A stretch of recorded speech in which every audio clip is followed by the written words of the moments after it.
Chapter 164. Intense Battle Translator, Sky Pharaoh Editor. Sky Pharaoh, if one wants to fight against the Thundercrown Wolf, one must strike first. Its strength is just too great, and if it was let into the village it would definitely cause great losses and damage. This group's capabilities were huge. With the rank 4 clan leader Gu Yu Bo as the leader, and his elders as his support, they were a strong attacking force. The wolf tide was surging violently, yet they went against it with careful and compact cooperation, as if the group was a warship, splitting the waves apart, advancing bravely forward. Wherever they went, they were practically sweeping everything away in their path. The closer they got to the Thundercrown Wolf, the more the pressure coming from the wolf tide increased. Gu Yebo was calm and composed. Suddenly, he stretched out his right palm and slashed in front of him. Swoosh! A golden-colored moonblade as big as a grown adult formed in a split second and flew out towards the front. Swoosh, swoosh, swoosh! After flying out for a few meters, this moon disk suddenly went through a change, and from one blade it turned into 3. 3 moonblades flew alongside each other, bringing about the sound of the wind whistling as it plowed open 3 bloody paths, like knives cutting meat apart. Many wolves fell without exception. Broken limbs flew into the air, and blood-curdling cries sounded non-stop. A frenzied lightning wolf roared and started rushing over fiercely towards the Gu Masters from the right side. Zetmi, a clan elder, suddenly went from a thin and dry appearance, turning into a huge fat man in one breath. With a bang, he used his round belly and sent the frenzied lightning wolf flying away. The frenzied lightning wolf had come in a torrential rush, and the greater the strength of collision, the stronger the bounce back was. It was thrown across high into the air, cutting an arc, and then finally falling down hundreds of meters away. The other elders were displaying all sorts of abilities. There were some with long hair like needles, continuously shooting out and sweeping away lightning wolves. Some of them had their bodies covered in light armor, forcefully bearing through the wolves, tearing and biting. The Thundercrown Wolf went from a half-sitting state and slowly got onto its feet. It firmly stared at the Gu Masters rushing towards itself, and the wolf's dark eyes flashed with warning. It opened its mouth and let out a low roar, revealing its sharp and jagged wolf fangs. Each of the frenzied lightning wolves and bold lightning wolves that heard its roar immediately got up and rushed towards the Gu Masters. The Gu Masters were instantly slowed in their charge, receiving great obstruction. Clan leader, I'll leave it to all of you, clan elders. You have to win. Numerous eyes flashed and gathered on them. Unknown number of rallying cries and shouts sounded from the depths of the clansmen's hearts. This was the most crucial battle. If they lose the battle, the entire clan would face the danger of being wiped out. If victory was assured, then they would have held against the hardest moment of the wolf tide. This was the battle that would decide the life and death of the Gu Yu clan. None of the elders backed off. They pushed forward, while drenched in blood. Even though they did not lose any numbers, none of them were spared from injury. They eliminated all the obstacles around them until they faced the Thundercrown Wolf, then charged towards it. Therapy Light Gu. Suddenly, a middle-aged female clan elder stretched out both her hands, and a pure white, warm light bubbled forth. The light first flowed onto the clan leader's body, and then reflected onto each of the other clan elders. This was a rank 3 healing Gu with area of effect properties, and it could instantly cause the wounds on Gu Masters to stop bleeding. Light wounds would be recovered completely, while heavy wounds would be healed by half. Continue fighting, Gu Yebo roared loudly. 5 clan elders swiped their arms as they heard the signal, and sent a moonblade flying towards the sky. Suddenly, a clan elder roared as all the muscles on his body erupted and expanded 3 times, becoming a white fur giant ape. It jumped in front of the group, its hands joined together. Gu Yuebo stepped onto its 2 hands, and with a low roar, the ape kicked from the ground and stretched out its waist, using all the strength in its body to toss Gu Yuebo into the sky. Moon Invite Gu Yuebo spread out his left hand. It was giving out a hazy whirlpool-like purple moonlight. The moonblades that the clan elders had shot towards the sky were all absorbed and annexed by this purple moonlight. Slash! Gu Yebo's eyes shone as he shouted in a thunderous volume, splitting the air with his palms from up to down. Pew! Winds and thunder resounded as a purple moonblade, larger than a horse carriage, flew towards the Thundercrown Wolf. This moonblade looked slow but was actually fast, and in a split second it struck its target. The Thunder Crown Wolf howled, and at the last moment, a Thunderlight armor appeared on its body. Bam! In the next moment, an intense explosion occurred as the sky was engulfed in eerie blue lightning pitting against the purple alluring moonlight. Numerous people squinted as the shockwave spread from the impact, sending the ordinary lightning wolves in the vicinity flying. When the intense light dissipated, the Gu Masters were already engaging in battle with the Thunder Crown Wolf. The clan elders were all extremely experienced and well coordinated with each other. An aged old master with floating white hair shot out needles from it endlessly like rain. On another side, a female Gu Master blew out flames from her nostrils like lingering snakes. Then she spouted a wave of orange flame and assaulted two sides at the same time. There were another 3 Gu Masters. One turned into a white ape, while another turned his muscles into steel from head to toe as they both tried to curb the Thunder Crown Wolf. The other Gu Master tossed out unending numbers of puppet Gu, pouring his primeval essence, then turning them into vine-armored grass soldiers or wooden servants with red spears, using them as fodder to attract the incoming assault. Healing Gu Masters stood at the outer circle, using therapy light Gu from time to time. Beside them were defensive Gu Masters, giving them care and protection. The Thunder Crown Wolf had been beaten badly. Its right front limb had a huge wound, the blood flowing non-stop. This was the outcome from the attack of the purple moonblade a moment ago. It roared continuously as it had fallen into the Gu Master's well-planned trap. Even if it had the spirits to fight back, there was not much it could do. The Gu Masters weaved and jumped around it like fleas on a cat or dog. They continued to move around and pulled space as they worked with completely chemistry. But the good situation did not last, for the Thunder Crown Wolf slowly began to adapt, while the wound on its body did not stop healing. It was clear that it had a healing Gu on its body. This was very bad news. The healing Gu's existence would mean that this is a war of attrition. Wild Gu could just use the natural essence straight from the air, while Gu Masters could only use primeval essence from their own apertures. After the battle reached 15 minutes later, the Thunder Crown Wolf suddenly howled towards the sky, and a torrent of lightning flashes enveloped its whole body, while its speed sharply increased 1-fold. The elder, who had turned into a white ape, could not dodge in time. Unable to react to this change, he was bitten by the Thunder Crown Wolf, and his skull was torn into 2 by the wolf's tugging. The Thunder Crown Wolf had torn a line in the battlefront, and with continuous swipes of its tail, purplish-blue electric currents rushed forth. The Gu Masters could only back away non-stop. In this dangerous moment, the clan leader Gu Yuebo stood out. He was a rank 4 expert with powerful attacks and superior defense, like the center pillar of the group, using all his strength to salvage the situation. Mountain rocks broke and shadows dissipated as group battles enlarged. The aftermath ravaged the battlefield, and not a single lightning wolf dared to enter battle. The situation of the battlefield only became more desperate. The Thunder Crown Wolf's injuries became heavier and worse, the bleeding unable to stop, and bones could be seen in the deeper wounds. At the same time, the Gu Masters also suffered heavy losses. So far, they had already lost 6 clan elders. If not for the village's clan elders' immediate and urgent dispatch coming in to aid the fight, the battle might have long collapsed. Everyone, stand strong. Holding is the key to victory. Gu Yuebo killed until his eyes were red, and his voice was hoarse as he gave his all to arouse morale. But at this moment, the Thunder Crown Wolf suddenly went berserk, and its body was enshrouded in a layer of bright red light. Rank 4 Berserk Gu, the Thunder Crown Wolf's strength, speed, agility, and other attributes suddenly rose to twice the original base. Boom! There was a loud noise as it swiped its right claw, turning a clan elder into complete meat mush. With a flick of its tail, the sound of wind erupted and an electrical net flew out, trapping a field of grass and wooden puppets, then burning it all into charcoal.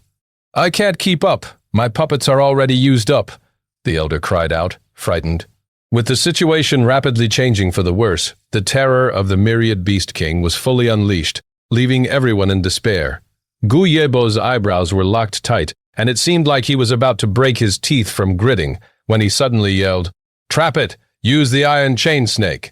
As the clan elders heard this, they were awed in their hearts. Early during the start of the Wolftide, they had already displayed countless of battle tactics. This was a method that must only be used when there was no other choice. "Wind snare Gu," an elder cried out, and from his nostrils came a green breeze wrapping around the Thunder Crown Wolf's claws. Swamp goo!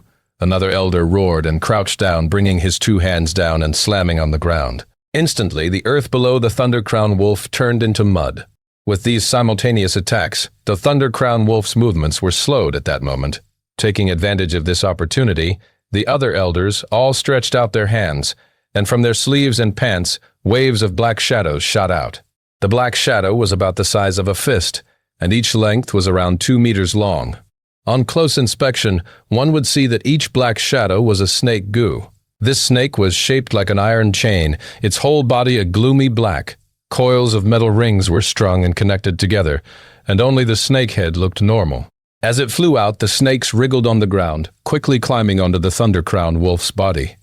Their heads and tails then connected and mutually fit together, forming a metal net in the blink of an eye, taking root from the ground and trapping the Thunder Crown Wolf on the spot.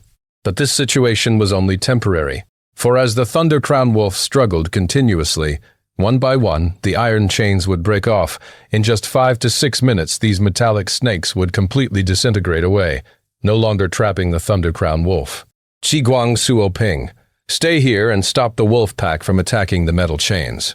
The rest of you, fall back to the village with me, Gu Yuebo shouted. He actually had chosen to retreat.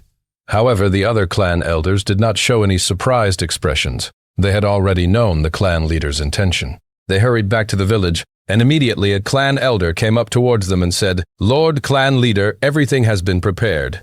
Gu Yuebo nodded, commanding the group to go to the clan pavilion. In the plaza before the clan pavilion, there was already up to 100 Gu Masters seated on the ground. These Gu Masters were mainly those who were seriously hurt and could not enter battle in a short period of time. Each of their faces carried a calm expression of facing death without fear. Meanwhile, for those who still had the ability to battle, they were fighting away on the front lines. With the battle reaching this moment, the clan had already given its all. In this dire situation, even the mortals had been mobilized, using each and every single human life to be turned as a meat wall, obstructing the wolf tide for the time being. This gave the Gu Masters some time to recuperate and regroup. Gu Yuebo and the clan elders went into the ancestral halls of the clan pavilion. Under the memorial tablets of their ancestors, they all sank to their knees on the floor. To the great ancestor above me, we descendants are greatly ashamed. The wolf tide is turbulent, and the village has fallen into the situation of life and death. We beseech our great ancestor to come and give us a hand. When Gu Yuebo finished speaking in a low voice, the ancestral hall fell into deep silence. Drip drop.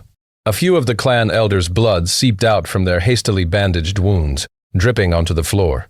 Gu Yuebo and the rest of the clan elders held their breaths, not even daring to pant or breathe loudly. Back in the day when the first-generation clan leader felt his death approaching, he set out to leave the village. Before his departure, he left a testament behind. It spoke that if the clan would ever fall into the danger of perishing, they could pray before his memorial tablet. At that moment, Gu worms would descend from the sky and help the village through the difficult situation. Throughout history, the Gu Yue clan had suffered through major crisis a few times, and they had dealt with the calamity this way. This was the Gu Yue clan's last trump card. Chapter 165, Blood Guillotine Translator, Sky Pharaoh Editor, Sky Pharaoh in the Ancestral Hall. It was deadly silent. The clan elder and clan leader lowered their heads like a big rock was weighing on their heart. After a Gu Master dies, the Gu worms they leave behind will still have the person's will remaining. They cannot be considered wild Gu worms and have had lost their ability to use the natural essence in the air. These Gu worms can be considered an extension of life of that particular Gu Master. Everyone's heart was uneasy. The first-generation clan head had passed on for at least 1,000 years. So were the methods that he had left behind still effective? No one knew. After all, since the last crisis, it had already been 200 years. Why did they retreat? On the slope, Fang Yuan saw this scene and grew suspicious. In his previous life, his cultivation was too low, thus he could not learn about the clan's secrets. But soon his body shook, discovering that a group of flying worms had descended from the sky. This is... Fang Yuan's eyes squinted as cold light shone. There were up to 100 Gu worms flying around in a cluster, forming a red cloud, descending and landing on the village square. Buzz, buzz, buzz. The noises emitted by the insect group entered the ancestral hall, and the clan elders raised their heads, showing a frantically overjoyed expression. "Thank you, great ancestor, for the protection." Gu Yebo's heart felt at ease as he paid his respects before getting up. Go and see," the clan leader sighed. On his face there was happiness, solemnness, and grief, a complicated expression. Leaving the ancestral hall and standing on the building's stairway, everyone could see that on the village square there was a red tornado rampaging. These goo worms were only around the size of a fingertip. They were shaped like locusts, with a scary face, and was red all over. They entered the bodies of the goo masters sitting on the square, extracting their blood and primeval essence. In a few breaths' time, one insect multiplied into more worms. Thus, the goo increased greatly in numbers as time went by. There were constantly new goo worms being produced, flying into the goo master's skin and flying out, and then digging in again. In the village square, miserable cries and cold groans sounded, but not one goo master fled. Before they came, they were already informed by the clan elders. For the clan, they willingly tributed their bodies to feed the goo, using their own sacrifices to bring about the survival of the clan. "These are all good lads of our clan." Gu Yuebo, seeing this, muttered in a low voice, as the hand holding onto the railing shivered slightly. The other elders showed a painful expression but did not say anything. This situation was exactly as recorded in the clan memorials. The first-generation ancestor had left behind these goo worms, and they required goo masters' lives to feed. Only then are they satisfied, and will help the clan to defend against external enemies. After these flying goo were full and satisfied, they flew up again with an even greater presence. In the blink of an eye, they had grown in number over tens of times. What was left on the square were piles of white bones as the goo flew out like a tornado, rampaging through the wolf packs outside the village. The blood guillotine indeed. Fang Yuan, who was standing on the slope, saw everything and thought in his heart, "This blood guillotine is a rank 5 goo. Its usability and feeding are fused into one." It was a very strange goo. They specialized in consuming a goo master's life-bound origin blood, and after feasting, they would start to multiply, from 1 to 2, 2 to 4. If they were hungry and couldn't find food, they would start to eat each other, reducing the size of their group to sustain the expenditure they needed in moving around.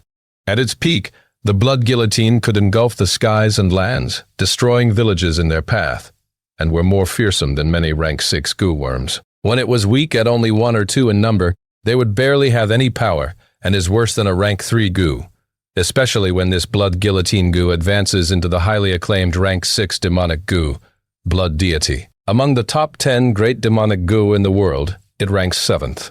In his previous life, when Fang Yuan created the Bloodwing demonic sect, he first wanted to refine the blood deity instead of the Spring Autumn Cicada. However, because of circumstances and many other reasons, he could only reduce his expectations and refine the Spring Autumn Cicada. This group of blood guillotines numbered up to tens of thousands. Like a tornado sweeping the battlefield everywhere they went, wolf packs howled and wailed. They flew left and right, entering the lightning wolves' bodies, and in a few breaths' time, the lightning wolves' blood would be completely absorbed. But this beast blood could not allow the blood guillotine to multiply. Only a goo master's origin blood that contains primeval essence could achieve this effect. One after another, lightning wolves were reduced to dry corpses, lying on the ground and losing their lives. Only the bold lightning wolves and frenzy lightning wolves' lightning currents could resist this blood guillotine. However, they could only electrocute a small number of flying insects, before an overwhelming number of blood guillotines would rush up and suck them into dry corpses. Howl! The steel web broke completely as the thunder-crowned wolf regained its freedom, howling in anger. The blood guillotine detected it, and it gathered quickly, forming a large red cloud and engulfing the thunder-crowned wolf completely. The thunder-crowned wolf's tail swung around as blue lightning currents shot out and turned hundreds and thousands of blood guillotines to crisps. The popping sound was just like firecrackers going off. A gust of wind blew, bringing along the horrible burnt smell of the roasted blood guillotines. The blood guillotine was indeed a rank 5 goo, but without a user it could only attack head-on. The thunder-crowned wolf had several rank 4 goo residing in it, and some had a wide area attack method, countering this blood guillotine. The flying insects moved like a red cloud as the thunder-crowned wolf's hill-like body howled and struggled, creating a havoc. At this moment, the thunder-crowned wolf's large body became its weakness as the fingertip-sized blood guillotine took advantage of it. The battle was intense. As large numbers of blood guillotines fell on the ground, the Thunder Crown Wolf's armor was broken through, and some blood guillotines drilled their way in and started to suck blood wantonly. Without any other choice, the Thunder Crown Wolf could only spray lightning plasma on its own body, electrocuting these blood guillotines. But this way, its surface muscles were all fried, emitting a fragrant cooked meat smell. The Wolf Tide's attack on the village had already stopped. Under the Thunder Crown Wolf's command, numerous lightning wolves attacked the insect group instead. The Gu Masters could be said to have escaped death, and many held their breaths as they watched this intense and tragic battle nervously. The insect group was like a death plague. Numerous lightning wolves would rush in and drop dead soon after. However, the lightning wolves' sacrifice also caused the insect group to face high expenditure. The blood guillotine dropped in numbers. The original dense cloud had turned into a thin fog, and soon it was reduced to a small tornado still flying in the air. The Thunder Crown Wolf struggled and escaped, its mouth howling as it ran with all its speed. The blood in its body was almost half gone. Now its body felt soft and tired, while its running speed was not even 10% of the usual speed, and the lightning currents flowing on its body also became extremely scattered. As the leader of the wolf packs, the escape of the Thunder Crown Wolf caused the other lightning wolves' fighting spirit to diminish, and they also escaped all over the place. We finally did it. The Gu Masters, seeing this, became blank as some just collapsed on the ground, unwilling to get up. I'm actually still alive. Many Gu Masters' expression was complicated. Some were filled with happiness while also in grief. Through the wolf tide, many clansmen were sacrificed. Buzz, buzz, buzz, the scattered blood guillotine group flew high into the sky, flying one huge round around the Guyu village before vanishing into the clouds. Seeing this, Fang Yuan's eyes shone with a complex thought. The defeat of the Thunder Crown Wolf meant the village was now safe. In fact, most of the wolf packs were dead or injured, so they no longer had such a huge number. This wolf tide could be said to have been over. However, wolf packs bear grudges, and as long as this myriad beast king is not dead, during the next wolf tide it would attack once again. After many years of recuperating, it would become even shrewder and stronger. In the current situation, it was at its weakest. Killing it now and getting the goo worms on its body can help replenish some of the clan's losses. Yao Zhong, Ge Yan, you two stay behind and take care of the situation. Other clan elders, follow me and assault the Thunder Crown Wolf.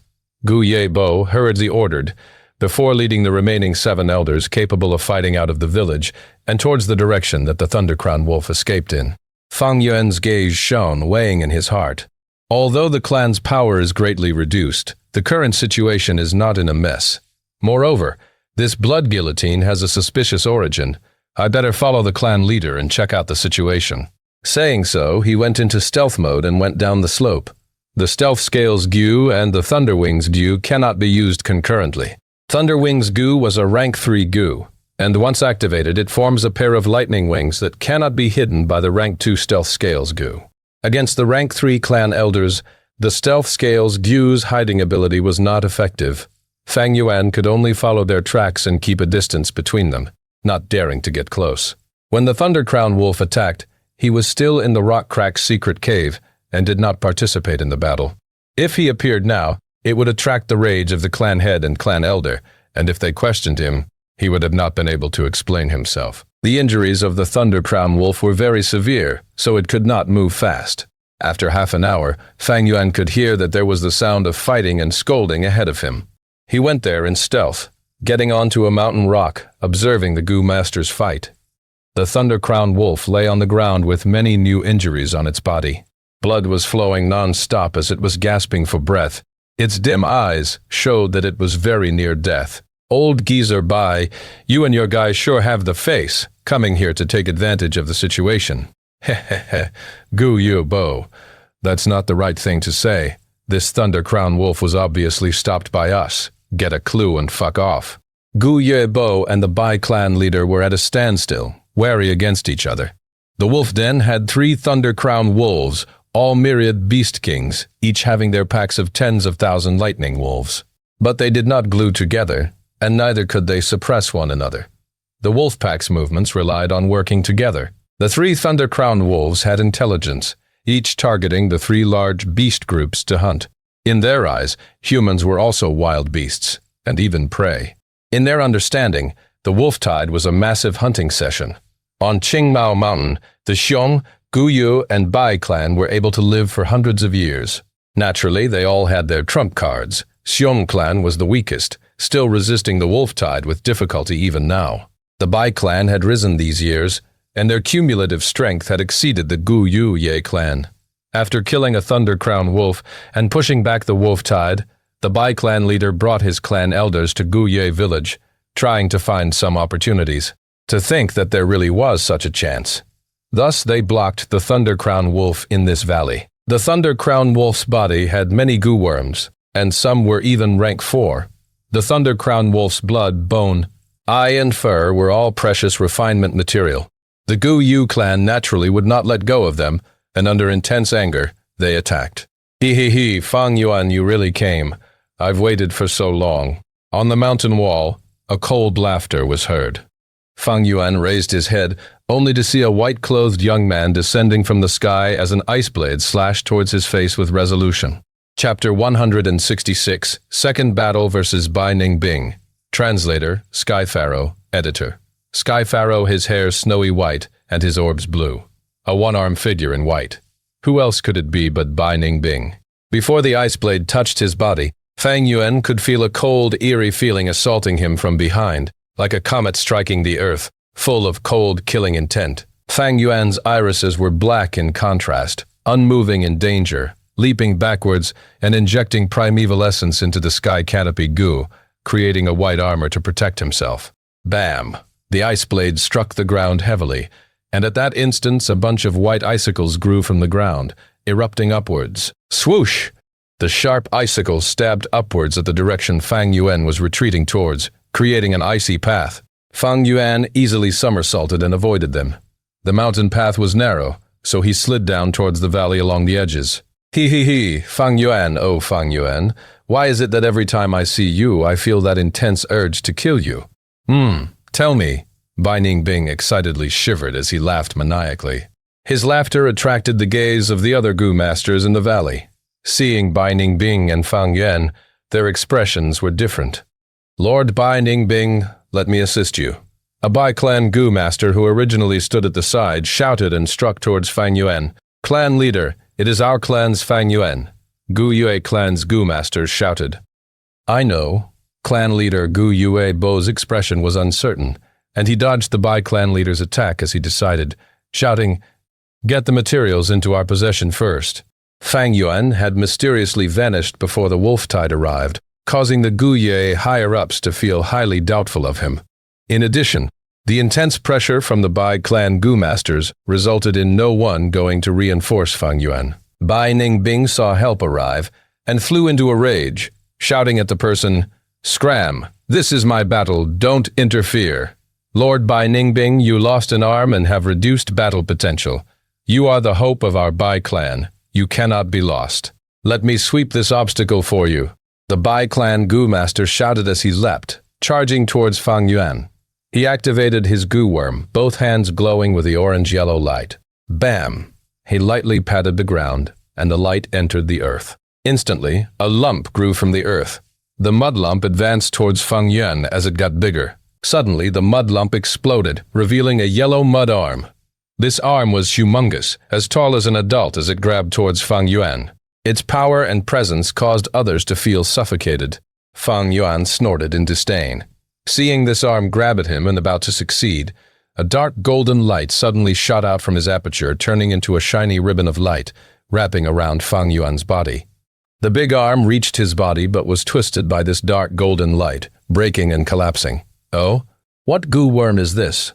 Bai Ningbing showed shock on his face. The dark golden light dispersed, revealing the true form of the goo. It was over a meter long, as wide as 2 fists. Its dark golden exoskeleton displayed dominance as its sharp razor blades at the side of its body shone with cold light. Chainsaw Golden Centipede. Come, Fang Yuan shouted, extending his right arm, his fist clenched. The chainsaw golden centipede's numerous segments climbed up his body nimbly, its body twisting and turning like a snake, coiling around his right arm. Its mouth opened and swallowed Fang Yuan's right fist in one mouth. all the way until half his forearm was swallowed. Fang Yuan's arm swung, and the meter-long golden centipede moved its tail. In the air, it drew an arc, emitting a crisp sound.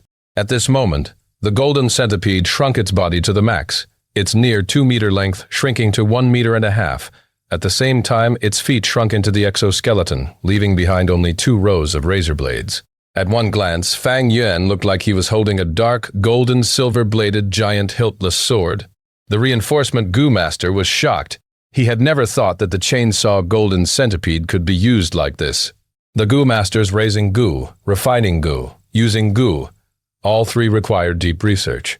Fang Yuan's method was innovative and unheard of, using his imagination to the limit. But actually, this method was not invented by Fang Yuan.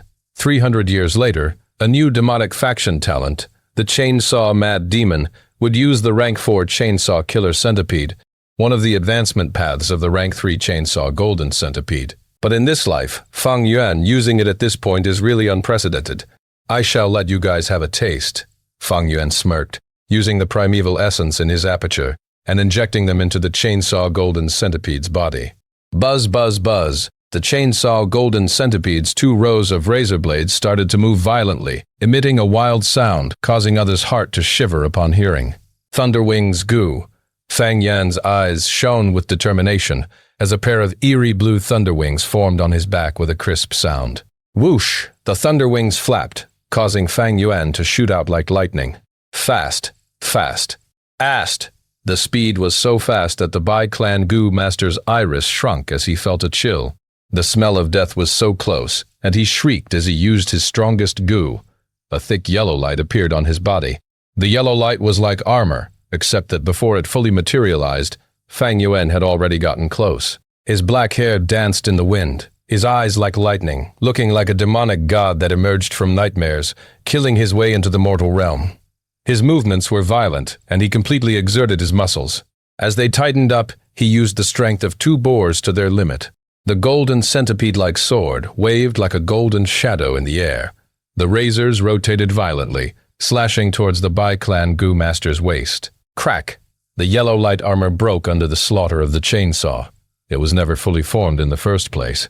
At this moment, it scattered instantly. The razors entered the meat as if it was cutting butter, and as Fang Yuan flicked his wrist, the chopped-up meat flew all over the place along with the blood. The Goo Master's spine smashed, and his intestines were grinded to a pulp. The Bai-clan Goo Master's upper half of the body flew into the air, while his lower half remained on the spot. Plop! He stared with wide-opened eyes, staring in fright at his lower half, dying in extreme fear and shock. This commotion caused the fighting among the 2 clans to stop temporarily. They all looked towards Fang Yuan, sending shocked, angered gazes. This Bai-clan Goo Master was also a Rank 3 elder, and was slightly famous. But under Fang Yuan's aggressive, dominant attack, he was instantly killed. Fang Yuan's body was still blood-bathed, with the Bai-clan Goo Master's flesh still sticking to his clothes. The Chainsaw Golden Centipede's 2 edges were still rotating violently, and with such ferocity, it caused everyone to look away. "What a great goo worm!" Bai Ningbing shouted, his eyes showing insanity and excitement. "Fang Yuan, you did not let me down indeed." "Come battle!" he shouted, his passion blazing like flames, striking towards Fang Yuan. "Noisy fucker!" Fang Yuan's expression was cold as ice, turning around to counterattack. Bam! The Chainsaw Golden Centipede and the ice blade collided. With a cracking sound, the razors cut into the ice blade and caused it to shatter into pieces. In the next moment, the Chainsaw Golden Centipede broke through the ice blade and swept across Bai Ningbing's face. Bai Ningbing's expression changed as he resolutely let go of the ice blade and retreated backwards, almost 2 meters of distance away. The Chainsaw Golden Centipede, when shrunk, was only 1.5 m. Adding on Fang Yuan's right arm, there was still a little distance before it could reach Bai Ningbing. But Fang Yuan willed, and the Chainsaw Golden Centipede suddenly extended itself. Bai Ningbing was dumbstruck and did not anticipate this turn of events. He was hit on the chest by the centipede's tail. Even with his ice muscles protecting his body, there was still a large cut on his body. At that instant, he felt a strong force assault him, and he was unavoidably sent flying, landing on a huge rock behind him. Blood splattered on the rock's surface, but his ice muscles soon stopped the bleeding. Bai Ningbing coughed intensely and was about to get up, but suddenly he heard a thunderous sound. The sound was right beside his ear, and an unprecedented sense of danger entered his heart. Bai Ningbing's iris shrunk as he did not even raise his head, but frantically rolled away. Bam! In the next moment, the chainsaw golden centipede descended from the sky. With its imposing aura, it struck the ground that he was at a moment ago. The razors rotated violently, and the huge rock broke into pieces. If this hit landed on my body, I'm afraid. Bai Ningbing's heart chilled, and a sense of anger stemming from his indignant nature rose. Ever since his battle with Gu Yue Qingshu, he had stopped suppressing his cultivation and let it rise naturally. Although he lost a limb, he had his complete cultivation, but was still suppressed by this rank 3 initial stage Fang Yuan. Indignant, humiliation, rage, kill, he growled, his wrist turning and injecting primeval essence into the ice blade Gu, forming a brand new ice blade. Seeing Bai Ningbing come closer, Fang Yuan laughed coldly and attacked with all he had. He had obtained the black and white Borgu, thus his strength was greater than Bai Ningbing. At this point, when waving the chainsaw golden centipede, it was as light as a tree branch. Cut, slash, hack, twist, turn, the chainsaw golden centipede rotated violently, moving as agile as a bee in Fang Yuan's hand. At times it appeared heavy like an elephant, sometimes ferocious as a tiger, and sometimes flexible like a snake. The most crucial point was, the golden centipede followed Fang Yuan's will, extending and shrinking at times, sometimes longer and sometimes shorter, sometimes straight, sometimes curly. That made it hard for Bai Ningbing to adapt, and he could barely defend himself. He cried and screamed as he retreated gradually, his body filled with injuries. His white battle robe had turned into a beggar's attire. Fang Yuan moved like a black wind, his expression cool as he displayed an extremely profound sword technique, saber art, axe and rod skills. He fused all these skills into one, turning the chainsaw golden centipede into a lethal weapon. A Gu depends on who the user is. Good on you, Fang Yuan, Bai Ningbing shouted after numerous ice blades broke. He finally realized that he could not go head-on against Fang Yuan. His body was bathed in blood, and the ice muscle's defense was almost broken, but this let out his immense battle passion. If close range won't do, then long range it is. Bluebird ice coffin Gu Bai Ningbing pulled some distance and spit out several times. Several flying birds flapped their wings and flew towards Fang Yuan.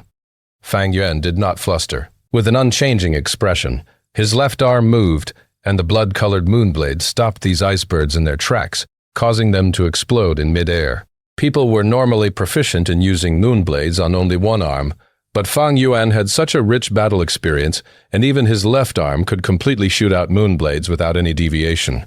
Bai Ningbing, seeing that did not work, used the icicle Gu.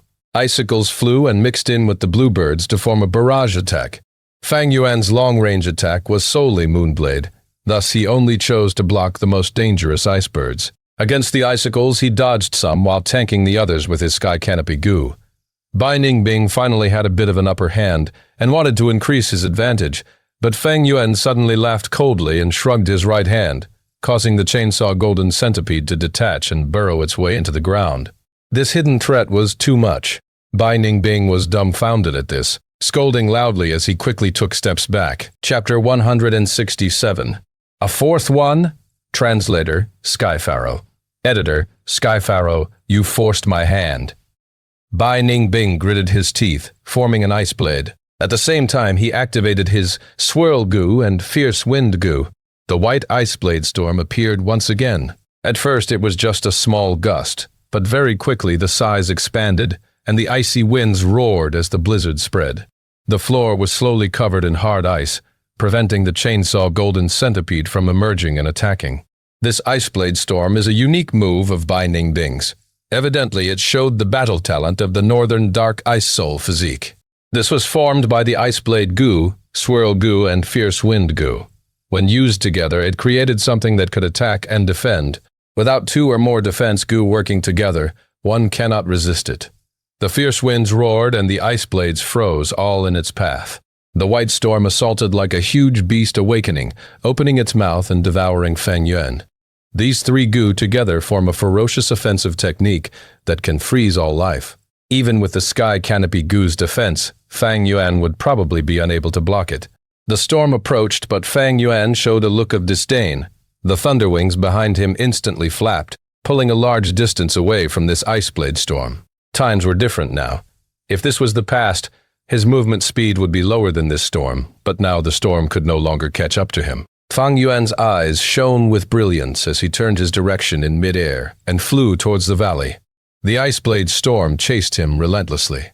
"Don't come here, fuck off." Whether it was the Bai clan Gu masters or Gu Yu clan, both were scolding and shouting. Fang Yuan laughed coldly, continuing his charge. The ice blade storm had an imposing aura as it continued to chase Fang Yuan, while Bai Ningbing's laughter was heard from within. "Don't think of getting any further." A Bai clan Gu master blocked Fang Yuan's path. Fang Yuan's hand hooked, and from the ground a thick and long golden line jumped out and landed on his right arm, like a large sword. Buzz, buzz, buzz. The rampaging sound from the razors caused the Bai clan Gu master's eyelids to shiver. Fang Yuan held the chainsaw golden centipede in his right hand, as bloodlight shone in his left.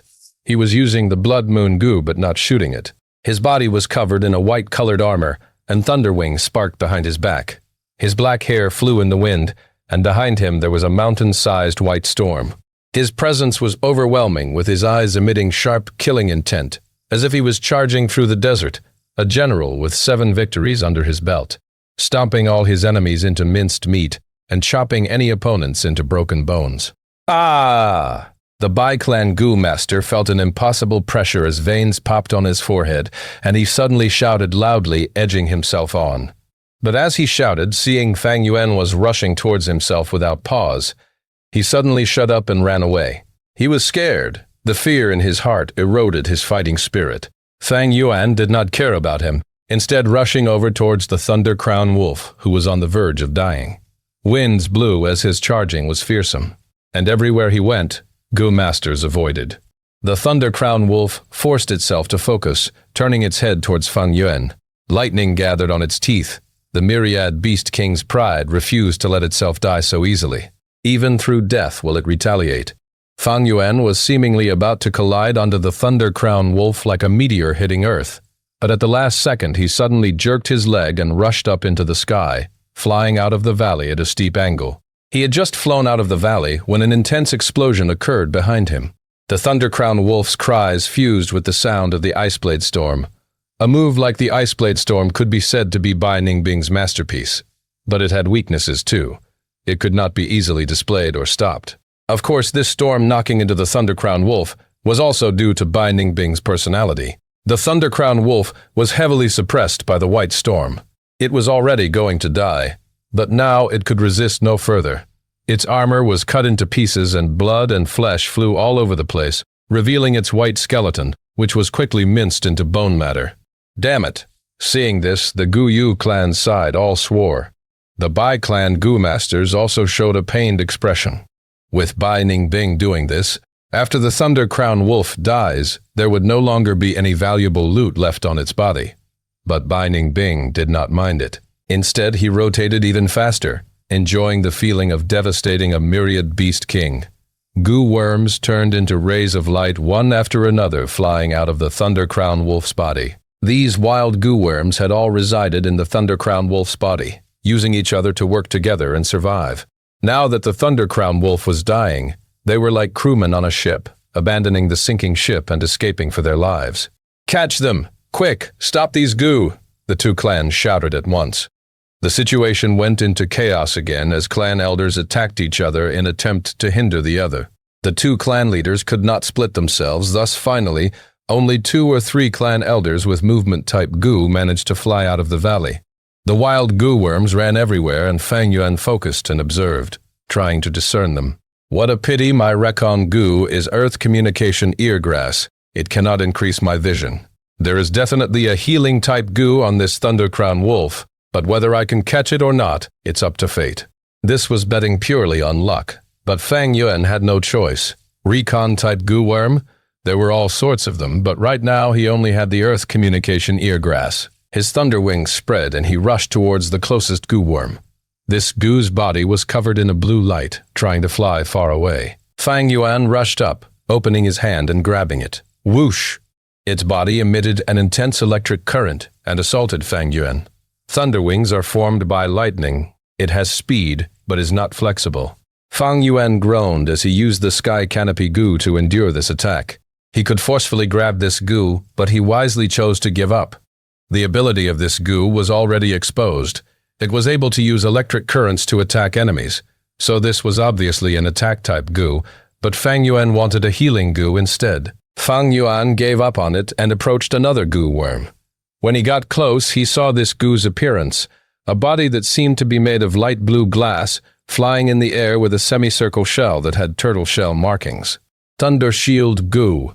This was a defensive goo, able to form a semicircle lightning shield. Fang Yuan gave up once again, looking around and finding his third target. But at this time, a white shadow came from the valley, holding an ice blade and shouting Fang Yuan's name. Fang Yuan sighed, knowing that Lady Luck was not on his side. He could only take the best alternative, reaching and grabbing towards the Thunder Shield goo right next to him. Thunder Shield goo created a lightning shield, its eerie blue lightning sparking as it tried to resist Fang Yuan's hand. Fang Yuan sneered, releasing the Spring Autumn Cicada's aura. Suddenly, the Thunder Shield goo became tame like it died, dispersing its shield and falling towards the forest. Fang Yuan waved and grabbed it in his hand, releasing his primeval essence and instantly refining it. Stealth Scales Goo.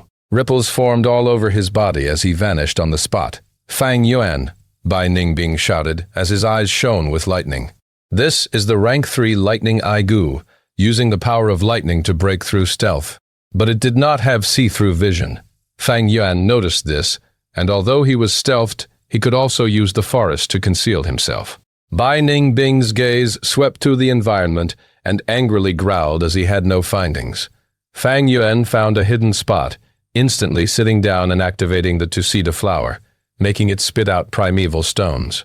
Although he was rank 3, his aperture only had 42% primeval essence storage, and though he had the upper hand during the previous battle, it could not be sustained. Right now, his aperture only had a thin layer of primeval essence left, being around 3%. Goo Masters needed primeval essence to activate goo worms. Without primeval essence, Goo Masters' battle strength would drop drastically. In fact, in extreme situations, they were even worse than mortals. The primeval stones continued to shrink, the natural essence injecting into Fang Yuan's body. The primeval C in his aperture started to rise gradually.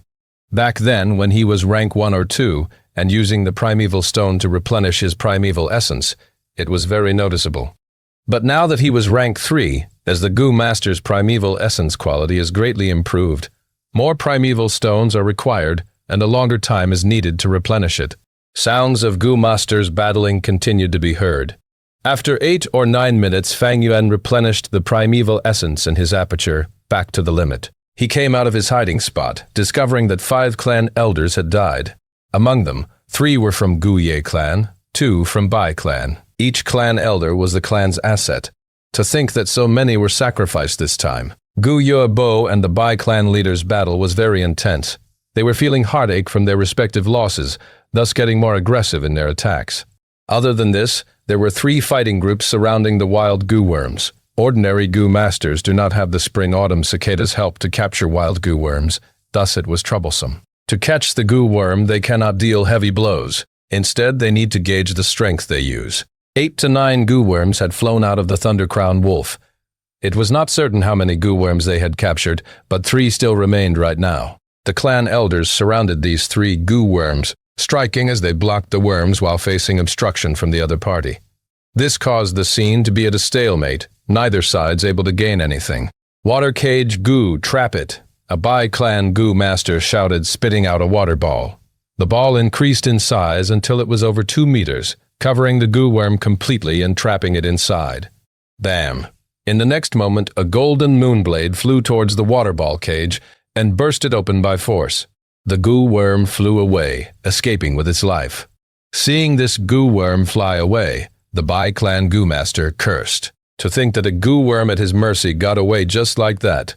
The Gu Ye clan goo masters were even more furious. These goo worms were originally their battle rewards, but now that the Bai clan interfered, they could not gain anything. Bai clan scoundrels, shameless dogs, go to hell. Gu Yuye clan, you guys are finished. Our Bai clan will definitely rise up and stomp you all to the grounds. Both sides were furious, full of hatred and madness. They had battled till their eyes turned red, and only fighting remained in their minds. Fang Yuan saw the goo worm fly away. Thus he had no choice but to look at the other two groups. There was still a goo worm at each of their encirclement. There might be a healing goo worm, but it was unlikely. Fang Yuan knew that this world did not have things like a wish coming true, but even so he wanted to try. Just when he was about to rush up and attack, he heard a wolf's howl like a military horn, spreading out in rhythm, rising and falling in succession. Soon after, tons of lightning wolves rushed down like tidewater. There was no lack to the sound of bold lightning wolves and frenzy lightning wolves, but the one that made everyone's expression change was the mountain-like giant wolf. Thunder Crown Wolf. There's a fourth Thunder Crown Wolf. The clan elders shouted as they could not keep their calm anymore. Chapter 168. Lightning Lycan Translator. Sky Pharaoh. Editor. Sky Pharaoh Wolf. Packs were on the move, rushing in like the tide. The situation turned for the worst, and the two clan leaders and their elders' expressions changed. Although both clans managed to resist the wolf tide, it was through a dangerous battle, and were Pyrrhic victories. Now that there is a new strong wolf tide, they had no way left to resist it. At once, both clans subconsciously stopped battling. The report said there were 3 Thunder Crown wolves, right? A clan elder screamed in panic. No, this Thunder Crown wolf has lots of injuries, and the size of the wolf pack isn't very large either. Gu Yebo forced himself to remain calm and analyzed. Don't tell me, this is the Thunder Crown wolf that attacked the Zhong village? A clan elder slapped his forehead as he shouted. This was very possible, and most likely the truth. The clan elders were feeling solemn as one said, the fact that they appeared here, doesn't that mean the Xiong clan already? That goddamn Zhong village, how can they be so useless? Not even able to resist a wave of wolf tide. Someone scolded, but some were optimistic. You see, this Thunder Crown wolf's forelegs are injured. The muscles have all shriveled. They followed the voice and observed, regaining some lost morale. It was true. This Thunder Crown wolf's hind legs were developed, but its forelegs were smaller, with shrunken muscles. This caused it to only use the back legs when running, jumping forward like a kangaroo. Wait, this doesn't seem like a Thunder Crown wolf. Bai clan leader suddenly thought of something, shivering. Lightning Lycan. Fang Yuan had an answer already. 5 tigers, 1 Lamassu, 3 hounds, 1 molossus, 10 wolves, 1 Lycan. The Lycan was also a type of wolf, but it was far smarter than a wolf by many times, and was usually the strategist of a wolf pack. The lightning Lycan before them seemed like a Thunder Crown wolf in appearance. Thus, a recon Gu master's confusion is very common. But it was a true blue myriad beast king, and had intelligence no less than men. This lightning Lycan, although inferior to an ordinary Thunder Crown wolf in terms of physical strength, had human intelligence, and was far more dangerous than the Thunder Crown wolf. With a huge army of lightning wolves to command, it was no wonder that the Zhong clan was exterminated by them. Go! Fang Yuan spread his wings and flew into the sky. These elders here had undergone long battles, and their battle strength was greatly eroded. They could not deal with the wolf packs, and more crucially, their misgivings towards each other made it hard for the two sides to work together. Fang Yuan turned around and left. The myriad beast king was no joke. Even though there was still 2 wild goo worms flying around, he couldn't care less. He had to leave immediately for any later, and he might not have the chance. Knowing one's limits and being able to let go and give up, this is the #1 criteria to roam the world. Retreat. The wolf tide is huge. We cannot do anything to it. Get back to the village and plan our defenses. Even though the clan elders have not realized the lightning Lycan's identity, they all had retreating thoughts. But at this time the lightning Lycan growled, opening its huge mouth. Its wolf fangs were sharp as a dagger, and in between, a black lump appeared out of nowhere, forming into a black ball in an instant. Pew! The black ball shot out, drawing a curved black trajectory in the air and smashing on the ground. It missed. This Thunder Crown wolf is finished. Its aiming sucks. The clan elders shouted about, but Fang Yuan flew even faster. Bam! The black ball of mist exploded, and under that intense impact, the black mist spread all over the place. The speed was faster than the eye could see. In a short moment, it covered over 100 li, 1 li equals 500 m, of radius. This is the rank 4 wolf smoke goo. Fang Yuan's heart sank. He had made the most logical response at the first moment, but the black wolf smoke spread too fast, completely enveloping him. At once he felt like he was standing in the middle of the night sky, seeing nothing but darkness. Everywhere was thick smoke, making breathing difficult, and was extremely uncomfortable. But thankfully he had the thunder wings goo, so as long as he flew up he could get out of the wolf smoke's range. Crack! In the next moment a lightning bolt struck, splitting the thick black smoke apart like a thunder snake or a raging dragon, traveling over 100 li and assaulting Fang Yuan head-on. The lightning lycan attacked. The lightning was so fast a person could barely react to it, but at this crucial moment, Fang Yuan's battle instinct surpassed the speed of his thoughts, reacting in advance. Thunder Shield Goo, Sky Canopy Goo. A round lightning shield appeared in front of Fang Yuan, and on his body a white armor appeared as well. The raging lightning shone at an eye-piercing brightness like a heavenly dragon roaring, ramming onto the lightning shield. The shield lasted less than a second before it broke under the intense force of the lightning. The lightning landed on Fang Yuan.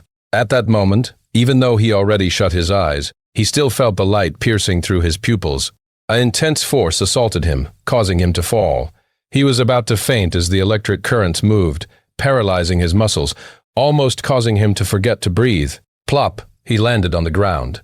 He finally only managed to regain consciousness after intense pain surged through him like waves. He endured the intense pain and numbness and tried to get up. The Thunder Shield Goo was already dead, while the Thunder Wings Goo was hit and barely held on to life. It was impossible to use anymore. The Sky Canopy Goo was injured heavily too, looking rather dispirited. After all, it was hit by such a strong electric current. The lightning lycan's attack emitted a rank 4 goo worm's full power. The more a goo worm advances, the bigger the difference between realms. For the attack of a rank 4 goo worm, at least 2 rank 3 goo would be needed to defend against it. However, the lightning shield goo died because the previous battle had already caused it to sustain much injuries. To think that this lightning lycan thought so highly of me. Fang Yuan laughed bitterly, observing the surroundings. His surroundings were dark, full of thick smoke. Fang Yuan was unable to tell directions. Be careful, that Thunder Crown Wolf became smaller. It is now as small as a normal lightning wolf, and is hiding among the pack. A clan elder shouted at this time from the smoke. Fang Yuan heard it and his iris shrunk. This lightning lycan was too crafty and very sinister. It probably wanted to eliminate all these Gyu masters, and when it attacked Fang Yuan, it showed that it did not want to let a single one of them off. The surroundings quickly shone with countless wolf eyes. The sounds of their growls and the sound of the wind from wolf packs running about were all heard by Fang Yuan. Under such a dark environment, the Gyu master's vision is greatly obstructed. But the wolf packs were unaffected because they had given up on smell and gained excellent vision. I have to get out of here quickly. Who knows if I will encounter that lightning lycan. Even if I do not meet it now, just being surrounded by the wolf packs when I only have 40% primeval essence, it is insufficient to sustain my expenditure. Fang Yuan quickly considered in his heart. Then he activated the earth communication eargrass. Over 10 roots grew out from his ear and extended outside. Many voices were heard. There were wolf cries, battle noises, clan elders' frantic growling, and lightning wolves' sad cries when dying. Too confusing. The earth communication eargrass range was huge, but it could not discern small details. Fang Yuan frowned, only listening to a direction with less noises. But quickly he encountered a pack of over 100 wolves. Lightning wolves ran from the black smoke, each ferocious as ever. Fang Yuan summoned the chainsaw golden centipede and activated the sky canopy goo. The razors rotated violently, and the centipede was like a large sword, cutting through the black smoke and landing on the wolves' bodies, causing a rain of blood and bones. Fang Yuan attacked like a boat trying to row uphill, eliminating his obstacles. Numerous lightning wolves died under the chainsaw golden centipede. But then the second, third, they continued to assault him. This lightning lycan is too sinister and diabolic, actually making the lightning wolves surround us from the back. Fang Yuan had been moving in one direction, and after rushing for a while, he realized the truth at once, after he kept encountering lightning wolves. He battled as he retreated. After a while, he was bathed in blood. The pressure was too large. The surroundings were covered in darkness. He was unable to see anything. Wolf packs rushed in from all directions, and it was difficult for him to deal with it alone. "Gu Yo Bo, what do you say?" At this time, the Bai clan leader said from within the dark smoke. "All right, let's work together and get out of this first," Gu Yo Bo shouted, quickly replying. This was the forced circumstance of the situation. Only through cooperation can they have a chance of survival. Otherwise, by fighting alone, they would soon expend all their primeval essence on the lightning wolves and be turned into food. That would surely be a bad ending. Howl! Fuck! In the next moment, with a wolf's cry, an intense explosion was heard, and the two clan leaders shouted, no longer able to organize the clan elders. Evidently, the lightning Lycan came out and did a sneak attack. It had a man's intelligence after all. Once it attacked, it was able to interfere with the two clan leaders' plan and ruined the flow of the clan elders' resistance. Without the two clan leaders to suppress the scene, how can the clan elders work sincerely together? This was a huge question. I'm unable to go on. My primeval essence expenditure is too high. I need to borrow strength from others. After killing for a while, Fang Yuan felt exhaustion. He had the strength of 2 boars, but now he felt extremely sore all over. His primeval essence was no longer enough. He had injuries all over him, but he was forced to stop using the sky canopy goo. The chainsaw golden centipede's body was dim, its razors already in bad shape. In a short period of time, it had killed up to 1,000 wolves, and within that number, there were bold lightning wolves as well. A few of them were harder than steel because they had a defensive goo. The chainsaw golden centipede was not invulnerable, and without razors, its attack strength would be greatly reduced, quickly becoming useless. Fang Yuan did not prolong any battles. He quickly moved as he fought. He relied on the earth communication eargrass to analyze the situation. Once he heard a frenzy lightning wolf's footsteps, he would change directions and try to avoid them. The frenzy lightning wolf was a 1,000-beast king. He could not fight it alone. Once he was pulled into battle, he would fall into encirclement, and that would be a dead end. "I'm not satisfied." From the thick smoke, a clan elder cried as his voice came to an end. From the black smoke, the wolf packs attacked, and many clan elders died by the wolf's mouths, growling in helplessness and indignance. "I can't hold on much longer either." Fang Yuan felt the aura of death, but he was still calm. The more dangerous it is, the calmer his mind. His heart did not waver at all. In his previous life, he had been in worse situations. The situation right now was still not that bad. With the two clan leaders fighting the lightning Lycan, Fang Yuan still had a chance. Oh? Fighting sounds ahead. Fang Yuan heard the noise and changed his direction. He was at his limits, so no matter if it was the Gu Yu clan or the Bai clan Gu masters, they were useful to him either way. Kill. Kill! Kill! Far away he heard this Gu master screaming, battling relentlessly. Fang Yuan sprinted over and suddenly came to a stop. Bai Ning Bing. Notes. Zhao Denbei, Lightning Lycan. Well, to be honest, it directly translates to Cunning Electric Go. Since there's no English word for go, Lycan is used. Ko is actually a legendary wolf in China that may or may not exist. It's said to have 2 very short paws in front, so it rides on a normal wolf's back instead. Or something like that. Pan, legendary/mythical tiger that does not have an equivalent English word, so I just subbed it with Lamassu. Chapter 169, Finding a Path. Translator, Sky Pharaoh. Editor, Sky Pharaoh Bai Ningbing's body was laden with injuries. He was breathing raggedly and looked like a mess. When Fang Yuan got there, both were stunned. Fate was indeed a mysterious thing. Just not long ago, they were still mortal enemies, wanting to kill each other. But in this moment, they had to work together for the chance to survive. Working together with Bai Ningbing, Fang Yuan's eyes shone like the abyss, evaluating. Although Bai Ningbing is batshit crazy, along with the fact that he also recognized his own fate, that does not mean he gave up on living. A will to live was a person's natural instinct, the most basic requirement of all.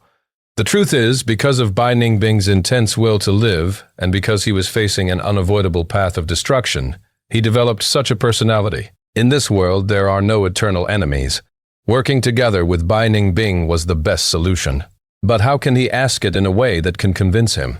He, Fang Yuan, to think it's actually you, Bai Ningbing spoke first, laughing loudly, his tone becoming aggressive. Then die together with me. With you dying alongside me, it shall be an interesting end to my life. Interesting? Fang Yuan had a thought. Smiling lightly, he approached Bai Ningbing. The surrounding lightning wolves attacked, but Fang Yuan shrugged his hand, the chainsaw centipede swinging and killing 3 lightning wolves on the spot, sending them flying. Up till now, the chainsaw golden centipede's 2 rows of razors were already greatly damaged. Its cutting strength was greatly diminished. It could only be used as a blunt object. Under the pressure of these wolves, let's have an intense life-and-death battle. Isn't that more fun? Fang Yuan got closer to Bai Ningbing, his mouth curling into a cruel smile. Bai Ningbing's eyelids trembled. He did not expect Fang Yuan to be a greater maniac than him. But this was in tandem with his wish. If Fang Yuan's attitude had gone softer, and in order to survive Fang Yuan wanted to work together and escape, he would instead look down on Fang Yuan, even feeling humiliated and wanting to kill Fang Yuan himself. In this world, some people are like this. If you be kind to them, they will feel that you are easy to bully and look down on you. By having a strong attitude towards them, you can gain respect instead. You really want to die? Then I'll grant your wish. Bai Ningbing squinted his eyes, emitting a dangerous aura. Fang Yuan laughed heartily, his steps slow as he spoke in an old and experienced tone. Humans only live for 100 years. It is as unreal as a dream that ends in an instant. What is the point of a person living in this world? No more than just being on a journey and witnessing interesting things.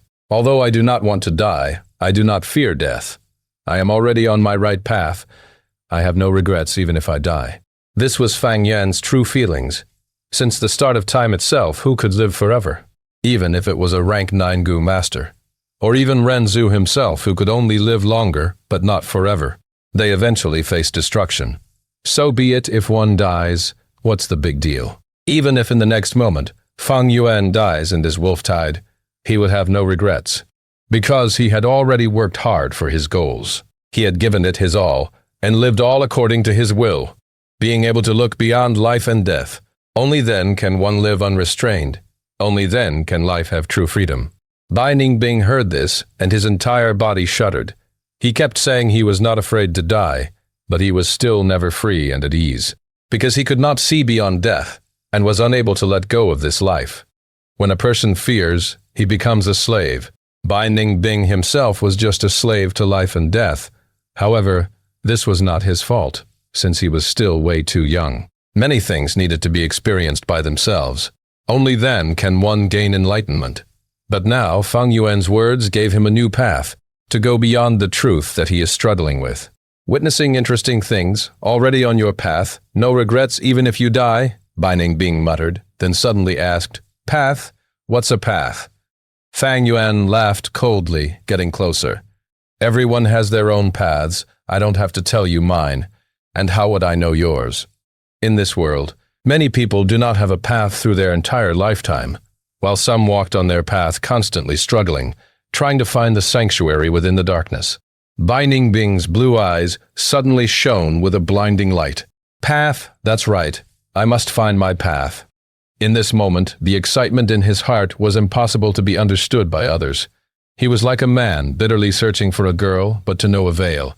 Yet one day he finds the correct method, or like a treasure hunter, blocked at the last puzzle for a long time, but one day he finds the method to solve the puzzle. Or like a difficult question, thinking for years without an answer, but suddenly finding the method to solve it. Bai Ningbing had no path and couldn't find the meaning of his life. Thus he felt lost. Fang Yuan cannot solve his feeling of being lost, but from the sidelines he can give him hope, giving him a consolation to face death.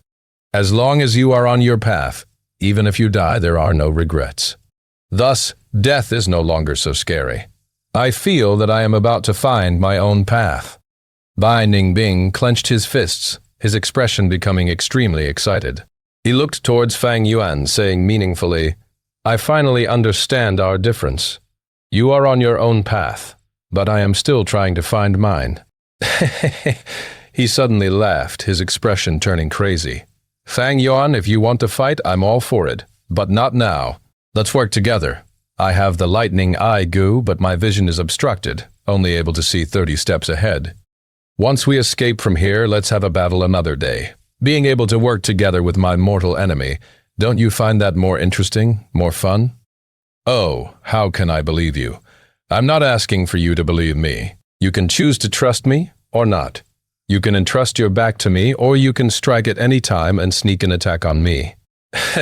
It all depends on your mood. Bai Ningbing shrugged as he smiled, showing an inborn nonchalance. The thick smoke was all over, and their surroundings were lit with wolf cries. Fang Yuan's eyes narrowed as he considered Bai Ningbing's suggestion. Convincing a person is very difficult, yet very simple. The important thing is accurately understanding their thoughts. All right. Fang Yuan stretched out his hand and caressed the chainsaw golden centipede's armor, raising his head. But be on guard for my sneak attack anytime. He. Bai Ningbing's mouth curled, smiling very deviously. A wave of air blew as the black smoke dispersed, and the broken arm's sleeve swayed in the wind. In the thick smoke, to decide the direction, it was difficult. The more narrow their vision, the more easy it is to get lost. Bai Ningbing had the lightning eye goo and could see up to 50 steps ahead. But now it was restricted by the thick smoke, so he could see less than 30 steps ahead. However, this was already much better than Fang Yuan's normal vision. While Bai Ningbing had the lightning eye goo, he could not see the entire topography and had no clear understanding of the situation. He could only see what was ahead of him, and at times he even ran into a wolf pack and got surrounded by them. Fang Yuan, on the other hand, had the earth communication eargrass. The smoke reduced vision but could not block sound from being transmitted. The surroundings were noisy, and the earth communication eargrass could hear up to 200 steps away, but Fang Yuan could only move according to the noise. His vision was too narrow, only able to see a tree or a rock right in front of him. Without anything to compare to, he could not discern his direction. Cooperation, by Ningbing's lightning eye goo, together with Fang Yuan's earth communication eargrass. The two goo together complementing each other caused the situation to be easier. This is the southern side. Going this direction, they'll get to the Gu Yue village. Bai Ningbing's eyes glowed with lightning as he said, "No, there's too many wolf packs there, we have to take a roundabout route." Fang Yuan's right ears had roots flying around. He. Then we'll go around the southeast direction, how about that? Bai Ningbing licked his lips. Fang Yuan squatted down, extending the roots into the soil and listening attentively. During that period, the lightning wolves that rushed up were all killed by Bai Ningbing. Fang Yuan listened for a while before standing up. "There's an opening in the southeast direction, but we have to hurry, the opening is going to be filled." "Let's charge then," Bai Ningbing said, but did not move immediately. He still had some guard against Fang Yuan. He did not dare to attack ahead and reveal his back to Fang Yuan. Fang Yuan laughed coldly. He was also full of qualms towards Bai Ningbing. Eventually, the two killed their way through shoulder to shoulder, with a distance of 5 steps between them. The lightning wolves howled, attempting to kill them, but relying on the lightning eye goo and earth communication eargrass, Fang Yuan and Bai Ningbing could avoid strong enemies and continue to roam, finding an opportunity to break through. The advantage of having information was unveiled here. Bai Ningbing and Fang Yuan, if alone, they would be trapped by numerous wolves. But now that they worked together, they could control the initiative and started to have an easy time. After charging for a while, the path ahead of them was suddenly clear, and the bright sunlight caused both of them to squint. "We're out," Bai Ningbing laughed loudly. Fang Yuan looked back, only to see a thick black veil behind him, as if a black pot had covered the entire mountain. The intense smoke continued to emit sounds of explosions and screams. Evidently, the two clan leaders were still fighting the lightning lycan. "To think that working with you is actually quite pleasant." Bai Ningbing turned his body, smiling lightly. "I feel the same way too," Fang Yuan also smiled lightly. But in the very next moment, both of their eyes shone sharply. Ice blade goo, chainsaw golden centipede. The long ice blade cut through the air with a cold light. The thick golden centipede attacked head-on and carried the howling of the wind. Bam! Both sides collided. The ice blade cut a wound on the golden centipede's body that broke right after. Fang Yuan and Bai Ningbing both took a step back, both of their eyes emitting intense killing intent. Their temporary cooperation could not change their enemy's status. Fang Yuan's black hair danced in the wind, while Bai Ningbing's white shirt swayed. Both had too much in common. Precisely why they became natural enemies. Black iris against blue orbs, almost creating sparks in the air. Both of their killing intent slowly dispersed. This is but a dying man. Even without me interfering, heaven will take his life. What's most important now isn't Bai Ning Bing, but the heavenly essence, Treasure Lotus. Once the lightning Lycan attacks Guyu village, it's most likely game over. I have to strike before that, while I have the chance. Fang Yuan analyzed, his eyes narrowing. Bai Ning Bing's eyes became even brighter, muttering, "Path, no regrets. That's right. Even Ren Zhu has to die. Humans live and die. So as long as I can live an interesting life, what harm is there even if I die?" Thinking so, his eyes glowed with an intense brilliance. Ha ha ha ha ha. I've finally found my path, and that is to witness this world's brilliance. Fang Yuan, we will battle another day. I hope that by then your death can bring some light into my life. Saying so, he leapt backwards continuously. After pulling apart some distance, he turned around, leaving. Although he was in a mess, his body full of injuries, and his face covered in soot, with only one arm left, but his back was straight like a sword, he was no longer lost. He had found his path. In other words, he had truly become himself. Chapter 170, Can the Blood of Incorruptible Justice Be Cold? Translator, Sky Pharaoh. Editor, Sky Pharaoh Fang Yuan watched Bai Ningbing's figure walk until he was far away. Witness this world's brilliance, his two black pupils flashed with an imposing light. The Bai Ningbing, who was no longer bewildered, was more dangerous than before. Life and death no longer bothered him, and the closer he was to death, the more he would display the incomparable grace of the northern dark ice soul physique. However, wanting to fight me later, Fang Yuan suddenly chuckled. You are bound to be disappointed. The instant he came out of that thick smoke, Fang Yuan had decided to leave Qingmao Mountain. It would be interesting to fight with Bai Ningbing, but it was of no benefits to him. Bai Ningbing had set the definition of brilliance on Fang Yuan, and that was because he was young and his view of the world was limited to Qingmao Mountain. Fang Yuan, however, was different. In his grand plan since his rebirth, Qingmao Mountain was only a starting point.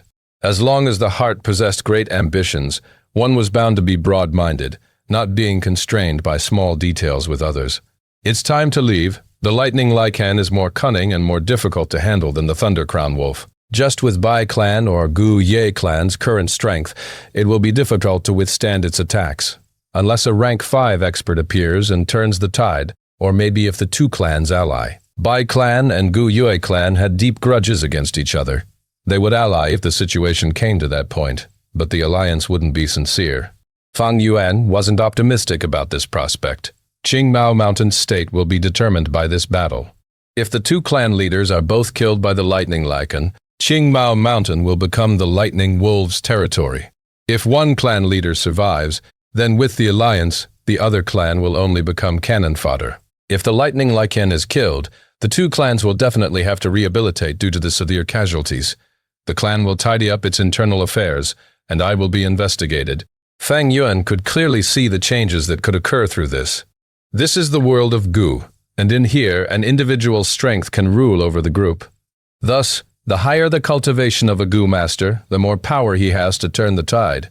No matter the Bai clan or Gu Yu clan, or the Lightning Wolf packs, as long as another rank 4 expert appears among any of them, the outcome would be a foregone conclusion.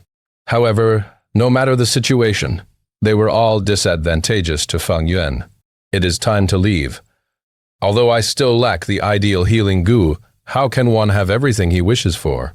After returning to the village, I will take the Heavenly Essence Lotus and then take out a healing Gu from the clan storage before leaving immediately. Fang Yuan gave one last look behind him. The sound of intense explosions were still coming from the black smoke. He turned around and left, rushing towards the Gu Yu village. With his status as an elder, he could forcefully open the clan storage and take out primeval stones as well as Gu worms. There was unrest all around. People were frightened. It was the best time to take advantage of the situation. If this chance was let go, no matter what the battle outcome is, the general situation would be set, making it difficult to take advantage. Thunderwing's Gu couldn't be used for the moment, so Fang Yuan could only run quickly through the forest. The wolf tide had ravaged everything in its path, making the once dangerous pathways peaceful and safe. Soon, Fang Yuan was able to see the Gu Yue village in the horizon. Who are you? Fang Yuan swiftly stopped, two strangers had appeared in front of him. These two were both wearing Gu Master's clothings. One was an elderly man. He was tall and his back was ramrod straight, giving a sense of being as steady as a mountain and as profound as a deep pool. The most eye-catching part was the copper mask that he was wearing on his face. The mask was of a plain design and gave an antique feeling. There were 3 openings on it, revealing the wearer's eyes and mouth. His eyes showed the vicissitudes of life and revealed a grand and righteous aura. His lips were pursed up, the contour in between as sharp as a blade, hinting at this man's firm willpower. The mask didn't cover his ears, exposing his graying temple hairs and revealing that this man should be of an older age. The one next to the man was a youth with eyebrows that were as upright as a sword, and eyes that were bright and shining, periodically sending out sharp glances that looked like an eagle or a tiger's. Looking at this appearance, the youth's age should be similar to Fang Yuan. However, this person's belt had a silver plate on it, carved with the character 3. So young and already a rank 3 Go master, this showed amazing talent in cultivation. This was a young genius. However, Fang Yuan's gaze only paused a moment on this youth. Before turning towards the senior, this youth had a slight, dark complexion with similarly pursing lips, the entire body releasing a sharp and professional aura. Definitely not someone to be underestimated. But the slightly bulging chest area, along with the structure of the limbs and throat, allowed Fang Yuan to instantly see through her identity as a girl. Fang Yuan would never look down on women, but compared to this heroic girl, the identity of the middle-aged man beside her would shock anyone. Tai Zhulong. Fang Yuan's mind jolted. He inwardly recalled the identity of this middle-aged man. The man was wearing a copper mask, and the square amethyst plate on his belt was carved with the character 5. He was the rank 5 Gu Master, enforcer of the law, a great detective, the #1 investigator of the southern border, divine investigator, Ti Shui Lung. He was impartial and merciless in upholding justice. Many demonic path cultivators had been arrested by him, and many vile characters beheaded. He was the model example of the righteous path, and had made a very high reputation for himself by solving countless cases as he traveled throughout the southern border. Little brother, please wait. Tai Shui Lung cupped his hands to Fang Yuan. He had already made a name for himself for a long time, and was also a rank 5 Gu Master, but his attitude was polite and amiable. Seeing little brother's state of injuries and hurried appearance, "Did your esteemed clan leader and elders encounter trouble?" he asked. Fang Yuan automatically changed his expression to that of anxiety and astonishment, while mixed within them were doubts and fear. "Who are you guys? How do you know this?" "Right. We were chasing after a Thundercrown wolf, but we ran into trouble by encountering a lightning lycan. I am hurrying back to request reinforcements. I am Ti Shui Lung. I am an ally, not your enemy. I just came from Guyue village." "Little brother, you don't need to return for reinforcements. The beast tide concerns all humans and we need to join hands to face it. This Tai shall contribute all he can." Tai Shui Lung immediately took this task upon himself. "Damn it, to think that I, Gu Yuebo, will die here today. Even if we die, we can't let this lightning lycan get off so easily." Gu Yu clan leader and Bai clan leader were full of injuries and had almost exhausted their primeval essence. Right now, they could sense the grim aura of death. The thick smoke had already dispersed. All the elders had died, and only these 2 clan leaders were left. The lightning lycan also didn't fare well. Its body had some deep wounds from which one could see its bones. It bared its teeth and retreated to the back of the lightning wolf packs, its eyes flashing with a sly look as it retreated from fighting in the front lines. "Come, you coward!" the Bai clan leader furiously roared. However, the lightning lycan kept on retreating backwards, and then let out a howl, commanding the ordinary lightning wolves to charge towards these 2 rank 4 Gu Masters. Cunning bastard! Gu Yuebo and Bai clan leader looked at each other and sighed. They had prepared to make a strong counterattack before dying, but the lightning lycan had a wisdom that didn't lose out to humans, and wasn't fooled. "My life is over. Damn this, we are going to die in these ordinary lightning wolves' mouths." Just when these 2 clan leaders were becoming extremely distraught, a voice suddenly arrived from a distance. "2 leaders, hang in there for a moment." The voice echoed through the mountain forests. The 2 clan leaders' bodies jolted and they immediately turned to look, noticing a tall figure rushing towards them. The figure repeatedly flashed, freely moving through the wolf packs. After a few moments, the figure stood beside the two clan leaders. "You are?" the two clan leaders asked at the same time. "My name is Tie Shui Lung." Gasp. The Bai clan leader drew in a long breath in shock. He was surprised, joyous, and also puzzled. Why was Tie Shui Lung here? Gu Yuebo, on the other hand, was aware of the reason as he joyfully said, "So it is divine investigator Tie." Just as he said this, the wolf packs charged in. A bunch of foul creatures. Tai Shui Lung's tongue seemed to burst with thunder, and with a low shout, he willed a gu in his aperture. Boom! A formless aura suddenly erupted, radiating and engulfing everything. This aura was like a mountain, indomitable and unshakable. It was like the heaven itself as it overlooked the world and saw through everything. Righteous gu. Only a gu master who had a righteous heart could use it. The righteous aura could weaken vile creatures. Within its range, the lower the willpower of his enemies, the more the weakening effect. Tai Shui Lung had once used this gu to make a rank 4 gu master lose his fighting strength and surrender completely. This was the supreme art of subduing enemy without fighting. Howl, howl. The lightning wolves' momentum stopped. Their limbs were trembling under the pressure of this aura, and they didn't dare to move forward. Ho! The lightning lichen gave out a battle cry from the back, trying to command these lightning wolf packs. Such nerve! Tai Shui Lung glared and suddenly stretched out his right hand, making a grabbing motion towards the lightning lichen. Rumble, ripples spread in the sky, and an enormous black iron hand tore the sky apart and grabbed towards the lightning lichen. Rank 5 Iron Fist, grappling gu. The lightning lichen was cunning, but it lacked bravery. In addition to that, its body was riddled with wounds, so it didn't dare to resist this move head-on, and instead quickly dodged. However, this black iron hand had firmly locked onto the lightning lichen, and it kept on chasing. The lightning lichen wasn't able to escape from it. Its vicious personality was stimulated. It gave a loud roar and fiercely collided against the black iron hand. The enormous hand shattered, but the lightning lichen received serious injuries. Almost all its bones were on the verge of shattering. It let out miserable whimpers, but didn't dare to fight Tie Shui Lung again. Finally, it resentfully looked at Tie Shui Lung and the two clan leaders before it tucked its tails and ran away. "It is about to escape. Quick, stop it!" the two clan leaders shouted, but Tai Shui Lung stood on the spot and didn't move. "Divine Investigator, please finish it." Gu Yuebo cupped his hands and implored. Tai Shui Lung slightly shook his head. At this time, Fang Yuan and the young girl finally arrived. They had seen how the lightning lichen had been forced away by the iron hand. "Dad, why did you do that? You are injured." The young girl quickly approached Tai Shui Lung and stamped her feet in anger. Her reproaching tone was full of concern. "Ruo Nan, this lightning lichen is very cunning. Chasing it away by force is the best way to deal with it."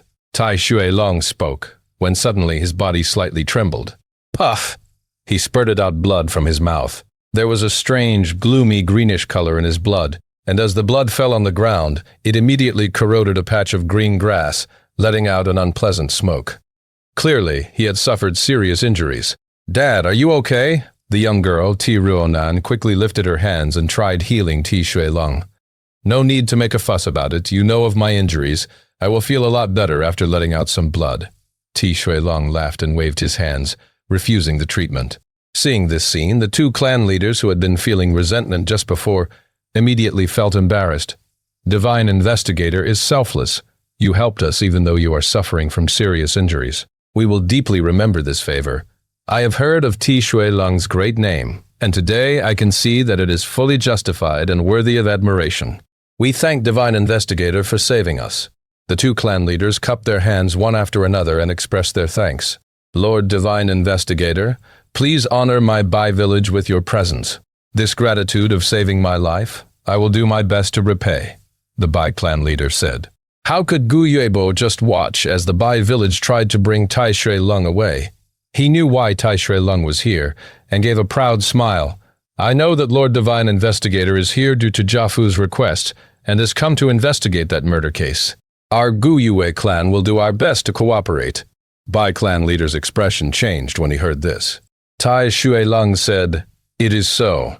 However, the one in charge of this investigation won't be me but my daughter Ti Ro Nan. Eh? Immediately, everyone present turned to look at the young girl. Chapter 171. Inbred Demonic Nature Translator. Sky Pharaoh, Editor. Sky Pharaoh? What, father, you want me to solve the case? The girl pointed to herself, her face in utter shock. Why are you unwilling? Tai Shu Ling smiled gently. No, of course I'm willing. Tai Ru Nan finally reacted, jumping in joy. Tai Shui Lung nodded, sighing in a complex tone. You aspire to walk the same path as me. These few years where you were by my side, you have been greatly influenced by me, and learnt much. An eagle can only learn to fly by itself. Only then can it truly grow up. Your father is old already. My injuries cannot be cured. I cannot continue being with you as you live your life, and as the newer generations replace the old. What happens next is up to you. Father, don't give up yet. Isn't there still hope for treatment? The young girl's voice trembled as she choked back tears. You and I both know that the chances are infinitely slim. People have to learn to face facts, Ruo Nan. Tai Shui Lung laughed, then turned towards Gu Ye Bo. Don't worry, Gu Ye clan leader. This daughter of mine has learned at least 80% of my abilities. With my guidance along the way, she will not let your clan suffer any injustice. Of course. Gu Ye Bo quickly cupped his fist. Young heroines are on par with males. Such an elegant disposition, and the child of a hero, there is no reason for me to worry. Please come to the village, and let us feast upon your arrival. The dishes filled the entire table, with the fragrance overwhelming the surroundings. Clear wine was poured out from the wine jar in a straight line into Tishui Lung's cup. The wolf tide was just over, and Guye village was in its toughest period. Large amounts of resources had been expended, causing a food shortage and lack of commodities. Many mortals would starve to death, but even so, to welcome Tishui Lung, Gu Yue clan still assembled this banquet. As the clan leader, Gu Yue Bo sat at the clan head's seat, while Tishui Lung and Ti Ruo Nan were beside him. Other than that, Gu Ye Qi Zhong, Gu Ye Ge Yan, Gu Ye Mo Chen, Gu Ye Yao Ji, as well as Fang Yuan and the others, all being elders, were present. Before the wolf tide, Gu Ye clan had over a dozen clan elders, but now only one table remained, and there were less than 10 elders. Moreover, the clan elders present were all injured to varying degrees, especially in the case of Gu Yue Mo Chen. 2 weeks ago, when he resisted the wolf tide, he was heavily injured and had been hiding in his private room to recuperate. He was resting in bed, but when he heard about the arrival of Tai Shui Lung, he forced his body up and attended this banquet. But this also let him escape the crisis, while his old rival Gu Yo Chi Lien had followed the clan leader in assaulting the Thunder Crown Wolf and was killed by the Lightning Lycan.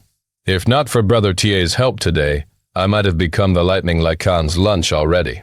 For saving my life, I toast, brother, tie this cup. Gu Yuabo stood up, holding the cup with both hands and bending his back, sincerely offering his gratitude. I was only doing what I could. Tai Shui Lung raised his cup, drinking the wine in one go. He had a vigilant and strict lifestyle, refusing to gamble or find prostitutes, standing by his morals, and never went greedy on drinking. He had thus never been drunk. After drinking this cup, Gu Yebo looked at the people in the banquet, his eyes turning red, sighing and sitting down.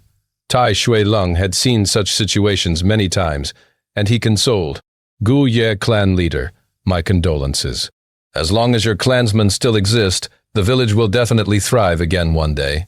That lightning lycan was heavily injured as well, and the lightning wolves have greatly been damaged. They will not attack for the next few years. This wolf tide has been safely endured. The wolf tide's harshest period is indeed over. For the next few months, although lightning wolves will still appear, their quantity will continue to decrease, and no large groups will be formed. The wolf packs no longer have the ability to directly charge at the village. The lightning lycan will return to the wolf den and recuperate there, while slowly organizing the remaining wolves. Many wolves will be recalled, and many lightning wolves would die, causing the wolf pack's need for food to decrease drastically. The wolf packs would become self-sufficient, and in the next few years they would gradually get stronger, during which new 100 beast kings, bold lightning wolves, 1,000 beast kings, frenzy lightning wolves, and myriad beast kings, thunder crown wolves would appear. At its peak it begins to weaken, and at its weakest it begins to prosper, regardless of humans or wolves. They follow such a law. But although Ti Shuilang's words were right, humans are not grass or trees. They have feelings. The Guyue clan leader understood this fact much better than Ti Shuilang, but the misery and pain in his heart was unavoidable. The sacrifice was too big. Just the higher-up clan elders were already gone by at least half. As for the rank 2 and rank 1 Gu masters, they had an even larger amount of casualties. The entire Gu Yu village's strength had fallen to rock bottom, and could no longer endure any more disasters. Why is it that you guys do not counterattack and go wreck their den? On one side, Tirunan could not understand and asked in confusion. That is because inside the wolf den, there are over dozens of groups of thunder gas worms, amounting to over 1 million of them in total. There are also large numbers of wild Gu mixed in. It is hard to cause any damage to them unless all 3 clans work together. Gu Ye Yaoji explained. Saying so, she suddenly snorted, staring at Fang Yuan. But this possibility is too small. Even within our clan, there are clan elders shrinking in fear, and during the Wolf Tide's attack, God knows where they were hiding. Saying so, all the other clan elders turned their vision towards Fang Yuan. Previously, Fang Yuan was inside the rock-cracked secret cave exploring the Flower Wine Monk's inheritance, causing him to miss the huge battle in resisting the Wolf Tide. In everyone's eyes, this was being crafty and evasive, as well as being timid and fearing death. Thus, the clan elders' expression towards Fang Yuan were all full of unhappiness, disdain, and some hidden anger. Even Gu Yebo's expression was looking ugly. As the clan leader, he was most revolted by people like Fang Yuan, doing things according to their own will, mysterious and having their own little schemes. He could not feel safe with such a person around. The atmosphere at the banquet immediately transformed.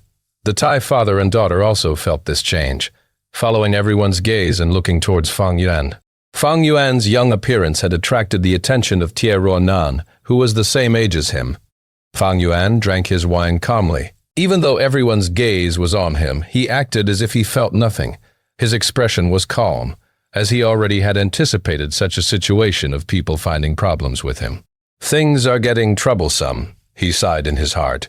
Although worried, he was not frightened. Tai Shuilang's appearance had heavily destroyed his plans to leave. If he took the Heavenly Essence Treasure Lotus and destroyed the foundation of the Gu Yue village, this would cause the Tai father and daughter to arrest him. The name of Divine Investigator is not just a myth. With his abilities and strength, as long as Tai Shuilang commences his chase, there is no possibility of failing. Even if he does not take the Heavenly Essence Treasure Lotus, his mysterious disappearance would cause the clan to investigate. As it involves Jia Jin Sheng's death, even the Tai father and daughter would get involved. If he left without notice, in their eyes it would be a thief trying to escape, running from his crimes. With no choice, Fang Yuan could only choose to stay and observe the situation. Although everyone reprimanded him, the situation now was still not at its worst. If he left right now, that would be a panicky move, and it would cause the entire situation to worsen. Is the wine nice? Gu Ye Yaoji laughed sinisterly, staring at Fang Yuan. Aren't you going to explain? Fang Yuan slowly put down his cup, raising his head and looking at Gu Ye Yaoji's broken arm. The old are the most cunning. This is extremely true. To preserve her life, Gu Ye Yaoji broke her own arm, and under the name of being injured, she avoided the clan mission of entering the battlefield. This happened in Fang Yuan's previous life as well, but to think she did the same thing once again, her act of sacrificing one limb to save her life, was indeed effective. It prevented her from getting killed by the Thunder Crown Wolf and not participating in the chase, thus keeping herself alive. However, right now she was finding problems with Fang Yuan. One aspect was due to old grudges, but mostly was because she wanted to bring the attention to Fang Yuan and reduce people's attention on herself. What do you want me to explain? Explain how you broke your own limb just to preserve your miserable life, Fang Yuan sneered. What? Gu Ye Yaoji was shocked and enraged, standing up from her seat. She stared with both eyes wide open, pointing at Fang Yuan's nose, shrilling, "You little rascal! How dare you accuse me like this? This is blatant defamation slander. How can you be so shameless? How can our Gu Ye clan have such a joke like you? Gu Ye Yaoji." Gu Yebo's expression changed, shouting, "Sit down at once. We have an important guest here. How can you scream and shout freely like this?" Gu Yue Yaoji wanted to continue scolding, but on seeing Gu Yebo's dim expression, She could only swallow the words she was about to spit out. She stared angrily at Fang Yuan, sitting down reluctantly. Gu Yuebo settled Yao Ji's problem, then turned to look at Fang Yuan. Elder Fang Yuan, I need an explanation. During the attack of the wolf tide, where were you? Fang Yuan? Tai Shuilong's eyes shone with surprise. In Jia Jin Sheng's mysterious disappearance, Fang Yuan had played an important role. Before coming here, Tia Shuilong had already gotten much intel from Jia Fu. But to think that this young elder was Fang Yuan himself. At once, Ti Shuilong's heart became interested. He had solved numerous cases and could see the peculiarity from all the traces of evidence to guess the actual fact. From everyone's expression, he could tell the truth behind Fang Yuan's sudden evasion from battle. But the truth that everyone knew was only scratching the surface. What is the utter reality? Regardless of what the truth is, Fang Yuan's answer would reveal a fragment of his inner thought. That would be very helpful in solving the case later. Sensing Tai Shuilong's attention on him, Fang Yuan's heart tightened, but his expression remained the same. He looked at everyone plainly, and a mocking smile appeared on his face. There's not much to explain. Since Clan Elder asked, I'll just say it out. I was extremely frightened back then. The stress accumulated during this extensive period, as well as my fear of death that had reached its limits. I could not endure it. I was cowardly and weak. I hid in the corner and no longer dared to enter the front lines. Once he said so, everyone was dumbfounded. They had expected Fang Yuan to use all sorts of excuses and reasons, and were prepared to expose his lies and criticize Fang Yuan. But to think he admitted it directly. Any kind of lie, as long as it is not true, will have loopholes. Furthermore, Ti Shuilong is here. Fang Yuan's expression was calm, looking down and staring at the wine in his cup. Tai Shuilong's expression turned weird. He subconsciously frowned, and a sense of loathing and antipathy rose in his heart. This young man, he has an inbred demonic nature. Chapter 172, No one more suited than Fang Yuan. Translator, Skypharaoh. Editor, Skypharaoh at the banquet. It was utter silence. Everyone was stunned, staring at Fang Yuan blankly. They had not expected him to reply like this, directly admitting it so honestly. He's too young after all, actually saying such words. Once he said that, it means his entire political career is ruined. From now on, this Fang Yuan is no threat anymore, the clan elders furiously assessed. At this point, into the wolf tide, the outcome had already been decided. In the next few months, there will only be small wolf packs moving about. As the lightning Lycan continues to call them back, as well the Gu masters killing them, the lightning wolves would basically vanish completely by the end of the year. But conflicts never end. At places with people, there are interests. And where there are interests involved, there are conflicts. During the wolf tide, it is the struggle between man and wolf. But now that the toughest part of the wolf tide is over, the clan's internal struggles surface above the water, turning into internal strifes. The wolf tide assaulting the village caused many Gu masters to die. Some factions were destroyed, and the interests they once held naturally has to be distributed. Among the Gu Yue clan higher-ups, there were originally many clan elders to divide the interest cake of the entire village. But now that only Fang Yuan and the other elders amounting to less than 10 remained, that cake was still whole and intact. To split this large cake among themselves, they would have to compete against one another.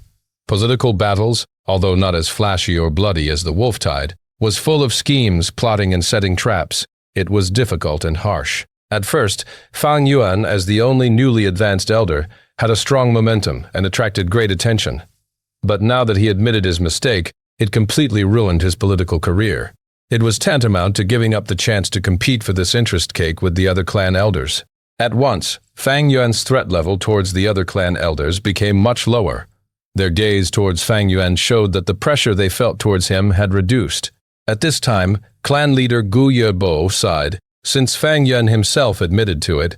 As clan leader, I have to punish you for the act of running away from battle. According to the clan ancestors' rules, runaways will be stripped of their clan elder status, but the final result shall be decided by me and the other clan elders. We'll decide on your punishment after a discussion. But regardless of the result, I hope you can accept it. My brother. The others showed a weird expression. Fang Yuan nodded, not speaking, as if he had submitted to fate. Gu Yue Yao Ji broke her own arm to save her life. This was decisive and ruthless. Fang Yuan was the same, except he lost even more, giving up his clan elder status. His greatest problem now is the sudden appearance of the Tai family father and daughter. If he got involved in the political turmoil now, facing suppression from other elders, his situation would get even more dangerous. Letting go, willingness to let go, among taking and letting go, that is life. The identity of clan elder was to cultivate better, that is its only purpose to me. To pursue eternal life, I walked on the demonic path. I am willing to discard my own life. What else can I not discard? Clan elder status? Fang Yuan did not feel a shred of regret or annoyance. This was the wisest decision. Moreover, although there's a punishment, it would definitely be minimized. After all, there were little clan elders left, and as a rank 3 Gu master, his strength was greatly valued. The clan leader has to punish him on one end, but also needs to borrow his strength to stabilize the entire village's circumstance. Thus he also needed to give in to Fang Yuan. As for the other clan elders, Fang Yuan had stepped out of this political contest and no longer held any threat. They would not offend Fang Yuan anymore. After all, if they force Fang Yuan to retaliate, isn't it finding trouble for themselves? Although there is the clan system, but what is a system? A system is just a tool to maintain the interests of those in power. On one hand, it governs and divides the interests of the lower levels, but it is also the rules that contain the higher-ups as they compete against each other. Fang Yuan laughed coldly. These matters he was clear as day. The truth was transparent to him. The most crucial point now is the Tai family father and daughter. Fuck, they came much earlier than I had anticipated, even before the wolf tide is completely gone. But such a behavior perfectly fits Tai Shui Lung's hatred towards evil, and his selflessness in fighting crime. Thinking of this, Fang Yuan felt a strong pressure. Even though Ti Shui Lung is injured now, his battle strength was not something Fang Yuan could compete against. A starving, dying camel is larger than a horse. It is this logic. I need to leave the village, but I also need to avoid the pursuit of the Tai father and daughter pair. How can I get out of this predicament? Fang Yuan was vexed. This Tai family father and daughter was not as easy to confuse as Jia Fu. Moreover, Fang Yuan's cultivation was too low. Even if he had 1,001 plans, what could he do without actual strength? Rank 3 and 5. It was a world of difference. Everyone, I have something to say. At this point, the silent Gu Ye Mo Chen suddenly said. His expression was pale as he had dragged his injured body to the banquet, and he did not drink wine, only sipping tea. But what he said next shocked people to death. There's something I have to be honest about. Elder Fang Yuan did not manage to enter the battlefield, and that was due to me. What? At once, the other clan elders were shocked. Oh, what do you mean? Gu Ye Bo asked. Fang Yuan sent a glance over, hiding his shock. Why would this Gu Yu Mo Chen stand up for himself? During this wolf tide, the Mo faction inheritor Gu Yu Mo Bei had already died, unfortunately, even though the Mo faction had to the greatest of their ability protected Mo Bei. On the battlefield, surprises were aplenty. Moreover, during the wolf tide, everyone was in danger. Sometimes they can't even take care of themselves. What more towards others? Gu Yue Mo Chen sighed. To speak the truth, my granddaughter, Gu Yue Mo Yan, had fallen deep in love with Elder Fang Yuan. Before this, she had come to beg me, kneeling on the ground and crying, not willing to see Fang Yuan die on the battlefield. I only have one granddaughter, thus out of selfishness, I kept Fang Yuan in my estate and knocked him out. It was only until we chased the lightning crown wolf that I let him out. Thus, everything was due to me. It is my fault. It has nothing to do with Fang Yuan. What? Oh, is that really it? The clan elders were suspicious. Gu Ye Mo Chen's words were quite a stretch. It was rather unbelievable. Love and relationship among youngsters is common. Gu Ye Bo nodded, staring at Fang Yuan with deep meaning, wanting to find out some clues from his expression. But Fang Yuan looked down with a calm expression. There was nothing to see. Clan leader was disappointed. The other clan elders exchanged glances, not understanding why Gu Ye Mo Chen was so defensive of Fang Yuan. Him saying this in order to aid Fang Yuan, it meant that he had sacrificed his own reputation and ruined his own political prospect. Gu Ye Mo Chen continued, in order to protect my reputation, Elder Fang Yuan willingly let himself suffer the injustice. But I have already erred once. How can I make a mistake once more? This is the truth. As for the punishment, I implore Lord Clan Leader to consider. I admit my mistake, and, as with the rules, if my clan elder status is to be stripped, I have no objections. Clan Leader quickly waved his hand, saying, Elder Mo Chen has worked hard all these years. What you did was understandable. Humans are not grass or wood. How can we not have feelings? Now that our clan is greatly weakened, we need loyal and strong elders like you. But this is still your own selfishness. Thus the punishment still needs to be decided. We have an important guest today. Let's not talk about this now. Come, Brother T. I and the clan elder shall offer you a toast. Saying so, Gu Yuebo stood up. The other clan elders stood up as well, raising their cups. Everyone is too kind. I still have to trouble you all later. I hope I can seek your understanding. Tai Shui Lung did not put on airs, standing up and drinking his wine. In the courtyard of the Mo faction, flora and fauna were abundant. The artificial mountain had a spring flowing with crystal-clear water. In the night sky, the moon hung high in the sky like a plate. The banquet had long ended. Fang Yuan sat in the cooling pavilion as he listened to the sound of the flowing water, and he placed down his teacup with a plain expression.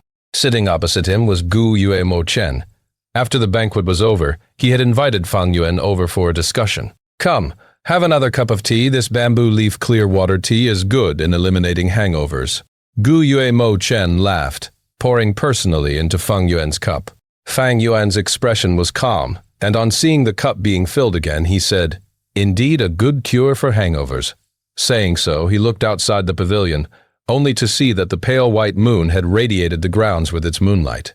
Under the moon, the pavilion was quiet and graceful, but in the wind there were lurking shadows, showing how the Mo faction courtyard was turning from a prosperous state to a declining one. During the banquet, Fang Yuan had already understood Gu Yuemo Chen's intention. Seeing this scene, he was even more sure of himself. The Mo faction had no inheritor left. Once Gu Yuemo Bei died, the entire Mo faction would lose its inheritor. Although Mo Bei still had his sister Mo Yan, the clan rules was that, since ancient times it favored males over females, and the assets can only be inherited by a male and not female.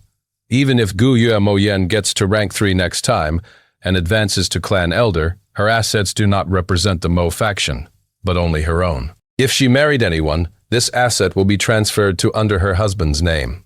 If they lost their inheritor, a clan's political influence would have no prospects, and no one would join them. The Mo faction had already fallen into difficult circumstances, on the verge of breaking down. But heaven always left a way, and the Mo faction was not truly at its wit's end. There was still a sliver of hope. This hope lies in Gu Yuemo Yan's hands. Although she is a female, she can marry someone. If the son-in-law marries into the Mo faction, he would have an acceptable status, and can inherit the Mo faction. Seeing that Fang Yuan had no inclination to mention it, Gu Yuemo Chen scolded this crafty lad internally, but had to speak. I wonder what Elder Fang Yuan thinks of my Mo faction.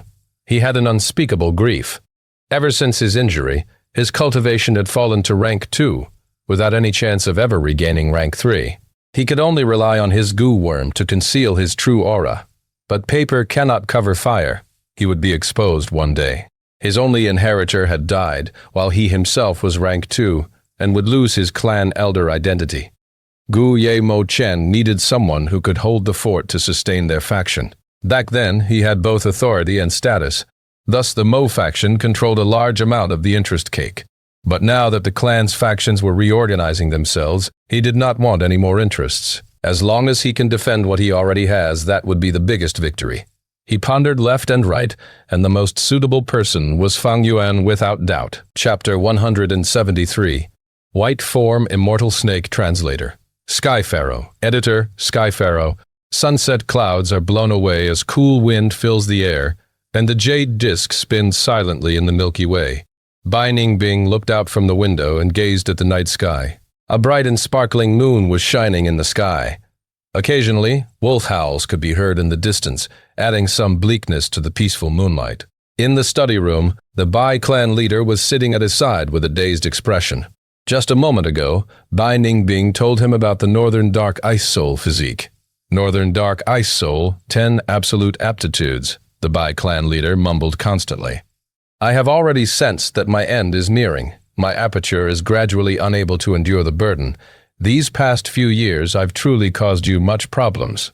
Bai Ningbing softly sighed. His expression was calm. No longer was there the abnormal, reckless, and crazed state as before. What replaced them was tranquility and peace. This tranquility and peace came from his heart. He had found his path and was no longer perplexed by life and death. People mature over time, and the stimulation from life and death could further speed up this process. Moonlight fell down like flowing water, illuminating Bai Ningbing's fair skin. Under the flowing radiance, his two blue eyes shone with depth. He was like a beautiful young man from a painting, with white hair and white clothes like the immortals in the clouds, causing people to look intently. How could this happen? You were clearly A grade with 99% primeval essence when your aptitude was tested. It absolutely wasn't the Northern Dark Ice Soul. The Bai clan leader was still refusing to accept it. It was indeed so. But one day when I was cultivating, my aptitude suddenly advanced. I checked the ancient scrolls and records in the clan and found some information on this. Every 99% A-grade aptitude has the possibility of advancing to 10 absolute aptitudes while cultivating, Bai Ningbing said. All 10 defy the heavens, and the heavens can't tolerate them. Even Renzu's 10 children didn't have a good end. Sigh, is there really no way to salvage it? Bai clan leader felt pity and regret when he looked at the beautiful boy in front of him. He was the clan's pride and their hope to rise up in power. However, his life was already nearing its end.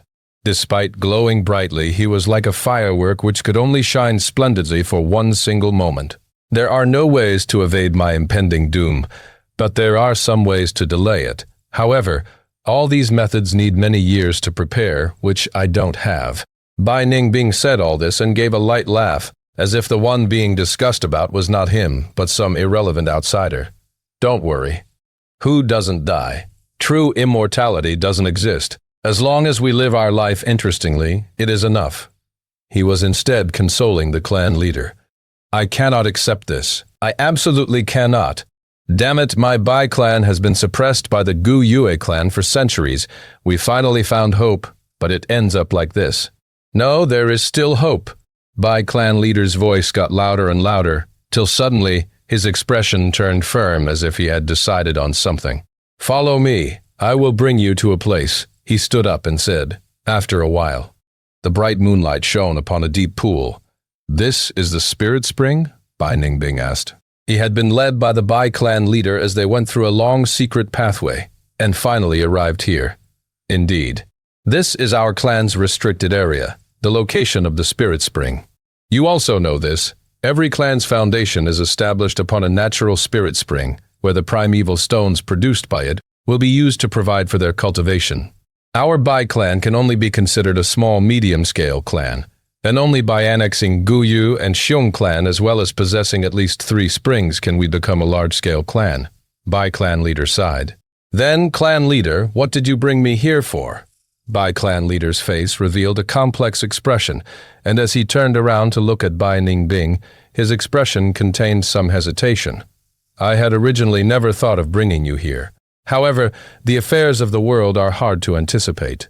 To think you would end up possessing Northern Dark Ice Soul. Your only chance at living lies within this spring. What is in this spring? Bai Ningbing asked. A great immortal, Bai clan leader said with a deep voice. Great immortal? Bai Ningbing was flabbergasted. Great immortal is its title. It is a snake goo left by our Bai clan's first-generation ancestor. It likes cleanliness, and its food is the water of Spirit Spring. It has always been secretly living in the Spirit Spring, Bai clan leader introduced.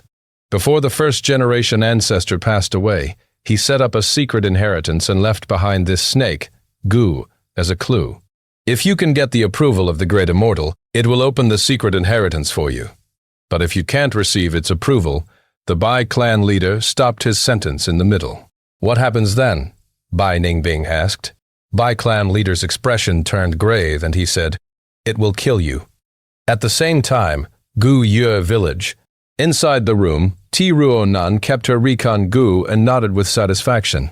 The environment here is pretty good. It's rather clean.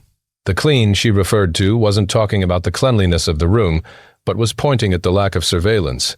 It was impossible to say that there absolutely wasn't any surveillance. After all, Ti Shui Lung was rank 5, so he possessed too great of a threat. Hence, there was a necessity for some precautions. However, Gu Yuye clan's defensive and surveillance measures were just at the right amount, and the level was quite low too, not creating any feelings of provocation and aversion. It could even be taken as excessively earnest and passionate reception, which was why Tie Ruo Nan gave the assessment of rather clean. Tai Shui Lung slightly nodded. Ruo Nan, you have followed me for so long and have learned many things. However, some things can only be learned by taking actions, and not just by spectating from the sides. Hence, I handed this case to you. Father, I will definitely work hard and give my best. Good. Then let me ask you, what should your next step be? Tai Shui Lung was deliberately testing her. Tai Ruo Nan smiled. She turned around and gazed at the moon through the window. The moon is beautiful tonight. Dad, can I have the pleasure to take you around this Gu Yu village? Upon hearing this, Tie Shui Lung revealed a gratifying smile. When starting out on a case, it was not urgent to understand the details of the case. The first step to solve a case was to survey the surroundings. The father and daughter pair slowly walked through the streets. After resisting the most terrifying attacks of the wolf tide, Gu Yuye clan was now in a wretched state. There were collapsed bamboo buildings and bloodstains all around. Junks were piled up all over the place, and feeble moaning sounds of crippled people could be heard from time to time. The Thai father and daughter pair walked around the village without saying any words. Fang Yuan, you bastard, fuck off. Suddenly a loud roar came from within a courtyard. The Thai father and daughter stopped walking. After a long while, the courtyard gate opened, and Fang Yuan walked out while rubbing his nose with a vague smile on his face. Hello, little brother Fang Yuan. Tai Shui Lung took the initiative to send his greetings. Junior pays his respects to Lord Divine Investigator. Fang Yuan constrained his smile and cupped his hands. Little brother, we are new here and don't know the place well. Is it possible for little brother to tell us a thing or two? Tai Shui Lung suddenly asked. Tai Ruo Nan glanced at her father, but she didn't make any comments. Fang Yuan's gaze hardened. He was just about to go meet them, but this opportunity was delivered right up to him. Both of you have traveled a great distance and suffered hardships to come and solve the case. The whole village ought to help you. Please follow me. Fang Yuan spoke directly without showing the slightest evil intention and walked in front. The spirit spring was raging like the boiling water. All of a sudden, the spring water rose up like a tidal wave. After it reached a certain height, the spirit spring scattered and splashed in all directions. A slender white snake, its whole body covered with snow-white scales, tread on the waves and revealed its elegant appearance. Its eyes were like jade, cold and indifferent. On the two sides of its head were a pair of long whiskers, floating like celestial ribbons. Rank 5 white form immortal snake, Gu. I pay respects to great immortal. Bai clan leader emotionally kneeled on the ground, and at the same time anxiously urged, Bai Ningbing, why are you not kneeling down? I will never kneel before a Gu. Bai Ningbing coldly snorted, his body standing upright and tall. Although the white form immortal snake Gu released an ethereal cold grandeur with heavy killing intent concealed within, Bai Ningbing was not the least bit afraid. His two blue pupils directly stared at its snake eyes. Time seemed to have stopped at this moment. The spirit spring and the Bai clan leader had become insignificant background objects. Under the bright moonlight, the picturesque youngster with blue pupils and the silver-whiskered white snake gazed at each other. After a good while, the white snake suddenly gave a long cry and turned into a white rainbow, slamming into Bai Ningbing. Bai Ningbing's body jolted. The white light entered his aperture and turned into a white snake. The white snake occupied the central area of his primeval essence, and with its tyrannical attitude, all the surrounding Gu were immediately forced to the side. This situation, Bai clan leader stood up with a puzzled expression. It doesn't match what the clan's secret records say. According to the clan's secret records, once a Gu master obtained approval, the white form immortal snake Gu would fly with the inheritor and open the inheritance in the sky. However, the current situation was somewhat weird. The white form, immortal snake Gu, took the initiative to enter Bai Ningbing's aperture and didn't kill him, which should mean that it had approved of him. But why didn't it carry Bai Ningbing and fly to the sky? Could it be that the secret records were wrong? Bai clan leader couldn't make sense of it. Time quietly flew by. That more or less sums up everything about Gu Yu village. There is the underground cave, but that is a restricted area of the clan, and outsiders aren't allowed entry, Fang Yuan said. He looked at the bright moon in the sky and continued. It is getting late. Please go and rest. You need to have the energy to investigate tomorrow, right? Haha, Elder Fang Yuan is correct. We are really thankful for Elder Fang Yuan's directions. Please go and take a rest, Ti Shuileng said. In that case, I will take my leave. Fang Yuan cupped his hands before directly leaving. Tai Shuileng looked at Fang Yuan's figure with interest, and only after Fang Yuan turned into a corner did he take back his gaze. Ruo Nan, what do you think of this Fang Yuan? He suddenly asked. I don't like him. My intuition tells me he is covered in shadows. The young girl frowned. Tai Shuileng nodded his head. I know you have the intuition goo, which strengthens your intuition, but we need definite evidence to solve a case. Just relying on intuition alone won't be convincing. Don't always depend on your intuition. I do not want you to use the intuition goo to solve this case. Yes, Father. Chapter 174. Junior Divine Investigator Translator. Sky Pharaoh Editor. Sky Pharaoh Tai Shuileng said again, Now analyze this person, Fang Yuan. Tai Ruo Nan was stunned, but continued. He is a very logical and intelligent person, and when he introduced the village to us, every word he said was appropriate and well organized. Gasp! Tai Ruo Nan suddenly drew in a mouthful of cold air. She frowned. I didn't notice this earlier, but after you just reminded me, I realized it. This Fang Yuan is too good at speaking. Everything he said is objectively the truth, abandoning his personal feelings, standing at a bystander's perspective and describing calmly, not allowing others to find flaws in his words, thus not able to get additional clues. His words were very, very, very clean. The young girl hesitated before using the word clean. Tai Shuileng nodded, but then shook his head. He did not abandon his feelings. Everyone has feelings, and even a cold-blooded murderer has feelings. He only concealed his personal feelings very well, and was in full control of his emotions. This lad has a demonic nature. Demonic nature? That's right. Think about it. He spoke the truth during the banquet, saying he was frightened and did not dare to enter the battlefield. Tell me, if it was a normal person, would they do that? Tai Shuileng asked. Tai Ruo Nan shook her head. No. Gu masters put the clan's honor and their own reputation higher than their own lives. But that might not be certain, for in history there have also been many people who sacrificed their own reputation, right? That's right. But who were those people? Tai Shuileng's gaze was deep. Tai Ruo Nan considered before her expression changed. They were all outstanding individuals. That's correct. Throughout history, those who sacrificed their own reputations only had two aims. One was that they had a greater aim in mind, and compared to their aim, reputation is worth nothing. The other is to preserve themselves, defaming themselves to prevent suspicion. Tai Ruo Nan's eyes shone. Father, you are saying, you are thinking too much. I just feel that this young man is very interesting. But too bad he is only a C grade, Tai Shuileng said. The moonlight was like water on this night. Fang Yuan walked on the empty street, his footsteps slightly heavy but filled with determination. After interacting with Ti Shuileng earlier, he was indeed what the rumors said. This Ti Shuileng had a gaze that could see through the world, and his intelligence and wits were deep like a chasm. He swept through the southern border for tens of years, establishing his famed name. He really was an outstanding talent. Wanting to remove his suspicions in front of such a person was extremely difficult. As long as they had enough time, they would definitely discover the truth. Now is a race against time. But Mo Faction's recruitment, I can make good use of it. Not long ago in the Mo Faction Pavilion, Fang Yuan had given absurd demands. In return for marrying Mo Yan, he wanted 100,000 primeval stones, 10 rare gu worms, and each at least rank 3.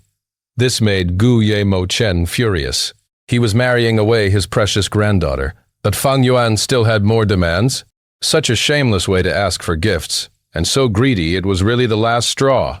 Thus, the discussion faltered, and he chased Fang Yuan out. Fang Yuan left immediately without any inclination to stay. He knew Mo Chen's intention. Thus, he would definitely compromise.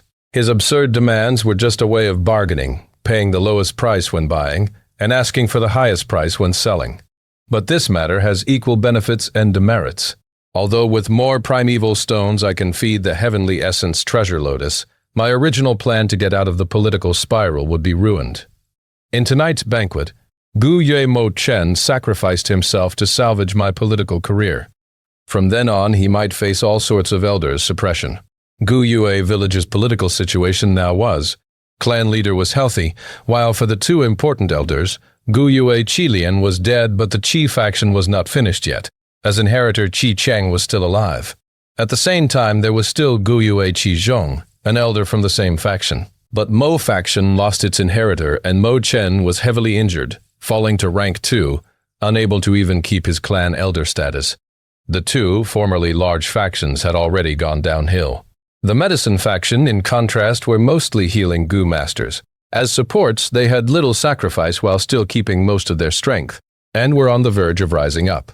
Medicine faction was originally the clan leader's faction, but now it had the ability to be independent. Regardless of whether Gu Ye Yao Ji chooses to be independent or rely on the clan elder, in order to strengthen themselves, they would need to snatch and merge. And the weakened Qi and Mo faction were the best targets. If they did not strike now, later on when the two factions stabilize internally, it would be much more difficult.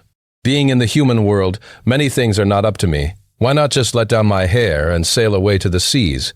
Sailing with the winds and breaking waves as I travel 30,000 li, that is the true demonic path I take.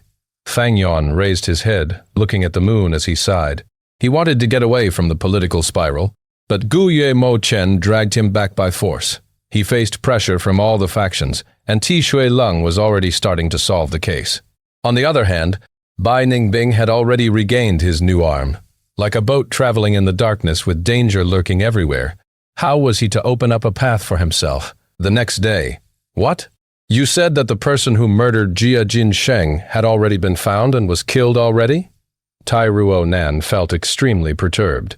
This morning, she had woken up early and officially started to solve the case.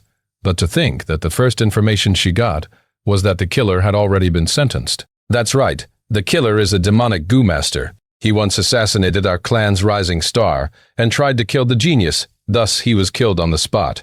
A clan elder provided the information. Is that really so? Did he admit personally that he was Jia Jingsheng's killer?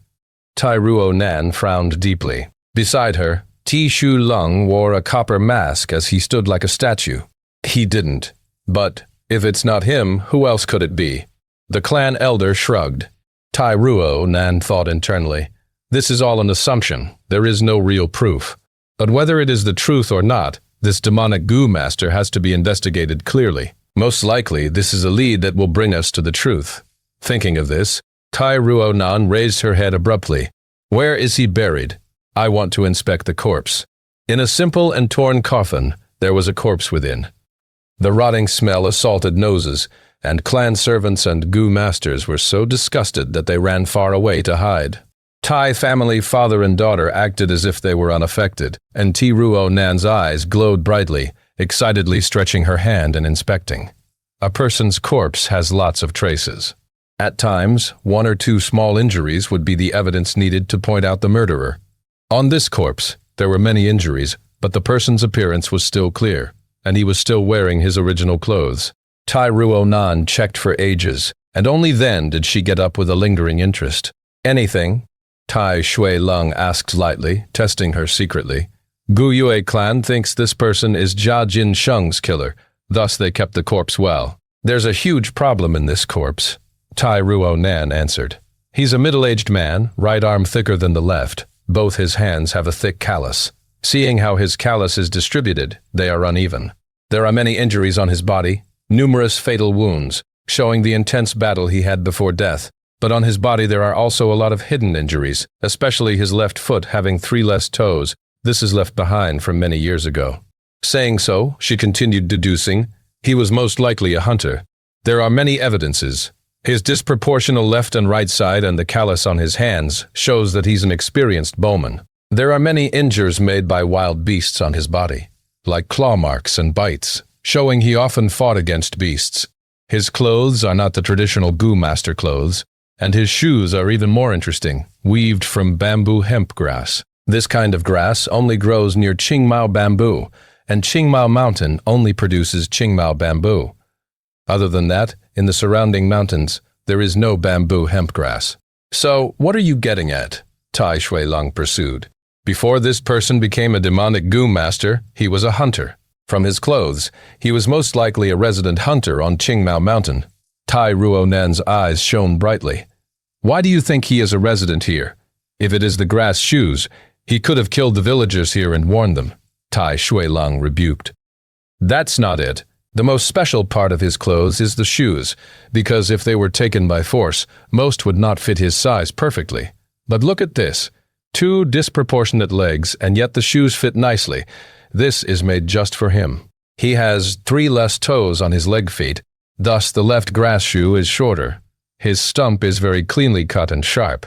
I assume it is most likely due to stepping on a trap by mistake, Ti Ruonan said. Tai Shuilong did not deny it nor confirm it, and did not even give any criticism. Like what he said earlier, he left it to Ti Ruonan to solve the case. Tai Ruonan continued saying, with this conjecture we can go to the surrounding hamlets and investigate. We might find more clues. Wait. Just when she was about to speak, the young girl's expression stiffened. She suddenly remembered, this Qingmao Mountain had just undergone a wolf-tide calamity. Even the villages were heavily damaged, not to mention those hamlets. She knew that using this method to find out the person's identity and information bore little hope. But even if the chances are slim, as long as there is a possibility for success, I must try. It was the young girl's first individual case, and she was full of drive. But half a day passed, and she returned empty-handed. This wolf-tide was the largest and most horrifying one yet.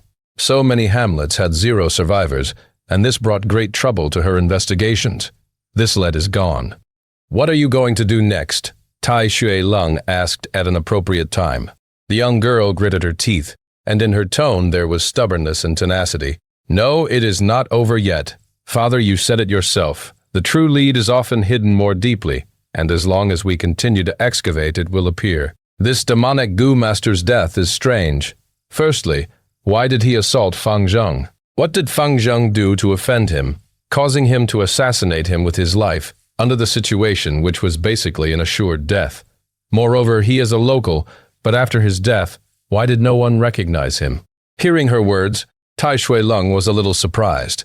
Child, you have truly grown up, the divine investigator sighed, and in his tone there was contentment and gratification. Chapter 175, Increasing Pressure Translator, Sky Pharaoh Editor. Sky Pharaoh, you're asking me why that goo master came to kill me. How would I know? Facing Tai Ruonan's questioning, Fang Zheng blinked innocently. If you have done something, I hope you won't conceal the truth, because your words, even though they might seem insignificant, can have great help towards solving the case, the young girl said sincerely. Fang Zheng shook his head. I'm very perplexed too. During that period I was cultivating non-stop, so how could I attract any assassinations? But afterwards, the people around me realized that this demonic goo master could have been hired by the other 2 clans to kill a rising star like myself. You also know the rivalry between us and the Bai clan and Xiong clan. Especially the Xiong clan, they are the greatest suspects as they had once recruited demonic goo masters into their clan. Xiong clan Hu. Tai Ruonan became a little discouraged after hearing this, since the Xiong clan had already been eliminated by the wolf-tide. It seems that this lead is lost as well. Suddenly, murmurs came from outside the room. Quick, look there. Isn't that people from the Xiong clan? I thought the Xiong clan was exterminated. How can there be any envoys coming here? Xiong clan envoy's appearance caused a vivid discussion among the village, as people talked with one another. Soon news came from the clan leader pavilion. Xiong clan still has a large number of survivors. They retreated on their own using a goo that their ancestor left behind, concealing many people at the same time, cheating death. These scumbags, retreating and avoiding battle, causing the wolf-tide to come to us. These Xiong clan people may look rough and large, but their hearts are devious on the inside, wanting to borrow the power of the wolf-tide to weaken us. They are too despicable. Gu Yue clansmen were furious. The appearance of the Shang clan envoy had caused the Qingmao Mountain's political distribution to undergo a complete shift. What was thought to be a 2-sided competition between Bai clan and Gu Yue clan in the end remained a 3-way competition. But one would understand once they thought about it. The Xiong clan had survived for hundreds of years without falling. They had their own foundations too. Which clan did not have an ancestor and a trump card? After the Xiong clan envoy left, Gu Yebo immediately called for a clan elder meeting. These Xiong clan bastards, they really are nothing good. To think they retreated immediately. Can't look down on anyone indeed. Xiong clan had always ranked behind our clan and Bai clan, and was the weakest among the forces on Qingmao Mountain. But to think they had such a scheme, we have to be more careful from now on. They wanted to borrow the strength of the wolf tide to eliminate us. They nearly got us this time. If not for that lightning Lycan, we might not have lost so many elders. These people deserve to die. If it wasn't for the Tai Divine Investigator appearing, 2 clan leaders might have died. We cannot let them off simply. Asking for compensation is a must. It was us and Bai clan working together to settle the problem of the lightning Lycan. But to ask for compensation, we need to first discuss and formulate a sum. The clan elders spoke one after another, discussing until they had a conclusion. Gu Ye clan would dispatch an envoy towards the Xiong clan. They have to observe Xiong clan's remaining strength. If Xiong clan was strong, they would join forces with the Bai clan. If the Xiong clan was weak, they might send people to eliminate them and steal the spirit spring. So then, who would be suitable enough to be dispatched to Xiong clan? Gu Yuebo looked around, asking, which clan elder would shoulder this responsibility? The hall immediately became silent. The clan elders looked around at each other. No one was willing to go. The internal conflict was at its peak now, and it was the most crucial moment for the factions to divide the interest cake. If they went to the Xiong clan, their faction would be without a leader, and others would make use of the opportunity. When they return, all would have been decided, so by then who would they complain to? This old one feels that, to go to the Xiong clan, someone of seniority and experience must go. It has to be someone who can hold his own. Among all of us here, only Elder Mo Chen can take on this role. Gu Yue Yaoji suddenly said. Gu Yue Mo Chen snorted, rebuking, speaking of qualification, Lord Yaoji has much more experience than me. Especially in terms of fame, I cannot compete at all. I admit complete defeat. Going to the Xiong clan, it seems we will have to trouble Lord Yaoji after all. Elder Mo Chen is extremely right. I recommend Lord Yaoji. A clan elder stood up. I feel that Lord Mo Chen is a more suitable candidate. Another elder immediately rebuked. The scene was chaotic. Gu Yuebo stood at the leader's seat, staring coldly without making a sound. The medicine faction already had intentions of detaching into its own force, no longer under his control. Thus he did not want to help either, and merely observed the scene. This was the first contest between the medicine faction and the Mo faction. The two had their respective political allies, but the current situation was that both leaders made much compromises as well as exchange of benefits. But on a whole, the medicine faction was stronger. Gu Yue Yaoji's reputation, as well as the Qi faction's inclination, caused this situation. Gu Yuebo stared coldly, noting in his heart the factions that each individual belonged to. As the clan leader, he did not want to see his authority being reduced, and these elders were his competitors. But now he had decided to merely observe, and not strike yet. Mo faction controls too much power and resources, and now that they have lost their inheritor, the medicine faction jumped out hurriedly and tried to attack them. Thus, the most crucial aspect of this contest is all on one person. Gu Yuebo thought silently, turning his gaze towards Fang Yuan. Fang Yuan had been sitting in his seat, not saying a word. It seems this Fang Yuan isn't very close with the Mo faction, and has not gotten a mutual agreement on interest distribution. Otherwise, he'd have helped out already. Is this my chance? Gu Yuebo thought. But at this moment, Fang Yuan suddenly stood up from his seat. This action attracted everyone's attention. What he said next was a shocker. Going as an envoy, this is an important matter involving the survival of our clan. I am willing to step up, bearing the responsibility of an envoy, and investigate the Xiong clan's current state for our clan. What? Fang Yuan is asking to go? What is the meaning of this? Is he really stupid or acting stupid? Isn't he afraid that when he comes back, all the interests would have been distributed away already? The clan elders all showed expressions of shock. Fang Yuan had his own plans. If he went to the Xiong clan, he might be able to find a chance and instigate a conflict among the three clans. Even if he can't, this is a chance to leave. Wait, anyone here can be the envoy but Fang Yuan alone. The door suddenly opened, and Tie Ruonen walked in, barging her way in. Fang Yuan turned his body to look, and his irises shrunk a little. He saw the Tai family, father and daughter, walk in, as well as two other people behind them. One looked just like Fang Yuan. It is indeed his brother Gu Yue Fang Zheng, while the other was Gu Yue Jiang He. What does Tai Divine Investigator have to enlighten us on today? Gu Yue Bo stood up to greet him, his tone slightly unhappy. This was a Gu Yue internal discussion. How could they just barge in like that? Gu Yu clan leader, as well as the other elders. My daughter has already investigated the identity of the demonic Gu master that once assaulted Gu Ye Fang Zheng. Tai Shui Lung spoke. Oh? Is that so? That demonic Gu master, wasn't he instigated by the Xiong clan? Is there a hidden story behind this?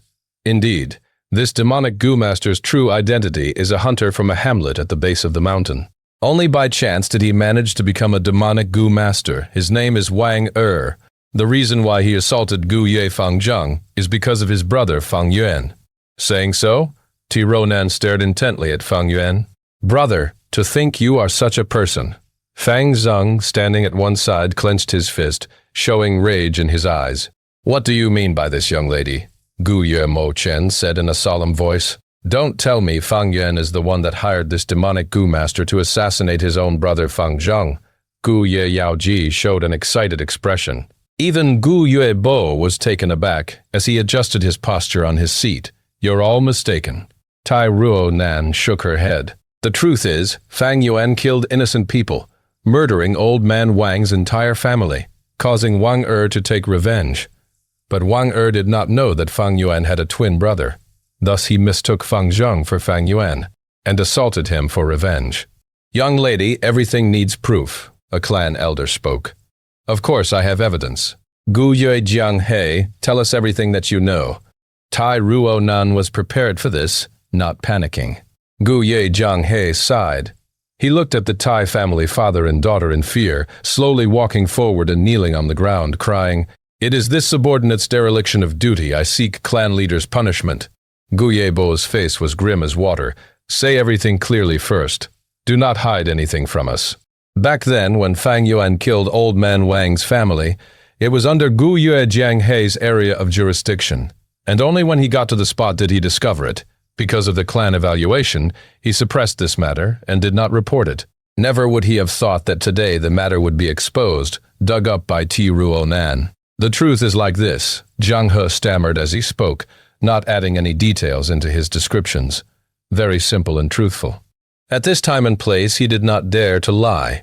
Fang Yuan was also a clan elder, so he did not dare to exaggerate facts. I never would have thought that the truth would be like this. Fang Yuan killed Wang Er's father, and Wang Er came to take revenge, but found Fang Zheng was innocently involved, and blocked the crisis for Fang Yuan. The clan elders whispered among themselves. Fang Zheng's clenched fist was even tighter as rage grew in his heart. He could not help but growl at Fang Yuan. Brother, how can you take people's lives away so easily? That old man and girl, they were innocent mortals. How could you cut them down? Facing his brother's accusations, Fang Yuan was indifferent, as if he did not hear it. Gu Yue Fang Zheng was not the main point. Fang Yuan looked at the Tai family father and daughter. Being able to discover the truth in such a short time, they were indeed divine investigators. Regardless of what goo-worms they used, whatever method to make Jiang He submit and reveal his own secret, they had their ways. This ability made Fang Yuan even more certain that the matter of him killing Jia Jin Sheng would definitely be found out by the Tai father and daughter duo. It was only a matter of time. After all, this is the goo world, where goo can be used to commit crime and also used to solve crime. Pressure was intensifying. Chapter 176. The Resolve to Sacrifice. Translator, Sky Pharaoh. Editor, Sky Pharaoh Elder Fang Yuan. Is it true that you massacred the whole family of old Wang? Gu Yuebo asked with a heavy voice from the main seat. All the gazes were on Fang Yuan. The young elder coldly smiled. It is indeed true. Gu Yue Fang Zheng closed his eyes in grief. He may have killed many lightning wolves, but he had never taken any human lives. And now that he heard Fang Yuan admitting it himself, he suddenly felt that his own big brother had become so unfamiliar and estranged. In this estrangement, he also felt fear towards his brother's cruel methods and anger at the loss of innocent lives. Fang Yuan, do you not feel any guilt at slaughtering innocents? If you have any difficulties, you can say them out. Ruonan spoke as she frowned. She was someone with extremely righteous character and hated people like Fang Yuan the most. So what if I killed them? I don't find it necessary to tell you my story. However, at that time, I didn't know that the missing Wang Er was a demonic goo master. It could be said that Fang Zheng was unexpectedly implicated. Fang Yuan spoke honestly. Big brother, aren't you going to say something to me? Fang Zhang opened his eyes. The corners of his eyes had become red. What do you want me to say? Comfort you, or to apologize? Huh, little brother, you are too soft. Fang Yuan sneered. Damn it, big brother. Don't think you are extraordinary just by becoming an elder. I will tell you that I already have the qualifications to break through to rank 3. Fang Zheng gritted his teeth, veins popping up in his clenched fists. Enough. Gu Yebo couldn't continue looking at this anymore and shouted, Fang Zheng, go back. What decorum are you showing by making a fuss here? His words had other meaning and expressed dissatisfaction. Ruonan couldn't sense it, but Divine Investigator Ti Shui Lung reacted immediately. He stepped forward and cupped his hands. Gu Yue, clan leader and all elders, it is indeed improper for my daughter to charge in and rush into the Lord's discussion hall. This one apologizes for offending everyone. The elders promptly stood up and kept on saying, Tai Shui Lung was too kind. Gu Yebo's expression also relaxed. Tai Shui Lung continued, since little brother Fang Yuan is involved in Jiajin Sheng's case and is also a suspect, I hope he remains at the village and will not leave to the other village. Gu Yebo massaged his temples and sighed.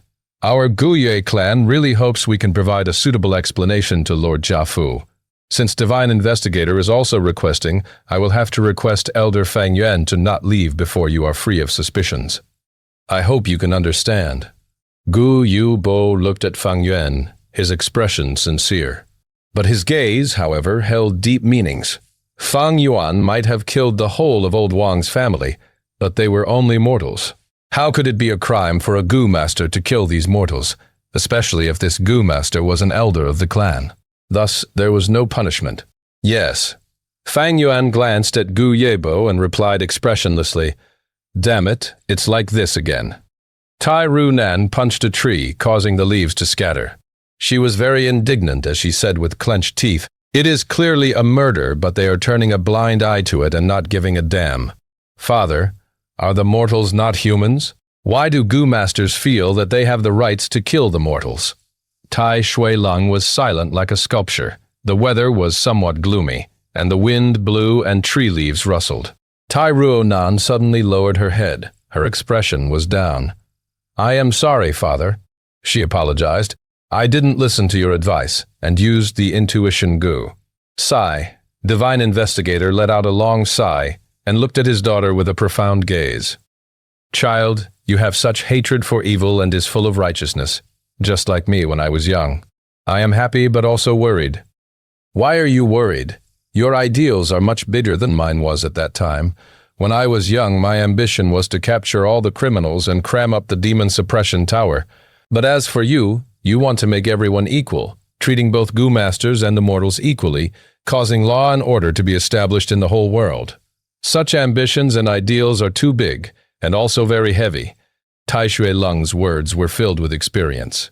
But Father, this so-called law, fairness, and justice, if we don't treat everyone equally, what meaning do they have? If the young don't have ambitious dreams, then how could they be considered young?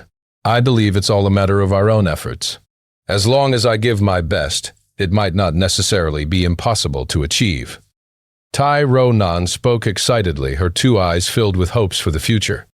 Tai Shui Lung was silent for a good while. There will be a day when you will understand. But this is good too.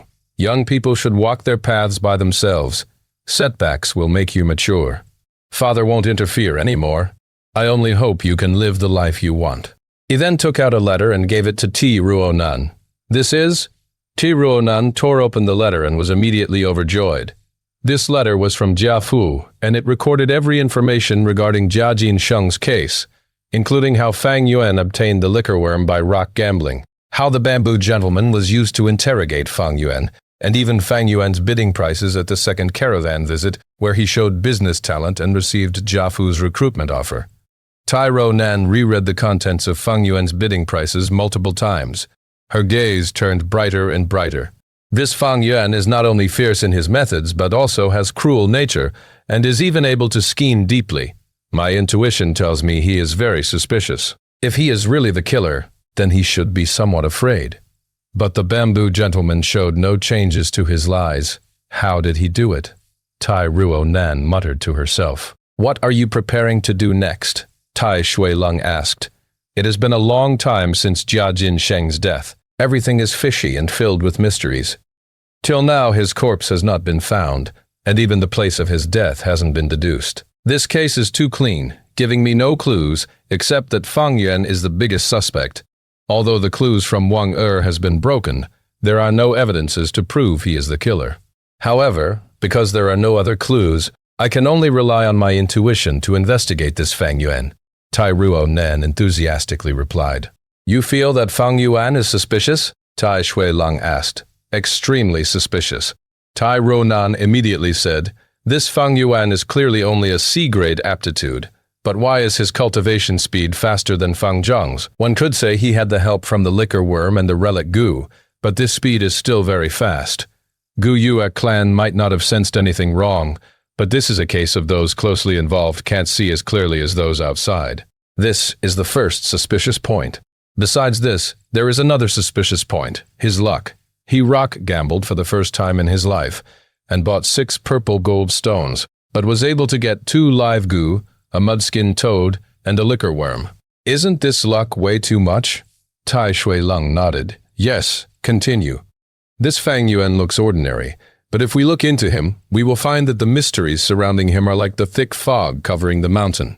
Many things that were inadvertently revealed makes one ponder. For instance, his rock dissecting technique. He actually used the moonlight Gu to dissect rocks, and did it without damaging the core. Such delicate control is really unimaginable for a student. Wait. Tai Nan paused. She had discovered something, as her eyes let out bright and sharp light. Her gaze landed on a line of words in the letter, and the more she looked at, the more her gaze brightened. I found it. This Fang Yuan has a huge problem. After a long while, she suddenly raised her head and excitedly spoke. The fragrance of the tea in the cup rose with the steam and spread in the study room. Fang Yuan held the teacup, then blew the floating tea leaves and drank the hot tea. After that, he leisurely let out some turbid air. Upon seeing the leisurely attitude of Fang Yuan, Guillermo Chen did his best to endure, and felt the veins in his forehead bulging. Previously, Fang Yuan had asked for a huge price, and he had angrily chased the latter out of his house. But today, he had no choice but to re-invite Fang Yuan. All this was simply because circumstances are more powerful than men. Yao faction had been pressuring him from everywhere, and the matter regarding his drop to rank 2 was going to be revealed sooner or later. Mo faction was in imminent danger. It urgently needed an elder to serve as son-in-law and stabilize the situation. This bastard is too vile, making such sky-high demands. Does he really think my Mo faction is bathing in gold? Guillermo Chen cursed inwardly, while outwardly putting on a warm smile and speaking in a negotiating voice. Elder Fang Yuan, your price is too much. It greatly exceeds what my Mo faction can support. Can you decrease it? Fang Yuan glanced at Guillermo Chen. This old man who knew when to give and take was worthy of respect. In fact, his current situation was also becoming messed up. The Tai father and daughter were forcing him into a corner. Once it was found out that he killed Jia Jinsheng, Gu Yue clan would definitely hand him over to appease the Jia family's anger, and simultaneously be able to continue trading with the Jia family caravan every year. It was almost the crucial moment now, so Fang Yuan softened his tone. Then we will decrease it by 30%, but there is a condition. You need to show me your sincerity by paying 40,000 primeval stones in advance. Also, you must hand over a pig iron gi and an afterlife grass gi. Gu Ye Mo Chen couldn't help but massage his brows when he heard this. He replied in a sunken voice, Pig iron gu will be handed to you, but my Mo faction's warehouse doesn't have any afterlife grass gu. We can't also give the 40,000 primeval stones at once. They will be given to you in installments. Fang Yuan knew this old fox wasn't speaking the truth, but he was very clear that being too overbearing could instead produce the opposite result. That's okay. I will wait for you to send them first. Then we can talk about marriage. Before that, I can't guarantee my allegiance." Fang Yuan left these words before walking away. The study room was silent once more. A long while later, Gu Yue Mo Chen suddenly said, "You can come out." A hidden door was pushed open, and the young girl walked out. There were tear stains on her face, and her eyes were red from the crying. "Grandpa." She paid her respects. She was Gu Yu Mo Yan. Gu Yue Mo Chen sighed. "You are also clear on the family's situation. Mo Yan, our family needs your sacrifice. Can you understand?" "Yes." The young girl sobbed and lowered her head. No matter which world, there is no such thing as a free lunch. Even Fang Yuan contributed a lot of strength to the clan as a clan elder. The only difference is that the amount one pays or obtains differs from person to person. Even those kids with golden spoons also cannot freely enjoy the privileges.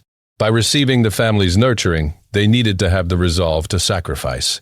And this resolve was already present in Gu Yue Mo Yan. She didn't have the least bit of feelings for Fang Yuan, even feeling hatred and disgust towards the latter. But she knew she had to marry him for the sake of her family, becoming his wife. Chapter 177. Big Brother, how can you do this to me? Translator, Sky Pharaoh, Editor, Sky Pharaoh. Living Steel Gu is a rank 2 Gu, looking like a charcoal briquette, fist-sized and black all over. On the surface, there were numerous holes. Fang Yuan injected his primeval essence, and this living steel Gu started floating, rotating on its own, black smoke pouring out from the holes on it. Chainsaw golden centipede coiled around Fang Yuan's leg, its dark gold-colored armor full of injuries. The 2 rows of razors on its sides tattered and damaged. But when the steel smoke came over and covered these wounds, they gradually healed. The black smoky steel essence continued to be used, as the 2 rows of razors on the chainsaw golden centipede could be seen growing at an observable rate. Healing Gu varied in a few types. There were some that healed Gu masters, some that specialized in certain injuries, and those that healed Gu worms. To the chainsaw golden centipede, the living steel Gu is its healing Gu worm. An hour later, the living steel Gu became smaller and smaller. It went from a fist-sized charcoal to a pearl size, eventually vanishing. It was an expenditure-type Gu, but its sacrifice brought about the recovery of the chainsaw golden centipede. At this point, the chainsaw golden centipede was good as new. Its 2 rows of razors were shiny as new, glowing with a sharp and cold flash. On its dark gold exoskeleton, the injuries were mostly healed, and only 5 to 6 light scars remained. But this was nothing to worry about. In about a few weeks, these scars would vanish through the natural recovery of the centipede. However, if not for the living steel Gu, and just relying solely on the chainsaw golden centipede, it would take at least half a year for the razors to fully grow back. The chainsaw golden centipede was more strong than it was flexible. Although it used little primeval essence and had great attacking power, its weakness was a lack in the healing aspect. All living beings are equal. In this world there is no all-rounded Gu. There has to be weakness and advantages. Even rank 6 or 7 Gu and above followed this natural law. This way, the chainsaw golden centipede's battle strength is completely recovered. Fang Yuan stretched out his hand, touching the cold exoskeleton of the chainsaw golden centipede, his face slightly pale. On his pale face, cold sweat was forming. Damn it, it had to come at this time. Fang Yuan gritted his teeth, his left hand subconsciously pressing his stomach. His mind entered his aperture, only to see that the white-silver primeval sea was still, the entire aperture filled with an oppressed feeling. All the other Gu had been suppressed to one side. Only above the sea, within the aperture, the Spring Autumn Cicada was glowing with a yellow and green luster. At this time, the Spring Autumn Cicada not only had both wings recovered, but its main body also recovered much of its energy.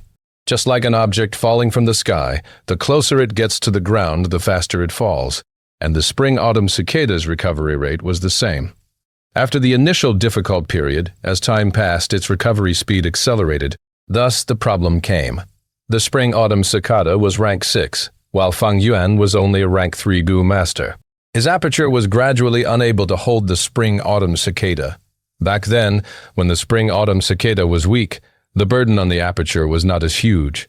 But now that the Spring Autumn Cicada gradually recovered, regaining its rank 6 ability, it caused this tiny temple of Fang Yuan's to be unable to hold this high god. If this goes on, I might even die from the Spring Autumn Cicada before the Tai family father and daughter find out the truth. Truly, when your roof has a hole, it just has to rain non-stop for days. The best solution was to raise his own cultivation level. When he gets to rank 6, the aperture will have the capacity to store the Spring Autumn Cicada again. But this method takes too long. In his previous 500 years of life, he also used more than 400 years to attain rank 6. He was now a C-grade talent with rank 3 cultivation. To cultivate to rank 6, he had a severe lack of time. Other than that, there was another way to solve the problem. It was to take the Spring Autumn Cicada out of his aperture and raise it outside his body. But that act had great disadvantages. Firstly, the Spring Autumn Cicada was not a battle-type goo, so it could not protect itself. Keeping it in the aperture was safer. Secondly, when a rank 6 goo appears, it would interfere with natural laws and cause a mirage at the location it is at. Fang Yuan was now at the village where there were many people, and the Tai family, father and daughter, was on to him as well. Once this Spring Autumn Cicada leaves his body, everyone would find out. Therefore, he could only feel troubled. The Spring Autumn Cicada's recovery is getting faster. At this rate, I don't have much time. Once I get the 40,000 primeval stones from Gu Yue Mo Chen, I'll take the Heavenly Essence Treasure Lotus and leave this place. As for the Tai family father and daughter, I can resolve it at a later time. Fang Yuan sighed. Tai family father and daughter's matter was something that he could only put off and delay. But now, the Spring Autumn Cicada was not giving him time to stall. He was at his wit's end. As time urged him, wasting every minute and second is reducing his lifespan. A goo master being killed by their own goo worm was not uncommon. Many goo masters who forcefully activate their goo get a backlash from their goo worm's power and lose their life. Such incidents were everywhere. Gu Yue Qing Shu was the prime example, buried not far away. 6 purple gold stones, each fist-sized. With Fang Yuan's cultivation, he actually opened 5 on the spot. How could he have so much primeval essence at that time? Tai Ruo Nan stared at the information on the letter, laughing smugly. Tai Shui Lung nodded. You finally found this suspicious point. Indeed, only when you are meticulous can you discover what normal people cannot see. But what can you derive from this suspicious point? Tai Ruo Nan closed her eyes, activating the intuition goo secretly. In the darkness, she felt an enlightenment in her mind, and she opened her eyes abruptly. Instinct tells me Fang Yuan must have had the liquor worm from long ago. But instincts are sometimes wrong. They cannot represent truth, Tai Shui Lung reminded. Isn't it easy to get evidence? Heh, as long as he has the liquor worm, he has to feed it. If he feeds it, there has to be evidence. Tai Ronan's mouth curled into an arc. Let's go. We'll find Gu Yue Fang Zheng, Fang Yuan's brother, once again. As the little brother, he has to be the most familiar with Fang Yuan. Pow! You're asking about Big Brother's actions back then? Fang Zheng showed a complicated expression. He sighed, recalling, back then, Big Brother was a very outstanding individual. Since young, he constantly displayed his talent, making many poems, causing the entire village to put their attention on him. Back then, I admired him and held him in awe. In my heart, he was like a tall mountain that I couldn't climb. Maybe because he was at such a high point, when he tumbled down, the despair was greater. Afterwards, during the awakening ceremony, he was tested to have only C-grade talent. Thus, he became discouraged for a long time, sleeping in class and not returning to the hostel at night, buying wine and getting drunk all the time. From that moment on, I realized Big Brother was also human. Wait, you said buy wine? Tai Ruo Nan heard this crucial phrase and caught onto it, squinting. Yes, for a period of time he was dead drunk. Sigh, maybe reality was too harsh. He only had C-grade talent, but his brother turned out to be A-grade, and he could not accept the truth. Actually, if I was in his shoes, I would understand his feelings and emotions as well, Fang Zheng said. Wait, let me ask you, from that moment on, Fang Yuan would buy wine to drink every few days? Tai Ruo Nan asked again. Yes, from that moment on, brother fell in love with alcohol, spending a lot of money for wine. For a time he was in love with the bamboo wine, which is our clan's speciality, a very expensive wine. He snatched primeval stones from his classmates in order to buy wine to drink. This is an overbearing act, thus not a single student liked him. Why, is there a problem? Finally, Fang Zheng asked in confusion. There's a huge problem. I suspect that your brother's liquor worm wasn't obtained from the gambling rocks, but he had it long ago. Your brother's drunkard act was merely a performance. His real motive was to conceal the fact that he had the liquor worm and was feeding it. Ruo Nan replied solemnly. What? Fang Zheng, hearing so, jumped from his seat in shock. This was shocking information. What you just said made me even more suspicious. Where did your brother buy wine normally? I need to investigate. Ruo Nan stood up as well. She was racing against time, moving quickly to solve the case. In our entire village, there is only one place selling bamboo wine. It is that Seoul Inn. Then I'll take my leave. Ruo Nan turned around and left. Wait, I'll go with your guys. Fang Zhong hesitated, chasing after them. An hour later, Ruo Nan walked on the stone pavement, concluding, Earlier the innkeeper already told me everything, and the situation is clear as day. Fang Yuan buying so much wine, his true motive is to feed the liquor worm. After that, he purposely went to gamble rocks, and that is to expose the liquor worm logically in front of everyone. All this is according to his plans. On one side, Fang Zheng appeared a little distraught, his face looking a little lifeless. He did not expect that the truth was really like this. Long ago, he had once looked down on Fang Yuan, thinking he was a loser, giving up on himself. From that moment on, he felt that the tall mountain was no longer so hard to scale. But the truth was, everything was Fang Yuan's disguise, his performance, his scheme. The surrounding people were played by him like fools, believing his lies. Even he, Gu Yue Fangjiang, was no exception. Looking at it now, his disdain and despise towards his big brother back then was like a giant mockery of a joke. Big brother, in your heart what place do I hold? In those eyes of yours that pretended to be drunk, was I a huge joke? Big brother, you are such a scheming fox. In your heart was I childish enough for you to sneer at? Fang Zheng screamed in his heart. He was humiliated, he was furious. He felt that he was played by Fang Yuan. From the start, he was a clown putting on a childish and laughable act. He felt the disdain Fang Yuan felt towards him. Big brother, how can you treat me like this? If not for Lady Tie, I would still be in the dark. How long do you intend to lie to me, and to the clan? You killed the innocent, taking lives as you wish.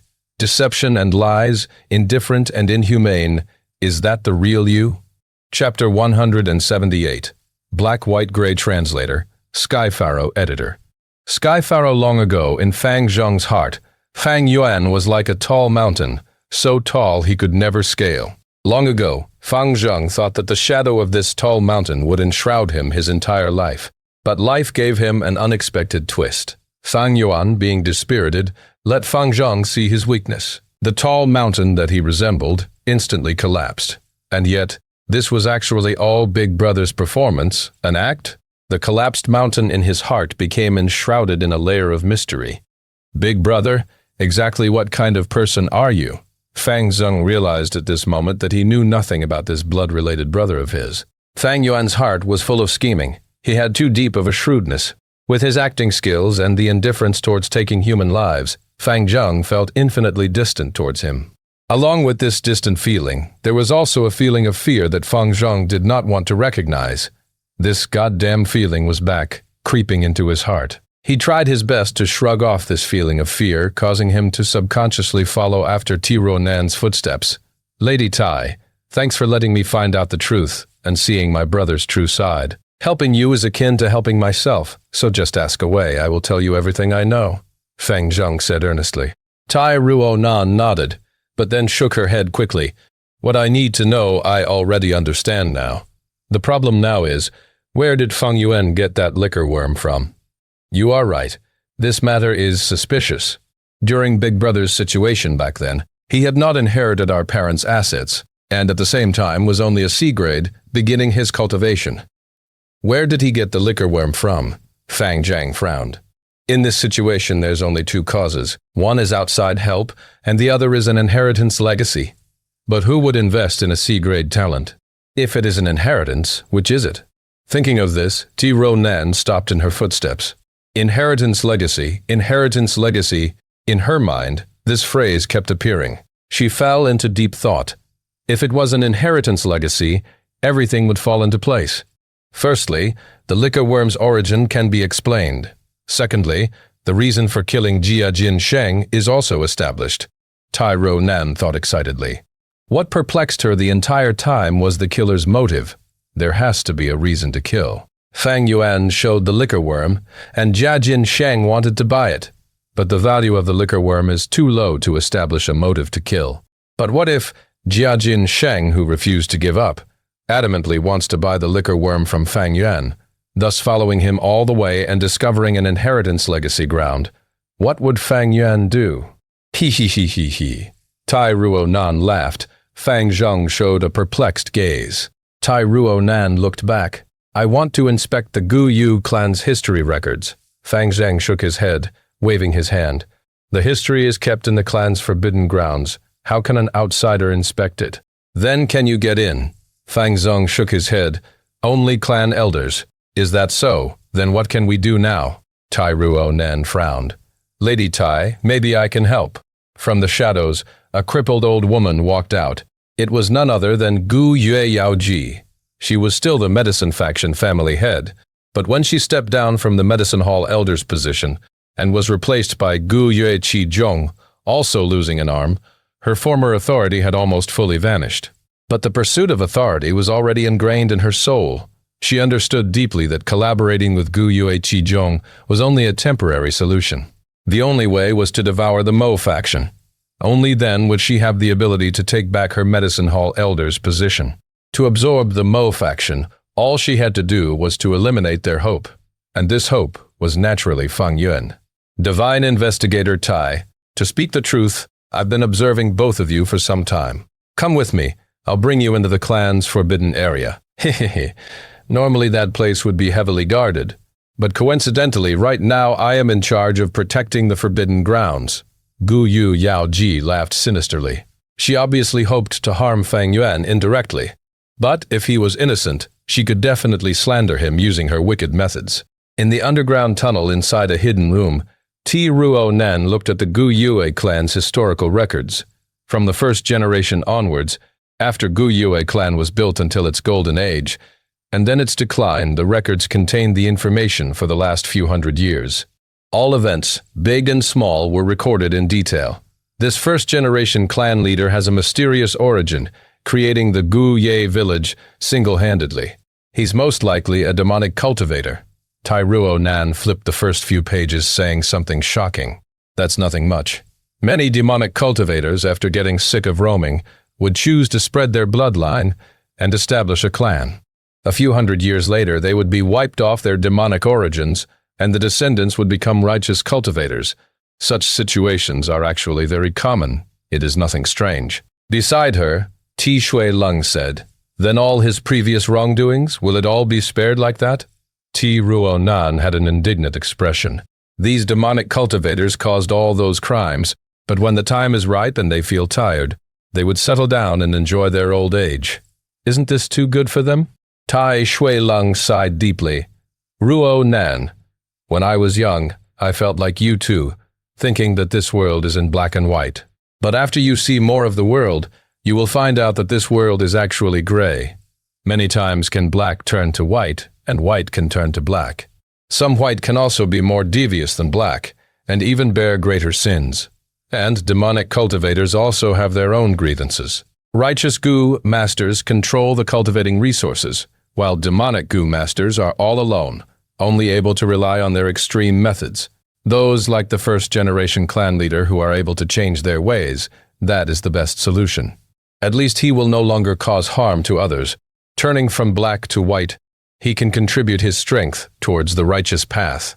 Tai Shui Lung explained and consoled, but the young girl, Tai Ruo Nan, did not seem to be convinced.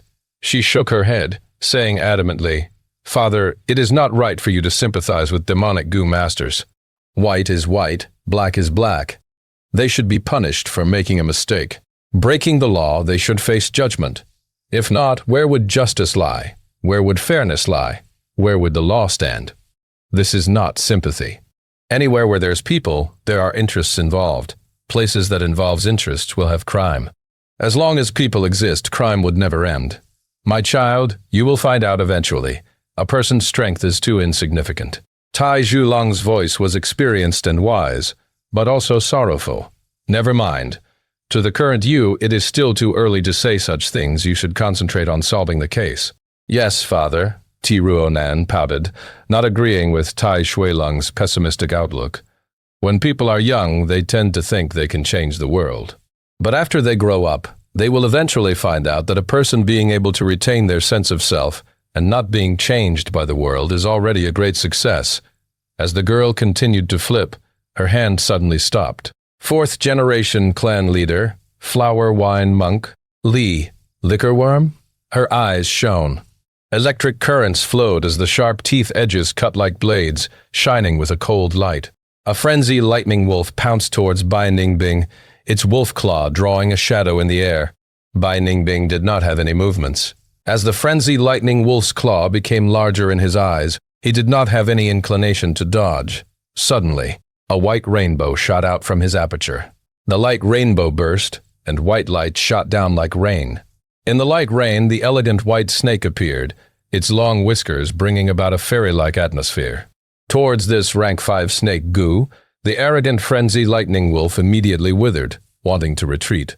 But the white form immortal snake opened its mouth and shot out a cloud smoke. The white smoke looked slow but quickly enveloped the lightning wolf. The frenzy lightning wolf's vision was obscured by the smoke, and it quickly moved back. But no matter how it moved, the white smoke followed it like a shadow, always engulfing its surroundings and not giving it any chance to escape. White form immortal snake's ability was this lump of smoke. After being enshrouded, one cannot tell their directions, as their vision is dyed in a white smoke. Wild beasts like lightning wolves relied on their strong vision and had weak hearing. The frenzy lightning wolf was the same, thus its most useful sensory organ being blinded, caused it to howl in panic. In its struggle, it broke many trees and mountain rocks as it became more agitated. Howl. It suddenly opened its mouth and shot out a blue thunderbolt. The thunderbolt shot towards Bai Ningbing, but he had no plans to dodge. Crack! The thunderbolt hit Bai Ningbing on the chest, penetrating it. Bai Ningbing lowered his head and saw the huge hole that the thunderbolt had made, allowing him to see through to the back. But quickly, the huge hole began to freeze. Layers of white ice covered the injury, and the ice slowly melted, turning into flesh. This is the Northern Dark Ice Soul Physique's true strength. I am ice, and ice is me. Fatal injuries to ordinary Gu masters can be recovered in just a few seconds for me, Bai Ningbing thought, as he slowly raised his right arm. His right arm was ordinary broken, but relying on the Northern Dark Ice Soul Physique, it had already recovered fully. The white form immortal snake, Gu, also sensed the Northern Dark Ice Soul Physique, thus it entered my aperture. The Northern Dark Ice Soul Physique can attract water-type Gu worms to join me. Such great strength, yet so brittle. Bai Ningbing sighed at the heavens. These days he did not suppress his cultivation. The Northern Dark Ice Soul Physique was getting stronger, but he felt that death was approaching him even faster. Great Immortal hasn't done anything? At this time, Bai clan leader came over, asking in concern. Bai Ningbing shook his head. This snake Gu does not recognize me. It is merely attracted by my Northern Dark Ice Soul Physique and moved from the clan's spirit spring into my aperture. Only when I am in mortal danger and in a death situation would it come out and protect me. But the white form immortal snake was not refined by Bai Ningbing. Thus, this protection also had its limits. Like earlier, the frenzy lightning wolf's thunderbolt was too fast, and the white form immortal snake could not react in time. Thus, Bai Ningbing was hit head-on. After all, the white form immortal snake was not a defensive Gu. In Fang Yuan's previous life, Jiang Fan and the river-swallowing toad was the same. Although Jiang Fan had its assistance, he was still assassinated by a Gu master. Bai clan leader sighed. He felt intense regret and pity towards this, yet there was nothing he could do. He had already done what he could. Right, the 3 clans' negotiation results is out. Xiong clan preserved more than half of their strength. We cannot underestimate them. Eventually, the 3 clans came to a decision that there shall be a 3-clan tournament, and the compensation will be decided by the results of the competition. Only Gu masters aged 30 and below can enter the tournament. I understand. Bai Ningbing nodded. I can already sense it. My life is coming to an end. Having a competition at the end, I am really happy. Thank you, Lord Clan Elder. No, This is also for the sake of the clan. Bai clan leader's expression was embarrassed. It was his suggestion in the first place, and the biggest reason for it was to squeeze out the last remaining value that Bai Ningbing possessed. But Bai Ningbing's gratitude came from the bottom of his heart. The white form immortal snake was unmoved, meaning that he was not fated to receive the first-generation ancestors' inheritance.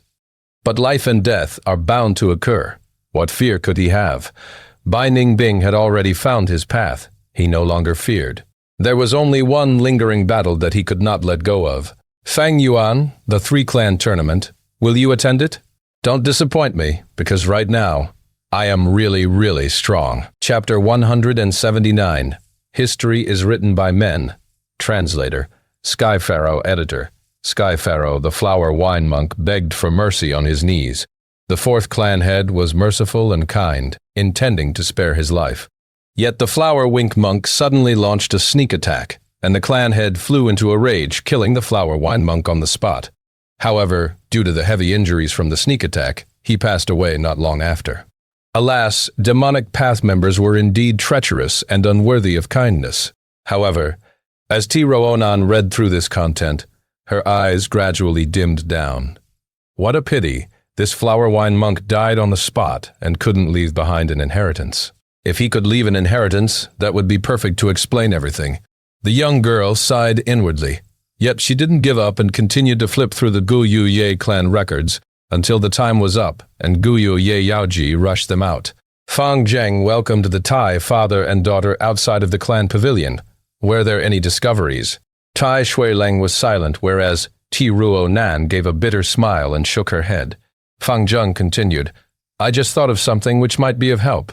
Big Brother and Qi faction worked quite closely, and the Qi faction's elder, Guyu Ye Qi Lian, had once defended him in front of everyone. Lady Tie, do you think this liquor worm could have been secretly handed over by Elder Qi Lian to my big brother? Qi faction? Tai Ronan frowned. Yes, Qi and Mo faction were the most influential factions of our Guyu Ye clan before the Wolftide, Fang Zheng explained.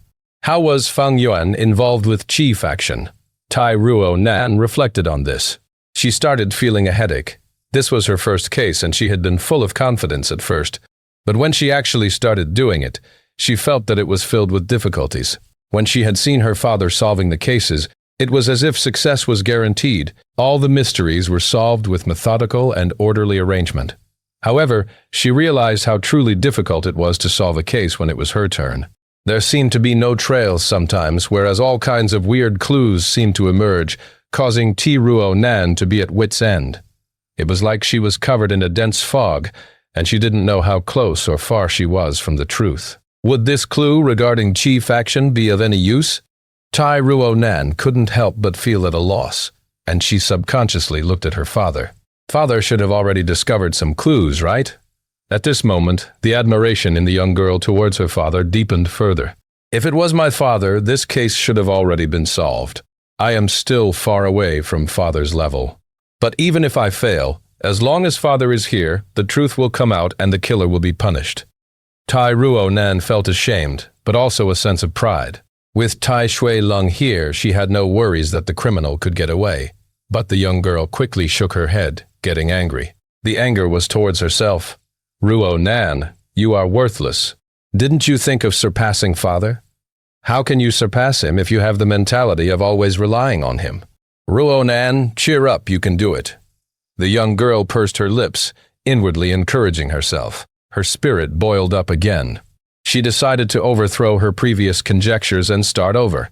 If Fang Yuan didn't obtain the liquor worm from an inheritance and got it from other people, then this Qi faction would be the biggest suspect. However, why would Qi faction take notice of a C-grade aptitude ordinary student and secretly give him the liquor worm? What does Fang Yuan have that Qi faction felt it worthy to invest in him? Because he is Fang Zheng's brother? No, that is almost negligible. Wait a second, it might not be Qi faction taking the initiative to invest in him. There is another possibility, and that is because Fang Yuan blackmailed them. If it is truly so, what did Fang Yuan have on them to make them hold their nose and obediently compromise with a student that had yet to be a Gu master? Tai Ruo Nan racked her brains and an answer seemed to gradually emerge in her mind, but this answer was blurry like the light behind a paper window. Tai Ruonan could feel its existence, but she couldn't grasp and understand it. Father. The young girl suddenly raised her head and looked at Tai Shuileng. I would like to borrow the cactus pointer. Tai Shuileng replied in a relaxed voice. The suggestion given by cactus pointer is based upon the information the user has. It only speculates on behalf of you, and might not be accurate. Are you sure you want to use it? The young girl nodded. Cactus pointer was a seed. Tai Ruonan buried it in the ground, then used her palm to press on the soil, transferring her white-silver primeval essence to it. After several breaths, she withdrew her hand. Soon, they could see the soil loosening up, and a young sprout grew out of it. The newborn sprout was a translucent green, and looked very fragile. It quickly grew, becoming bigger, and its color changed from fragile greenish yellow to verdant green, then finally to dark green. Its appearance was similar to a cactus. It had thick flesh, the surface covered with sharp black thorns, and was lush green all over. Within moments, a flower bud appeared on its top part. The white flower bud gradually grew, becoming charming and delicate. The main body of the cactus, however, was shrinking, as if its moisture was being squeezed out. Tai Ruonan stretched her fingers and gently plucked this flower bud. The moment the flower bud was taken out, the cactus started turning gray and completely died after a few seconds. The cactus pointer was a rank 3 consumable goo. Tai Ruonan carefully opened the flower bud. The flower bud, however, was not wrapped up with layers of petals, instead appearing similar to a ball of paper. When Tai Ruonan completely opened it, it formed into a neat and square white paper. There were only one word written on the white paper: aptitude. This word would mean nothing to others, and might even sound ridiculous, but to Tai Ruonan, it was a very important tip. The cactus pointer was used just like this. It gave insights to the goo masters who had racked their brains but couldn't advance forward. It pierced the paper window and let the goo masters see the light. Right, it is aptitude, Tai Ruonan shouted. She immediately took out the letter which recorded all the intels collected by Jia Fu. There was something written in this intel which described the details on when and at what price Gu Yuechilian had bought the cleansing water goo. It's this. I only briefed through this earlier and neglected it, not considering the underlying meaning. But the cactus pointer speculated on my behalf and gave me the answer. This cleansing water goo only has one use, and that is to cleanse the foreign primeval essence auras from the aperture. Why did Gu Yuechilian need it? Hehe, this situation is too common and happens a lot in many clans. He should have bought this for Chi Faction's inheritor. Chi Faction's inheritor should have a bad aptitude. So Gu Yuechilian poured his primeval essence to raise the former's cultivation. The cleansing water goo is necessary to remove any after effects from this action. By some chance, Fang Yuan found this secret and used it to blackmail Chi Faction, thus forcing them to compromise and give him the liquor worm. Tai Ruonan kept on mumbling out her conjecture. Lady Tai, you are amazing. You could deduce so many things with just this word, but Gu Yuechi clearly has B-grade aptitude. Fang Zheng said. B-grade aptitude? Heh, does that mean it can't be fake? It is very simple to prove this. We only need to examine Qi Cheng's aperture and the truth will be out. Tai Ruonan's gaze was burning as her mouth slightly curved upwards. That's inappropriate. Tai Shuileng, however, shook his head disapprovingly. If this truth was found out, it would be a great blow to Qi Faction, leading to turmoil among the Gu Yue village's higher-ups and causing political conflicts. Tai Shuileng said, We came here to solve a case and not to wreak havoc. In the end, we are outsiders, and unless it is absolutely necessary, we can't meddle in other clans' politics. Tai Ruonan nodded. Father is right. Besides this, there are also other ways to prove it. I remember that clans use a photo-audio goo to record every important sacrificial ritual. This is a traditional practice, and I believe Gu Yue clan isn't an exception. I want to refer to the awakening ceremony's image. Divine Investigator T, you have constantly been on the move for so many days and have gone through a lot of trouble to solve the case. Please come have tea.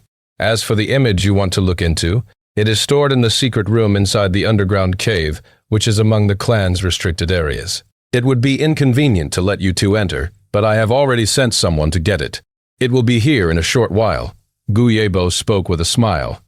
I have troubled the clan leader, Tai Shuileng politely said. Tai Ruonan and Gu Yue Feng Jing were standing on the side. Divine Investigator Tai, if I may be so bold to ask a favor," Gu Yuebo suddenly said. Tai Shui-lung. "Oh, please speak, clan leader. This is our Qingmao Mountain's internal affair. My clan, Bai clan, and Xiong clan have always been in a deadlock, but that changed due to the wolf tide.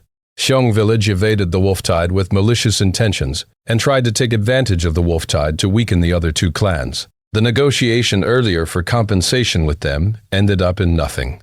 Hence, our three clans decided to hold a three clans tournament. Only Gu masters at age 30 or below can participate in it, and it will decide the future strength of each clan." Upon saying this, Gu Yuebo sighed. "Actually, I have already felt that something was strange with Fang Yuan long ago, but couldn't look into it properly because of the wolf tide. If he really is the killer, my clan absolutely won't shield him. But I hope Divine Investigator Tai can delay this for a few days, since the three clans competition is hosted on the day after tomorrow. Fang Yuan killed old Wang's whole family, but they were just mortals and it was not worth investigating. What if he killed them? It wasn't a big deal. However, if he really killed Jia Jinsheng, then that would change everything. If Gu Yue clan still protected Fang Yuan, that would mean becoming enemies with Jia family and losing the chance to trade with Jia family caravan again. It would even result in Jia family's retaliation. Organizations protected their inner members, but if benefits were endangered, the organization could easily give up one or two members for the greater good. The organization's earliest form came from ancient times. Human clans assembled together for their survival, borrowing each other's strength to gather more food, and dividing up their work to hunt more successfully. Any organization's essence was obtaining maximum benefits. If one or two members obstructed the organization's path to benefits, then sacrificing them was a natural thing. Thus, even if there were very few elders in Gu Yu clan right now, if there came a time when they had to abandon Fang Yuan, the clan leader would have no hesitation. However, the day after tomorrow was the three clans' competition.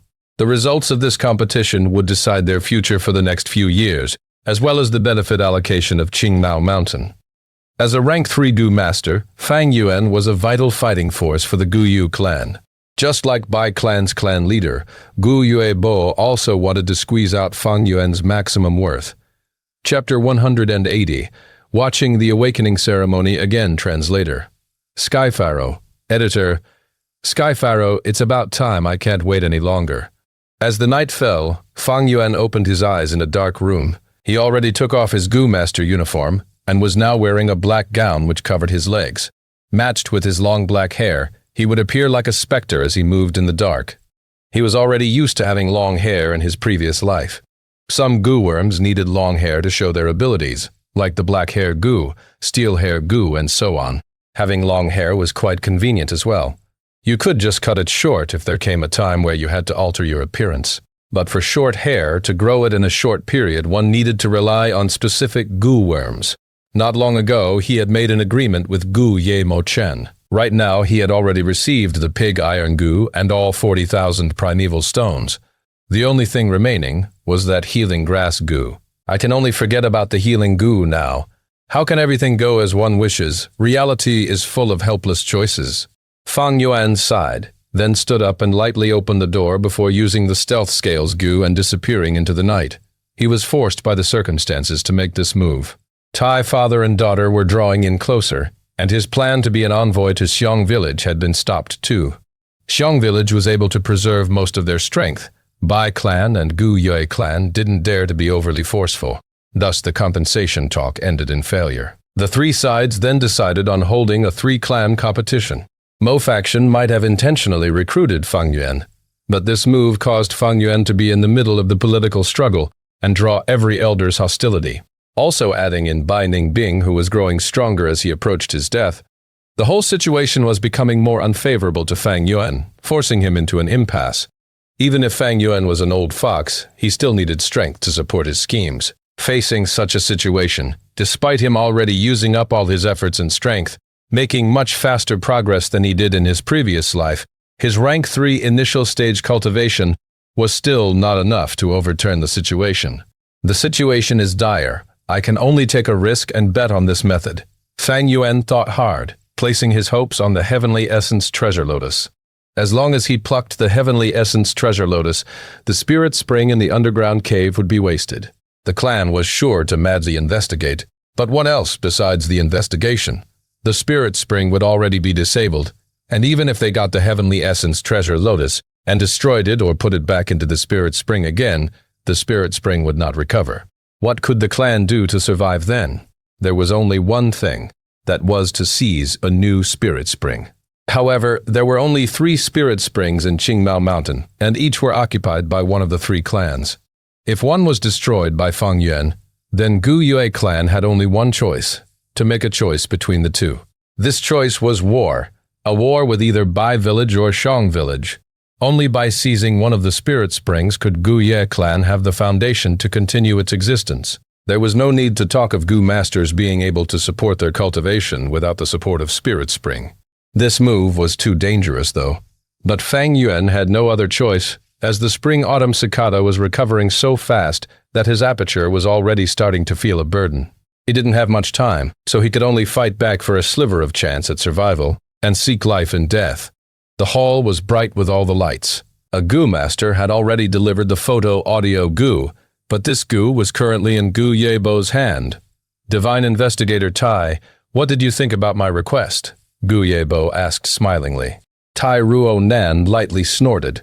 Tai Shuilong ruminated for a while before agreeing, all right, if Fang Yuan really turns out to be the killer, I will leave enough time for him to participate in the 3 clans' competition. Father. Ti Ruo Nan's eyes flashed with a strange light. This was not her father's style. Hey, Divine Investigator's words are worth a lot, and he never breaks his promises. This humble one fully trusts you and also thanks you for understanding.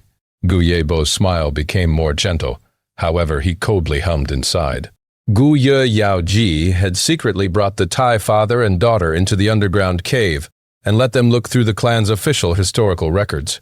How could he, as a clan leader, not know of this? But he had to restrain his anger because of the approaching tournament and also the complicated political struggles in the clan.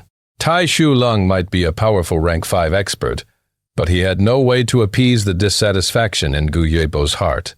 Fortunately, the genuine contents are all recorded in the clan's secret records, and only the successive clan leaders can hold them. That official history is for the outsiders to look. Gu Yu Bo was secretly feeling smug. Gu Yu Ye clan's historical records were divided into official records and secret records. Official records were hidden in the secret room in the underground cave, and its contents were to brainwash the later generations, and was a fake in fact. But the secret records recorded all the genuine details without any fake details. There were even records of some secrets that could never be divulged. For instance, the ritual for summoning the blood guillotine Gu, which could never be recorded in the official records, but was recorded in detail in the secret records. Gu Yu clan leader, my father has agreed to your request. Now show us the image. Tai Ruo Nan's tone showed her bad mood. Even if Divine Investigator T hadn't agreed, I would have fully cooperated with your investigation, Gu Yu Bo gently clarified. Then he lightly pinched his fingers, smashing the photo audio Gu. Although the Gu broke into pieces, it instead formed into a ball of 7-colored smoke which contained all sorts of noise. Gu Yebo lightly blew on it. This smoke floated into a wall, but didn't pass through. Like an ink drop falling into water, a colorful imprint began to appear on the spotless wall. The imprint grew larger until it formed into an image of the former awakening ceremony. Within this image, Fang Zheng quickly found himself, and also many other familiar faces. All these faces held looks of excitement as they looked all around the cave, their faces full of the immaturity of young. They were like young chicks who had just learned to flap their wings and fly out of the nest. That is Fang Yuan. Similarly, Tai Ruo Nan soon found Fang Yuan. Fang Yuan was walking within the group, and although he was looking all around like the rest, his gaze was tranquil and detached. In the group of similar ages, he was like a crane within a group of chicken. If one didn't specifically pay attention to him, normal people wouldn't find any differences between him and the rest. However, the group in the hall right now were all concentrating on him, exposing this peculiarity. This Fang Yuan is really strange. Right now, even Gu Yebo couldn't help but reveal a slightly surprised expression. The scene on the wall changed to when the group of youths reached the Sea of Flowers. The awakening ceremony began, and each of the youngsters stepped in the underground river and walked towards the Sea of Flowers on the opposite bank. The light of the Hope Gu rose and fell. There were also the elders' voices which could be clearly heard. The scenes appeared with such clarity that it felt like one was really there. First, it was Gu Yue Mo Bei who was found to have B-grade aptitude, causing an uproar. Then Gu Yue Qi Cheng was also tested to have B-grade aptitude. It really is strange this Gu Yue Qi Cheng looks too nervous. His body movements are stiff, and his skin color is also not normal. It is just that the light in the underground is dim. But if one carefully looks into it, they will find that something has been applied on his body, and that is what is attracting the Hope Gu. Hehe, this is clearly a cheat. Tai Ruo Nan was confident as she observed this, but in the next moment she immediately frowned. It was Fang Yuan's turn. He stepped into the river and started moving towards the opposite bank. The light from the Hope Gu wasn't vigorous. The higher the hope, the greater the disappointment, and the sighs from the youths and the elders could be heard by everyone in the group. Everything seemed normal, but Ti Ruo Nan's frowns got even deeper, because Fang Yuan's expression was calm all along the way. At that time his back was facing the elders and the youths. They couldn't see his expression. However, as Ti Ruo Nan observed as a spectator, she saw that Fang Yuan's expression didn't change at all, indifferent and cold. It was as if he already knew this would happen. This is impossible. If it was me in his place, a 15-year-old with everyone's expectations on me, but was tested to only have C-grade aptitude, how could I not feel the least bit of frustration, disappointment, and discouragement? How can this be? How can this be? Tai Ruo Nan's frowns were almost forming a knot. Huge doubts and suspicions covered her mind, even stifling her breaths. Her heart was beating loudly at this moment, as all her thoughts flashed through her mind. What is going on? How could this be? Wait a moment, aptitude. Could it be? Tai Ruo Nan suddenly raised her head. Her intuition had activated and an extremely bold and crazy conjecture formed in her mind.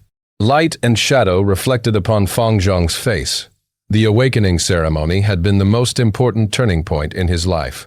Before the awakening ceremony, he was living a low and insignificant life, a nobody. After the awakening ceremony, however, his life was completely changed. He was basked in the lights, and his confidence also burst out. In his memories, the awakening ceremony was a picture of blurriness. He had passed through it without even realizing it. Right now, as he observed this as a spectator, complicated emotions rose up in his heart, which he couldn't explain with words. Fang Zheng looked at himself when it was his turn. He remembered how inferior and weak he had felt at that time. Soon, he saw how he had tumbled down into the river and struggled to get up, and was pulled up by his big brother Fang Yuan. How he had cut out a sorry figure. A smile appeared on his face. This was the former him, the one who was ridiculed by many. Then he saw himself walking absent-mindedly towards the opposite bank, and saw his body being enveloped by the lights of the Hope Gu, along with the shocks and admiration of many. That time was a moment of glory, a moment of miracle, an A-grade aptitude. His life would no longer be the same from that moment. Fang Zhong, I have a question. Tai Ruo Nan suddenly spoke, breaking Fang Zhong's recollection. What is it? Please ask. I will definitely answer everything I know. Fang Zhong turned around with a smile. It's about your big brother. When your big brother pulled you up, I saw his mouth moving, but there was too much noise in the surroundings. What did he say to you? Could you tell me the exact words he told? Tai Ruo Nan asked with a bright gaze. His words, Fang Zhong tried to recall. He seemed to have said, road? Right, it was road. Fang Zheng's eyes brightened. I remember it. He said to me, the road to the future will be interesting. Huh? Strange, I didn't think anything of it at that time, but now that I recall it, I think Big Brother's words contained profound meaning, as if he already knew I had A-grade aptitude. No, he didn't mean the A-grade aptitude, but something else. Tai Ruo Nan's body trembled, her expression complicated as she let out a breath of turbid air. Chapter 181. By an odd twist. Long chapter. Translator. Sky Pharaoh Editor. Sky Pharaoh Lady Tai, what do you mean? Fang Zhong did not understand. Tai Ruo Nan stretched out her finger, pointing at the wall. Look at him, Gu Ye Fang Yuan. Don't you think he looks way too calm? When finding out that he has C-grade talent, while his blood-related brother has A-grade talent, normal people would definitely have some reaction to it. But him? Not a trace of emotion. The surrounding praises and mockery cannot move his heart. Don't you find this strange? Throughout the process, he is too calm. Tai Ruonan's words attracted everyone's gaze. As this scene replayed, all the gazes on the wall landed on Fang Yuan's silhouette. Fang Yuan stood among the crowd, standing alone, upright. A dark shadow engulfed half his body. And this scenario was a huge contrast to the other side. His own brother, Gu Ye Fangzheng, was moving step by step, his body bathed in the Hope Gu's pure white light. At this moment, the elder and younger brother had a swap of identities. The former fell from grace, falling to the lowest point in his life, engulfed by shadows. The latter being blessed by fate, shining in brilliance, climbing his way to the top. A 15-year-old youngster going through such a catastrophic change in his life. But yet, on his body there is no trace of disappointment, perplexity, or jealousy. Only calmness. He stood among the crowd, silently watching like he was an outsider, like he was watching a show. Ronan's voice came appropriately. Yes. Fang Yuan watched silently. As the shadows engulfed half his body, his face was expressionless, except the pale color of a youngster's skin. Gu Yuebo stared at the wall, solemn. Fang Zheng felt a strong chill emerging from deep within his body. Brother, what in the world are you? Even if he had a prediction towards the awakening ceremony's results, his heart would definitely feel a change in emotions, and he definitely won't be as calm as this. I used the cactus pointer earlier, and always thought that the word aptitude was referring to Gu Yu Qi Cheng. But now that I think about it, it might not refer to Qi Cheng, but most likely Fang Yuan, Tai Ronan said. Lady Tai, what do you mean? I don't understand it at all. Fang Zheng was more confused. Tai Ruonan raised a finger. Only one type of situation would cause Fang Yuan to be so calm. That is, he has a trump card that no one knows. Only one situation would cause him to not be jealous, and that is because he has something greater. If two people walk together and one person finds a primeval stone, only if the other finds 10 or 100, would they not be jealous and have a calm emotion? Fang Yuan is like that. You are saying Fang Yuan cheated and concealed his true aptitude? He is not a C-grade talent? Gu Yuebo understood Tai Ruonan's words, but if he is A or B grade, why would he not display it outright? Fang Yuan had great wisdom since young. Tai Ruonan's lips curled, her expression confident as she radiated utter confidence. These few days I've read some of his poems. With such visions and aspirations, even father was full of praise for him. Such a genius, he naturally has his own schemes. Gu Yuebo shook his head. Just with this alone, it still doesn't confirm anything. Concealing aptitude and revealing his aptitude gives two completely different treatment. Even if Fang Yuan didn't know this, after a year in the academy, he should be clear of it. Of course he knew, that's why he did not dare to reveal it. Tai Ronan did not beat about the bush, saying confidently, What do you mean? Gu Yuebo was also lost now. Gu Ye clan leader. Tai Ruonan turned around, looking at Gu Yuebo solemnly. Do you know about Renzu's 10 children? Gu Yuebo was first stunned, before he immediately reacted, understanding Ronan's true meaning. He was shocked. His iris expanded, his mouth agape, not having any of his clan leader disposition. This was the first time Fang Zheng saw Gu Yuebo in such a state. Renzu's 10 children, eldest son verdant great sun, second daughter desolate ancient moon, the 10 children's aptitude defied heaven, thus heaven was wary and did not give them a long lifespan. In the Go world, the 10 children also represented the top 10 most extreme aptitudes. That is, the 10 extreme physiques. Renzu's 10 children died one by one, and Renzu was about to die of old age. But at the end, Renzu gathered the corpse of his 10 children and sacrificed himself, all going into the stomach of the Derivation Gu. Derivation Gu's stomach burst, exploding and countless life spreading across the land, creating the first batch of mortals. These mortals did not have Renzu or the 10 children's talent, but they could cultivate after awakening their aperture. Humanity thus grew and developed, forming today's size. Of course, that is all a mythological story. But according to the story, every one of us has Renzu and his 10 children's bloodline in us. Tai Ruonan continued. The only thing is that most people have diluted bloodlines, or due to intermarriage, restricted each other and caused it to remain dormant. But some people when born have stronger bloodlines, and as they aged or cultivated, they would start going towards the extreme, with one bloodline dominating the rest. When it appears, that is the 10 extreme physique, Fang Zheng asked. Don't tell me Fang Yuan has one of the 10 extreme aptitudes? Gu Yuebo was stunned. Very likely so. Only the 10 extreme physique would cause Fang Yuan to be so calm, and does not have much need for cultivation resources. And only the 10 extreme physique that dominates the A-grade talent can cause Fang Yuan to not have a hint of jealousy or envy. And only the 10 extreme physique can cause Fang Yuan to not reveal his aptitude, as he fears being killed earlier, thus choosing to conceal the truth. Tai Ruo Nan spoke quickly. Even Ti Shui Lung would not think of rebirth, not to mention the young girl. Under all sorts of coincidences, she managed to conjecture a conclusion that was completely the opposite of the truth. Hearing so, everyone was dumbfounded. Tai Ruonan's analysis had proof and evidence, causing others to believe it. If not for this reason, what other explanation is there? Yes, the 10 extreme physiques, it has to be the ancient moon desolate yin physique. Gu Yuebo's heart was in turmoil, so excited that his body shuddered. Others might not know this, but he had the clan's secret history and knew many ancient secrets.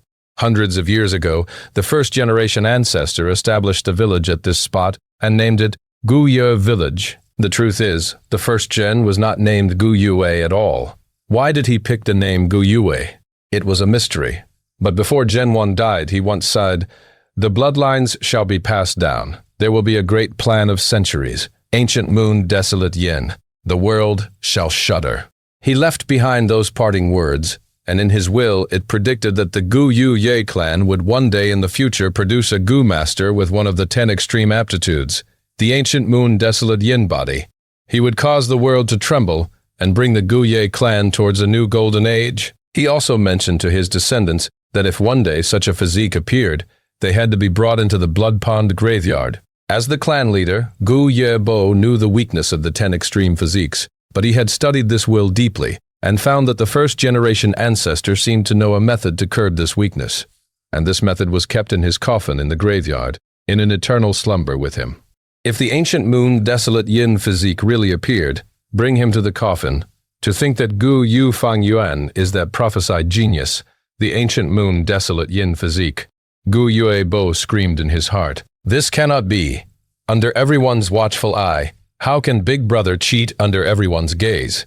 Fang Zheng was completely taken aback, shaking his head, unable to accept this theory. Tai Ronan looked at him in pity. If even Qi Cheng could cheat, why couldn't Fang Yuan?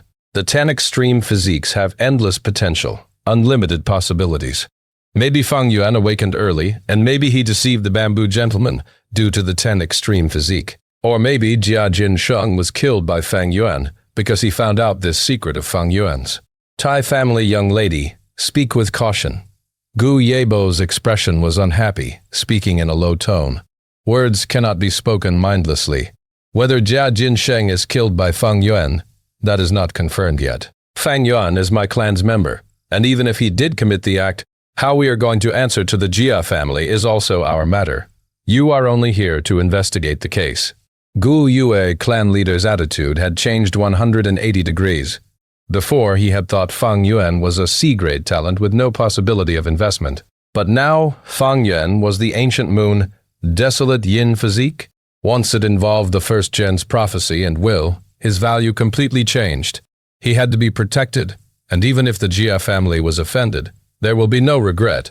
Oh, crap. This Gu Yu clan leader just turned on his words. How shameless is he, changing his attitude so quickly. I should not have revealed the truth of the 10 extreme physiques so soon. The 10 extreme aptitudes rule over the A-grade talent, so it seems the Gu Yu Ye clan leader wants to protect Fang Yuan now. This will bring great obstruction to solving the case. What do I do now, father? Tai Ruo Nan's heart sank, and gritting her teeth, she subconsciously looked for her father's figure. Hey, where's father? The young girl was stunned. Divine Investigator T was still around earlier, but in the blink of an eye he was gone. This discovery caused Gu Yuebo to tense up. Where could Tai Shuilong have gone at this time? Gu Yue clan leader naturally related it to Fang Yuan. Fang Zhang, I am going to look for your big brother. Go inform the other clan elders and quickly assemble to look for me. Leaving behind his instructions, Gu Yuebo activated his Gu worm and flew out from the window. Tai Ruo Nan snorted, running out of the room towards Fang Yuan's residence. In the entire hall, only Fang Zheng was left. How can this be? Fang Zheng's current state was not optimistic. His face was pale, his body on the verge of falling over, his spine devoid of all strength. He felt that his world was covered in darkness. He felt his world collapsing. How could it become like this? Brother's aptitude is the 10 extreme physique? My A-grade talent is nothing compared to him, a complete failure compared to him. As he thought and thought, Fang Zheng's tears fell down. At this moment, all of his spirit was dampened. All this time, his greatest achievement was beating Fang Yuan in aptitude. All of his confidence was built upon this. But right now, he was told this cruel fact. His aptitude was nothing compared to his brother. His proudest and most confident area had been suppressed by Fang Yuan. The confidence he had built up after so long collapsed in an instant. "Big brother!" He raised his head, allowing his tears to flow like a river. He screamed in his heart, "From start to end, you've been watching a show all along, seeing me jump up and down, looking at my clown-like performance?" The corners of his eye looked at the wall again. The images turned and moved, and people moved all over the place with countless voices praising Fang Zheng's performance.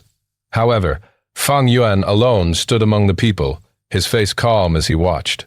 Peacefully watching just like that, Fang Zheng suddenly felt that in this image, he who was covered in this light of hope was so childish, so eye-piercing. In his heart, Fang Yuan's calm, dark irises showed a divine expression.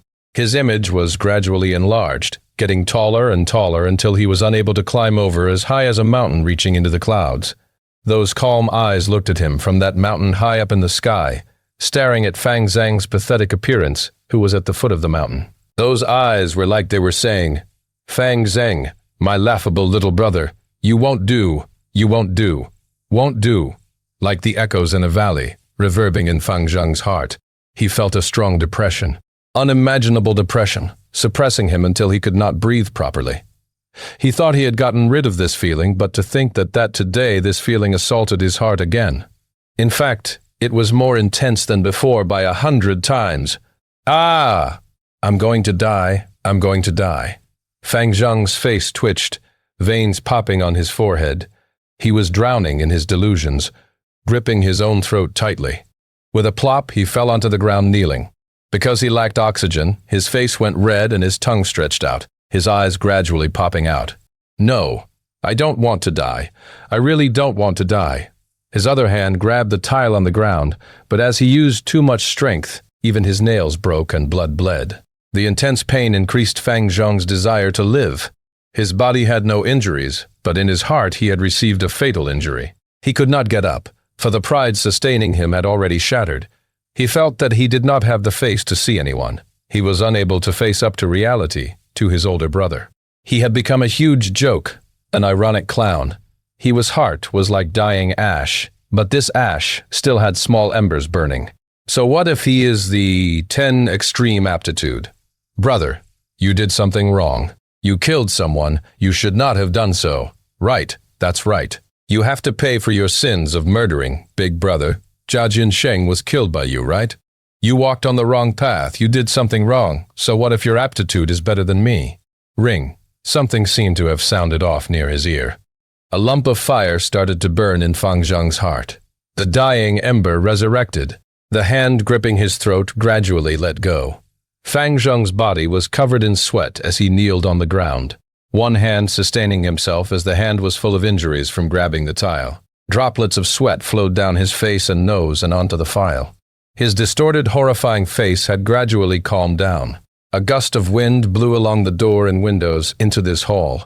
The cold wind of the night sky stimulated his body as he shuddered. He. Fang Zheng half laid on the ground as he laughed, his voice shrill and eerie. The light of the fire danced around his face along with the wind. As it shone on the young man's face, it was not of warmth and brightness, but it resembled the Devil's Dance. Chapter 182, Blood Pond Graveyard Translator. Skypharaoh, Editor. Skypharaoh, there's no one here. Turning the house upside down, Gu Yuebo did not find Fang Yuan anywhere. A huge rock weighed on his heart. With Fang Yuan and Ti Shuilang's sudden disappearance, it easily caused him to relate them together. "Speak, where is Fang Yuan?" Gu Yuebo's face was grim like water, as he screamed at Ti Ruonan, who just arrived. "How would I know where Fang Yuan is?" Tai Ruonan's attitude was tough. Even against a rank 4 expert, she did not relent. Why did Tai Shuilang go missing? Tai family's young lady, can you give me an explanation? Gu Yuebo said as he got closer to Ti Ruonan. The young girl's expression was slightly stunned. The truth was, this matter had been very peculiar from the start. The original plan was that her father and her would come here next year. Back then, Ti Shuilang was solving another case when a white crane suddenly descended from the sky. The white crane carried a letter and passed it to Ti Shuilang. After seeing this letter, Ti Shuilang changed his plans and put down the case at hand, heading immediately towards Qingmao Mountain. If not for the letter, the Ti family father and daughter would not have gotten here so early. As his daughter, Ti Ruonan knew her father well. Normally, only exceptional cases would cause Ti Shuilang to make such a decision. But what caused her to not understand was that this Qingmao Mountain case was only about Jia Jinsheng's death. Although Jia Jinsheng's death involved the asset struggle of the Jia family, its severity level was merely average and was far below the point where the divine investigator has to put so much emphasis on. Towards this, Ti Ruonan was always doubtful. And now, Ti Shuilang mysteriously disappeared, not even telling his own daughter. Where did he go? What did he do? "Father, you have an injury, please take care of your body." Tai Ruonan was worried. This situation had happened several times before. Every time, it was when Ti Shuilang was fighting against a strong foe and could not distract himself to protect Ti Ruonan, thus choosing to battle alone. His injuries right now were caused by a strong foe under such circumstances previously. Although father is injured, he is after all a rank 5 expert. Ordinary rank 4 Gu masters are not his match. "Father, I believe in you. I will wait for you to return." Tai Ruonan's eyes shone with light as she encouraged herself. Gu Yuebo got closer as the young girl raised her head, staring right at the Guye clan leader. "Explanation? You want an explanation, but does it mean I need to give you one?"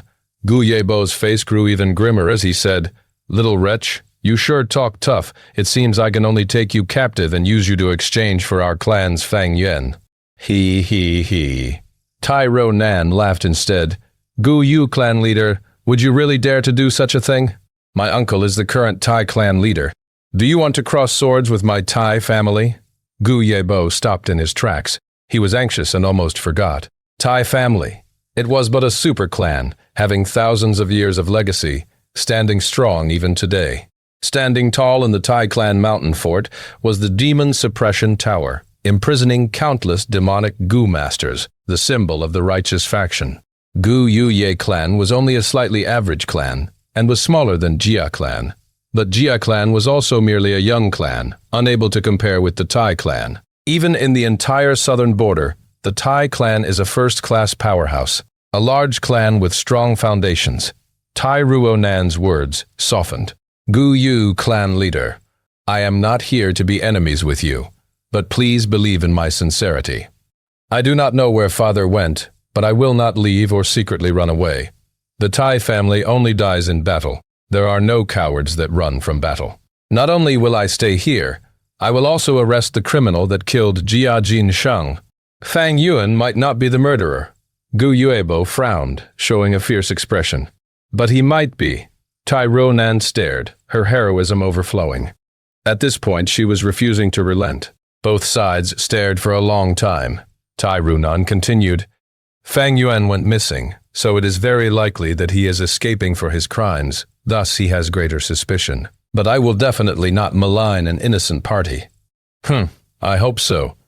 Gu Yuebo swung his sleeve and left.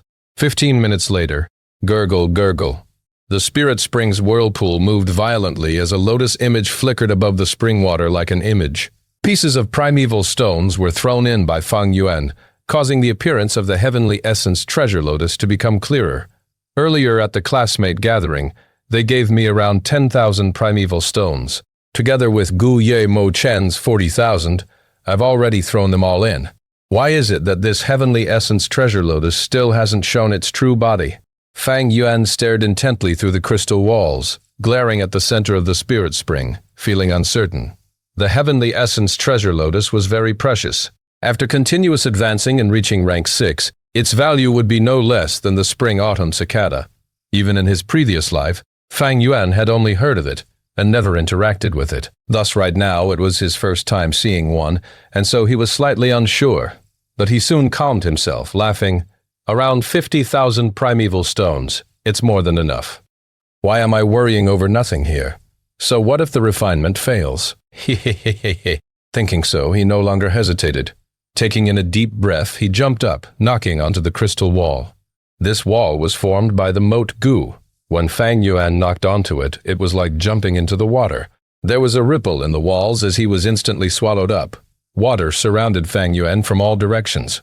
Fang Yuan opened his eyes, but he could not see the Heavenly Essence Treasure Lotus.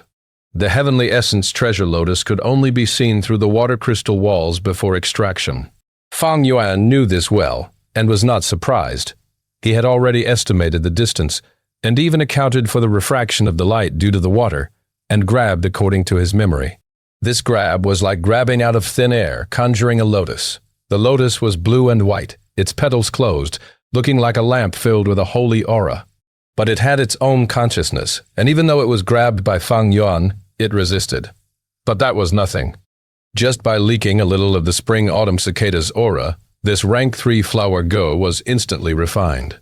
Heavenly Essence Treasure Lotus obtained.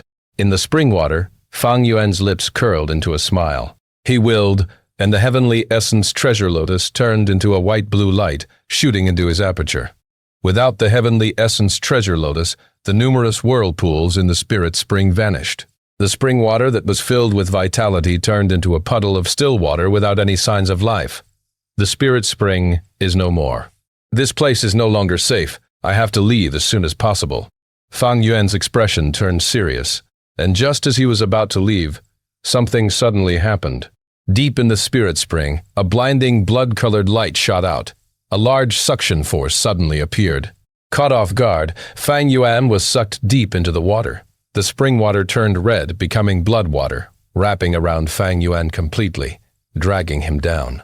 Sky canopy goo, thunder wings goo. In the moment of crisis, Fang Yuan screamed in his heart, and a white armor appeared on his body. At the same time, a pair of large lightning wings appeared behind his back. Thunder wings spread, giving Fang Yuan an upward force. But the blood water came endlessly, and its suction force became greater and greater. There was no way to oppose it. Puff, hearing the water all around him, Fang Yuan was dragged by the currents along the tunnel heading straight down. Just when his breath was used up, the surrounding pressure vanished. Fang Yuan took a deep breath. At least he did not die of suffocation. But he found that he was falling from a high spot. He subconsciously activated his wings, but the Thunderwings goo was in bad shape. The originally strong wings were tired and soft. Fang Yuan's heart sank. He tried his best to maintain his balance in the air, slowing his descent. This was an area underground. It was not dark, but filled with red light. Fang Yuan was falling from about 15 meters, and below him was a pond. But this underground pond was not of the transparent color. It was red, like blood water. No, it is blood water. The piercing blood stench assaulted Fang Yuan as he continued to fall. This situation was weird no matter how he looked at it. So for safety, Fang Yuan did not want to land in this bloody pond. Chainsaw Golden Centipede. He activated the Chainsaw Golden Centipede, his palm entering the centipede's mouth and swinging it like a whip. The golden centipede's body stretched to the longest, and its tail stabbed into the mountain wall at the side. Fang Yuan willed with his mind, and the golden centipede's body constricted. This way, it brought his body to the side of the mountain wall. These walls were slippery and did not have a good landing spot. But as Fang Yuan relied on the chainsaw golden centipede, he managed to find an uneven area and placed his feet above. Where the fuck is this? Stabilizing his body, Fang Yuan immediately observed the surroundings. According to his estimations, this should be in a place deeper underground, even below the underground cave. How can there be such a place? Fang Yuan was shocked. In his previous life, he was not strong enough to learn about the secrets of the higher-ups. The truth is, this was the Blood Pond graveyard. the forbidden grounds that buried the first generation's coffin. Even among clan elders, only one or two knew this secret. Fang Yuan looked down. This blood pond shone with a bloody radiance. Its circumference was even larger than the village, emitting an eerie and scary aura. At the top of the cave, there was up to 100 holes that had water gushing down, bringing the shells, turtles, snakes, and fish from the river with it. Swoosh, swoosh. Streams of water continued to pour down from the holes, entering into the blood pond. The blood water was turbulent as numerous seafood moved around, entering the pond. However, in a few breaths, all the blood in their bodies were sucked out. They turned into dry corpses and floated on the surface of the water, appearing and disappearing as the waves moved them about. The blood pond's redness only intensified. As Fang Yuan looked on, his iris shrunk a little. If he had landed in this pond, even with the sky canopy goo's protection, he would not be in good shape. He continued to observe, and other than fresh dry corpses, there were also some bones in the water. Some were fish bones, bear bones, and even human skeletons. This was a giant burial ground. It was creepy and bloody. The ripples and waves in the blood pond raged on and swept into the surrounding walls, the bright red and glowing blood water entering the surrounding soil. This caused the soil to all turn into a bright red color, turning into red soil. Chapter 183. Blood Sea Ancestor. Translator, Sky Pharaoh. Editor, Sky Pharaoh. Wait a second, red soil? Fang Yuan's mind jolted at the sight. He stretched his hand out and grabbed the wall beside him, taking out a lump of red soil. This red soil was very soft and emitted a faint red light. Fang Yuan merely pressed it lightly, but it crumbled down. So, it was like this. He seemed to have come to a realization. The first time he had entered the secret cave inside the rock crack, he saw that the secret cave was full of this red soil which emitted faint glow. There was no need for any other lighting source. He had felt it weird at the time because Qingmao Mountain's soil was blue-black in color. He had thought this was arranged by the flower wine monk, but now it seemed that the source was this strange blood lake. Fang Yuan felt even more wary. His 500 years of experience had almost become an intuition. This place is not only strange, but also dangerous. I don't have the time to dilly-dally. I need to think of how to leave here. Fang Yuan raised his head and looked at the cave walls, where hundreds of holes were in the top part of the wall, which was the one connected to the spirit spring. Fang Yuan hesitated for a moment. Water could flow down here, but it didn't mean that the passages were wide enough for a human to pass through. And Fang Yuan looked grave as he tried shaking his two wings. However, he couldn't control these thunder wings perfectly like before, and the originally clear blue thunder was now stained with some scarlet. It gave off a contradictory feeling of power and weakness existing at the same time. The thunder wings' goo had become unreliable. It was very possible for it to screw up and drop Fang Yuan in the middle of flight. Swoosh! An inexplicable undercurrent surged up from within the blood lake, giving off the enormous aura of rank 5 goo. That is, Fang Yuan's pupils shrunk. A long shadow gradually appeared in the blood lake. Its length surpassed 40 meters and its width over 6 meters. This was an enormous python. It dwelled in the depths of the blood lake, but now that it had smelled out the scent of flesh on Fang Yuan, it came out to begin the hunt. Damn it! Fang Yuan felt a pressing urge in his heart. Right now he was relying on the chainsaw golden centipede to puncture the wall, barely managing to hang on to the soft red soil. And with his long hair and black gown, he looked like a black ant compared to the enormous blood lake. Hundreds of black dots appeared in the blood lake and rose up, just like a traveling shoal of fish. Whoosh! They were much faster than the giant python and flew out of the blood lake within moments, revealing their appearance. These were not fish, but bats.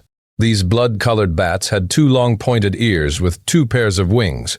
The main pair of wings were rather big, whereas the secondary pair of wings was on the smaller side and was below the main wings. They didn't have claws, but the edges of the 2 pairs of wings were as sharp as steel blades.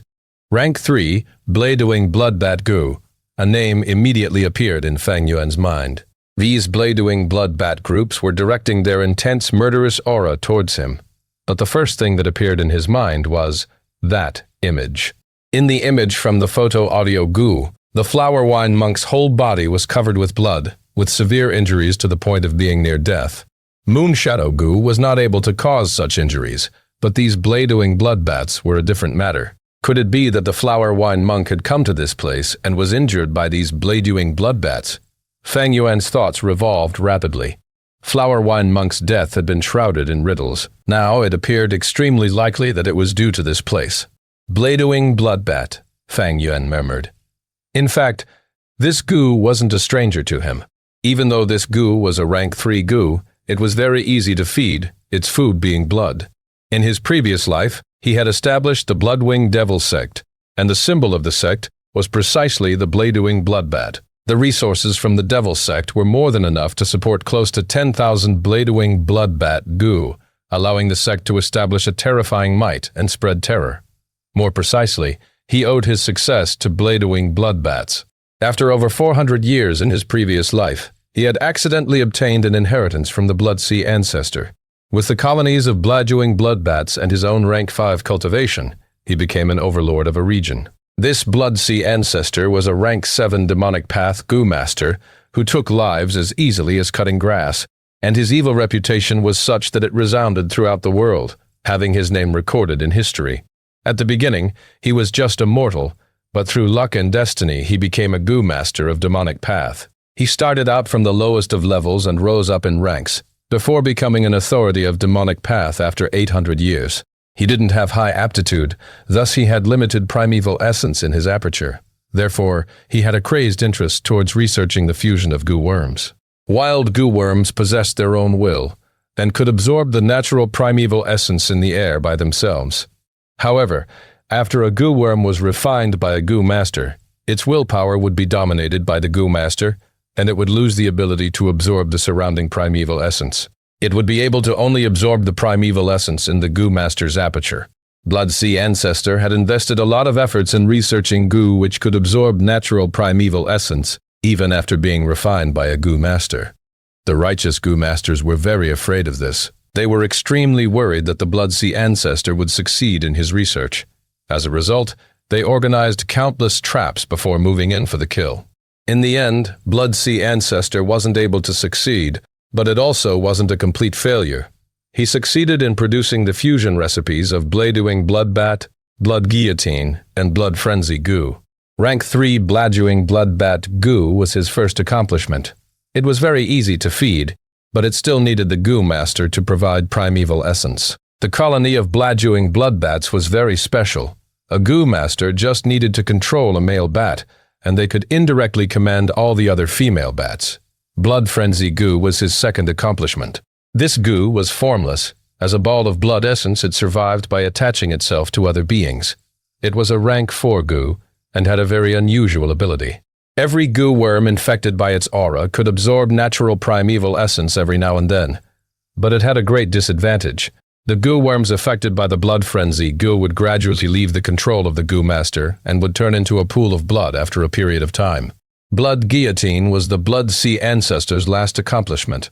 This Gi was a rank 5 Gyo, and was no doubt more advanced than the previous two.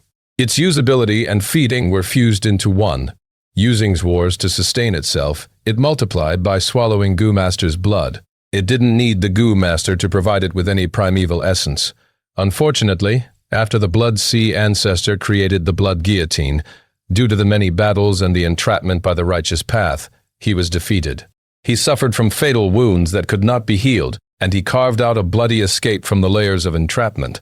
The righteous path figures were worried about his final counterattack, which could endanger themselves, so they didn't have any inclination to chase after him, and looked on as he made his getaway. Since then, these righteous path figures would regret the moment every time they recalled it. They regretted that they let him get away. The Bloodsea ancestor knew his death was a sure thing, so he started setting up a large-scale inheritance. In the limited time before his death, with the strength of his rank 7 cultivation, he unexpectedly set up hundreds of thousands of inheritance grounds. His inheritances extended everywhere from the middle continent to the southern border and other places. Right before his death, he smiled devilishly. The blood path is not alone. The legacy will continue for all eternity. This statement was not in the least false, for countless Goo Masters benefited from his inheritances, and thus the demonic path flourished greatly. No matter the Bladewing Bloodbat Goo, the Blood Frenzy Goo, or the Blood Guillotine, they were all very easy to raise and multiply. Maybe in some unremarkable valleys, at poor villages, at no-man deserts, or beside some mountain paths. You might find 2 or 3 goo left casually by the Blood Sea ancestor. These goo were easy to raise and didn't have a high demand for primeval essence. Thus, they could easily be used by goo masters with ordinary aptitudes. Survival was a difficult thing in this world, so which goo master wouldn't thirst for stronger powers? The goo worms left by the Blood Sea ancestor represented a whole new strength. This strength was a quick and easy way to rise in power, and it became more welcomed than other goo worms. Power itself had no sins. It became good in the hands of good, and evil in the hands of evil. But in the world, how many people could have a resolute mind after a sudden increase in strength? A man who got money would often become fickle. A sudden rise in strength would certainly nourish ambitions that weren't there before. As a result, many goo masters that obtained the Blood Sea ancestors' legacy would become a devil that massacred everything. Even many righteous path figures had changed their sides. The inheritances of blood dew brought great turmoil and danger towards the whole world. In each inheritance of the Blood Sea ancestor, there were often only 2 to 3 dew. However, these inheritances were like a spark of fire that could cause a prairie fire if left alone. There would be demonic path goo masters who would come into possession of the blood goo every so often and cause chaos. Some of them would fail, killed away in some villages. Some would succeed temporarily and become a huge figure, harming a whole region. No matter if they succeeded temporarily or failed, at the moment of their exhaustion, they would also leave behind new blood inheritances. Thus, the blood calamity continued endlessly. Not only did it not end with the death of the Blood Sea ancestor through the combined strength of the righteous path, it instead thrived even more greatly with the foundations left behind, unable to be eliminated as it continued for eternity. It was to the extent that the righteous path figures would frequently curse, "These accursed blood goo masters. We have already killed waves upon waves of them. But if we become even a bit careless, we will see a new one coming up from nowhere." By now, the Blood Sea inheritances were already publicly recognized as the most popular in the whole world, with the greatest number of inheritances. There was no competition. In the strictest sense, Fang Yuan had received a favor from the Blood Sea ancestor. In my previous life, only after over 400 years I found a Blood Sea inheritance and was then able to begin my rule. Now if I can subdue these blood bats, it will be like completing 400 years of effort. Blood bats charged at him, but Fang Yuan was not afraid. He had the Spring Autumn Cicada, so these bats would submit without question in front of the rank 6 aura. The only problem was the rank 5 blood python that was still concealed, hiding within the blood lake. But this situation is somewhat fishy. The Blood Sea ancestors' inheritances normally only have 2-3 goo worms. How come this place has hundreds of bladewing blood bats? Could it be that rumor is true? The rumor said that the Blood Sea ancestors' hundreds of thousands of inheritances were diversions, and the true inheritances were only a few. In these few inheritances, the Blood Sea ancestor was said to have concealed his best goo worms, or research insights or fusion recipes. Could this place be a true inheritance ground of the Blood Sea ancestor? When Fang Yuan thought of this, his heart started to beat loudly. His thoughts moved like lightning, and although he thought of many things, only a little time had passed in reality. Bladewing blood bats charged at him one after another. Fang Yuan was calm, his long hair and black gown fluttering in the air as he climbed up the wall and was going to summon Spring Autumn Cicada. But right at this time there was a sudden change. As expected, this place is hiding the blood calamity. A deep and firm voice, loud like the clash between iron and stone, came from the top of the cave and echoed within the blood lake. Divine Investigator, Tai Shui Lung, Chapter 184, Rank 5 Intense Battle. Translator, Sky Pharaoh Editor. Sky Pharaoh, Tai Shu Leng. Why is he suddenly here? Fang Yuan recognized the voice, feeling shocked. This loud voice echoed above the blood pond, causing intense waves to form. This is Heaven, Earth, Magnificent Sound Goo? Fang Yuan gritted his teeth. As the loud voice hurt his eardrums, he felt his entire brain buzzing. Heaven, Earth, Magnificent Sound, Goo, a rank 5 Goo. Once activated, it could form sound wave attacks that had a wide range, belonging to an extremely strong area of effect attacking type Goo.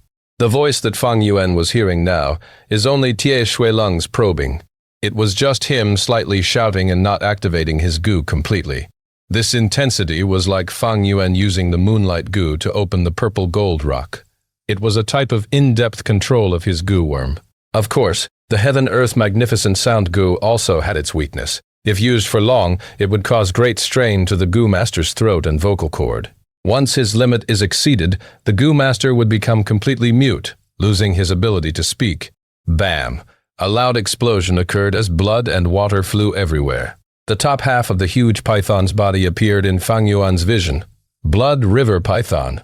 Fang Yuan's irises shrunk as he saw the python with its bright, smooth, blood-red scales and its head around the size of an elephant. Scarlet gold-colored sharp bone spikes protruded out from above its eyes, showing its ferocious and frenzy aura completely. Blood River Python.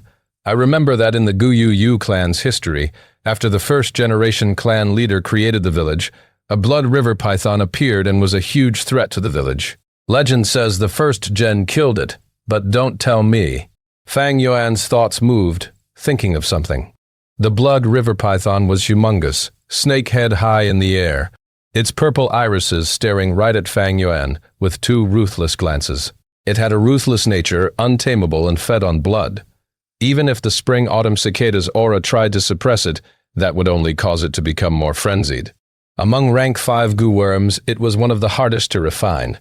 But after the Blood River Python took a look at Fang Yuan up on the walls, it raised its head higher and turned towards the top of the cave. At the top of the cave, there was another tiny shadow floating down from one of the holes at the ceiling. He wore a bronze mask, his hands behind his back, his gaze cool and calm. Although compared to the Blood River Python, he was small like an ant. But the imposing aura coming from his body caused a great pressure to emit from him at all directions, like a heavenly being descending down to earth. Righteous goo. A mind-type goo that only someone who upheld justice could activate. People who were villainous or had weak minds and aspirations were often scared shitless under the influence of the righteous goo, afraid of everything as they had a guilty conscience, their battle spirit decreasing in battle and causing them to feel an inability to defeat Tai Shu Lung, thus collapsing without battle. Screech, screech, under the pressure of the righteousness. The blade-chewing bloodbat goo were frantic and could only scream shrilly as a strong pressure pushed down on their bodies. Their wings could only continue to flap as they struggled to stay in mid-air, floating up and down. They could barely take care of themselves, much less bother about Fang Yuan. Even the ferocious Blood River Python slightly lowered its head, feeling Tai Shui Lung's supreme presence. What a good righteous goo! Fang Yuan climbed on the wall, smirking. This suppression from the righteous goo had no effect on him. Only those with weak minds could be greatly weakened. He was a supreme demonic overlord, his mind strong as steel. How could this illusionary pressure scare him? Fang Yuan's immunity caused Tai Shui Lung to call out in shock, feeling very surprised. The righteous goo had been with him for many years, and he was very sure about the goo's effect. Righteous goo's effect varied. It attacked the mind directly, sometimes having great effect while other times having no effect. But the times where it did not work were almost non-existent. Even righteous people felt a strong suppression in their hearts. After all, their factions did not determine a person's kindness and evil. There are no perfect humans. But Tai Shui Lung knew deeply about Fang Yuan's crimes. The first time they met, he already implanted a goo on Fang Yuan, using it to track his whereabouts. After that, Tai Shui Lung could faintly discern the changes in the surroundings where Fang Yuan went. Those who committed great sins under the righteous goo would definitely waver. But Tai Shui Lung also met a good number of demonic goo masters that were unaffected by the righteous aura. There is only one type of person who would be unaffected by the righteous guy even after committing sins. These are the people with real demonic nature in the deepest parts of their hearts. They are crazy and adamant, not treating their sins as sins but thinking of it as natural. To think that this Fang Yuan has such an intense demonic nature, I'll get rid of this great demon here first. If Fang Yuan manages to survive, I will come and finish him later. Tai Shui Lung hated evil with a burning passion. With a cold snort, he turned towards the Blood River Python. Once he appeared, he was locked on by this Blood River Python. As long as he was distracted in killing Fang Yuan, he would reveal a weakness. Tai Shui Lung had such a severe injury on him, and at the same time there might be a powerful enemy hidden in the background and observing him. Thus, he did not dare to lose focus. He stared at this Blood River Python for a moment, before looking further into the blood pond. Not long ago, he received a mysterious letter. Inside, there was concrete evidence that Guyu village held a bloody calamity. This letter was held by a red-crowned crane coming from the sky, with a questionable source. But Ti Shui Lung would rather believe it than miss it. After all, the blood calamity was not ordinary. He could not take it lightly. If he lost focus, it would expand and spread like a plague, harming the world. The best method to deal with it was to eliminate the source before it forms into a strong force. Coincidentally, he already had another request at hand. It was Jia Fu paying a high cost to ask him to investigate Jia Jinsheng's death. Tai Shuileng thus brought his daughter and rushed to Qingmao Mountain. He ordered his daughter to investigate Jia Jinsheng's case. It was to nurture and train Te Ruo Nan, but also to act as a red herring, stalling for time and hiding in the background investigating this issue. The first time when he met Fang Yuan, he implanted a shared sense goo on him. Although it was merely at a whim, he did it due to his accumulated experience and instinct. Shared sense goo was formless and colorless, like a signet. He had implanted over tens of them, but the only successful one was the first one he implanted. First Gen Gu Yu, I know you are not dead. You hid for nearly 1,000 years plotting this scheme, but unfortunately, it's all going down the drain. Tai Shuileng opened his mouth, causing the air to tremble, but there were no changes to the blood pond. Instead, the blood river python opened its mouth, screaming furiously. It was born ferocious, unable to be suppressed. The righteous goo triggered its ferocity. Bam! It stretched its body abruptly, the huge snake body rising with the tides of blood, bringing a killing intent that tore through the skies, pouncing towards Ti Shuileng, who was in midair. Tai Shuileng was already wary against the blood river python, and he quickly moved, avoiding the blood river python's bite.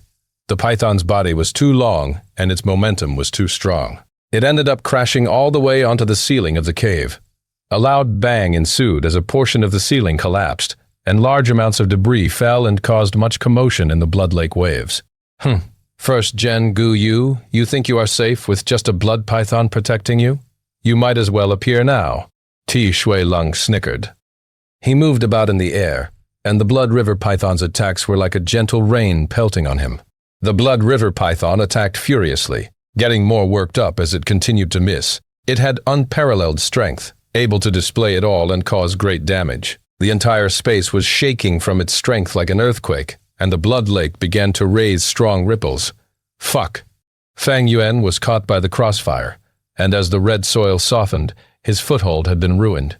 He could only use the chainsaw golden centipede as well as the thunderwings goo to move along the walls. Meanwhile, the rock debris was falling down like rain. As he had expected, the thunderwings goo was really in bad shape. Fang Yuan's thunderwings were extremely weak and lethargic, unable to provide him much boost in speed. But the strange thing was, the thunderwings goo was taking lesser and lesser primeval essence from Fang Yuan. During the period where Fang Yuan moved about, it started to absorb primeval essence from the surrounding air to replenish itself. At first, this situation was uncommon and happened in short intervals. As Fang Yuan continued to dodge, he did not notice initially. But eventually, the intervals got shorter, and the duration lengthened. At the same time, the thunderwings goo got weaker and weaker. I get it, it's the blood frenzy goo. Fang Yuan's mind shone with inspiration. Only when affected by the blood frenzy goo will such a situation occur. Plop. Fang Yuan put in 100% effort, but eventually still fell into the blood lake.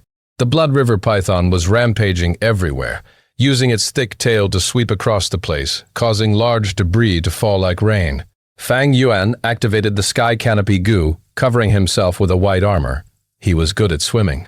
In his previous life, he had lived in the Eastern Sea for a long time. Thus, he had sufficient training.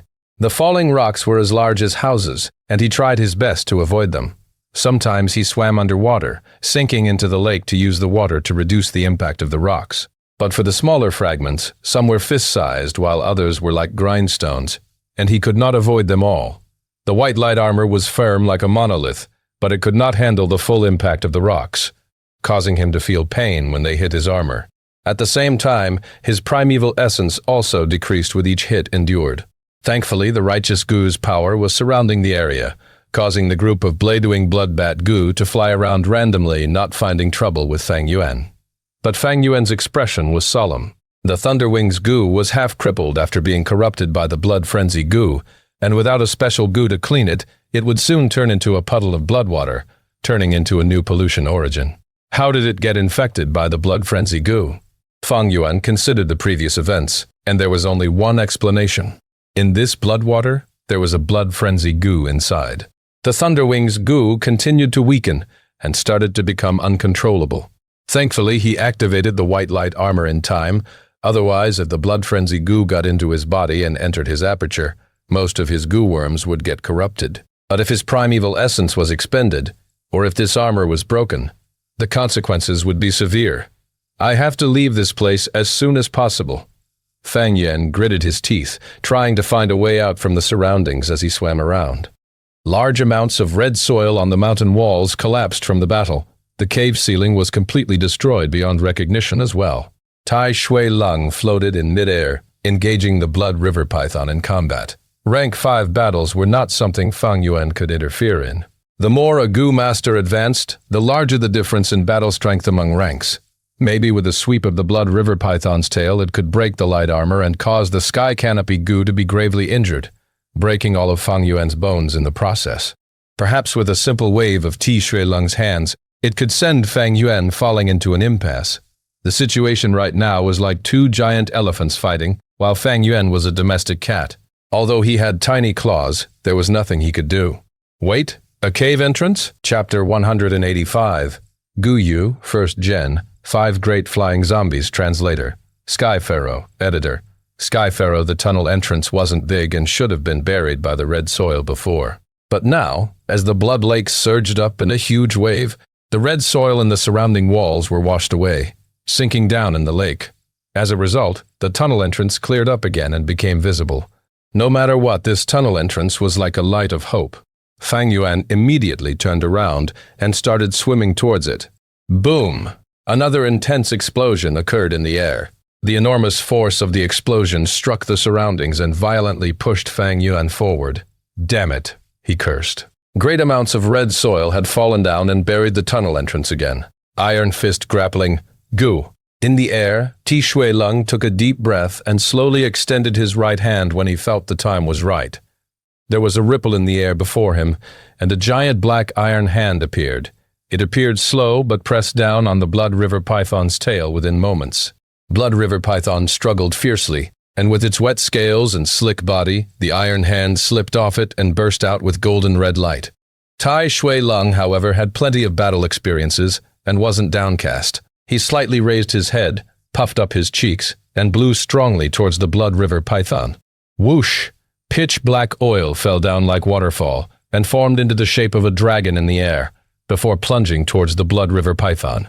Oil Dragon Goo! The Blood River Python was furious. It snarled and started tearing at the Oil Dragon Goo. The Black Oil Dragon was not in the least inferior to Blood River Python in terms of physique, but it was only a rank 4 Goo, and did not have a physical body. It was soon torn to shreds by Blood River Python. Tai Shui Lung smiled on the contrary. Beasts were beasts. If a Goo Master had personally controlled it, they would have seen through this classic and ordinary battle tactic. The Blood River Python had been refined, and although it had a Goo Master's imprint on it, it didn't have the wisdom of humans. The Oil Dragon was exterminated, causing backlash to the Oil Dragon Goo in the aperture. Tai Shui Lung didn't care. He stopped using the Oil Dragon Goo, then began activating Fire Dragon Goo. He gave a loud shout, and his body shook, and then a goo that looked like a flame shot out of his aperture. The flame quickly formed into a fire snake, winding around its own body. As the fire snake flew, it grew bigger. Then it immediately started growing scales, claws, horns, and sharp teeth. Its face started becoming more like that of a horse.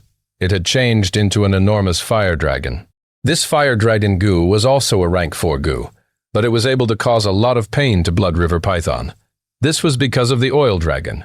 When it was wiped out, great amounts of black oil stuck to Blood River Python's body, and now the Fire Dragon was causing the oil to catch fire and roast the Blood River Python. Besides the snake, the black oil had also fallen on the lake's surface. Right now, a raging inferno was burning on the bright red blood lake, causing the air temperature to increase rapidly. The Fire Dragon was not the Blood River Python's match at all. It suffered heavy injuries and kept on shrinking. But every time this happened, it would drill into the raging inferno and recover some of its power. With the raging inferno, the Fire Dragon had a home ground advantage. Blood River Python was constantly being burned as it fought with the fire dragon. There was even a smell of scorched meat coming off it. Blood River Python had a berserk nature, and it would erupt with even stronger counterattack if it got suppressed. But right now it was actually shrinking back, giving up on the fire dragon, and diving deep into the blood lake. Humans were the highest of all living beings, and possessed the intelligence to develop new concepts. With Tai Shui Lung's tactics, 2 rank 4 Gu were able to make the rank 5 Blood River Python retreat. But Gu were the essence of the world, containing the secrets of heaven and earth, a portion of the natural laws, and Blood River Python's ability was extreme self-recovery. As it sank to the bottom of the lake, the blood water continuously nourished it, rapidly healing the wounds on its body. The fire dragon had the field advantage, so did the blood python. As long as the blood lake existed, it was like a cockroach that couldn't be killed. Fang Yuan's situation was even more perilous. The inferno on the surface of the blood lake was constantly spreading, burning even hotter, and the flames were roasting him alive. The pressure on the sky canopy Gu was getting bigger and bigger. But the most critical point was not this, but rather, it was the increasing difficulty in breathing. The flames used great amounts of air to maintain their combustion, and this place is underground, and was originally a half-sealed area, which meant it took more time to replenish the used oxygen. Fang Yuan was gradually starting to feel suffocated. Although Oil Dragon Gu and Fire Dragon Gu sent Blood River Python retreating with their combined efforts, this is only temporary. As long as there are large amounts of blood water, Blood River Python will recover with a terrifying rate. Once it comes out, it will have recovered to its peak state, and the Fire Dragon Gu would no longer be its match. But this is basic knowledge. It is impossible for Ti Shui Lung to not know this. Then Fang Yuan, bobbed up and down on the blazing lake. His thoughts were revolving rapidly, and his heart tensed when he thought of this. If he wasn't wrong, Ti Shui Lung should have achieved his intention by making Blood River Python retreat. Tai Shui Lung needed enough time, and he needed the situation to be like this to prepare his following killing move. Sure enough, in the next moment, while floating in the air, Tai Shui Lung suddenly extended both his arms, and a deep roar emerged from his mouth. He withdrew the righteous aura that had been suppressing everything, and wholeheartedly poured his rank 5 primeval essence into the copper mask. The copper mask started to brighten up. It was only a glimmer at first, but within few breaths of time, it burst out with an extremely dazzling green light, as bright as a fragment of the sun. The green light shone upon everything like a monarch overlooking the heavens and earth. For a moment, the red soil, blood lake, and raging inferno were covered with a layer of dark green light. The green light contained a mystical power. Under this power, the mountain rocks began to shake and crumble. From above the cave, huge rocks came crumbling down, flying towards the copper mask. Great amounts of soil and rocks from the top to bottom of the red walls also slowly flew up. Tai Shui Lung's face was already shrouded by the light from the copper mask. Great amounts of mountain rocks gathered around the copper mask and condensed together into a human shape. Debris continuously converged from all around, and the rock figure kept on getting bigger. From 1 meter in the beginning, it rapidly grew to 3 meters, 5 meters, 8 meters, and finally reached 18 meters. Giant Mountain Puppet Gu. The giant figure with indomitable spirit descended towards the blood lake. Its 2 feet touched the bottom of the blood lake, but the water only reached up to about its waist. Its body was very robust and grand. Horse chariots could run on its 2 arms, and it could hold an elephant on its fist. Its face looked simple and unadorned. It was the enlarged version of the copper mask. "Fire Dragon, come," it spoke, and its voice seemed to shake the heavens and earth. The fire dragon, which was churning in the fire sea, flew up and coiled around the giant puppet's right arm like a snake, and its head rested on the right shoulder of the giant puppet. Next, the oil dragon Gu flew out and formed a pitch-black oil dragon which coiled around the giant puppet's left arm, and its head rested on the left shoulder of the giant puppet. With dragons on his left and right, the giant figure appeared like a heavenly deity descending down. Fang Yuan used all his strength to swim toward the tunnel entrance. When the debris had flown and formed the giant puppet, the red soil covering the tunnel entrance had also gone with it, once again revealing the opening. This battlefield was becoming more dangerous. The tunnel entrance could be buried again at any time. Fang Yuan didn't dare to stay longer. The fire sea gradually died out, and suddenly a huge red wave rose from the blood lake. Blood River Python initiated its attack from the lake. It coiled around the giant puppet and moved upwards. The giant snakehead smashed towards the giant puppet's face like a ram. This attack was very powerful, and if it really struck, more than half of the giant puppet's head would be destroyed. "Iron fist grappling," the giant puppet shouted. The air split open, and an iron hand flew out, grabbing at the snakehead. With a loud boom, the iron hand shattered, but Blood River Python's attack was also stopped. Tai Shui Lung won a brief respite. The giant puppet's two hands grabbed towards Blood River Python in tandem. Oil Dragon and Fire Dragon seized the chance and climbed Blood River Python. The two snake combined and formed a blazing flame, roasting Blood River Python. Blood River Python kept on hissing in pain and struggled furiously. But why would Tai Shui Lung let it escape so easily? The giant puppet's hands were like pincers as they firmly pressed on the Blood River Python. The Blood River Python was not able to escape. Its body was scorched black, giving off the smell of burnt meat. This stimulated its vicious nature. Since it couldn't escape, it coiled around the giant puppet and violently contracted, trying to kill it by constriction. Although the giant puppet was made from condensed mountain rocks, its body had the softness of the red soil. With Blood River Python's constricting force, its waist quickly shrunk by a fold. Cracking sounds emerged, and fragments of rocks flew in all directions. Under the stimulation of death, Blood River Python burst forth with an even greater strength. Fang Yuan finally climbed to the edge of the tunnel entrance, when suddenly the giant puppet gave out coughing sounds. Tai Shui Lung's old illness had reappeared. The giant puppet's hands loosened, and the Blood River Python hissed, and its body suddenly jumped ahead. However, the giant puppet's hands tightened again. The Blood River Python opened its mouth wide and revealed its sharp fangs, its head crazily swaying, but it still fell short by a distance. It was not able to retaliate, and it was gradually losing its strength. It would burn to death soon. But right at this moment, dense bloody fog rose up from the middle of the blood lake. Blood frenzy goo. Fang Yuan's eyes showed a hint of dread. He immediately climbed the tunnel entrance and went inside it. The bloody fog rapidly pervaded the air, and the raging inferno on the blood lake had completely extinguished. A whirlpool appeared in the middle of the blood lake. The whirlpool had started from the middle of the lake and quickly spread from there, growing bigger until its edges were touching the surrounding walls. "Hump! Guye first head, you couldn't endure it anymore?" The giant puppet coldly snorted.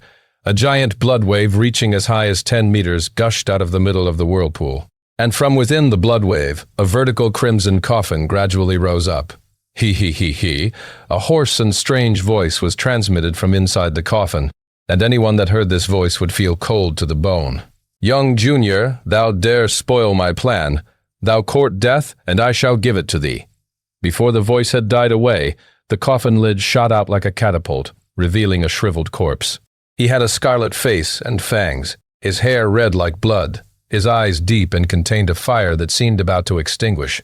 He had no skin, and thin strips of red muscles were clinging onto the white bones, giving him a shriveled and fierce look. "Junior, thou art wounded, but yet dare to provoke me. Today thou shalt die." The corpse spoke, but there was no movement in its mouth. The voice had come from its abdomen. He kept on saying I, thou. These were the speech habits of 1,000 years ago. Rank 5 blood white goo. Is he really the first head? Fang Yuan was flabbergasted, but wasn't surprised. In this magical world, there were plenty of goo masters who lived for centuries. Besides using the most orthodox way of increasing lifespan through the lifespan goo, there were also some demonic ways to make one live forever. For instance, the rank 2 roaming zombie goo. If this goo was used for too long, the goo master would turn completely into a zombie, and as long as they sucked blood at specific times, they could live freely forever. The Guye first head in front of him had used such a way. Blood white goo was a major rank 5 advancement route of the roaming zombie goo. Along with the Asura zombie, heavenly demon zombie, nightmare zombie, and plague zombie, they were called 5 great flying zombies. The lifespan goo was difficult to find. The first head had turned himself into a blood-white flying zombie and buried himself here. Chapter 186. Spring and Autumn does not appear. Translator, Sky Pharaoh. Editor, Sky Pharaoh in the Blood Lake. 2 strong foes opposed each other. Even the rank 5 blood white is only a zombie at the end. First Gen Guyu, you are no longer a living person. You are full of death essence. Your aperture is dead too. And even though you can store primeval essence, every bit you use cannot be replenished. You cannot recover on your own, the giant puppet said coldly. Although I cannot recover primeval essence, so what? I can continue to use primeval stones to regain primeval essence. You have an injury on you, yet you dare disturb me. Die. First Gen Gu Yu shouted. At once, blood mist spewed out, and as blood waves raged on, a large group of insects flew out from the blood lake. It was the rank 5 blood guillotine. At the same time, troops of blade-chewing blood bats flew out from the cave ceiling and emerged from the blood lake, joining together and attacking towards the giant puppet. A large pack of bats, almost 1,000 of them, formed into a huge army, although they were rank 3 and were a close combat type Gu. But numbers made up for quality. Even the rank 5 Tai Shu Lung felt a headache fighting against them. But that was not the end, for after First Gen Gu Yu's consciousness awakened, under his command, troops of blood bats continued to show up, gathering here. He had operated there for almost 1,000 years and had a heaven-shattering scheme. He had converted the place into his personal backyard, thus having a great location advantage. Blood bat groups were organized, staying in formation in the air, continuing to move around like a strong army, surrounding the giant puppet. The blood river python stopped struggling, instead coiling up its body. This caused Ti Shi Lung to feel a threat. Eddie concentrated his mind even further. A Gu's power, although strong, was unintelligent. A blood bat army with or without a Gu master's control had a hell of a difference. First Gen Gu Yu only just appeared, and yet he has turned the tables, almost suppressing Tai Shi Lung. He has great location advantage, having his troops at his disposal, while Tai Shui Lung has an injury on him. The situation is not looking good. Fang Yuan had hid into a cave in the walls, using the shadows to hide and observe the battle. But Ti Shui Lung has roamed the southern borders for many years. With an injury on him but still entering this trap, he has to have some trump card. No matter what, there's going to be an intense battle soon. This entire district might even collapse. Should I stay here and observe? Staying here is very dangerous. This is the deepest part of the underground cave. I might get buried alive. If I stay and watch the show, what are the chances of me benefiting from their conflict? Fang Yuan thought quickly, evaluating the gains and losses. He was only rank 3 initial stage now, and there was a high risk in staying. As long as he got hit indirectly by one of their attacks, he would get heavily injured. But if he really gained something from this, surviving to the end, the benefits would be overwhelming. After all, what a rank 5 Gu master owns could help him save up to 100 years of hard work. High risk, high return. Fang Yuan heaved a long sigh and planned to retreat. The situation was no longer under his control. There was too much risk in staying. Birds die for food. People die for fortune.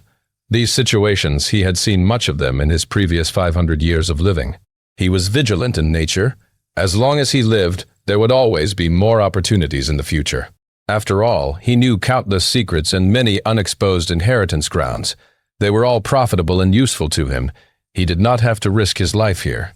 Just when Fang Yuan was about to leave, a small amount of blood bats flew out from the army and towards him.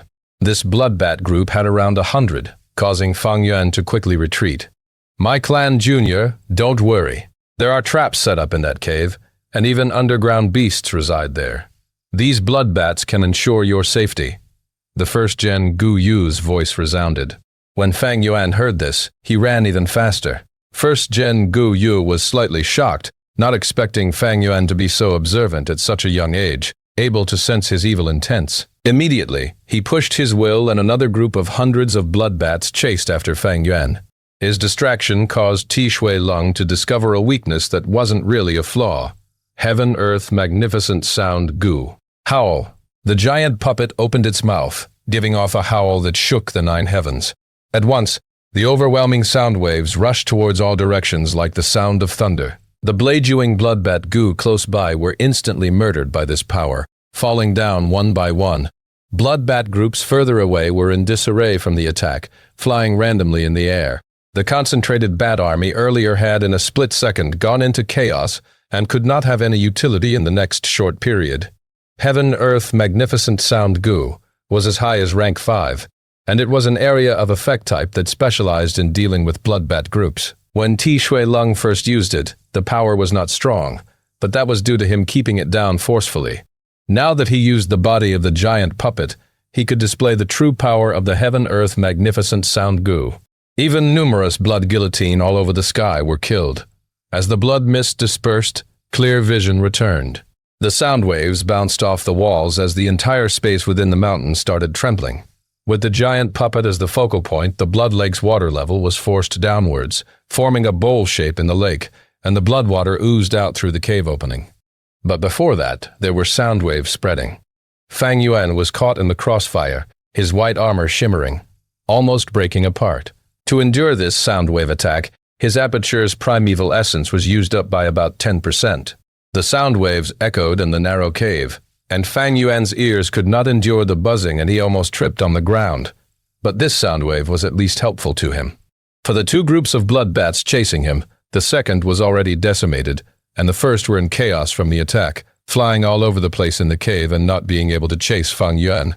It was a rare chance, so Fang Yuan quickly sprinted, pulling some distance from the blood bats. This group of bats were the furthest from the sound waves, thus recovering quickly. They flapped their wings, continuing their assault. There were about 100 blood bats, all rank 3. Fang Yuan could not fight against them and could only run away. Earlier the cave was dark, and he did not know the directions. But now his eyes had adapted to the dark environment, and he could see a bit of the area. This was all thanks to the red soil emitting light. Although his thunder wings were already unreliable, it could at least help a little. Thus Fang Yuan activated it with all his strength. But, even so, the two had a great difference in speed, and the distance was slowly shortened. The distance is almost there. It's time to use the Spring Autumn Cicada. Fang Yuan gritted his teeth. As the bloodbat group continued to get closer, he could only use this method. Bladewing bloodbat gu was only rank 3, so the rank 6 gu aura completely dominated them. But Tai Shuilong and first gen Gu Yu were nearby. Once the Spring Autumn Cicada appears, it would cause a great mirage and the commotion would attract their attention. But Fang Yuan had no choice. With the situation before him, he could only hope that they were concentrated in fighting and could not split their attention towards him. Screech, screech, the bloodbat group continued to get closer, almost less than 100 steps away. Fang Yuan breathed out in anticipation, thinking in his heart, Spring Autumn Cicada, come out. 1 second, 2 seconds. Fang Yuan was stunned. Standing on the spot, the Spring Autumn Cicada was in the center of his aperture, unmoving while emitting a brilliant yellow-green light. How can this be? Fang Yuan was shocked. Far away, the sky glowed amidst the mist. It was dawn. On the slope, Gu Yebo, Bai clan and Xiong clan leader, stood side by side. Even though the real competition is tomorrow, we have to have a preliminary competition. The time is just right, shall we start? Xiong clan leader smiled as he said. Bai clan leader snorted, ignoring him. Then let's start. Gu Yebo answered while distracted. He moved his gaze to the Gu masters gathered there, trying to search but could not find Fang Yuan among them. His worry intensified. These Gu masters were all under 30 years old, and while standing together they distinctly split into 3 groups. Taking one glance, the 3 clans' strength was apparent. Xiong clan had the most Gu masters since they retreated at the start and kept most of their battle strength. Gu Ye clan and Bai clan had less members, but Bai clan had Bai Ning Ding.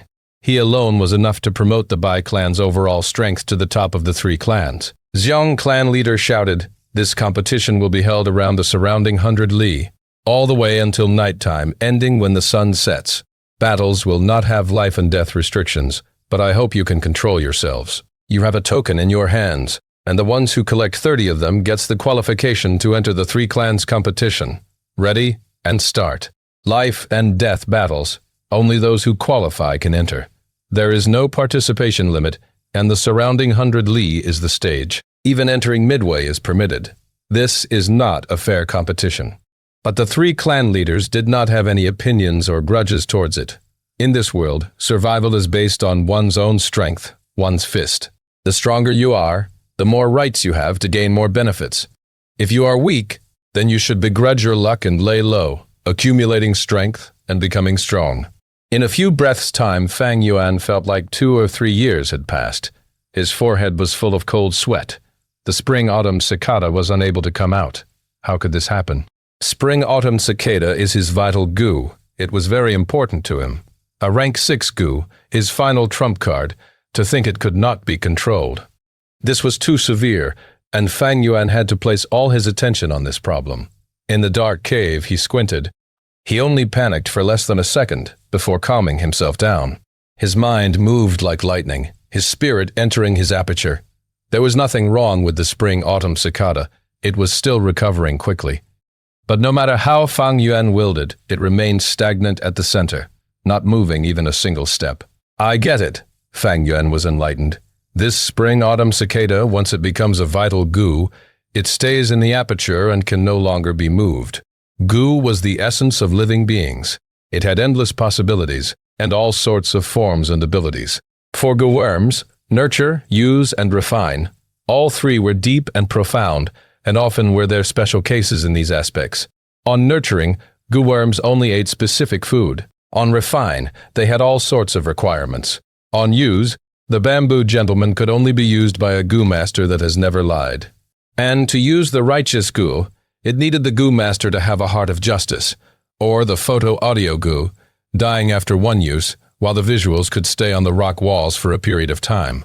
Once the Spring-Autumn Cicada is refined, it stays in the aperture and can no longer be moved. This specialty reminded Fang Yuan of another goo, the water curtain skyflower. Chapter 187. There exists one river of time, and the Spring-Autumn Cicada acts as the crossing boat. Translator, Skypharaoh, editor. Skypharaoh the water curtain skyflower goo was a rank 4 goo. Once used, it would turn into a giant spherical water shield. The defensive strength of the shield was extremely good, and it could even resist attacks from rank 5 goo. However, it had a big weakness. It couldn't be moved and couldn't be stopped. The water shield isolated the inside and outside world, so even the owner couldn't freely enter or exit. Thus, this was used by many forces to protect their territories. Fang Yuan was not familiar with Spring Autumn Cicada. In his previous life, he died by the besiegement of the righteous path after just having succeeded in refining the Spring Autumn Cicada. He simply didn't have the time to experiment with it. Also, Spring Autumn Cicada wasn't his vital goo at the time, and this characteristic hadn't revealed itself. In this life, his cultivation was still low, so he didn't dare to randomly let out the Spring Autumn Cicada. Spring Autumn Cicada was classified as one of the most unusual goo and was extremely mysterious. The records of the insights and experiences of its users had never been spread. Furthermore, once a goo reaches rank 6 and above, they become the only one of their type in the whole world. If someone wanted to refine them, they would only have a probability of success after the previous goo died. Otherwise, it was 100% failure. Thus, this led to Fang Yuan knowing about this characteristic only now. Rebirth isn't an easy thing. The spring and autumn conceals disaster. Spring-Autumn Cicada's recovery speed is increasing more and more, and even the cultivation speed of an A-grade aptitude with a sea of resources might not be able to match its speed. Their aperture will sooner or later explode under the pressure of Spring-Autumn Cicada. Fang Yuan clenched his teeth. Rebirth was beautiful, but possessing Spring-Autumn Cicada was equivalent to having half a 10 extreme aptitude. It was like being under the execution post where you could be executed at any moment. If I can't let Spring-Autumn Cicada out, then does that mean I can only use it to rebirth again? Fang Yuan's frowns deepened. This appeared to be the only way.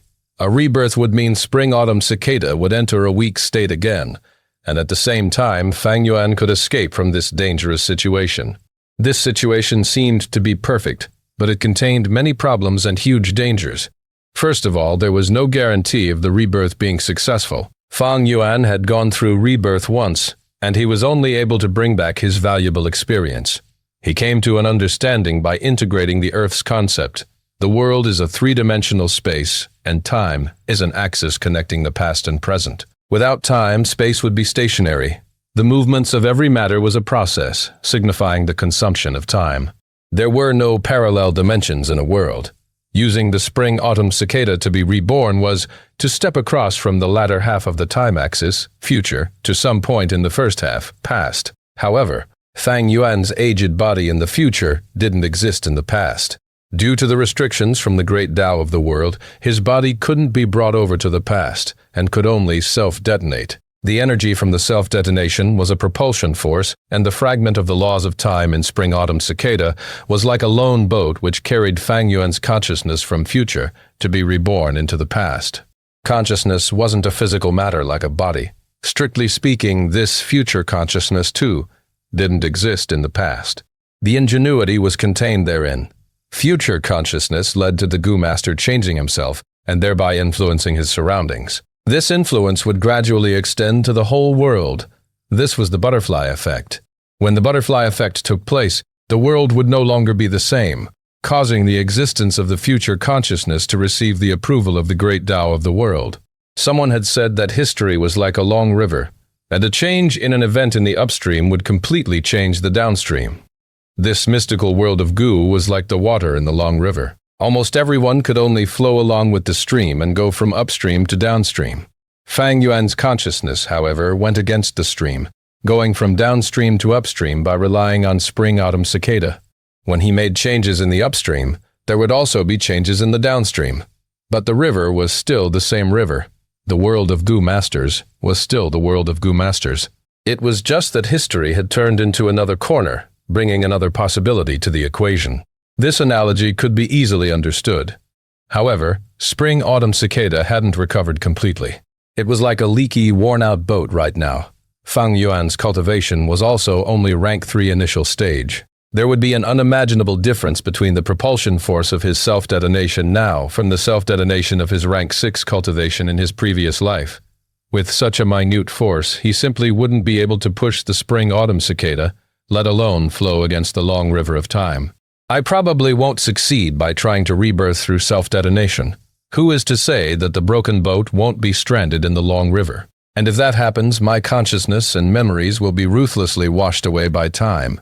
To raise the probability of success, it would be best to wait until the aperture is pushed to the limits, stall for time as much as possible, and let Spring Autumn Cicada recover more, decreasing the holes in the worn-out boat. At the same time, increasing my cultivation will provide higher propulsive force to go against the stream after self-detonation.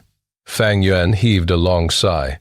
This change in the Spring Autumn Cicada was beyond his anticipation. But with his ever-cautious nature, he had a plan ready. The bloodbat group was nearing. Fang Yuan, however, had his attention in his aperture.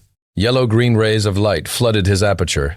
His white-silver primeval sea was as still as a mirror under the majestic aura of Spring Autumn Cicada, but there were dangerous cracks in the light membrane of his aperture. All the other Goo had been suppressed down to the depths of the sea by Spring Autumn Cicada's aura.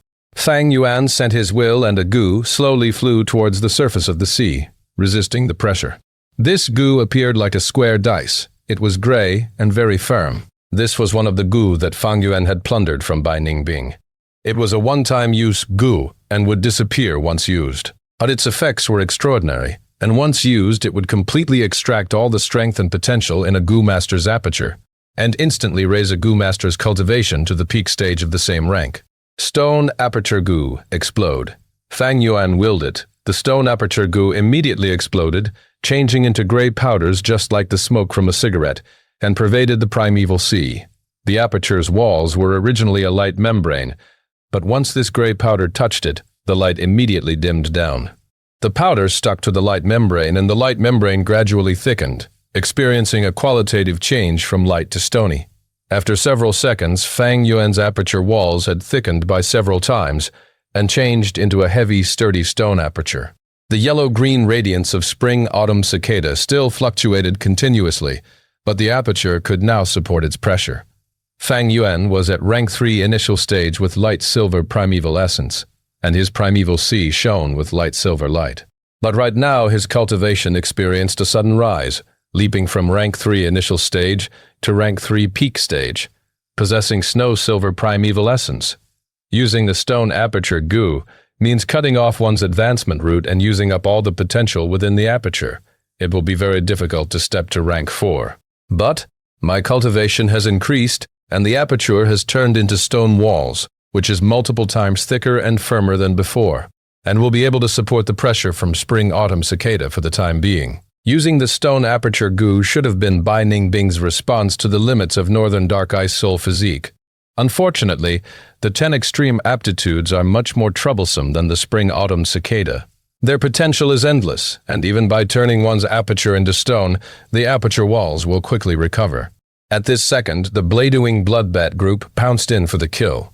Fang Yuan gave a cold snort, then took out his chainsaw golden centipede and killed as he retreated. Fortunately, this tunnel was narrow, and with the sky canopy goo's defense and the chainsaw golden centipede's wide body, Fang Yuan was able to block the Bloodbat group and stop them from surrounding him. This greatly reduced their threat. For a moment, there were only continuous ringing sounds within the tunnel.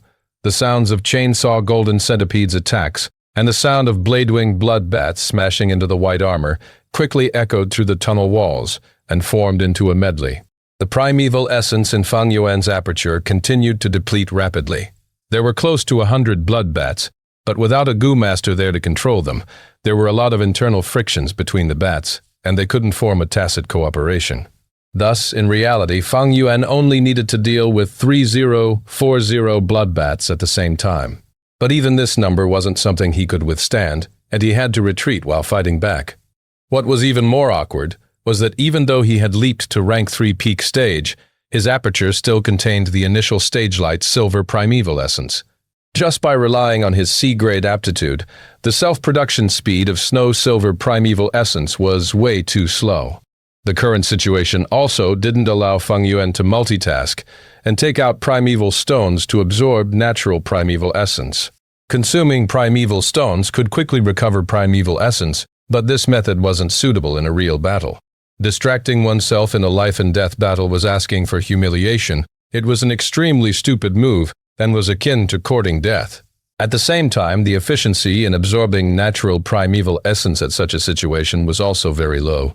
This way could only be used during normal cultivation or to exploit short gaps in battles to quickly recover primeval essence. Luckily, Fang Yuan obtained a grass goo not long ago, Heavenly Essence Treasure Lotus. Heavenly Essence Treasure Lotus could produce primeval stones. It was very precious and rare. But in fact, this effect was only an expression of its innate ability. Heavenly Essence Treasure Lotus was also called Portable Spirit Spring, and its innate ability was to produce natural primeval essence. The primeval essence would then condense together to form primeval stones. The Heavenly Essence Treasure Lotus that Fang Yuan possessed was lying deep in his primeval sea. It appeared like an extremely small spirit spring. Heavenly Essence Treasure Lotus's recipe was created by Immortal Venerable Genesis Lotus.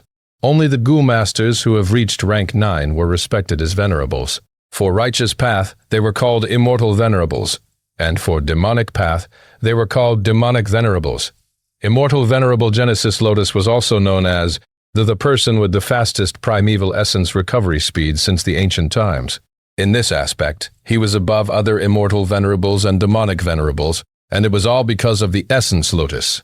Fang Yuan's Heavenly Essence Treasure Lotus was only a rank 3, and he had just refined it, so it was at its poorest level. But it was already providing a continuous supply of natural primeval essence to Fang Yuan. The moment this natural primeval essence appeared in Fang Yuan's aperture, it would be automatically refined and turned into snow, silver primeval essence. Supposedly, if Fang Yuan absorbed primeval essence from primeval stones, he would still have to divide a part of his mind. But this Heavenly Essence Treasure Lotus was his goo, so using it was as simple and easy as moving his fingers. Fang Yuan retreated while fighting, and with the assistance of Heavenly Essence Treasure Lotus, his primeval essence recovery speed could already be comparable with B-grade aptitude Goo Masters. "Kill!" He gave a fierce shout before abruptly changing his battle style and charging into the Bloodbat group. Chainsaw Golden Centipede exploded forth, and its silver sawtooth crazily rotated around, producing screeching sounds as it cut down on a Bladewing Bloodbat hiding in the rear. This bloodbat appeared rather similar to other bloodbats, albeit looking a bit more dominant. This was the sole male bat in this bloodbat group, and was refined by the first gen Gu Ye. By controlling it, one could indirectly gain control of the whole bloodbat group. Fang Yuan had been secretly planning this attack after careful observation, and made this attack appear unintentional. With the Gu Yue first head not present on the scene, this attack was very effective. The male bat died on the spot, twisting into a bloody pulp. The remaining female bats immediately scattered. Chapter 188, Senior paves the way for juniors to run smoothly. Translator, Sky Pharaoh. Editor, Sky Pharaoh in a blood bat group. There was only one male bat, while the rest were all females under the command of the male bat. Between the male and female bats, they looked the same and did not have difference in appearances. But Fang Yuan was beyond familiar with these blade-wing blood bats in his previous life. As long as he had enough time, he could differentiate them. Without the male bat, the entire group fell into chaos. Fang Yuan took the chance and waved the chainsaw golden centipede, killing his way through. A moment later, over 20 blade-wing blood bats were decimated, showing Fang Yuan's resolution of battle. But the intense battle also caused Fang Yuan's primeval essence in his aperture to decrease tremendously. Time to go. Fang Yuan decisively retreated, running away at full force. When the bloodbat group behind him reacted, Fang Yuan was already 100 steps away. About 20 blade-wing bloodbats continued to chase after him, while the others flew in all directions. Gasp, gasp. In the narrow tunnel, Fang Yuan breathed hard while sprinting, activating the Heavenly Essence Treasure Lotus. After an intense battle, the snow-silver primeval essence left in his aperture, as well as the low primeval sea level, gradually rose back up. The longer time passed, the faster Fang Yuan's battle strength recovered. Suddenly, Fang Yuan's thunder wings flapped, and the force dragged his entire body forward, almost letting him crash into the cave walls. The thunder wings' goo had been polluted by the blood frenzy goo, and it had reached its limits, starting to show signs of being uncontrollable. Very soon, the Thunderwing's goo will turn into a pool of blood water and turn into a new pollution source. Thinking so, Fang Yuan stopped hesitating and activated it 3 times, finally causing the disobeying Thunderwing's goo to detach from his back. Go. Fang Yuan resolutely gave up the Thunderwing's goo, throwing it behind him. The Blade-Wing Bloodbat group behind him surrounded the Thunderwing's goo completely. They rushed up, tearing the Thunderwing's goo into bits. This obstruction gave Fang Yuan a little bit of time to recover. Until the blade-chewing bloodbats caught up to Fang Yuan, the primeval essence in his aperture had already recovered over half of the total. The snow-silver primeval essence, compared to the light-silver primeval essence, had several times more sustainability, and Fang Yuan's current battle strength had greatly exceeded an initial stage. He laughed heartily, waving the chainsaw golden centipede to fight once again. After killing around 9 of them, the rest all flew and escaped. Unfortunately, I do not have a goo like the Iron Hand grappling goo. The blade-doing bloodbat goo flies too fast, and its wings are sharp like blades. It is really hard to capture. If I can capture 2 or 3, that would be nice. Fang Yuan kept the chainsaw golden centipede and turned around towards the deeper part of the cave. When he snatched the heavenly essence treasure lotus, he was engulfed by the blood water. That was definitely caused by the first-gen Gu Yu. First-gen Gu Yu used the blood-white goo, turning into a flying zombie. His aperture was long dead and could no longer recover primeval essence. Unless he used primeval stones, his primeval essence in the aperture would be limited by the amount left inside. But if he had a heavenly essence treasure lotus, to a large extent he could negate this weakness. Thus, not long ago he sent 2 groups of blade-doing bloodbats towards Fang Yuan, attempting to capture him. Thankfully, Fang Yuan saw something amiss and turned around in time. At the same time, Tia Shui Lung indirectly helped him with the sound wave. I wonder how's the battle between Tai Shui Lung and first-gen Gu Yue. Fang Yuan's gaze was concentrated. No matter which side won, they would still target him. Tai Shui Lung wants to bring him to justice, while first-gen Gu Yue wants the heavenly essence treasure lotus. Although the blade-wing bloodbats had dispersed, Fang Yuan's danger was still unresolved. I have to leave Qingmao Mountain immediately, as soon as possible. Fang Yuan gritted his teeth. He could no longer return, only able to walk along this mountain cave, trying to find a way out. This cave was obviously man-made, but after a long time many areas had collapsed. Fang Yuan continued to advance, and when he met these dead ends, he could only use the chainsaw golden centipede. The chainsaw golden centipede was originally an underground creature, adept at digging holes, so at this time it had a great use. Fang Yuan also had the strength of 2 boars, and he dug through the soil and continued forward. This greatly reduced his speed, and after 3 to 4 hours he finally got to the end of the cave. A large, sturdy rock wall blocked his path completely. Even the chainsaw golden centipede couldn't drill its way through. Did the first-gen Gu Ye seal this cave completely already? Fang Yuan's heart sank. Bam! The 2 sides' palms met, and the Xiong clan Gu master flew into the air like a rag, landing heavily on the ground. Cough, the Xiong clan Gu master coughed out a mouthful of blood, falling unconscious. In the sky, the sun was shining brightly, sending down scorching rays of light. The sunlight shone over the wilderness, and the light reflected on Bai Zhongshui's fat face. This young Bai clan Gu master laughed smugly. So what if you're the Xiong clan Gu master, daring to compete strength with me? She moved her fat, slim body, trying to finish off her opponent and take the token. But suddenly, a moonblade came attacking. Bam! Bai Zhongshui's body turned, shooting a water ball from her mouth. The water ball and moonblade collided, exploding together. 3 Gu masters with Fang Zheng as the lead jumped down from the branches. Gu Yue clan's people, this is my battle reward. Bai Zhongshui squinted, her eyes showing a dangerous light. Fang Zheng's strangely bloodshot eyes stared at Bai Zhongshui intently as he said, "So what? Now you are our prey." At another side of the forest, more footsteps were heard. A few people walked out from the shadows. It was Xiong clan's genius youngster, Xiong Lin. His bald head reflected the sunlight, causing him to shine like a diamond. Hey, this has gotten interesting. Bai Zhongshui laughed loudly, but the next moment her laughter stopped. The two sides attacked together, causing Bai Zhongshui to be caught off guard, getting surrounded. Bai Zhongshui coughed out some blood, her expression turning ugly. What? Gu Yue clan? You are cooperating with these despicable Xiong clan people? Fang Zheng was expressionless, his killing intent raging, not saying a word and getting closer to Bai Zhongshui. Xiong Lin laughed. This battle concerns the 3 clans' demographics for the next 100 years, so let me tell you. Gu Yue clan has already established an alliance with our Xiong clan. Bai Zhongshui, today is your death date. Spit!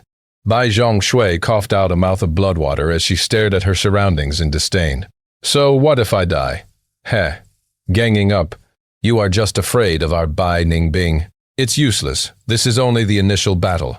There will still be 1 versus 1 later. Is there anyone in your clans that can fight against Bai Ningbing? We are destined to be number 1. Thus we decided that in this first battle we shall cooperate and finish off Bai Ningbing. Xiong Lin laughed loudly. Buzz, buzz, buzz. Chainsaw golden centipede's razors grinded against the rock wall, causing a loud noise to echo in the cave. This rock wall was sturdy and thick, being very weird. Fang Yuan's forehead was full of sweat as he used the chainsaw golden centipede and blood moon Gu to attack in turns. But even after many hours, he only progressed about 50 centimeters. Is it really the end for me, eh? Fang Yuan's heart moved, suddenly feeling that there was a life form in the rock wall. He quickly used the earth communication eargrass Gu, listening to the rock wall. There was a mysterious life form on the other side of the rock wall, but its aura was very weak. Half an hour later, Fang Yuan dug a hole. The mysterious life form showed itself. Its entire body was pitch black, emitting a metallic glow like iron and steel. Both its chest and back armor were thick lines that showed a dominating aura. It had 3 pairs of legs, each having spiral-shaped feelers at the tip. It caused Fang Yuan to think of the spiral tip of an electric drill. It's the 1,000-li earthwolf spider. Fang Yuan was enlightened, immediately thinking of the flower wine monk. The questions in Fang Yuan's heart were mostly answered at this point. Back then, the flower wine monk, in order to nurture the heavenly essence treasure lotus, came to the Gu Yue village. But at the last moment he was stopped by first Gen Gu Yue, thus he used his methods to throw it into the Blood River graveyard. The flower wine monk was also a rank 5 Gu master. He had to have an intense battle with first Gen Gu Yue. First Gen Gu Yu had operated for hundreds of years, having terrain advantage, so the flower wine monk could not compete against him. Thus he could only escape. He used the 1,000-li earthwolf spider to dig out this path, and after leaving the battlefield he had already suffered an incurable injury. At the end of his life he hurriedly left behind his inheritance as a last act of revenge. He attempted to let his descendants take the heavenly essence treasure lotus and ruin the Gu Yue clan's foundation. This explains why the flower wine monk was bathed in blood, his body full of injuries.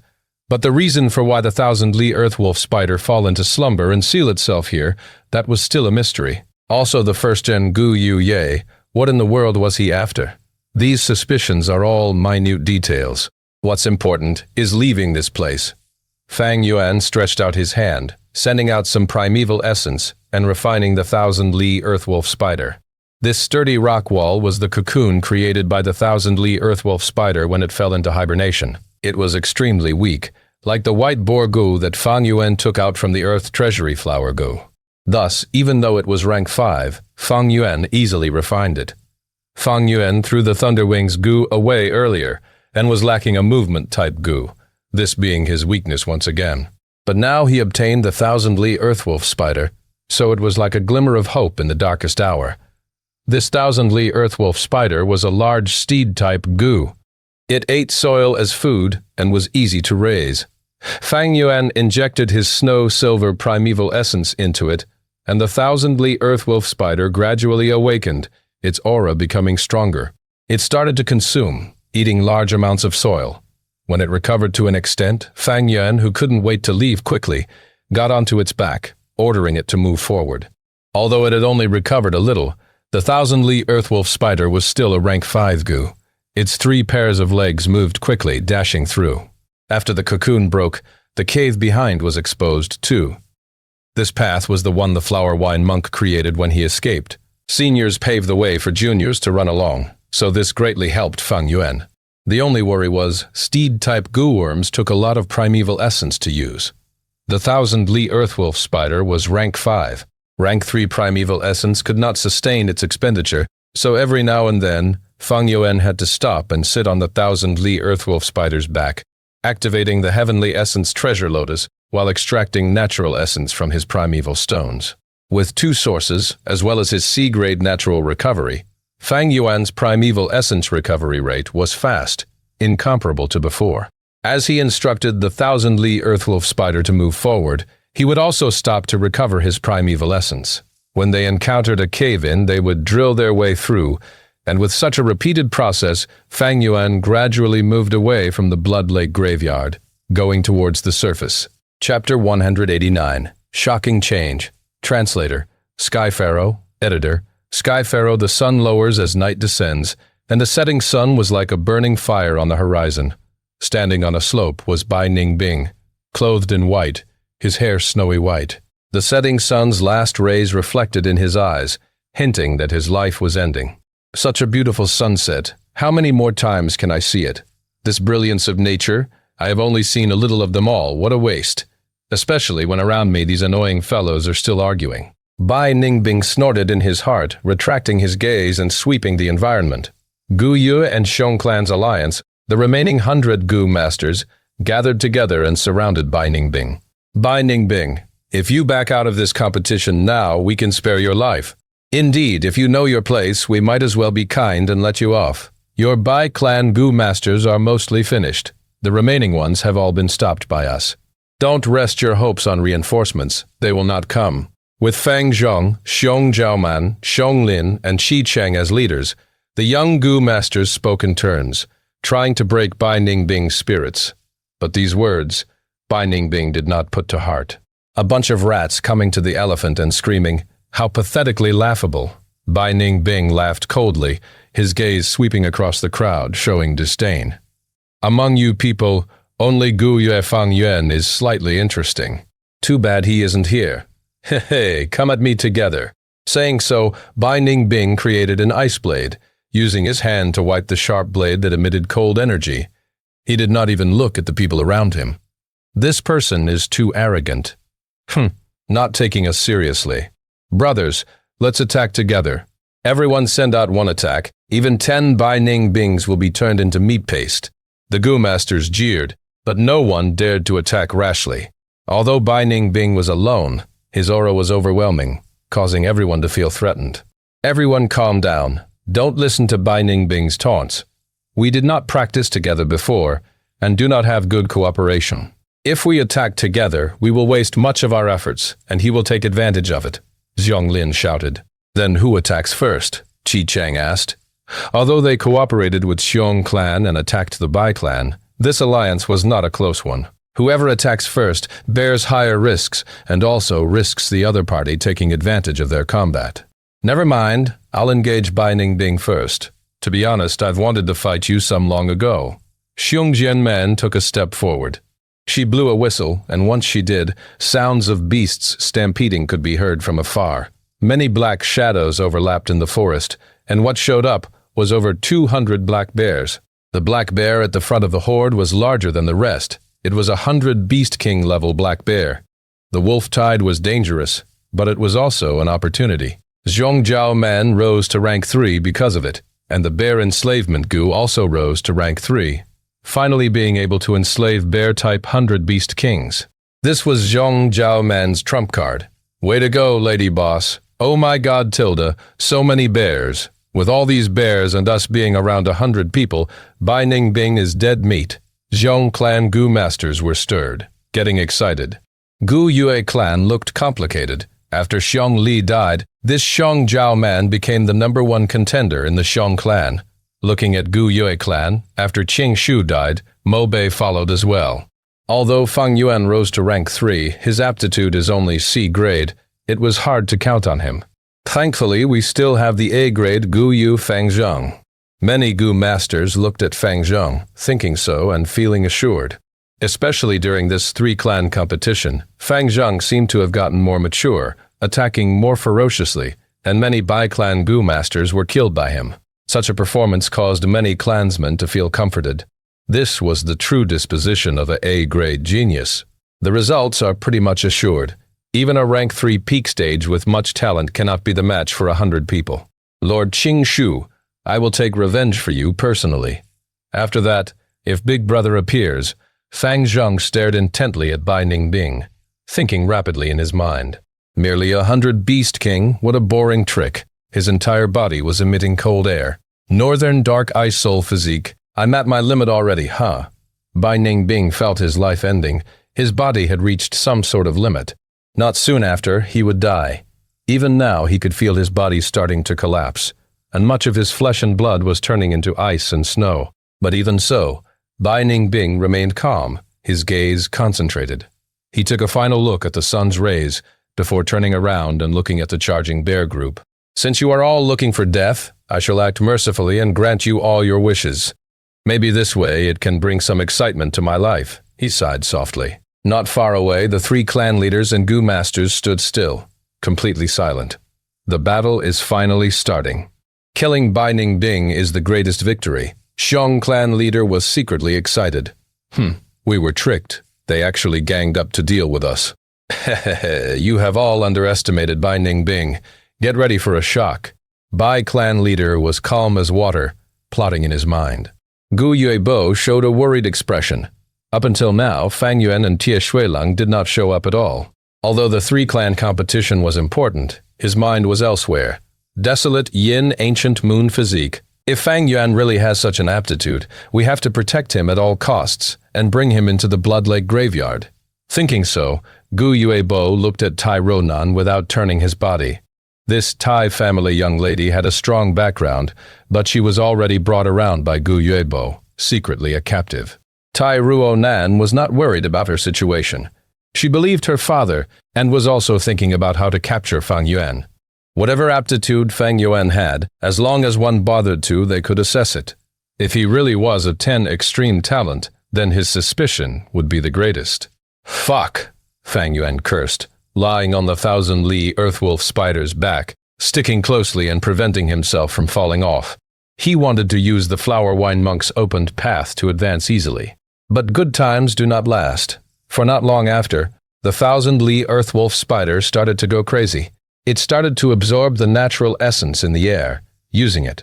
At the same time, its 3 pairs of legs started to dig out new paths, moving around randomly in the underground cave.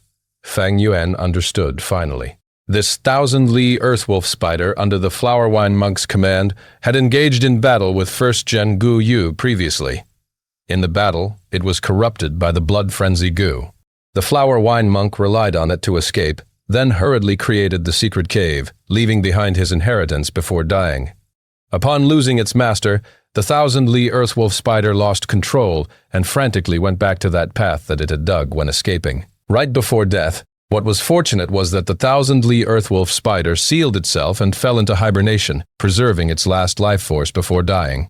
Hundreds of years later, Fang Yuan returned to the place and dug out the cocoon, causing it to awaken again. But the blood frenzy Gu's problem was not solved, and thus after a while it started to act up again. Fang Yuan was deep in the cave, and just by relying on his own strength he could not escape to the surface. He needed the ability of the Thousand-Li Earthwolf Spider. The Thousand-Li Earthwolf Spider started to go crazy, getting more uncontrollable. Fang Yuan could only ride on its back, betting on his luck. But at this point, the Thousand-Li Earthwolf Spider's frequency of going crazy was not so high, so Fang Yuan still had some control of it. Although his control was slipping, overall he still controlled the general direction. He let the Thousand-Li Earthwolf Spider dig its way to the surface, but where it would end up, Fang Yuan had no idea. The last of the sun's rays were like blood, reflecting on the minced corpses and broken limbs everywhere on the battlefield. Bai Ningbing stood arrogantly on the battlefield, a thick layer of ice beneath his feet, as the icy domain continued to spread outwards. The remaining Gu masters amounted to less than 30, staying closely together trying to find a bit of assurance from each other's body warmth. The bear group had long been exterminated. Even Xianxia man had been beheaded by Bai Ningbing's ice blade, and her head flew far away as blood poured like a fountain out of her neck. Zhong Lin was penetrated by the icicles from Bai Ningbing, and Gu Yueqi Cheng was turned into an ice sculpture. In the ice coffin, he still retained the dodging action right before death, his face showing shock, fear, and utter shock, vivid and lifelike. Fang Zheng's body was full of injuries, but there was no blood. His injuries were all frozen by the ice and snow. He breathed roughly, looking at Bai Ningbing in disbelief. What happened earlier was like a nightmare. Bai Ningbing was definitely a rank 3, but his battle strength was almost rank 4. Although lookalikes, but you are not him. How boring, Bai Ningbing looked at Fang Zheng, walking closer. Fang Zheng, still being alive, was also intentional by Bai Ningbing. The Gu masters all got into a commotion, their morale at its lowest. If not for the fact that their clan leaders were watching from afar, they would have broken down and escaped for their lives already. Damn it, damn it. Why is our battle strength so different? I am an A-grade talent. Am I going to die here? Fang Zheng gritted his teeth, screaming in his heart. Die. Bai Ningbing jumped, raising his ice blade high while in midair. Slash. The ice blade expanded almost 5 to 6 times of the original, sending an unblockable aura as it slashed towards everyone. I am going to die. Facing this attack, many Gu masters broke down and cried in despair. Fuck. Why did it come to this? Xiong clan leader's face was full of despair. Gu Yebo was urging to move, but Bai clan leader snickered, stopping him. Gu Ye clan leader, no one is to interfere. Are you going to turn on your word and break the agreement?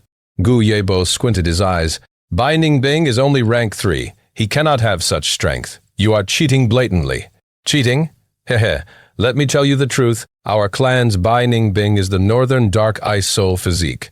Bai clan leader shouted loudly. What? 10 extreme aptitude.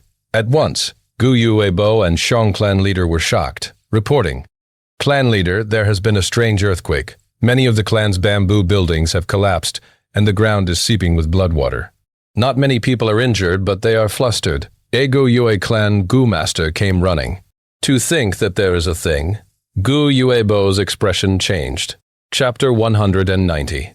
Third battle against Bai Ningbing translator. Sky Pharaoh editor, Sky Pharaoh Moon Raiment. With the blade impending, Fang Zheng shouted, activating his Gu worm. A misty light that was blue like the moon gushed out from his body, extending and surrounding all the Gu masters around him. But even so, everyone was still in despair. Struggling is useless. Bai Ningbing's blue eyes shone with cruelty and indifference. But at this time, bam! The ground under everyone's feet suddenly grew and turned into a lump before exploding, sending soil flying. Gu masters cried painfully as they rolled away from the impact. In a cloud of smoke, a giant spider emerged from everyone's sights. The aura of a rank 5 Gu made everyone wary. On the spider that looked like it was made of steel, a black-clothed, black-haired young man was standing upright. I finally reached the surface. Fang Yuan clenched his fist, his eyes emitting a brilliant glow. Soon after, he saw Bai Ningbing, who was hacking towards him in midair. The giant ice blade cut through the winds as it slashed towards him. Fang Yuan, you are finally here. Bai Ningbing's calm face, after a slight stun, completely transformed into one of excitement and battle intent. Fang Yuan snorted before the ice blade touched him. The icy winds caused him to feel a slight chill as his black hair flew behind him. He raised his hand. The chainsaw golden centipede. Bam! Ice blade collided with the chainsaw golden centipede, and after a stalemate, the golden centipede's razors rotated furiously, large amounts of ice shards flying out. Cracks quickly emerged from the surface of the ice blade, quickly covering its entire body. "Break!" Fang Yuan shouted. He had the strength of 2 boars, his strength completely overwhelmed Bai Ningbing. Bai Ningbing could only let go as the ice blade broke into pieces, and ice shards fell. The 1,000-li earthwolf spider began to go berserk again, spreading its 6 legs and attacking towards Bai Ningbing. Guworms had low intellect, but they were born sensitive, able to sense which target was more of a threat to them. Bai Ningbing's aura caused the 1,000-li earthwolf spider to treat him as an enemy, locking onto him. Bai Ningbing's arms waved, and icicles flew out in a row. The icicles hit the 1,000-li earthwolf spider's body and shattered, while the 1,000-li earthwolf spider went berserk and growled, pouncing while Fang Yuan was on it. Swish, swish, swish. 3 black spiral legs shot out like an arrow towards Bai Ningbing's fragile body. Sensing danger, a snowy light shot out from Bai Ningbing's aperture. The light expanded, revealing the white form immortal snake Gu floating in midair. Bai Ningbing laughed heartily, leaping and landing on the white form immortal snake's back, staring at Fang Yuan. Interesting. Very interesting. Fang Yuan, you didn't let me down after all. Be big, brother. Fang Zhang climbed up from the floor. His face had been cut by the ice blade, his face full of blood as he stared at Fang Yuan with a complex expression. The opponent has a rank 5 Gu as well? Bai clan leader's gaze tightened, becoming nervous. Fang Yuan, you finally appeared. Rank 5 Gu? Isn't that the 1,000-li earthwolf spider? Gu Yuebo's attention was attracted. On the battlefield, 2 youngsters of different ages stood on opposing sides. One wore white robes, had silver hair and blue eyes, riding on the white form immortal snake, holding an ice blade in his hand, like a ice immortal descending to the mortal realm. The other had black robes, black hair and black eyes, standing on the 1,000-li earthwolf spider's back, having the chainsaw golden centipede in his hand, buzzing as it rotated like a demon god summoned into the world. The 2's opposing stances attracted many gazes. Bai Ningbing had an excited expression, raising the ice blade, shouting loudly, "This will be the most exciting battle in my life. Come, Fang Yuan, let us battle to the death." Fang Yuan stared at Bai Ningbing, using his peripheral vision to observe the surroundings. This was the 3 clans' competition. To think that the 1,000-li earthwolf spider brought him here. He did not want to engage with Bai Ningbing and waste his time here. Whether Ti Shuilong or the first Zhen Guye wins, they would definitely hunt him down. But if he does not defeat this Bai Ningbing, how could he escape?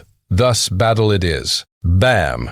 White form, immortal snake, and 1,000-li earthwolf spider collided. The white snake coiled as the black spider stabbed, fighting at close range. On the 2 Gu's backs, 2 bodies moved about, the ice blade drawing different sparks in the sky, while the chainsaw golden centipede buzzed as it extended and contracted at will. The mountain rocks broke, and thunderous explosions happened continuously. Icicles hit Fang Yuan directly, but were blocked by the white armor of the sky canopy Gu. Blood Moonblade hit Bai Ningbing, causing a large injury that was instantly covered by a layer of frost, sealing the wound. The frost turned into blood and flesh, causing Bai Ningbing to recover completely. It really is the northern dark ice soul physique. Zhong clan leader saw this and stared with his eyes wide open. 10 extreme physiques were legendary aptitudes. He did not think he would see one with his own eyes. He. Fang Yuan dares to attempt to fight Bai Ningbing. He is assured to lose. Bai clan leader laughed sinisterly. That might not be. Ti Ruonan beside him pouted. 10 extreme physique. It has to be it. In such a battle, if he was a C-grade, his primeval essence would have been long gone. Fang Yuan, you are indeed the desolate yin ancient moon physique. Gu Yuebo clenched his fist, his expression extremely agitated. This is Big Brother's true power? So Big Brother really is a 10 extreme physique. He's been concealing himself this entire time. Fang Zong's mouth was slightly open, his face full of dejection. The truth was in front of him. So what does his previous pride amount to now? Every time, Fang Yuan and Bai Ningbing's intense clashes would cause his heart to tremble once. He felt himself getting smaller, and his older brother Fang Yuan's shadow started to enshroud him once again. What sort of battle is this? I cannot believe that this is two rank 3 Go masters fighting. Did I see wrongly? Fang Yuan is so ferocious, fighting one-on-one against Bai Ningbing and being equally matched. Some surviving young Gu masters stared in disbelief. The battle suddenly shifted once again. White Form, Immortal Snake, and the 1,000-Li Earthwolf Spider both took great damage, but it was not refined by Bai Ningbing, merely attracted by the Northern Dark Ice Soul physique. White Form, Immortal Snake spit out a lump of white fog, covering the entire battlefield. Then, its body trembled, and it threw Bai Ningbing off its body before leaving. This, Immortal, seeing this, Bai clan leader was shocked. As he watched the escaping white snake, he did not know what to say. This fog was like a maze, able to obscure vision and follow one like a shadow. Fang Yuan was covered by the white fog, and his eyes saw nothing but whiteness. But he did not panic, as although his vision was affected, he still had his other 4 senses: taste, hearing, smell, and touch. Earth communication eargrass. Roots grew out of Fang Yuan's ears, and very soon he heard a sound analyzing the situation within 300 steps of his radius. Lightning Eye Gu. Bai Ningbing's eyes shone with lightning. Although Lightning Eye Gu was rank 3 and could break through illusions, this fog made by a rank 5 immortal snake completely suppressed it. Fuck, he cursed loudly. Icicle Gu. Dozens of icicles flew out in all directions. Fang Yuan's ears twitched, hearing the sound of the icicles moving against the wind. Thus, he hurriedly flipped his body to the other side of the 1,000-Li Earthwolf Spider. Bam, bam, bam. The icicles struck the 1,000-Li Earthwolf Spider's body, causing it to go into a rage and rush towards the direction of the icicles. I'm not going to play with you. Fang Yuan got off the 1,000-Li Earthwolf Spider, abandoning it and relying on the Earth communication eargrass and attempting to leave the battlefield. This 1,000-Li Earthwolf Spider had already been corrupted by the blood frenzy Gu, about to turn into a pool of blood water soon, so he should abandon it as soon as possible. That Bai Ningbing was now a ticking time bomb, and killing him is akin to setting off a bomb. He cannot be touched. The Gu masters observing the battle only saw a lump of mist, before a small piece was divided out and floated towards the southeast direction of the battlefield. Within this mist, it was naturally Fang Yuan. The maze fog followed like a shadow, and unless dispelled, it would continue to obscure Fang Yuan's vision until the maze fog fades on its own. Fang Yuan's eyes continued to see nothing but fog, but he had the Earth communication eargrass, thus he could determine his location through sound. The moving wind and tree leaves, the mountain springs and its flowing water, the chirping of the birds, the breathing of the wild beasts, these were all sounds. Only the mountain rocks had no sound. Thus, he sometimes knocked into them. Ice Blade Storm. Behind him, Bai Ningbing's voice came. Huff, huff, huff. The winds blew as cold air spread, the temperature in the air started to decrease, and the white-colored Ice Blade Storm was formed, even bigger than before. Even the 1,000-Li Earthwolf Spider was repelled by it. That lump of mist, it should be Fang Yuan. Quickly stop him. Beside, Tai Ro Nan shouted loudly. Fang Yuan, don't go. Guye village is your home. Guye Bo was anxious, trying to chase after him but was stopped by the other 2 clan leaders. Why? Gu Yue clan leader, are you going to break the agreement and enter the battlefield? Xiong clan leader crossed his arms and snickered. Our Guyu clan admits our loss for this battle. Now, whoever stops me, I will murder without hesitation.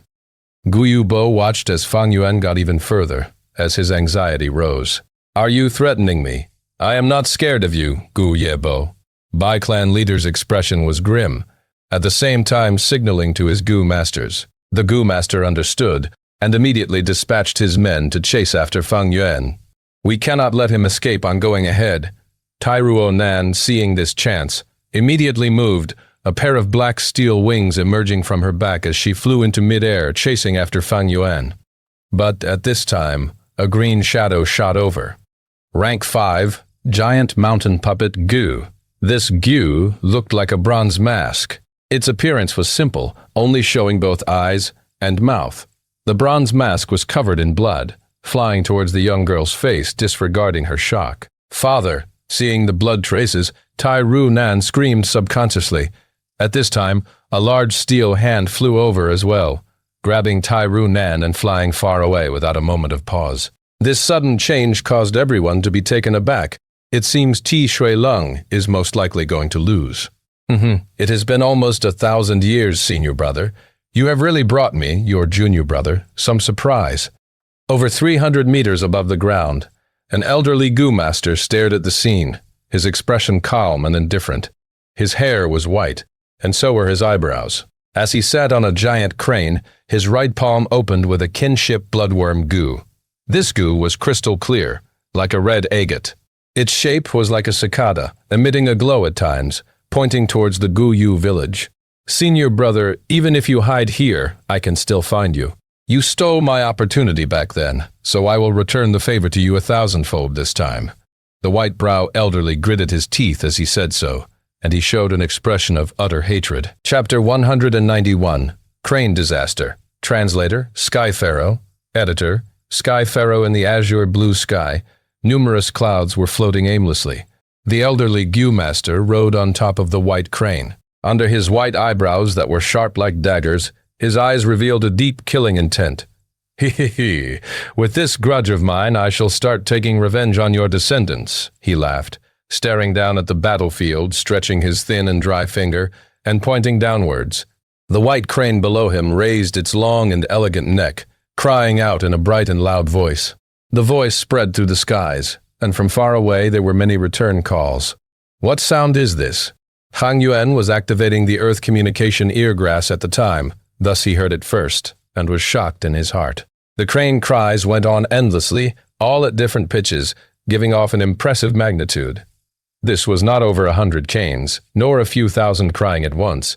It was the collective cries of over 10,000 flying cranes that could cause such an effect. Is there a migrating flock of cranes nearby? Out of nowhere, Fang Yuan felt a strong sense of danger. The crane cries attracted the attention of the Gu masters in the arena, turning their heads to look at them. What's that in the sky? From the sound, I'd say it's a large herd of migrating birds. Tell all the Gu masters not to attack recklessly and bring trouble upon themselves, Bai clan leader was just saying, but suddenly he came to a halt. His eyes dilated, seeing 1, 2, 3, almost 10,000 cranes in the sky, clumped together and attacking towards the arena. How can this be? Get your guard on, defend. Let's escape, there are 10,000 cranes here. There has to be a myriad beast king. The wolf tide is just over. Now we have a crane disaster. Oh heavens, Qingmao Mountain is truly a place of disaster. Gu masters started commenting, expressing the shock in their hearts as their spirits wavered. After finally resisting the wolf tide, a crane disaster appears. The 3 clans on Qingmao Mountain have suffered great losses already. How could they have the excess energy to deal with such a large flock of cranes? The flying cranes folded back their wings, shooting down like a rain of arrows. Under the thunderous cries, screams of fear, pain, and horror erupted at once, as all sorts of lights burst forth. Moonblades, water balls, and steel spikes were sent into the skies. After a momentary resistance, more than half of the Gu masters were killed. These flying cranes were like pile drivers. Each time their wings flapped, it had the strength of a boar, and their claws were sharp and could break rocks. Ordinary cranes were hard enough to deal with, not to mention the large amounts of 100 and 1,000 beast kings among them. The clans had centuries of experience in dealing with the wolf tide, and also the sturdy villages that can defend against them. But here, it was the wilderness with no buildings in sight. Where could they find anything resembling a fort? Thus, during the first attack, half the Gu masters passed away. The cranes' long beaks penetrated hearts, their claws grabbing onto skulls. With a flap of their wings, people would vomit blood and be sent flying, all their bones broken. Fang Yuan was also attacked. His eyes could only see white fog as he relied on the Earth communication eargrass to avoid their attacks. Fang Yuan, hang in there. This time he heard Gu Yu Yebo shouting behind him. Fang Yuan felt puzzled. What's up with this Gu Yebo? When he shouted Fang Yuan's name earlier, the tone was weird, like he had intentions to protect him. Now he even ran over to help. Fang Yuan was a scheming old fox, but even he could not predict everything. In this short period, how could he conjecture that Tiru Nan assumed he was a 10 extreme physique? Gu Yuebo was a rank 4 expert, Thus, since the cranes attacking Fang Yuan were ordinary beasts, they were easily killed or repelled by him. Fang Yuan, is that you? Gu Yuebo came to the maze fog. Fang Yuan's thoughts whirled in his mind. Right now, his predicament was extremely dangerous, and being near Gu Yuebo would greatly increase his chances of survival. Thus he answered, "It's me." Gu Yuebo, hearing Fang Yuan's voice, finally breathed a sigh of relief. "Very good. Fang Yuan, let's not mention what happened in the past. No matter what, the clan will protect your safety. Let's return to the village. I'll protect you while retreating." What he did not know was that the village was the most dangerous location for Fang Yuan right now. But the crane disaster was a much greater threat compared to the village. At least if he went back to the village, he would not die immediately compared to staying under the crane's attacks. Fang Yuan sighed without hesitating. "Please lead the way, clan leader. I will try to keep up." But at this time, a giant crane descended from the sky. The white-brow old Gu master sat on top of the crane, his tone cold. "No one can escape. All of you shall die here." Fang Yuan could not see, but heard Gu Yebo beside him shout, "Rank 5 Gu Master." Evidently, the Gu Ye clan leader had investigative methods that was able to deduce the stranger's cultivation level. Fang Yuan was stunned in his heart. Where is there another rank 5 Gu Master here? This tiny Qingmao mountain, it was neither a famous location nor full of resources. Why are all the rank 5 experts gathering here? Don't tell me this has to do with first gen Gu Ye. Fang Yuan hid an inspiration. His heart jumped. If it was an ordinary crane disaster, he would have no chances left. Wild flying beasts were hard to make use of, and although he was at rank 3 peak stage, compared to a rank 5 he was still weak and could not get out of the danger. But now another rank 5 Gu Master showed up. Not only is he another source of extreme danger, but also a chance to break out of his predicament. This current Qingmao mountain, the 3 rank 5 experts were the crucial players. The rest were insignificant. Only a rank 5 can deal with rank 5. Immediately, Fang Yuan decided in his heart. It is time, he has to bet on this. Clan leader, the first-gen ancestor has fully awakened. We will be safe if we return to the village. Fang Yuan said. What? Gu Yebo shouted in shock. His shock gave Fang Yuan reassurance. I won't lie about such things. As long as we get back to the village, we can save our lives, Fang Yuan continued. Gu Yebo was a resolute man, thus he brought Fang Yuan and sped towards the village. But the flying cranes continued to approach, blocking the path. 100 beast kings and 1,000 beast kings appeared non-stop. Gu Yebo fought with his life, protecting Fang Yuan. Eventually, he could no longer proceed, falling into the encirclement of the flying cranes. Fang Yuan was protected by Gu Yebo, thus he was safe for the time being. Once time was up, the maze fog vanished. Fang Yuan observed the battlefield, only to see corpses lying everywhere, showing that a terrifying battle had happened. The Gu Master's sacrifice was huge, but the flock of cranes were also greatly damaged. Other than broken limbs of humans, there were also crane corpses everywhere. Isn't this the iron beak flying crane? Fang Yuan felt puzzled. Others might not recognize it, for, after all, this flying beast was not from the southern border. But he knew that this iron beak flying crane originated from the Middle Kingdom. Eh? Myriad Beast King, rank 5 expert. Next, Fang Yuan saw in midair a giant crane was flapping its wings, floating. On its back, a white-brow, white-haired old man was sitting with a cold expression. Fang Yuan looked away, back at Gu Yuebo. This Gu Yue clan leader was already full of injuries, his body full of blood, fighting with his life. Many times he could clearly have avoided, but to protect Fang Yuan, he would rather suffer the injury himself. Clan leader, the current situation is not looking good. Gu masters are fighting bravely, but are all divided into different areas by the flying cranes. They will eventually get overwhelmed. We must gather their strength into one. Only then can we have a chance to break out of this and return to the village. Fang Yuan said to Gu Yuebo. You are right. Gu Yue looked across the battlefield, shouting loudly, Everyone, the enemy is before us. Our Gu Yue village has a method to deal with the enemy. Quickly assemble with me and kill our way out. The voice echoed in the battlefield, attracting numerous gazes. What? Gu Ye clan still has a trump card to deal with a rank 5. Believing in it is better than nothing. Brothers, let's go. Gather with the Gu Ye clan leader. They were already despairing, but now that Gu Yebo said it, they saw some hope. Under the pressure of death, these former enemies united and worked together, quickly gathering into one spot, Gu Yu clan. Hey, you are all senior brother's descendants. On the huge crane, the white-brow elderly laughed coldly, about to command the cranes to intercept, but on second thoughts, he stopped that idea. Why not let these people escape back, so I can finish them off together? But these are all his descendants, so in the battle later, I can use them to threaten him. But these 3 rank 4 Gu masters have the ability to interfere with the battle. I cannot let them stay. I shall kill them first. Thinking so, the white-brow elderly screeched strangely, flicking his finger and sending 3 balls of light flying. What Gu is this? Zhong clan leader was first hit by the white ball, and after getting covered by it, his speed fell drastically, slower than a snail. The other 2 clan leaders were the same. Fang Yuan, quickly go. Gu Yue clansmen, listen up. You have to protect Fang Yuan at all costs. He's the only one that knows the method.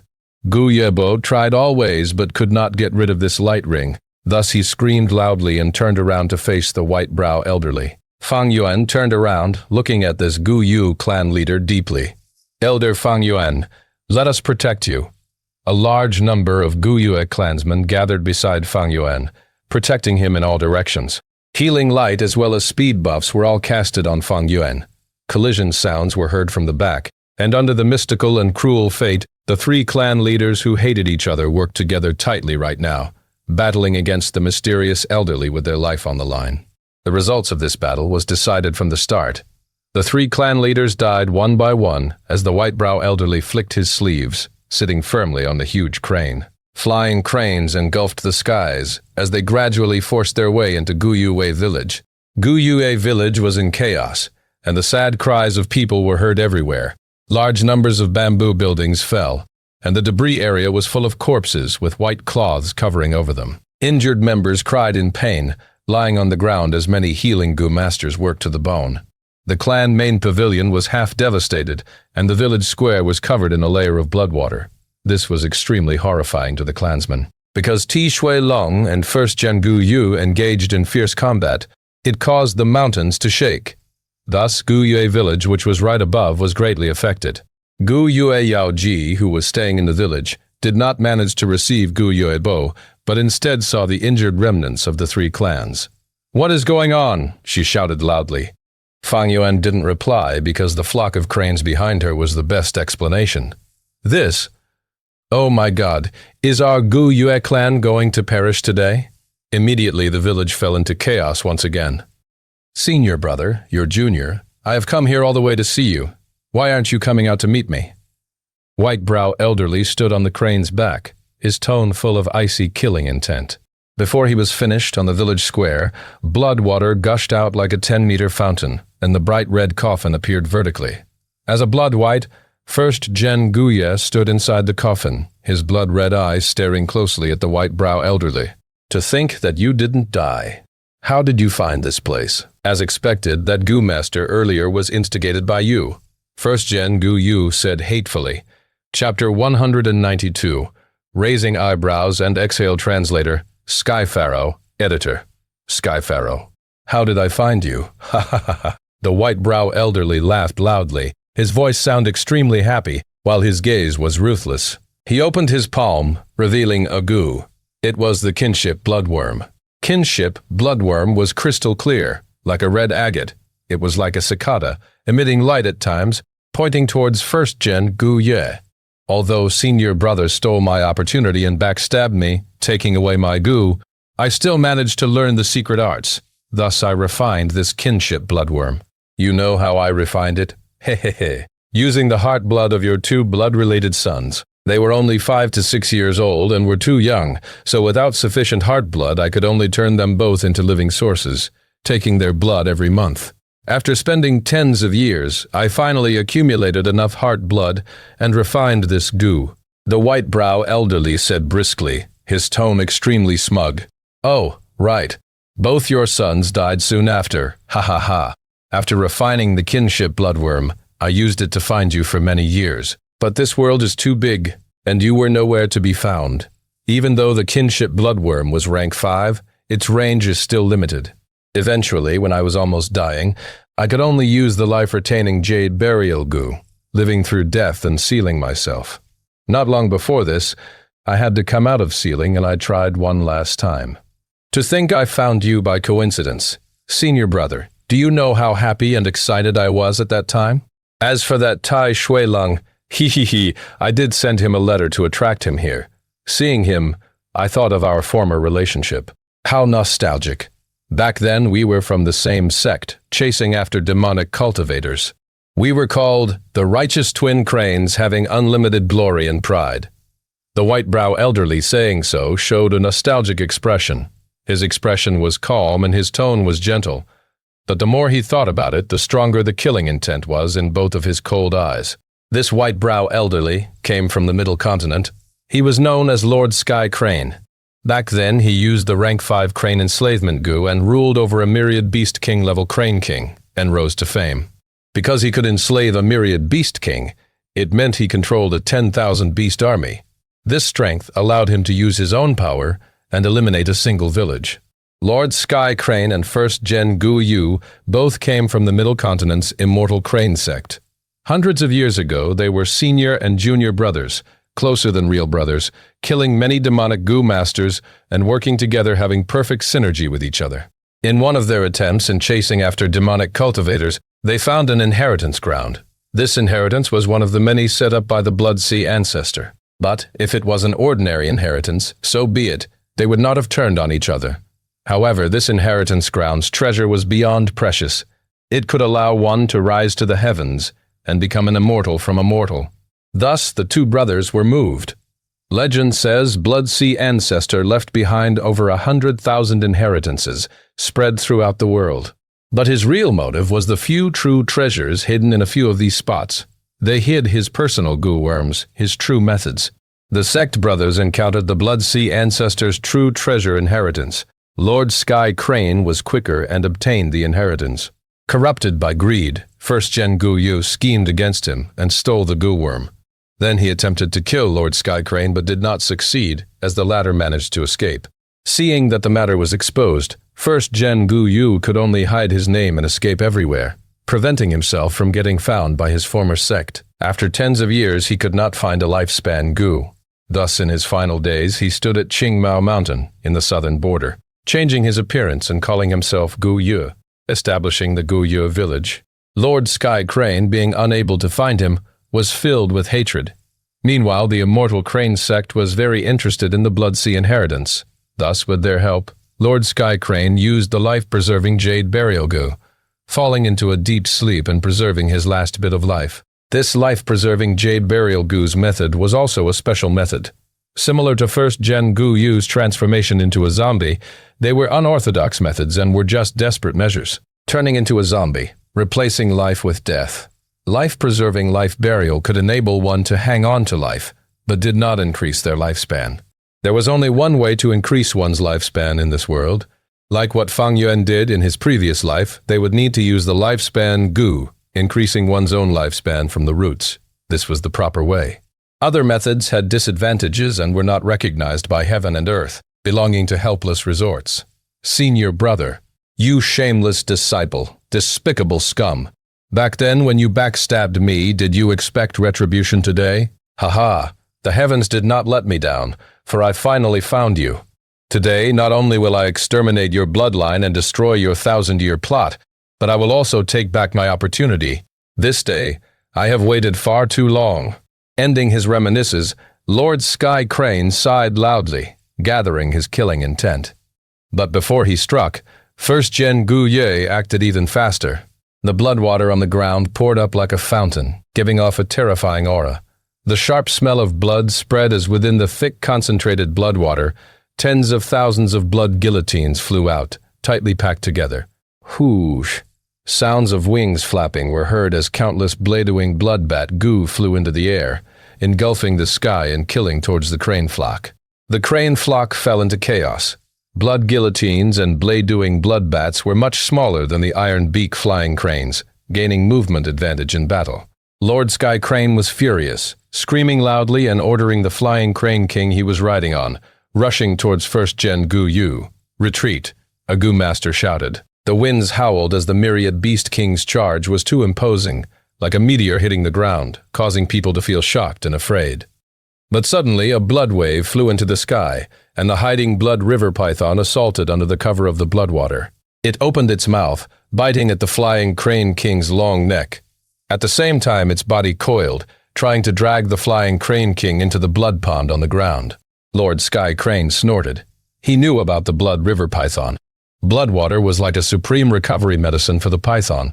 Thus, he needed to cut the contact between them. With this, he willed in his mind, and the flying crane king stretched out its steel claws, grabbing onto the blood river python.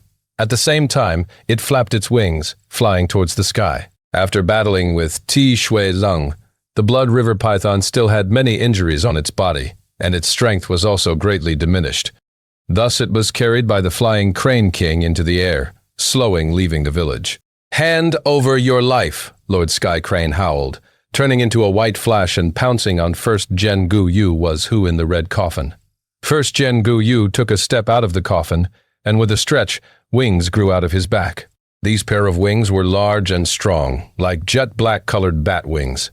Zombie goo are a classic series of goo worms, widely spread in the world. Rank 2 roaming zombie goo, Rank 3 fur zombie goo, Rank 4 jumping zombie goo, Rank 5 flying zombie goo. The blood white goo was one of the flying zombies. Of course it could fly. First Zhen Guye's eyes burnt with raging flames. As he opened his arms and showed his devious demonic claws, he spread both wings, rushing towards the sky. With a boom, he collided with Lord Sky Crane, who was in the air. The two had almost equal strength, and after retreating for a distance, they stabilized themselves and attacked once again. Boom, boom, boom. The two engaged in aerial combat, their bodies colliding constantly. The power of Rank 5 was fully displayed, as the aftermath of their conflicts resulted in numerous bamboo buildings collapsing. After a while, First Zhen Guyu Yao shouted loudly, his body covered in blood shadows, as his attacks became several times more ruthless. Lord Sky Crane's eyes glowed with light, attacking like the slashing of a flying blade, or the piercing of an immortal sword, breaking the shadows one by one. First Zhen Guyu breathed out a bloody mist again, prompting Lord Sky Crane to activate his goo worm, which formed a light barrier, blocking the blood mist from invading. After a while, Lord Sky Crane was, after all, a dying old man, his elderly body weak, and thus his strength fell, slowly getting overpowered by First Zhen Guyu, falling into a disadvantage. "After hundreds of years, you did not improve one bit." First Zhen Guyu laughed loudly and mocked.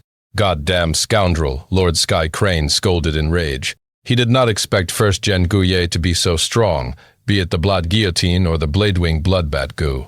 They were supposed to be his. Thinking so, he got even more furious. It's time to use my trump card." Lord Sky Crane snorted secretly, his white eyebrows raising lightly, transforming. His eyebrows grew frantically, becoming two thick bushes over tens of meters, one left and one right like snakes coming out of their dens, moving quickly and coiling around First Zhen Guyu. First Zhen Guyu struggled to no avail, his claws unceasingly attacking. These eyebrows looked fragile but were stronger than steel, and also malleable. Once restrained, it was like the roots of an old tree. It is actually the raise eyebrows and exhale goo. First Zhen Guyu's tone changed for the first time, shocked and furious. This raise eyebrows and exhale goo did not use ordinary chi, but primeval energy. Using the primeval essence in the Goo Master's aperture, and sending it out as primeval energy, this goo was uncommon as it had a lose-lose type of usage. By using this goo now, not only was First Zhen Guyu's primeval essence rapidly expended, but so was Lord Sky Crane's. Raise eyebrows and exhale goo was like a bridge, connecting the two's aperture, causing primeval essence to be expended. It was often used by high-ranking Goo Masters to bully the weak. Once used on someone stronger, it was akin to courting death. But this situation was different. Lord Sky Crane and First Zhen Guyu were both rank 5 peak stage, but First Zhen Guyu turned into a zombie and his aperture was dead. Thus, he was unable to recover natural primeval essence. Although Lord Sky Crane was dying of old age and barely had any lifespan, his aperture was full of life, and his primeval essence could still recover.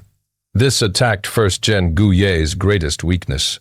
Lord Sky Crane's primeval essence was still recovering, But in first Gen Gu Ye's aperture, his primeval essence would only go down, and not up. First Gen Gu Ye desperately retreated, but the white eyebrows extended with him, as if they were endless, and at the same time Lord Sky Crane was moving closer as well. First Gen Gu Ye howled, willing in his mind and calling the blood guillotine and bladejuing bloodbat Gu in attempt to cut the white eyebrows, but it had no effect. The white brows were extremely strong, and even if a few were cut, they would reconnect themselves. His primeval essence continued to decrease, and if this went on, first Gen Gu Yu was definitely going to lose. He was after all an ambitious man, forced to his wit's end. He gritted his teeth and changed tactics, sending the blood guillotine and blade-dewing bloodbat Gu towards Lord Sky Crane. Lord Sky Crane had to constantly sustain the raised eyebrows and exhale Gu, and by being attacked like this, he could only use the light barrier and defend himself passively.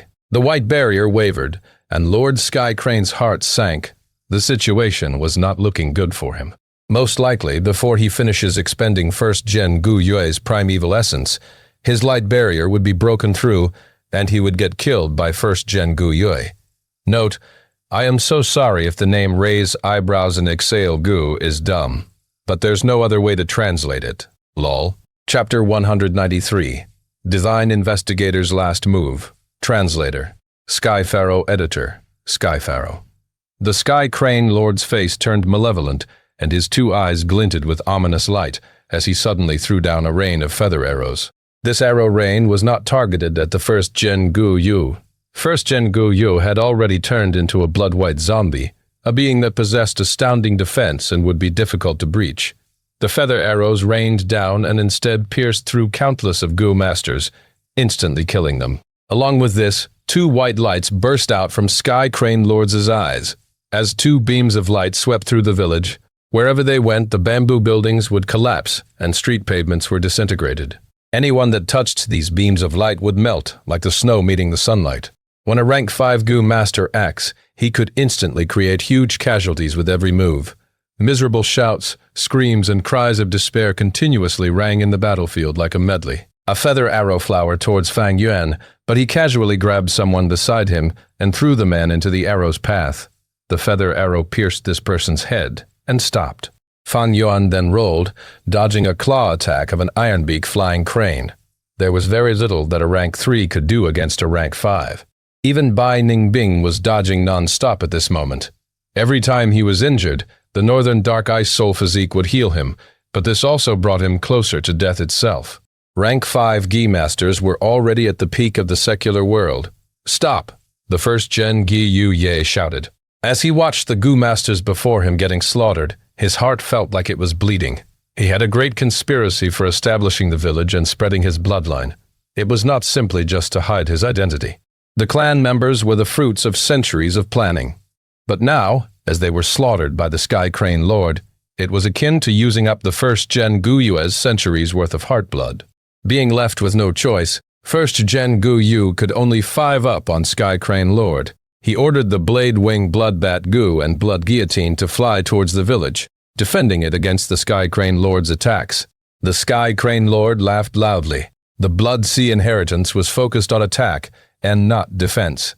By doing this, the first Gen Gu Ye was giving up on his own advantage and using his weak point to battle. The Sky Crane Lord understood the first Gen Gu Yu very well and knew his scheme. Thus, he intentionally let these Gu Yu clan members go first and then attacked them at this moment. Sure enough, he was able to escape from the perilous situation he was under, while the first Gen Fu Yu was troubled by trying to take care of the entire situation. Not good.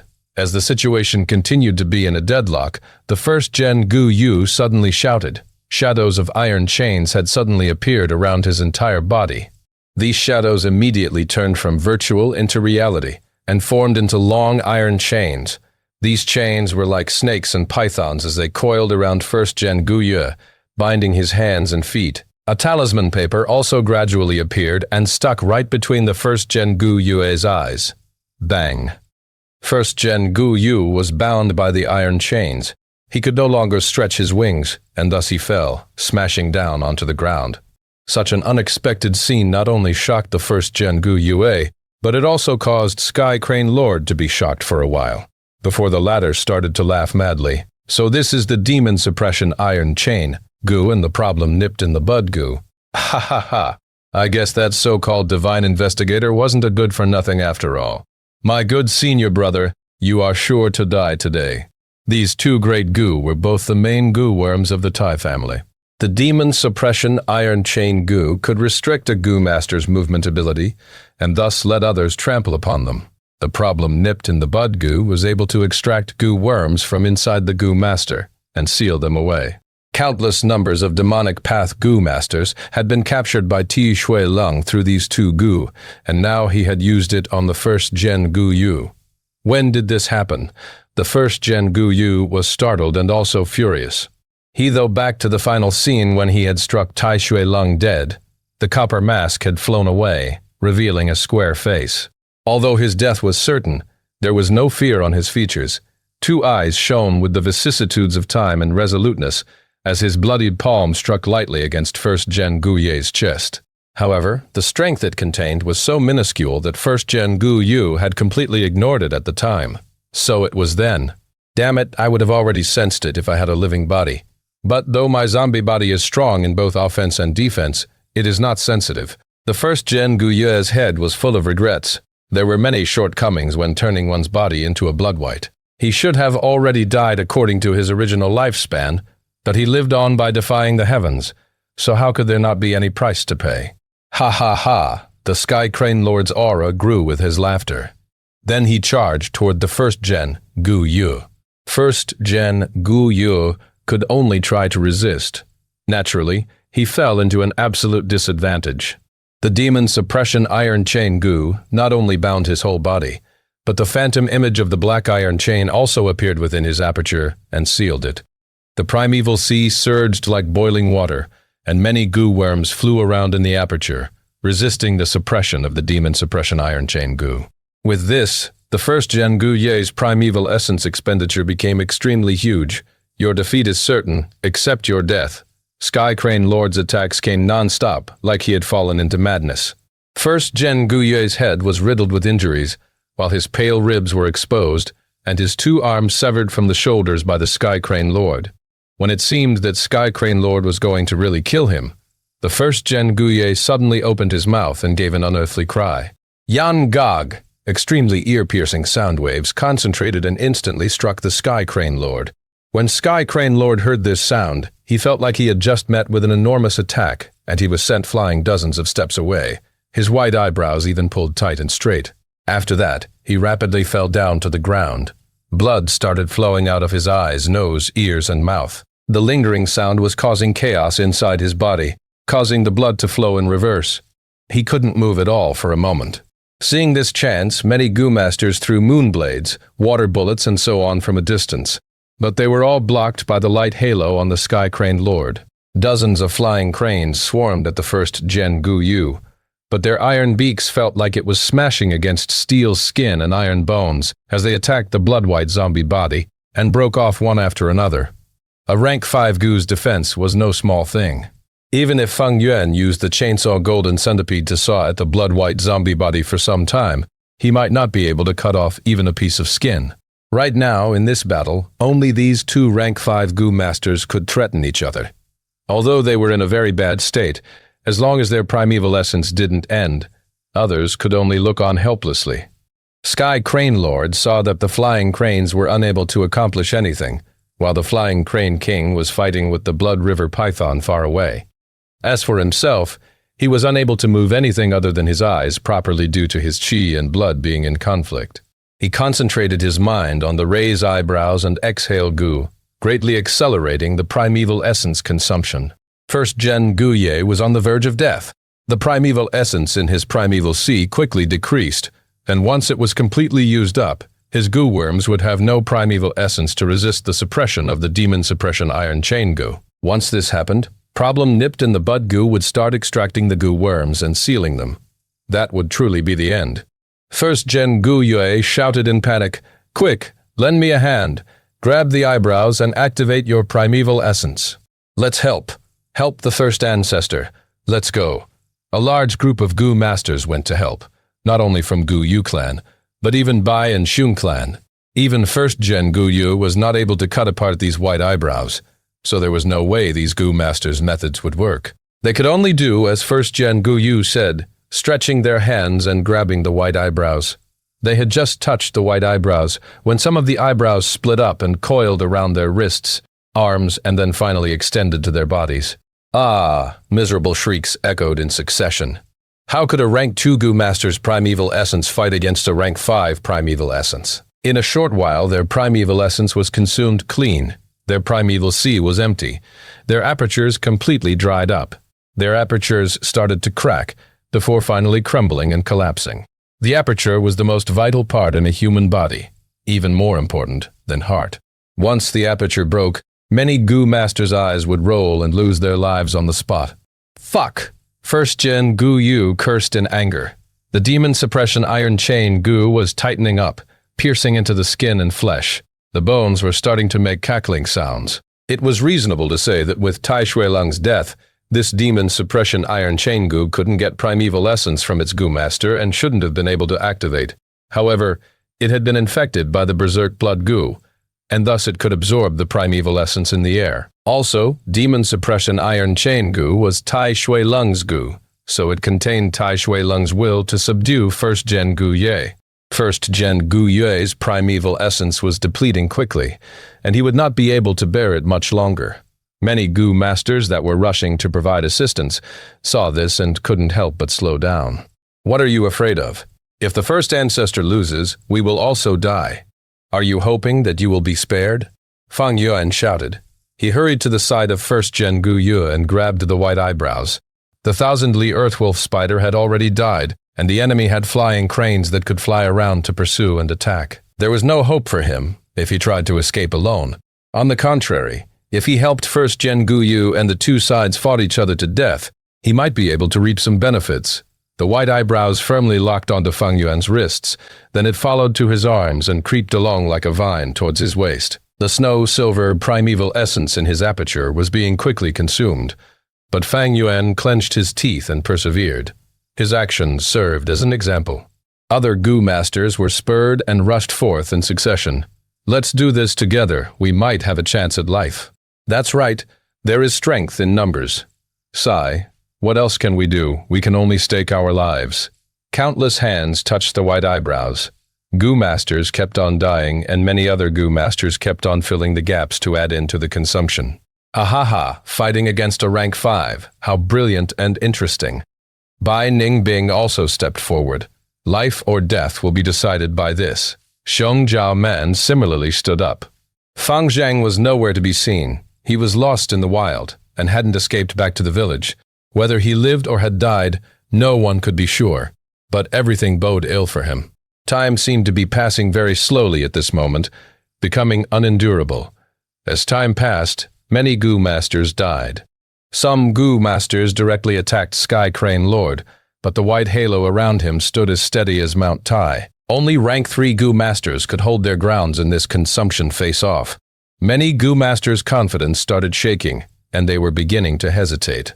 Both sides were locked up in deadlock. Sky Crane Lord smiled grimly and said, "My victory is certain. You will all die." There was too big a gap between rank 3 and rank 5.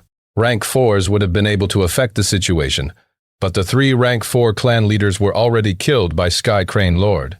First-gen Gu Yu was bound by the iron chains, while the white eyebrows had also coiled up around him, and the problem nipped in the bud Gu on his forehead was swaying. There was already very few primeval essence left in his aperture.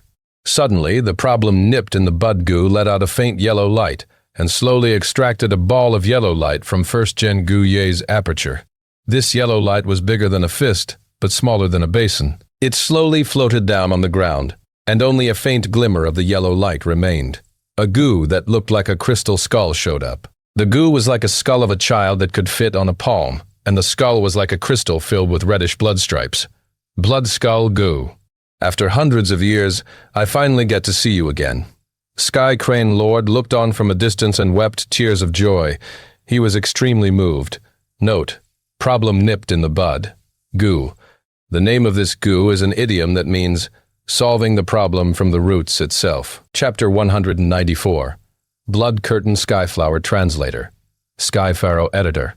Sky Pharaoh 1st Gen Gu Yu clenched his bloody fangs so hard that it made cracking sounds, but he couldn't even budge, much less struggle. Suddenly, another ball of light was captured by the yellow talisman, and it fell to the ground, turning into an alternating black and white Taiji light sphere. Two peculiar goo worms were circling and chasing each other within this light sphere. As the Taiji light sphere continued to rotate, they seemed to carry traces of great Dao, shocking many goo masters. What goo is this? Bai Ningbing and many others were bewildered. It actually is a rank 4. Fang Yuan's eyes focused in concentration. Yin-yang rotation goo. Sky Crane Lord screamed, his face clearly revealing his shock. He remained stunned for a while, then he raised his head and laughed. My good senior brother, I truly have to thank you for finding such a good goo. Haha, you actually wanted to turn back into a human, but what a pity, for your plan has been destroyed by me. 1st Gen Gu Yu anxiously moved his legs and snarled. He had completely lost his manners. Whether it was Blood Skull Goo or Yin-Yang Rotation Goo, they were both crucial to his plan that stretched through a millennium. Now they were both sealed and extracted. All his painstaking plotting had almost gone up into smoke now. Sky Crane Lord's smile turned even more jubilant. His desire for vengeance was fully satisfied by seeing this expression of 1st Gen Gu Yu. Another yellow light that was captured fell to the ground. It was a scarlet-colored goo and looked like a translucent water sphere. On seeing this goo, 1st Gen Gu Yu suddenly stopped his struggle. He was exalted. He opened his bloody mouth, revealing his fangs as he shouted, "Quick, destroy this goo worm." Several goo masters immediately moved forward upon hearing this, and used their attacks. This goo had been sealed by problem nipped in the bud goo, stopping the 1st Gen Gu Yu from activating it with his thoughts. There was a layer of yellow light on the surface carrying an imprint. It could only be unsealed by Tai Shui Lung, or by using some special goo worms. However, this goo was an expendable goo, and was special as it needed to be destroyed to be activated. Several goo masters made their moves. The yellow light imprint was only a sealing goo worm and didn't have any defensive powers. After several attacks, the yellow light imprint collapsed, destroying the sealed goo worm along with it. Buzz! A soft cry resounded, and a bloodlight bloomed, suddenly expanding and turning into a spherical shield within moments. 1st Gen Gu Ye was within the shield, while Sky Crane Lord was outside. The blood-red shield's range was 6 mu, and Bai Ningbing and Fang Yuan were both within the shield, whereas Xianxia Men and some others were outside. The most encouraging part was that the white eyebrows were instantly cut apart into 2 halves by this shield. With the disintegration of the white eyebrows, Fang Yuan and others recovered control of their bodies.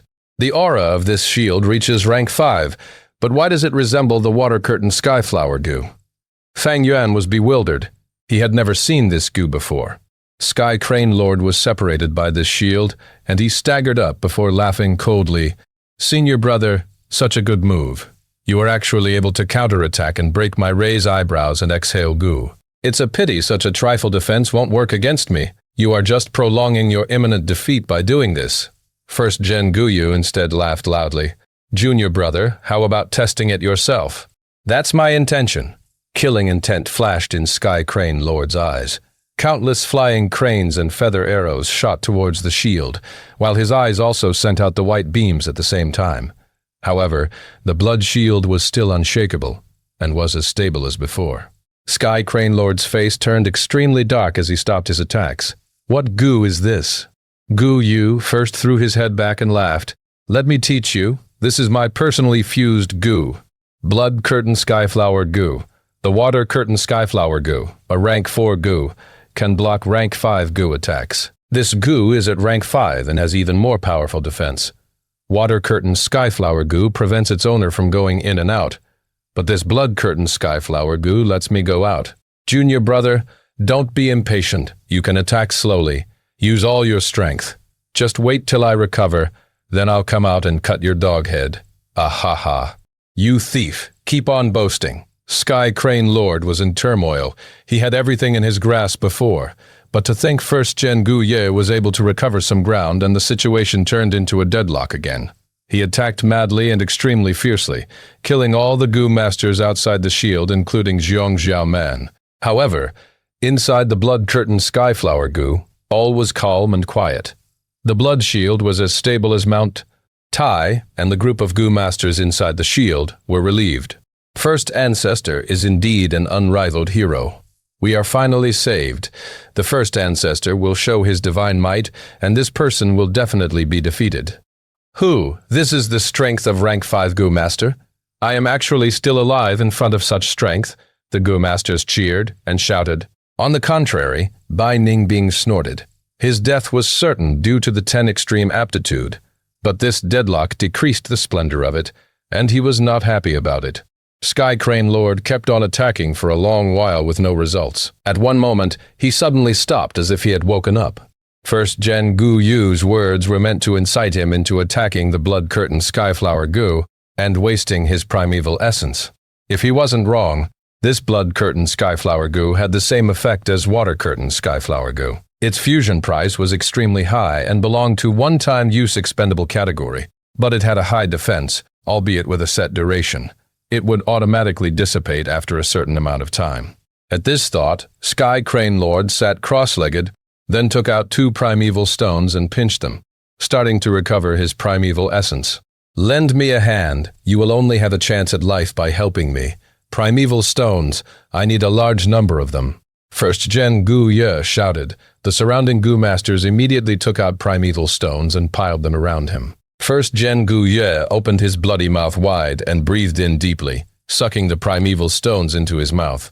Crack, he chewed the primeval stones. Large amounts of natural primeval essence poured into his aperture. On seeing this, the Sky Crane Lord became anxious and started shouting, "Don't give them to him, you morons! Once he recovers his movement, he will kill you all and use your blood to upgrade his aptitude. You are causing your own doom." Ha! Using such a low-level tactic to sow distrust, so ridiculous. Quick, this old thief is telling us not to give it, so we need to give even more primeval stones. Everything depends on Lord Ancestor. Goo Masters provided the primeval stones generously, and soon, great quantities of primeval stones entered First Gen Gu Ye's mouth. Fang Yuan and Bai Ningbing watched indifferently from the side. A normal body wouldn't be able to endure such a large amount of primeval essence pouring into them, but First Gen Gu Ye's blood-white zombie body was powerful and strong. The primeval essence in his primeval sea began to rise rapidly. The demon suppression iron chain goo was becoming weaker, and after quite a while it turned into a pool of blood. It had thoroughly died out. With the bindings gone, First Gen Gu Ye gave a long roar and activated his blood-white vital goo. Great quantities of blood were absorbed into his body, and within moments his powerful arms grew back again with claws as sharp as a knife. He gave a hearty laugh, then stood up. At this exact moment, the problem nipped in the bud goo on his forehead, also turned into a pool of blood and completely dissipated. It seems the heavens do not want me dead. First Gen Gu Yu threw his head back and laughed. We ask First Ancestor to behead this old thief.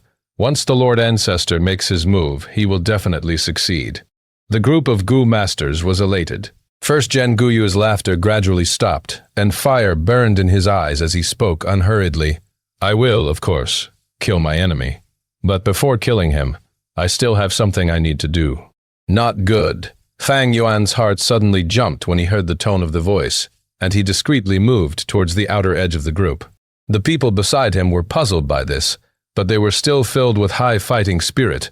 We are not sure what First Ancestor has to do, but we will serve the Ancestor to the best of our abilities. First Gen Gu Yu threw his head back and cackled with laughter. Ha ha! The thing I need to do is to take your lives. What? The crowd turned pale with shock.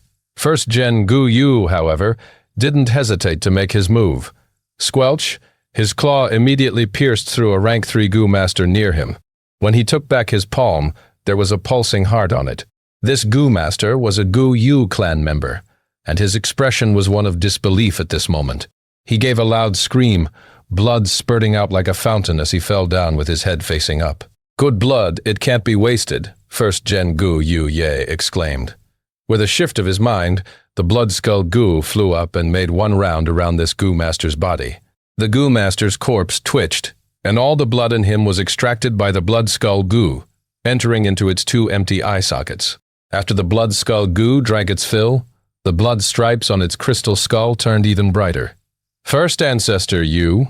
As the group retreated with all their might, someone cried out, "Noisy!"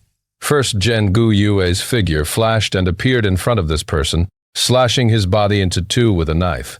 Blood spurted out and was absorbed by the blood skull Gu. "First ancestor, you ungrateful beast, if not for our primeval stones, how could you have any fighting strength left? This first ancestor is no decent person. Everyone let's attack together and kill him." That's right, there is power in numbers. A bloody massacre unfolded. First Zhen Yu was a peak rank 5, and he had completely recovered his primeval essence. These Gu masters were just rank 1, rank 2, or at most rank 3, so how could they be his match? And this blood-curtained skyflower separated inside from outside, forming a sealed space. Only its master, First Zhen Yu, could go out. But once he exited, he couldn't enter again. He would have to destroy the blood-curtained skyflower, or wait for it to dissipate. The group of Gu masters weren't able to escape. They tried fighting but were utterly defeated and killed by First Zhen Yu.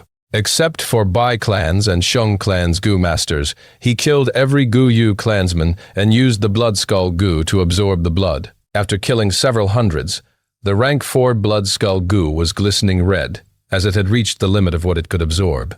First Zhen Yu laughed loudly and summoned the blood skull Gu. The blood skull Gu came towards him and floated above his head. "This day, this moment, my centuries of arduous planning has finally come to fruition." He let out a long exhalation of relief. At this moment, the blood skull Gu opened its tightly shut mouth and threw up a blood fountain. The blood fountain didn't have the fishy odor of blood, but instead let out a sweet, relaxing fragrance. This blood fountain poured from above First Zhen Yu and completely soaked him. However, what was strange and mysterious was that not even a drop of the blood fountain sprayed on the ground. All of the blood stuck to First Zhen Yu's body, then slowly seeped inside, finally reaching the aperture. First Zhen Yu stood on the spot. He was silent and his head was down as he appreciated this moment. Suddenly, he burst out with a crazed laughter as he spoke. "Kaka, my aptitude has advanced. My aptitude has really advanced." The rest of the Gu masters tremored.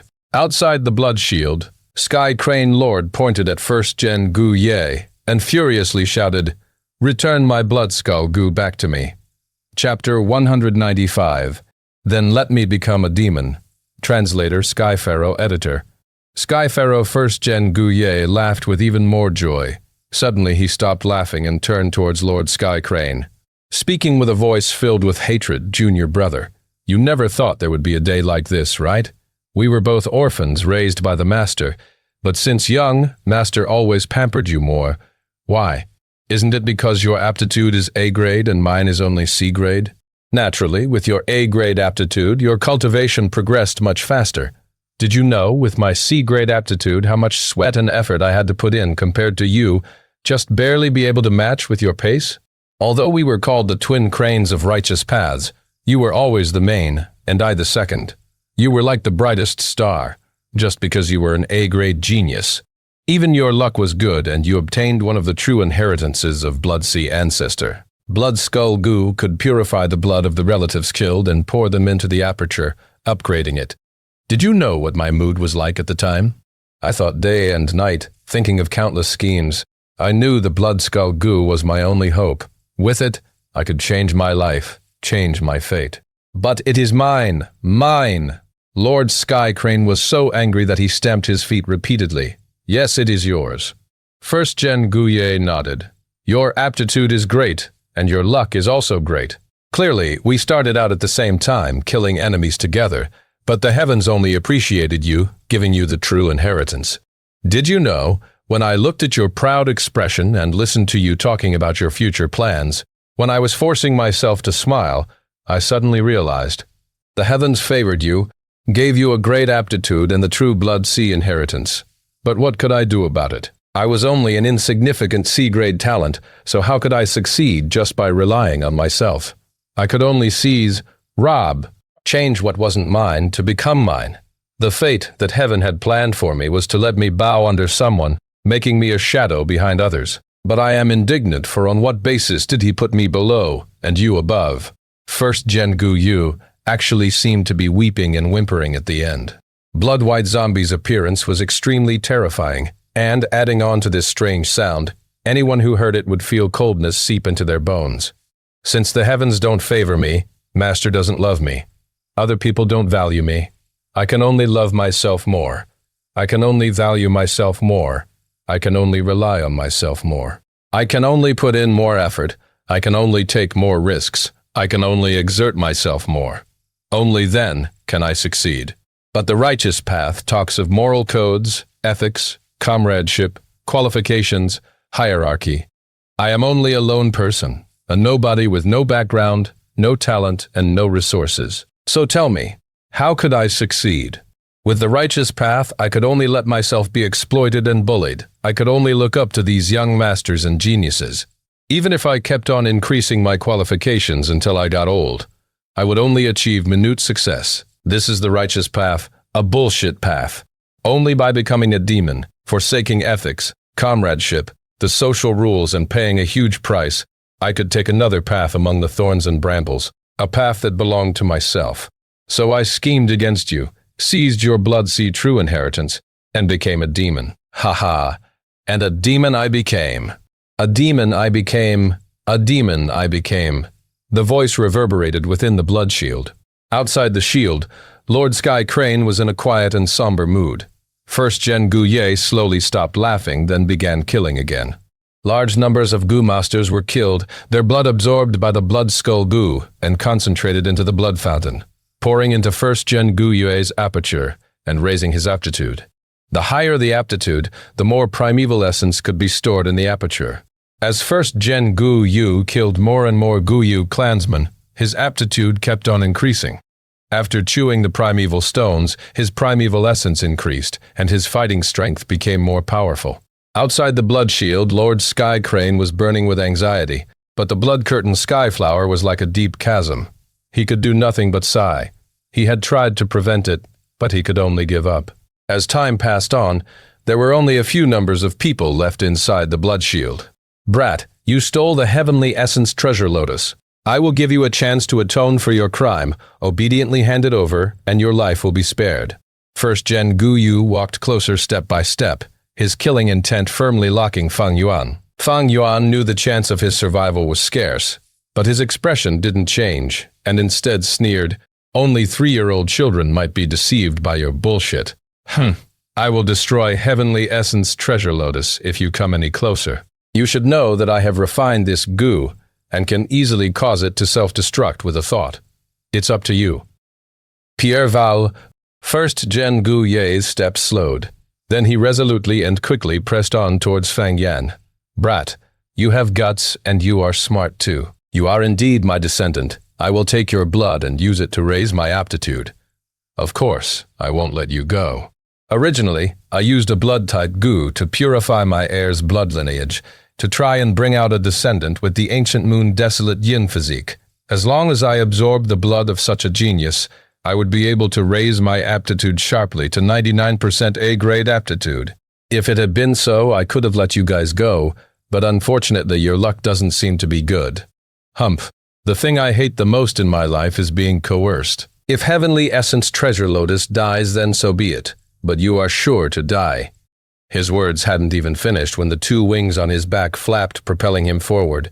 In the blink of an eye, he appeared in front of Fang Yuan. First Zhen Guyu made a grabbing motion with his right hand. In that split second, Fang Yuan's pupils shrunk, and his hairs stood on the end as he retreated hastily.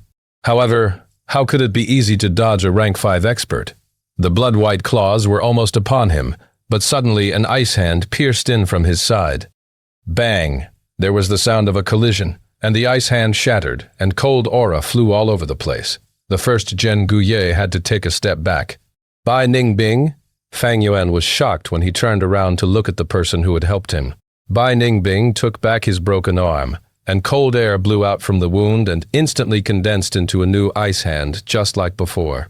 It was just that there was no flesh in the hand. He was already reaching the lifespan limits of his 10 extreme aptitude. To think that I can have such a splendid death. It's a pity I won't be able to see the conclusion to this battle. Bai Ningbing heaved a deep sigh, then suddenly smiled and looked at Fang Yuan with his deep blue pupils. "Fang Yuan, you and I are the same kind of people. My death is certain, but it would be a real pity if you were to die too. So I will protect you, but I have a condition. Bai Ningbing may only be a rank 3 Gu master, but as his death closed upon him, his fighting strength continued to grow steeply like a water fountain. The final hope to win against first Gen Gu Ye was him. What condition? Fang Yuan's gaze flashed. Bai Ningbing stretched out his 2 arms like he was embracing the world. Clothed in a white gown, matching with his snowy white hair and sharp eyebrows, he said, "Live on for me and witness the myriad wonders of this world." In that moment, Fang Yuan was emotionally moved.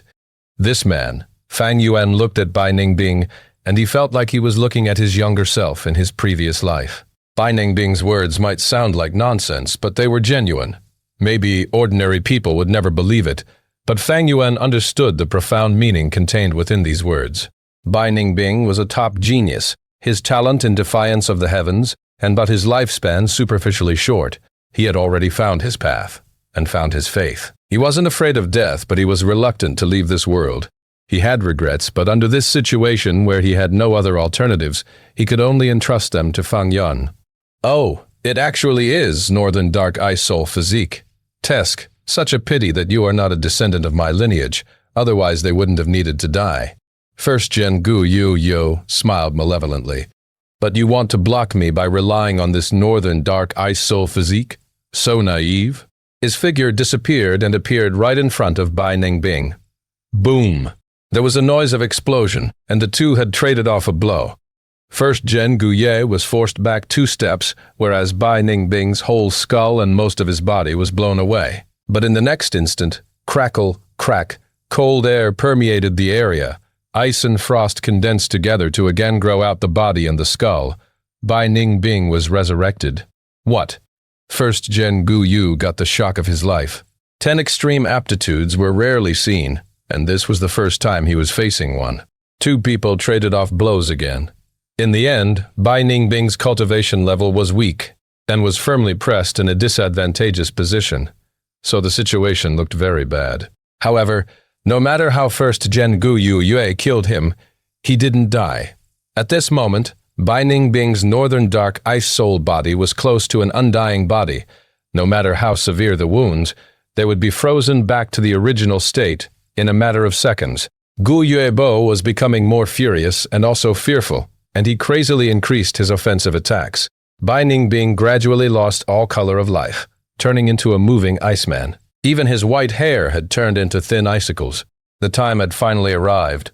Death was descending at this moment. Infinite brilliance in the mortal realm, to the ends of the world the skies and seas stretch beyond. As the winds blow my ashes back to the earth, it is incomparable to the shining moon in the reflection of the water. Bai Ningbing recited a poem with a faint smile. Henceforth, his facial expression froze.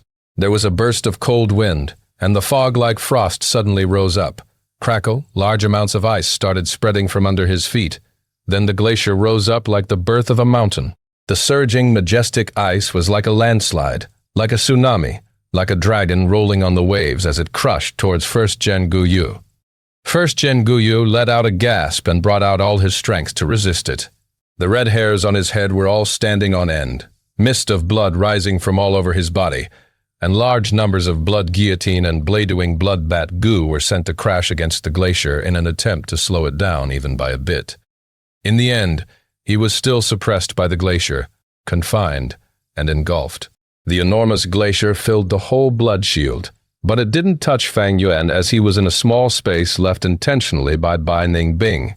Bang! The blood curtain skyflower burst with a soft sound.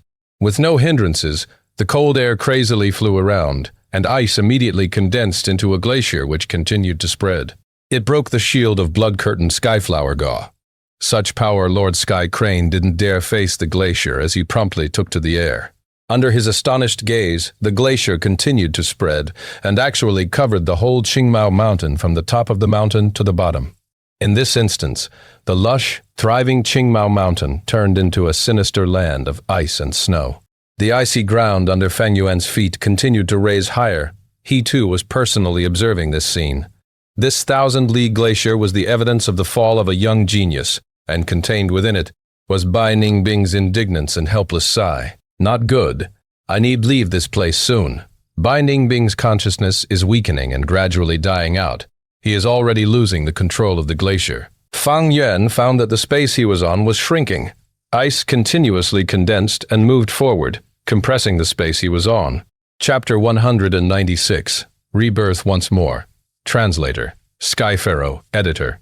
Sky Pharaoh Fang Yuan immediately used the chainsaw golden centipede, as well as the blood moon goo, trying to break the ice. But the ice layer was way too thick, and the coldness was oozing. Every layer of ice he shaved off, 2 layers would grow. Fang Yuan was trapped in a desperate situation, without any way to free himself. At this same time, bloodlight emerged from under the icy river. There was initially a hint of bloodlight, but it soon spread, becoming stronger and stronger, until a blood-colored aurora enveloped the area. Ha ha ha! With a long laugh, bloodlight rushed towards the sky as first Zhen Ren broke the ice and escaped. Although he looked miserable, his tone was arrogant. This northern dark ice soul physique, if he reached rank 4, he might be able to kill me. Sadly for him, he is only a rank 3 peak stage. Saying so, he turned his gaze to Fang Yuan within the ice river. Northern dark ice soul physique couldn't kill you. Then let me do it. Far in the sky, Lord Sky Crane flew over casually. The iron beak flying crane king he was sitting on had already returned after killing the Blood River python when they flew away earlier. At this point, in the entire Qingmao mountain, only 3 people remained. Binding Bing had already turned into the ice mountain, his consciousness expended. Fang Yuan was like an insect inside an amber, trapped within the ice. As for the 2 rank 5 Gu masters, however, after first Zhen Ren raised his aptitude, his aperture could store much more primeval essence. Lord Sky Crane had already recovered most of his strength after resting. The 2's gaze were focused on Fang Yuan. First Zhen Ren wanted to kill Fang Yuan to take his blood. Lord Sky Crane wanted to stop first Zhen Ren, and he would naturally not restrict himself by protecting Fang Yuan. Thus he could only strike first and kill Fang Yuan. With their natures, they would not tolerate a bystander. After all, what if both of them got injured, and a third person profited from it? Fang Yuan sighed. Seeing their gazes, he knew he was finished. He had lost the Thunderwings Gu and Thousand Li Earthwolf Spider. Even if he had them, he could not escape from 2 rank 5 Gu masters. He only had rank 3 peak stage cultivation incomparable with rank 5. In this situation, he was like fish meat, easily cut by knives. And these were 2 extremely sharp knives. He could not beat them in combat, and couldn't escape from them either. But Fang Yuan had a final move, that is, Spring Autumn Cicada. Fang Yuan's mind went into his aperture. The light walls in his aperture had turned into a rough stone aperture. His snow-silver primeval essence was about half left. The stone aperture no longer had recovery abilities, but Fang Yuan's heavenly essence treasure lotus maintained such a scene in his aperture. These were not important. He placed all his concentration on the Gu in the middle. His vital Gu, the rank 6 Spring Autumn Cicada. Only by using this Gu could he travel against the flow of time, creating a new miracle. Using an impossible method to change fate itself, even then, such a method was extremely risky. The River of Time is a forbidden area in the Great Tao. Mortals are not allowed to traverse in it. Once they enter, it is breaking the rules of heaven and earth, and they would face divine retribution. Secondly, Spring Autumn Cicada had not fully recovered, so it was like a broken boat forcefully traveling in the River of Time. He might capsize midway and sink. Lastly, Fang Yuan was only at rank 3 peak stage. Activating the Spring Autumn Cicada now was like a baby using a sword, and he might easily get hurt by the sword. Once I use the Spring Autumn Cicada, I will have to self-detonate, using all my cultivation and the flesh and blood of my body, as well as all my other goo worms, as a driving force to move the Spring Autumn Cicada forward. Compared to my previous life, even if I self-detonate, this force is too small, and there is a high chance it would kill me directly. But at this point, I have no other ways left. I am forced to use this goo. Fang Yuan was helpless too. Earlier, he would rather use the stone aperture goo than the Spring Autumn Cicada because of the great risk involved. Given 100%, there was less than even 10% chance of succeeding. Many times when goo masters use high-ranking goo, they would face a strong backlash. Like Gu Ye Qing Shu, right now Fang Yuan could only bet on the fact that Spring Autumn Cicada is his vital goo. Little rascal, Hand over your life and contribute your blood to your ancestor. Lad, you are unlucky. You can only blame this despicable ancestor of yours. I will set you free from your misery. First Zhen Gu Yu and Lord Sky Crane both attacked at once. Fang Yuan was forced to the cliff's end. He could only jump. Spring Autumn Cicada, do it. His eyes glowed with wondrous light as two green and yellow lights burst forth from his body. This aura, how can this be? A rank 6 Gu.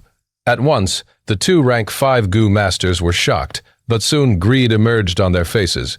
Kill him and take the rank 6 Gu. This is an opportunity from heaven. Good lad, hand it over, and I may spare your life. Their speed was even faster than before, but at this time, a loud boom occurred. Fang Yuan self-detonated.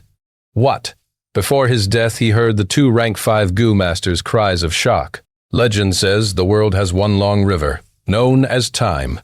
Humans were like fish in the river, and under the currents, the fish could only flow downwards. Sometimes, one or two fish would jump above the surface of the river and see the events below. This was predicting the future. Without the river of time, the world would be still, becoming a drawing. Only with this river can change occur, and the world can move, either prospering or withering. The river of time, with roaring currents. Every ripple was a story, an event that occurred in the past. Under the turbulent river water, a tiny goo worm was flowing upstream. It spread its wings, moving with difficulty. With the waves crashing against it, every impact could nearly cause its demise. It carried Fang Yuan's consciousness and memories, while a yellow-green light was protecting its body. It moved up the river shakingly, like a candle blown by the wind. Eventually, it could only move up a little, before the yellow-green light dispersed. The Spring Autumn Cicada had reached its limit, and with a swoosh, it turned into a flash and burrowed into one of the ripples. Fang Yuan's body shook, his eyes having a tint of yellow-green light deep within. This light flashed by quickly, and Fang Yuan shuddered. Consciousness and memories assaulted his brain, merging instantly. He succeeded. He was extremely happy. He had rebirthed once more. After sensing this, he immediately looked around, observing his surroundings. He found that his primeval essence was being expended as his arms and body were coiled by white eyebrows. Seeing once again, so it was this moment. Tai Shulung's backup plan activated already. First Zhen Gu Ye was trapped by iron chains, not being able to move. His forehead also had a yellow talisman, the demon suppression iron chain Gu, and the problem nipped in the bud Gu. That Lord Sky Crane also landed on the ground, his body covered in a white barrier. He activated the raise eyebrows and exhale Gu, trying to exhaust all of first Zhen Gu Yu Ye's primeval essence. Fang Yuan squinted. He was coiled by the white eyebrows, not able to move. Thus, he could only use up primeval essence and wait for a good chance. Under the effect of the problem nipped in the bud Gu, a yellow light flew out of first Zhen Gu Ye's body. This yellow light was about fist size, smaller than a person's face. It casually landed on the ground, showing the blood skull Gu inside. Blood skull Gu, after hundreds of years, I finally see you again. Lord Sky Crane, on seeing this, was exhilarated, and his expression extremely excited. Gu Ye first had clenched his bloody fangs so hard that it made cracking sounds, but he couldn't even budge, much less struggle. Suddenly, another ball of light was captured by the yellow talisman and fell to the ground, turning into the alternating black and white Taiji light sphere. Two peculiar Gu worms were circling and chasing each other within this light sphere. It was the yin-yang rotation Gu. According to Fang Yuan's memories, Lord Sky Crane shouted again, "Yin-yang rotation Gu, my good senior brother, I truly have to thank you for finding such a good Gu." Haha, you actually wanted to turn back to a human, but what a pity your plan was destroyed by me. Fang Yuan looked at first Zhen Gu Yu. Indeed, he was anxiously moved his legs and snarled. He had completely lost his manners. Wait a bit longer, my opportunity is coming. Fang Yuan's eyes shone with brilliance, choosing to wait a bit longer. The third yellow light that was captured fell to the ground. It was a scarlet-colored Gu and looked like a translucent water sphere. Fang Yuan's heart jumped. Blood Curtain Skyflower. It was this Gu that changed the situation and allowed first Zhen Gu Yue to overturn the crisis. Blood Curtain Skyflower was created by first Zhen Gu Yue. Fang Yuan didn't know it earlier, but now he was clear of its effects. Indeed, afterwards, first Zhen Gu Yue shouted, Quick someone, destroy this goo worm. Several goo masters immediately moved forward upon hearing this, and immediately used their attacks. Swoosh! A soft cry resounded. Blood-curtained Skyflower appeared again, the blood-color sphere shield isolating the two areas. Some people were outside, while some were inside. The blood shield broke the white eyebrows completely, and Fang Yuan and the others no longer had to compete with the Lord Sky Crane in primeval essence, thus regaining freedom. Lord Sky Crane was blocked by this goo, hurriedly getting up and snickering continuously. After some conversation, he could not break the blood shield, and had to stop asking, "What goo is this?" Gu Yue laughed smugly. "Let me teach you. This is my personally fused goo. Blood Curtain Skyflower. Water Curtain Skyflower, a rank 4 goo, can block rank 5 goo attacks. This goo is at rank 5 and has even more powerful defense. Water Curtain Skyflower prevents even its owner from going in and out, but this Blood Curtain Skyflower can let me leave. Junior brother, don't be impatient. You can attack slowly. Use all your strength. Just wait till I recover. I will then come out and cut away your dog head. Ah ha ha ha." Lord Sky Crane was furious, attacking again but failed. After he calmed down, he chose to replenish his primeval essence, waiting for the blood shield to lose effect. The goo masters, seeing the blood shield being impenetrable, were overjoyed, thinking their lives were saved. Quickly flattering First Gen Gu Ye, but only Bai Ning Bing snorted. First Gen Gu Ye thus asked for more primeval stones, and everyone quickly contributed what they had. Although First Gen Gu Yu was chained up and could not move, his mouth continued to crush primeval stones as he recovered quickly. Sky Crane Lord, seeing this, started shouting, "You morons! Once he recovers his movement, he will kill you all and use your blood to upgrade his aptitude. You are causing your own doom." No one believed him. Hehe, using such a low-level tactic to sow distrust, we'll laugh till our teeth drops. Quick, this old thief is telling us not to give, so we need to give even more primeval stones. Everything is depending on Lord Ancestor. Chapter 197. Changing Fate. Translator, Skypharaoh, Editor.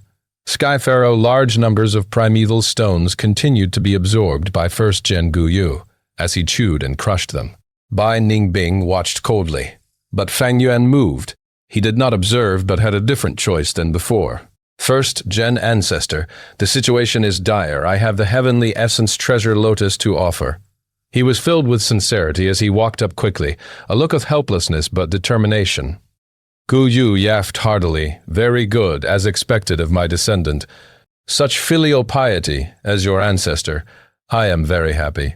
He had long wanted the Heavenly Essence Treasure Lotus, and once sent 2 Bladewing Bloodbat groups to chase after Fang Yuan, but Fang Yuan escaped quickly and didn't give him the chance. However, right now he had no suspicions. Firstly, he did not fall out with Fang Yuan yet, and earlier he had lied that he was protecting Fang Yuan when he dispatched the Bladewing Bloodbat group. Secondly, Fang Yuan had taken the initiative to grab onto the white eyebrows and help the First Gen Gu Yue in the primeval essence expenditure, causing the wavering people to make up their minds. Such a loyal performance, First Gen Gu Ye still remembered it vividly. Lastly, under such circumstances, Fang Yuan could only place his hopes on First Gen Gu Yue. Only then could he defeat Lord Sky Crane and protect his life. First Gen Gu Yu did not believe that Fang Yuan would ruin his own survival chances and attack him. Thus, when Fang Yuan got closer, First Gen Gu Yu laughed continuously. "With the Heavenly Essence Treasure Lotus, my chances of victory is higher by 20%. All of you move away and let him in." Heavenly Essence Treasure Lotus? Outside the blood barrier, Lord Sky Crane was stunned and quickly shouted, "You mustn't do it." Under everyone's gazes, Fang Yuan got to First Gen Gu Yue's side. First Gen Ancestor. "I have thought it through. It was you who created the village. It was because of you that all of us descendants exist. Back in the day, you made such a great contribution to the village. Today, you even led our clan towards brilliance. The Heavenly Essence Treasure Lotus should be used by you, great ancestor." He was full of admiration, his tone excited and nervous. First Gen Gu Yu nodded continuously, thinking, "This lad is good with words. Too bad I still have to kill him later and retrieve his blood." But at this time, Fang Yuan lowered his back, striking. He grabbed First Gen Gu Yu, using the strength in his waist to turn his body, and moved both arms. He opened his mouth and growled, using the strength of 2 boars, expending all his energy to throw. Swish! First Gen Gu Yue was thrown out of the blood barrier by him. Dead silence. At this time, it was as if time stopped. The outside winds blew relentlessly. First Gen Gu Yu was smashed onto the ground, his red hair flying around in the winds as he stared blankly, having unable to react to what had just happened. In front of him, less than 10 steps away, was Lord Sky Crane. This old man was still furious and anxious over Fang Yuan contributing the heavenly essence treasure lotus. He did not expect in the least that in the very next moment such a drastic change would occur. He was stunned too, staring blankly at First Gen Gu Yue. First Gen Gu Yu was his mortal enemy, but at this point Lord Sky Crane was stunned, like he was still dreaming, not moving at all. In the blood barrier, everyone stood like a statue, silent and unmoving. Some people opened their mouths so large that a fist could fit in it. Some stared with wide-opened eyes, almost bulging out. Even Bai Ningbing lost his composure, staring at Fang Yuan in astonishment. Only when half a bamboo building collapsed within the blood barrier did everyone jolt awake all of a sudden. "Wah, what the fuck?" someone swore. "Fang Yuan, what dumb shit did you do?" Someone pointed at Fang Yuan, his entire body shivering. First Gen Ancestor. Someone attempted to pull First Gen Gu Yu back, but was blocked by the blood curtain Skyflower. "Despicable thief, lying to your ancestor, I will tear you to shreds." First Gen Gu Yu finally reacted, lying on the ground screaming. "Ha ha!" Amidst the frightened individuals, someone laughed. It was none other than Bai Ningbing. He laughed till his tears came out, giving a thumbs up to Fang Yuan. Interesting, truly spectacular. Fang Yuan, are you crazy? Fang Yuan, you harmed the First Gen Ancestor. You plot even against the Ancestor. Are you still human? Wah! Fang Yuan must have been bought over by that white-haired old man. You spy, you traitor! The surrounding people pointed at him in rage, but Fang Yuan lightly laughed. I am a rank 3 peak stage. Who dares to kill me? Who can kill me? At this point, within the blood barrier, there were few rank 3 Gu masters. They had little primeval essence left due to the fight earlier, and they even gave up their primeval stones and could not get replenishments. As for the others, they were mortals or rank 1 or 2 Gu masters. Without the First Gen Gu Yu within this blood barrier, Fang Yuan really was unstoppable. He. Fang Yuan laughed, bending down and picking up the 2 Gu worms. His left hand carried the Blood Skull Gu, and his right hand carried the Yin-Yang Rotation Gu. These 2 were owned by First Gen Gu Ye, but right now they had a thin layer of yellow light, sealed by the problem nipped in the Bud Gu, unable to sense First Gen Gu Ye's desperate calls. But this seal was an obstacle to Fang Yuan as well. He wanted to break the seal and refine the 2 Gu worms. Forcefully breaking the seal, however, will only cause these 2 Gu to be destroyed. This was different from the Blood Curtain Skyflower Gu, as the Blood Curtain Skyflower Gu had to be destroyed to be used. By breaking the seal, it was the same as using it. But Fang Yuan was not anxious. He knew what would happen next. Both the Demon Suppression Iron Chain Gu and Problem Nipped in the Bud Gu would be corrupted by the Blood Frenzy Gu, turn into blood water, and die. Ha ha ha, my good senior brother, to think you have this day. Hand over your life. Lord Sky Crane howled, rushing into the sky and attacking towards First Gen Gu Yu. First Gen Gu Yu was suppressed by the demon-suppressing chains and could not move. Thus he was a target board and could only take the hits. He scolded furiously, howling and struggling. Suddenly the iron chains turned into a puddle of blood water, allowing him to regain his freedom, and he hurriedly flew into the air, crashing against the blood barrier. With a loud bang, unquestionably he was blocked by the blood barrier. This Blood Curtain Skyflower was refined by him, and it was his greatest invention. It had superb defense, but once used it cannot be moved nor turned off. For him, he could only exit and not enter. Little rascal, you will die a painful death. First Gen Gu Yue's grievance and rage towards Fang Yuan was greater than anything, rising like a tsunami. Lord Sky Crane naturally chased him, laughing non-stop. First Gen Gu Yue could only give up on the blood barrier and resist the Lord Sky Crane. He had eaten large amounts of primeval essence earlier, thus he had ample primeval essence. Even though he had the lower hand, he could stabilize his situation. First Gen Ancestor, good luck. Lord First Gen, we are cheering for you. Ancestor, you are our only hope. The battle between two rank 5 attracted everyone's attention. Fang Yuan, however, retracted his gaze and looked at Bai Ningbing. This situation was like two tigers competing, while he, Fang Yuan, was a rabbit. Both the Lord Sky Crane and First Gen Gu Yue were crafty old foxes. To wait for the two to injure each other and benefit Fang Yuan, such a chance was slim. No one was stupid. They would not let the battle adrenaline get to their head. Moreover, this blood barrier could only protect them for a while. Once the time is up, everyone inside, including him, would face the slaughter of Lord Sky Crane and First Gen Gu Yue. He had already rebirthed once, thus the Spring Autumn Cicada had fallen into a weak state again, unable to be used. Right now, he could only try to get as strong as possible, exerting the greatest effort to fight for a chance to survive. Fang Yuan already had a plan, but in this plan there was a person who played a crucial role. That person is Bai Ningbing. The Northern Dark Ice Soul Physique's self-detonation would greatly affect the battlefield, especially when the two rank 5s were fighting outside of the barrier. But how was he going to convince Bai Ningbing? Fang Yuan looked at Bai Ningbing, and Bai Ningbing sensed it, turning back to look at Fang Yuan. Among the people, they stared at each other. Fang Yuan, in his black robe, with black hair and eyes, revealed a devilish smile as his lips curled. I have a way to resolve the 10 extreme aptitudes and allow you to return to life, he said. Bai Ningbing's body shuddered. He obviously wanted to live. What method? However, Fang Yuan's words changed. But this method does not have much chance of success. It is highly probable to fail. Yet this made Bai Ningbing even more convinced. Next, Fang Yuan said his third sentence. But I think even if we fail, it will allow your final moments to be as spectacular as ever. Bai Ningbing's was moved. Fang Yuan used 3 sentences and targeted his heart's innermost desires, convincing him. He was also smart, and after thinking, he asked directly, "Then what do I need to do?" Fang Yuan's smile disappeared. At the same time, the problem nipped in the bud Gu turned into a puddle of blood water. Blood Skull Gu and Yin-Yang Rotation Gu's seal vanished and were about to fly away, but Fang Yuan grabbed onto them. He used the Spring Autumn Cicada's aura. These 3 Gu were merely rank 4. They were immediately tamed. Fang Yuan injected his primeval essence and refined them, turning them into his. What? Fuck!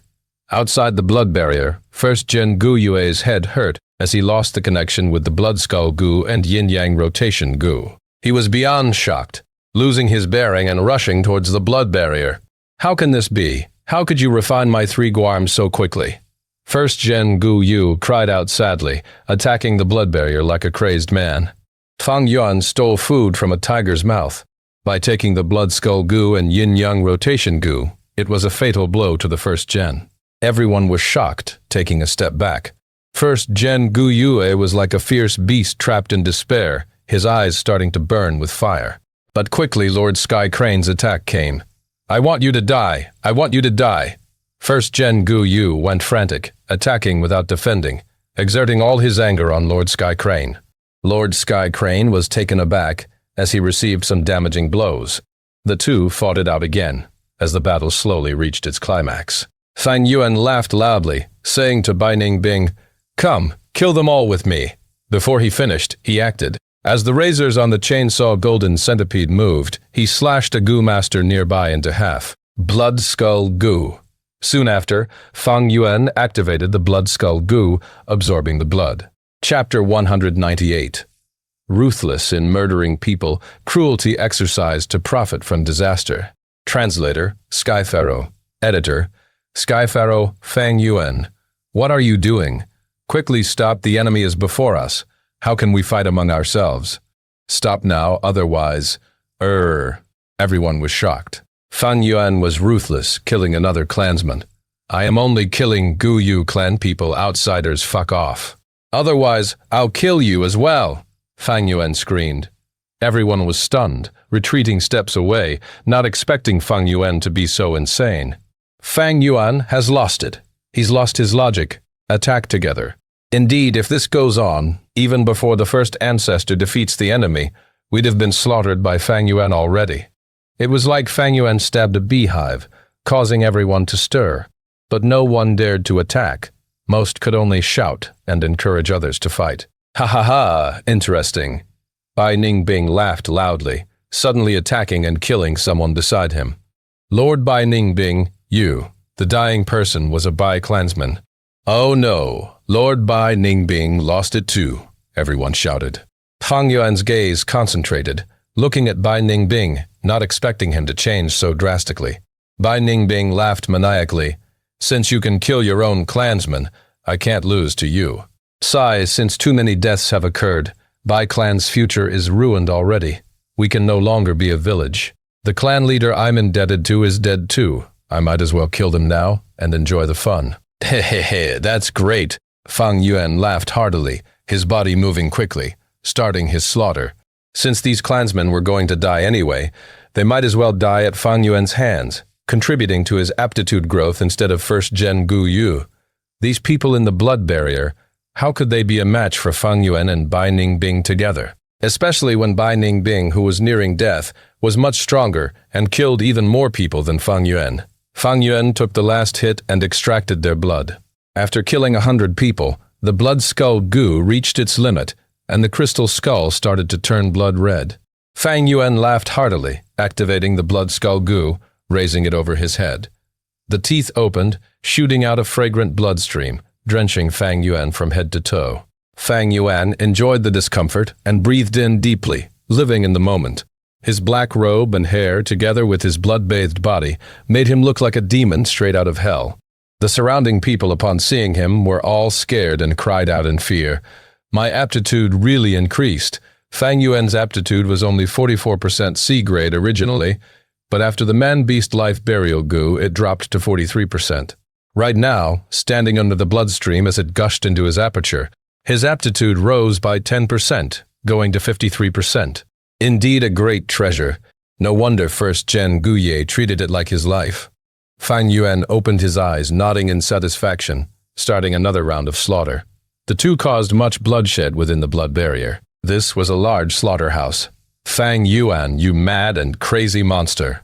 Gu Yue Moyan rushed up. Fang Yuan dodged her attack and raised his chainsaw golden centipede before throwing it down. The young girl was split in half. Fang Yuan, let us go, please. We're your uncle and aunt. Gu Yue Dong Tu and his wife kneeled down and begged. Fang Yuan laughed coldly, his left hand waving, and a blood-colored moonblade shot out, beheading the two.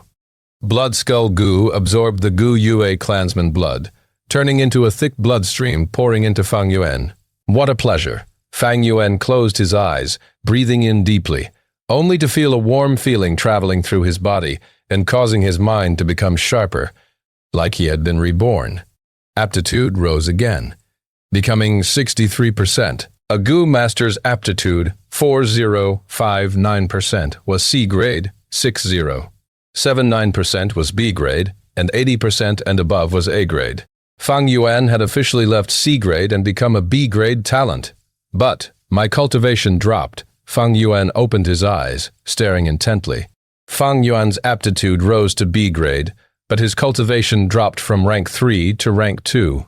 Strange. First Gen Gu Yu evidently retained his cultivation level as his aptitude rose. So why was it that when it came to Fang Yuan such a thing happened? This problem should be due to the stone aperture Gu. Fang Yuan sighed in his heart. Fang Yuan had used the stone aperture Gu to squeeze out all his potential, causing his cultivation to rise to rank 3 peak stage.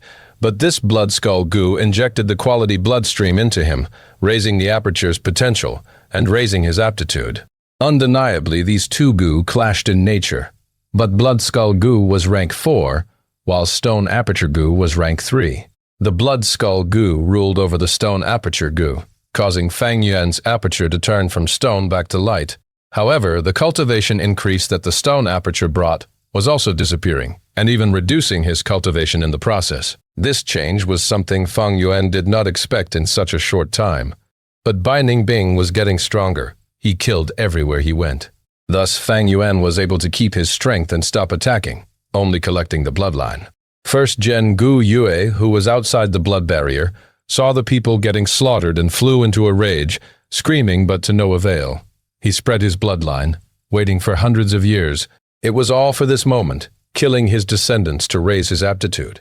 After planning for so long, in the end, someone else benefited from it. This lad, so young yet so ruthless, even more demonic than his ancestor. Lord Sky Crane, seeing this, was slightly shocked too.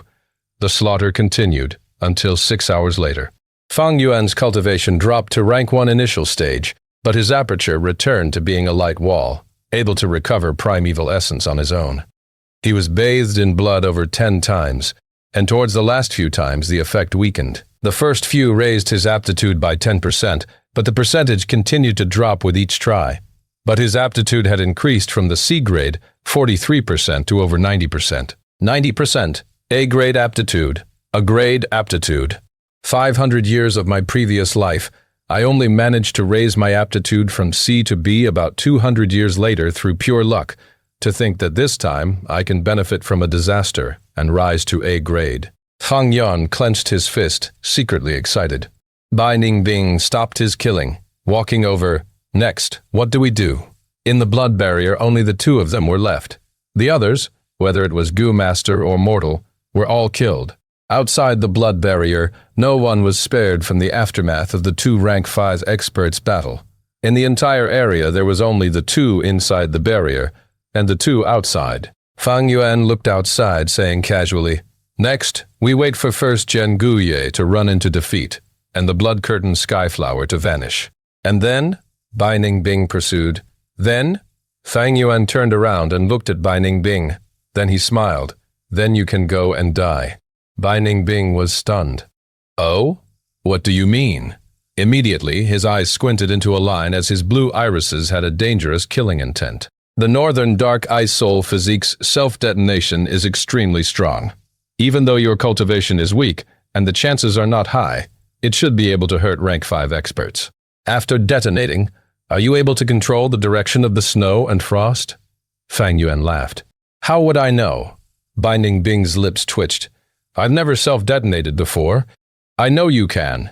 Fang Yuan laughed heartily, patting his chest.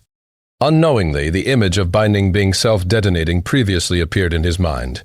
And that line, live for me, and witness the brilliance of this world. I will stay by your side. After you detonate, and when the time is ripe, I will save your life and cause you to resurrect, Fang Yuan continued. What if you can't? He. Fang Yuan laughed plainly. Then you need to bet. When you detonate, I will be by your side. If you suspect my sincerity, you can send the ice storm to kill me. You must have noticed already. That's right, my cultivation is already rank 1 initial stage. By then, I will have no way to survive. But if you believe me, then I could be lying too. Eventually, I will not resurrect you because I have no way to do so. Thus, you need to gamble. Whatever choice you make, not just what you are thinking, but also what you are considering in the moment before you die. Bai Ningbing was solemn. Fang Yuan's words was telling him to gamble away. But actually, wasn't Fang Yuan betting too? He was using his own life as the wager, fully dependent on Bai Ningbing's thoughts. Hehe, so exciting. So very exciting. Then I shall bet on it, ha. A moment later, Bai Ningbing raised his head, laughing loudly. Fang Yuan did not care about him, but concentrated on the battle outside the blood barrier. As expected, first Zhen Guyu had the lower hand, suppressed by Lord Sky Crane. Although he replenished his primeval essence, he could not replenish it, so under a sustained battle, how could he compete with Lord Sky Crane? Moreover, Lord Sky Crane was clear of his methods, and he would not allow first Zhen Guyu to take back any advantage. I am so fucking furious. A moment later, first Zhen Guyu cried out, Little thief, you destroyed my 1,000-year plan. I will spare you today. Someday I will kill the hell out of you to appease my anger. Throwing this angry statement, first Zhen Guye flapped his wings and escaped the battlefield, flying towards the skies. Don't think of leaving. Lord Sky Crane quickly turned into a flash of light, chasing relentlessly. Without their intense battle, this battlefield became quiet instantly. This was originally the best time to leave, but the Blood Veil Aurora became a huge obstacle. 4 hours later, the blood barrier was thinning and was about to vanish. But at this time, a white light flew over, turning into the Lord Sky Crane. His body was full of injuries. A wound stretched from his left shoulder to his waist, so deep that his bones could be seen, overflowing with purple poisonous red blood. but his face was extremely uplifted, showing the happiness of getting his long-awaited revenge. His right hand held a skull, a blood-covered face. It was First Gen Gu Yu. He actually managed to kill First Gen Gu Yu? Bai Ningbing showed astonishment. Fang Yuan laughed instead. It seems this old fellow hates First Gen Gu Yu to the core. To kill the First Gen, he definitely paid a huge price. While they were speaking, the blood barrier vanished, and there were no longer any obstacles between the two. Little thief, quickly hand over the 2 goo worms. I am still in a good mood now. I might spare your lives. Otherwise, when the blood barrier vanishes, you will all die without a resting place. Lord Sky Crane flew into the sky, looking down and laughing loudly. Fang Yuan and Bai Ningbing looked at each other before laughing lightly, not speaking. Lord Sky Crane flew into a rage. Good lad, refusing a toast only to drink a forfeit. You deserve to get killed. Before he finished his words, he turned into a white light and assaulted. Bai Ningbing laughed grandly, taking a huge step in front. I was waiting for you. Saying so, his body lost all color, turning into an ice statue. Cold winds blew, and as winds turned into a hurricane, frost and ice covered the sky, and the infinite ice river appeared. This is... Lord Sky Crane did not expect it in the least that such a development would occur, causing him to be unprepared against Bai Ningbing's attack, and was sealed into the ice. Chapter 199. Walking towards their own destiny. Translator, Sky Pharaoh.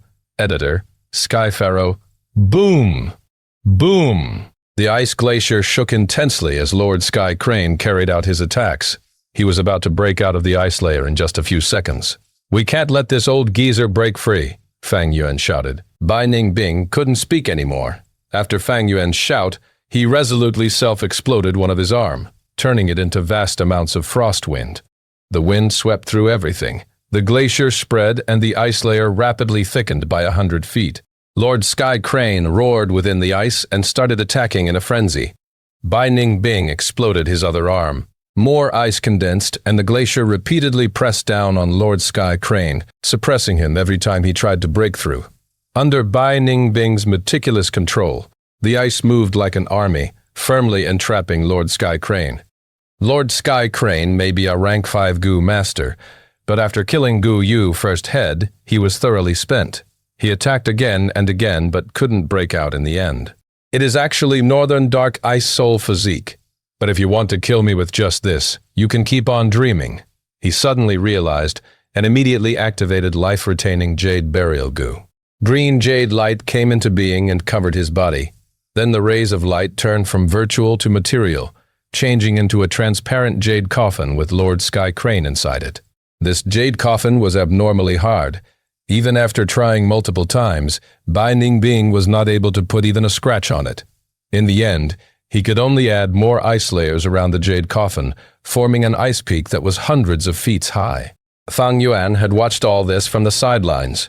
Worthy of being a 10 extreme physique, he was impressed even though this was his second time seeing it. Fang Yuan was standing right beside Bai Ningbing. Right now, Bai Ningbing had destroyed his 2 arms and was turning into an ice sculpture. Even his appearance was becoming indistinct as the ice slowly covered him. Both his appearance and his consciousness were slowly dissipating. Once his consciousness fades, he would be completely dead. As the ice layer started to spread towards himself, Fang Yuan was clear on what he had to do. It is impossible to escape by myself. I will be sealed and frozen to death by the glacier sooner or later. It's time. Immediately, he took out a pair of goo worms from his aperture. 1 black goo and 1 white goo were revolving around each other in an orbit, forming a light sphere of Taiji diagram. This was the yin-yang rotation goo. Go! Fang Yuan willed it. The black goo immediately flew out and merged into Bai Ningbing's ice sculpture. Fang Yuan may just be a rank 1 right now, but his aperture still contained large amounts of rank 3 snow-silver primeval essence, which he almost used up in activating this goo. In the instance when the black goo went into the ice sculpture, black light burst out everywhere. Yin Qi gathered from all around and formed into an energy vortex in the air. A completely new life force came into being within the ice sculpture and started growing vigorously. The dazzling black light dissipated. The ice sculpture cracked and broke into pieces, which then flew scattered to the surroundings. A white gown, silver hair, intact arms, picturesque appearance with lovely blush on the cheeks. Bai Ningbing broke free of the ice and came out. The blizzard came to a sudden stop, and the cold air also completely dispersed. The ice layer stopped a few inches from Fang Yuan. He had lived through this near-death experience. I am really alive. Bai Ningbing was shocked. He looked at his pretty jade-like hands and then felt his whole body. His disbelief changed to ecstasy. Ha ha ha. Fang Yuan laughed brightly. I used the yin gu of yin-yang rotation gu on you.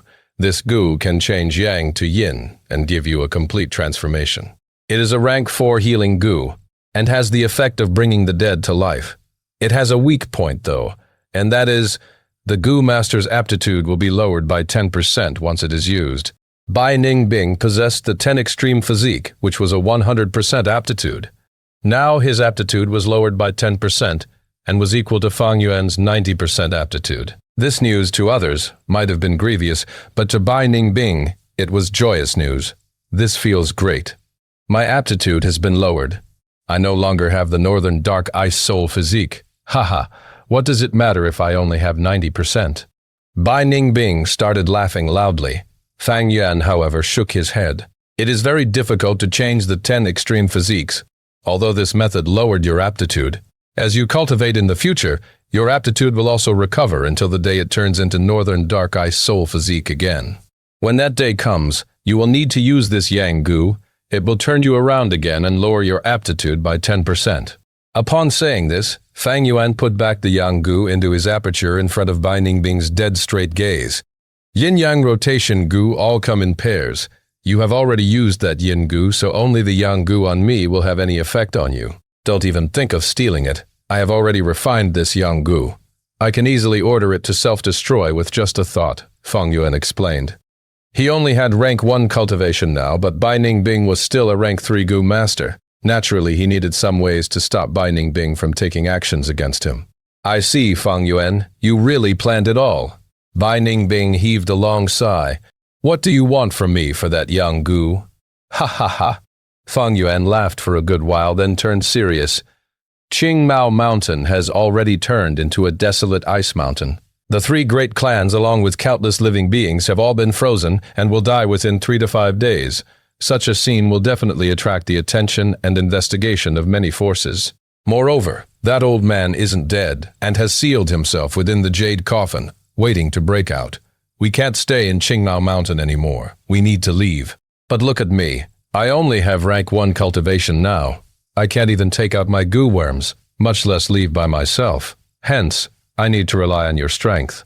This world is so big, so wondrous, and Qingmao Mountain is only a very small part of it. Follow me as I roam this land and witness the wonders of the world. It was like this. You really planned out everything, humph. Bai Ningbing grinded his teeth. He was really happy, but there was also some resignation now. However, as it turns out, Fang Yuan's proposal moved him. I can agree to you, but I need to make one thing clear. What? Fang Yuan asked. It is not me who is following you, but you who is following me as I roam the lands. Bai Ningbing's red lips slightly raised with an arrogant smile. Ha ha ha ha. Fang Yuan laughed heartily. Then, where are we going next? What do you have in mind? Bai Ningbing asked. Baigu Mountain. Fang Yuan answered in between his laughters. What's so funny? Bai Ningbing was truly puzzled. Fang Yuan laughed until his tears flowed. You still haven't discovered anything wrong? What is there that's wrong? Bai Ningbing raised his dark eyebrows. Suddenly, his face turned extremely wonderful. Surprise, fear, puzzled, panic, shock, anger. All these expressions intertwined in her face. She looked at her round and full chest and cried out with a loud voice, how did I become a woman? The voice resounded throughout the Qingmao Mountain, shaking the snow. Of course it would be like that. Yin-yang rotation gu. Yin gu is used in male body to turn yang into yin and become a woman. Likewise, yang gu is used in female body to turn yin to yang and become a man. Yin-yang rotation, rotating yin and yang. What do you think it means? Fang Yuan spoke like it was what it should be. What the fuck? Bai Ningbing looked at Fang Yuan with a furious gaze and cursed. With this, she must now get hold of that soul Yang.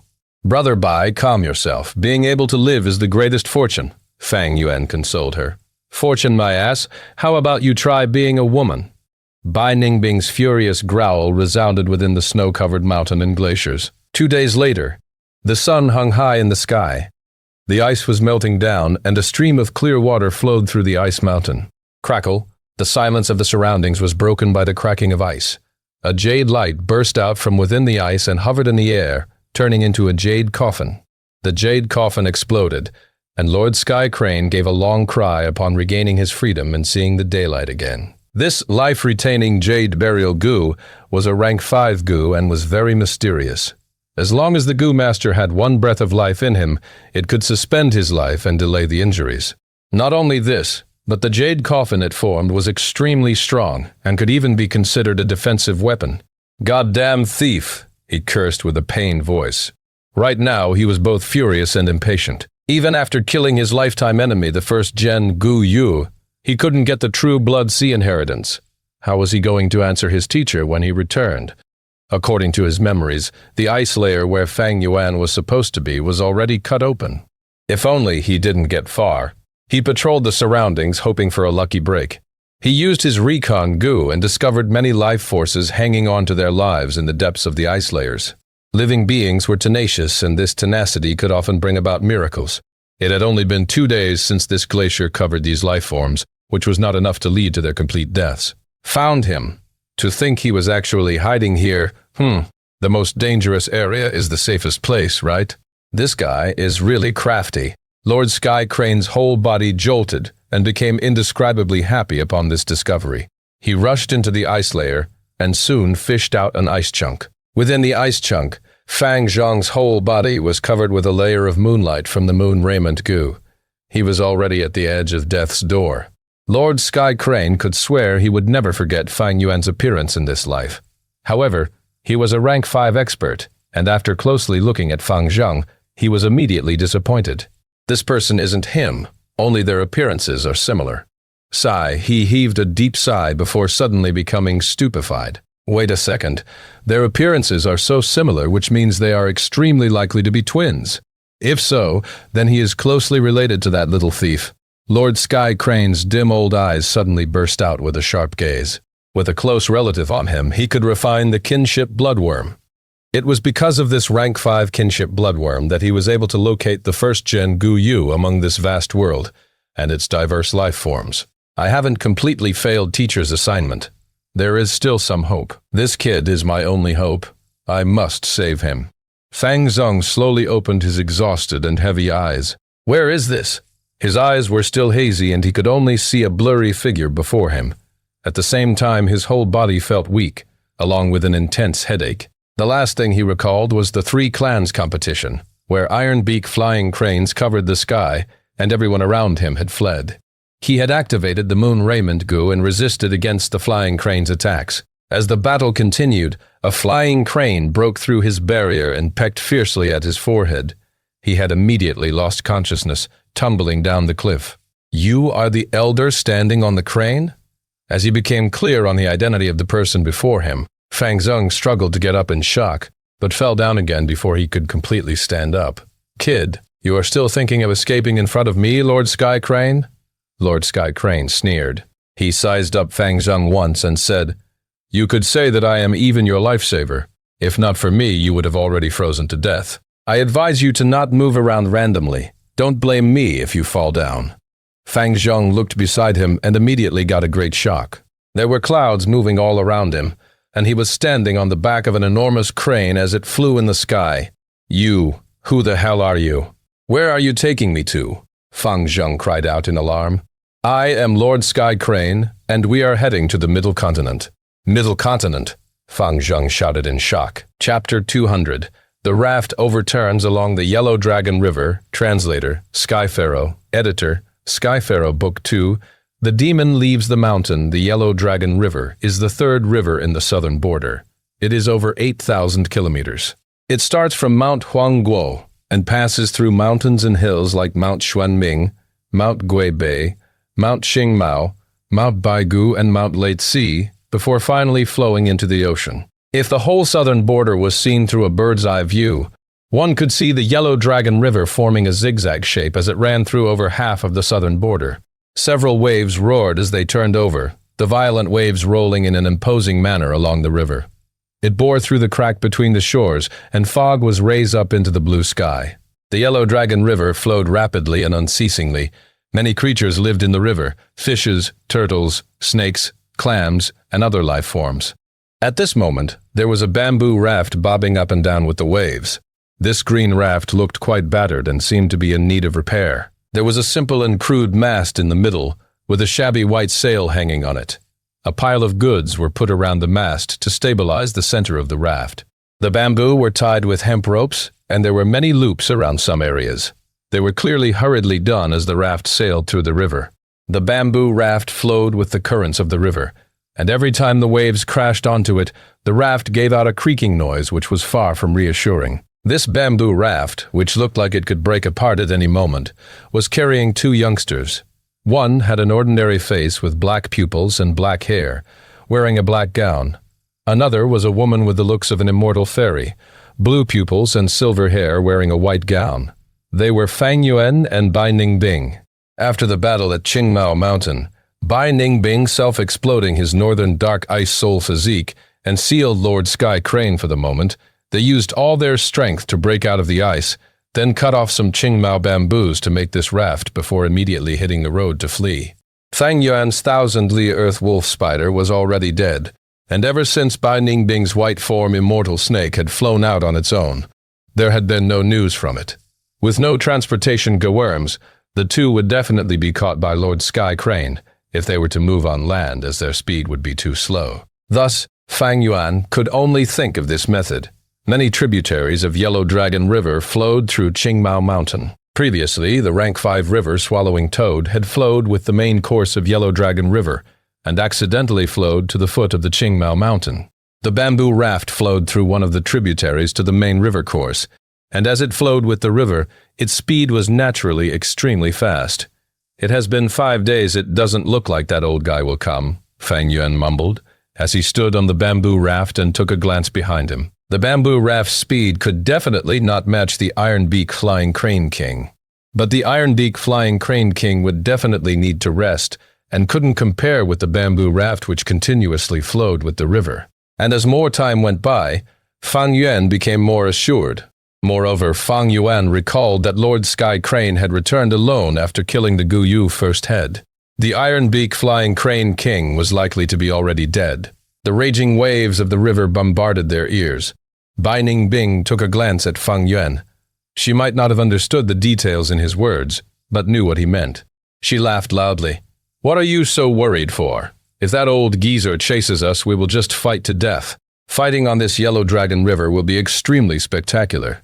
Well, the thing is that if we die here, we will end up in the stomachs of some fishes." "Ha, that sounds interesting too." Fang Yuan ignored her, instead gazing towards the distance. With 5 days of sailing, they were almost at the Baigu Mountain. According to his memories, there was a secret inheritance hidden in Baigu Mountain.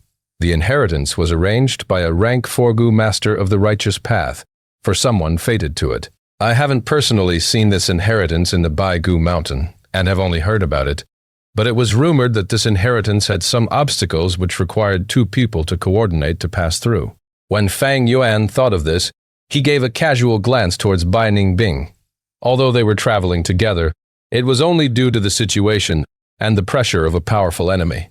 He himself was only at rank 1 initial stage and absolutely needed help to roam outside. But with Bai Ningbing turning into a woman, he had the greatest hold on her in the Yanggu, giving her no choice but to compromise. After entering the Baigu Mountain, could they really coordinate with one mind? It was a big question mark. Snap! Suddenly, a muffled sound was heard. "Not good, the rope has come off." This sound was very familiar to Bai Ningbing, as she immediately shouted. The force of the river flow was fierce, and in these 5 days who knows how many times the hemp rope binding the raft had rotted out due to it. Fortunately, Fang Yuan had made enough preparations before they had set out. "Quick, get the hemp rope. I will hold it till then." Fang Yuan immediately crouched down and used his hands to hold the areas where the rope had come loose, preventing the situation from getting messed up. The river flowed fast and violently. It would take a lot of strength to hold the bamboo raft. Bai Ningbing wasn't qualified for this. Only Fang Yuan, who had the strength of 2 boars, was. Luckily, this situation had occurred multiple times before, and Bai Ningbing had become more experienced in dealing with this. She quickly went to get the hemp rope tied around the simple and crude mast in the center of the boat. "Here, take it." She rushed over and handed the hemp rope. Fang Yuan agilely took it and rapidly coiled it around the loose areas, with sweat starting to drip off his head as he concentrated on the task. After coiling the hemp rope around the loose area several times, the raft finally stabilized. This raft has already suffered a lot of damage. From the looks of it, it can only continue on for a day. We need to reach the shore in this duration. Fang Yuan heaved a sigh. Yellow Dragon River was not safe at all. Who knew how many dangers were hidden within this raging river? If the bamboo raft fell apart in the middle of the river, Fang Yuan and Bai Ningbing would have no choice but to go with the river, with no way of telling if they would survive. Ta! There was a soft, muffled sound. What was that sound? Fang Yuan immediately furrowed his brows. Bai Ningbing listened closely with a doubtful expression. What sound? I didn't hear anything. Roots grew out from Fang Yuan's ears, and almost immediately he heard the continuous ta-ta-ta sounds. Along with the sounds, the bamboo raft also started shaking. What is that thing attacking the bamboo raft from the river? Bai Ningbing cried out in surprise. A black ray flew out from beside the bamboo raft and brushed past Bai Ningbing. This black shadow was too fast and couldn't be seen clearly. Bai Ningbing only felt her ear go cold, with some liquid flowing down her cheeks. She subconsciously wiped it. It was blood. What the hell is this thing? She cursed as she looked up, only seeing a spindle-shaped black fish falling into the river from midair. It is the shuttle swordfish. Damn it, we need to pull towards the shore immediately, Fang Yuan shouted before pulling the sail. The shuttle swordfish had a sharp head and tail, whereas its stomach was big, just like a textile shuttle. They only appeared in big rivers or oceans, roaming and hunting in groups of hundreds or thousands. They were carnivorous, and would often hunt prey 10 times, or even hundreds of times their size.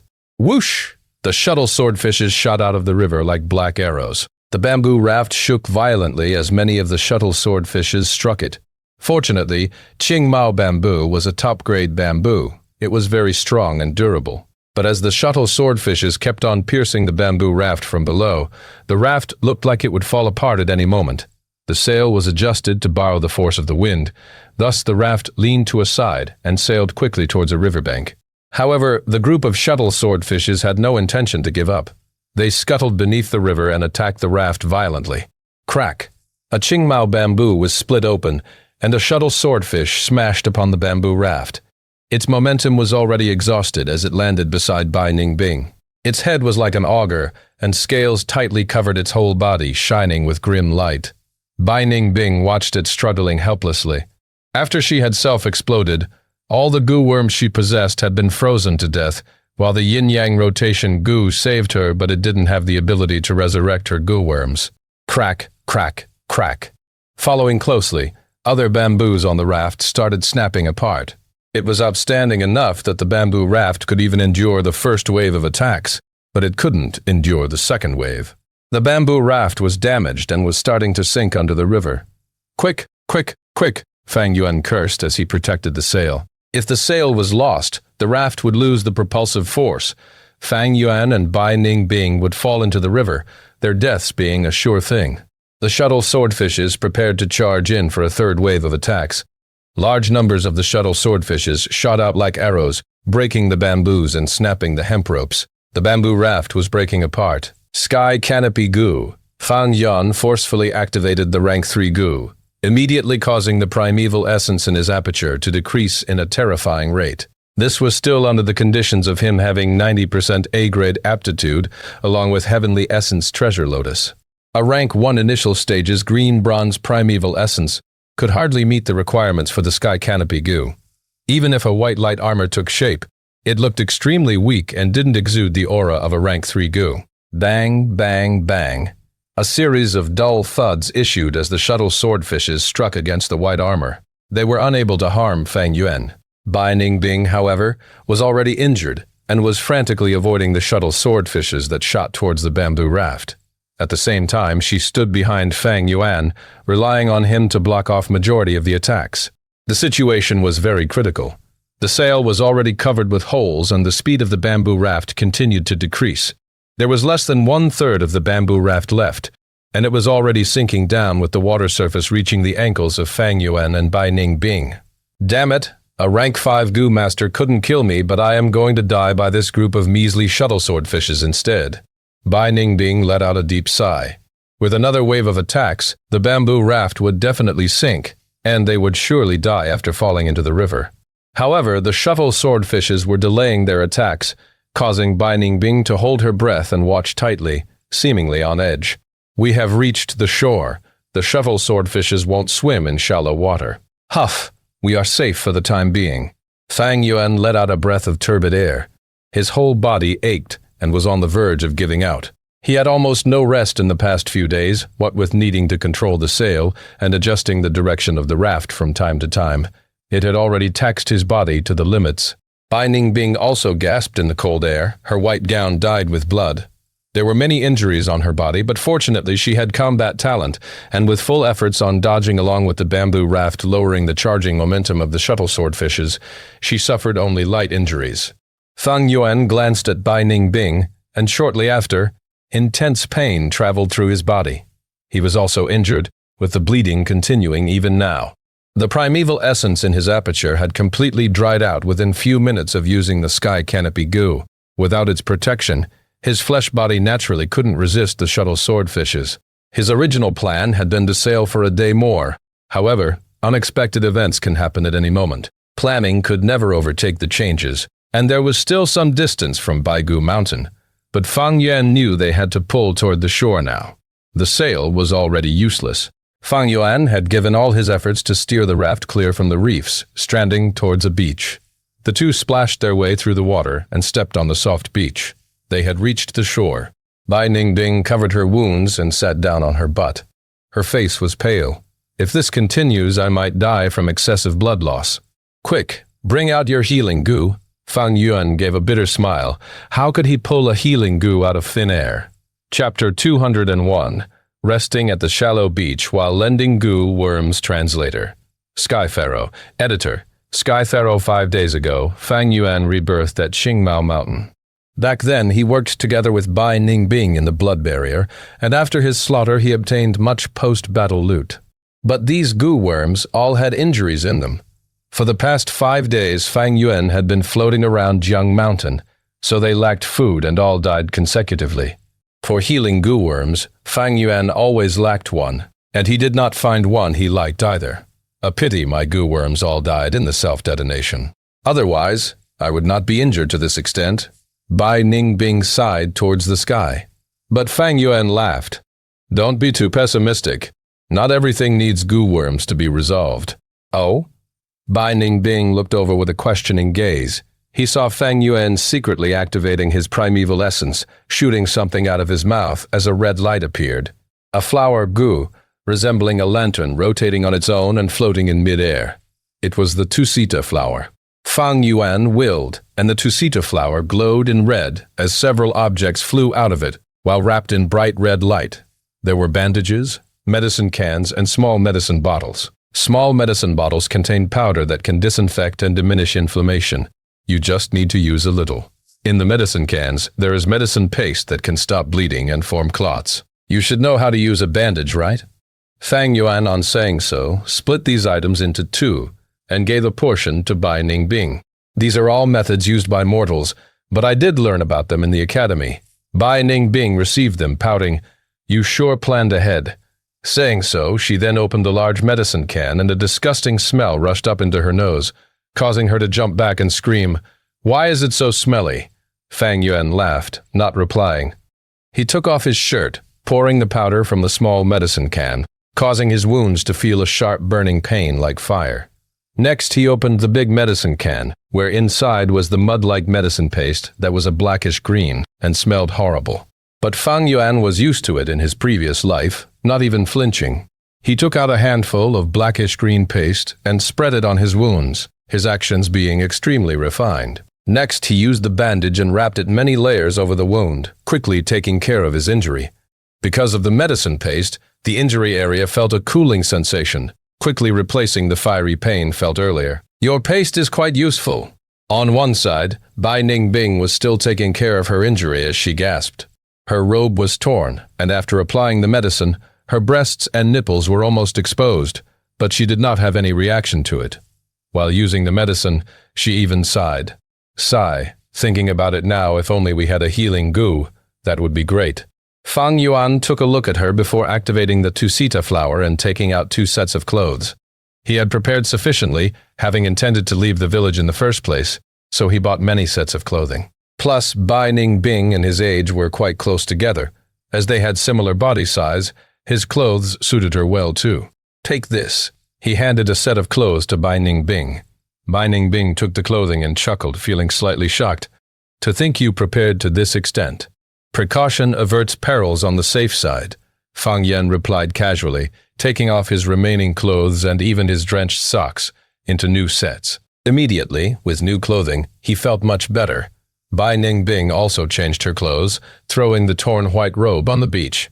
But her expression was not looking good, for although they were out of danger at the moment, after changing clothes and bandaging her injuries, she also noticed the changes to her body. What do you plan to do from now? When are you returning the Yanggu to me? She walked up, frowning as she asked. Fang Yuan picked up the black robe and socks that he changed out of. Didn't I say it before? We are going to Baigu Mountain now. As for that Yanggu, at least wait until I am rank 3 first. Bai Ningbing frowned even more tightly, her pitch getting higher. I have to wait until you are rank 3. She had never thought that one day she would get into such an awkward state.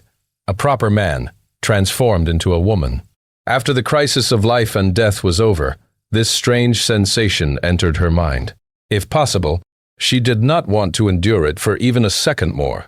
Fang Yuan raised his head and looked at her, not speaking. He walked to the side of the river and used the water to wash his clothing. Although there were holes on his black robe, it could still be fixed, unlike Bai Ningbing's white robe. He did not know how long he would need to stay in the wilderness, so he could not afford to waste the clothing. Bai Ningbing was a smart person, and Fang Yuan's silence made her realize her true predicament. Right now, she had rank 3 cultivation, but not a single goo worm. Even if she had, she could not do anything to Fang Yuan. The Yang Gu was refined already by Fang Yuan, so as long as he willed it, it could instantly detonate itself.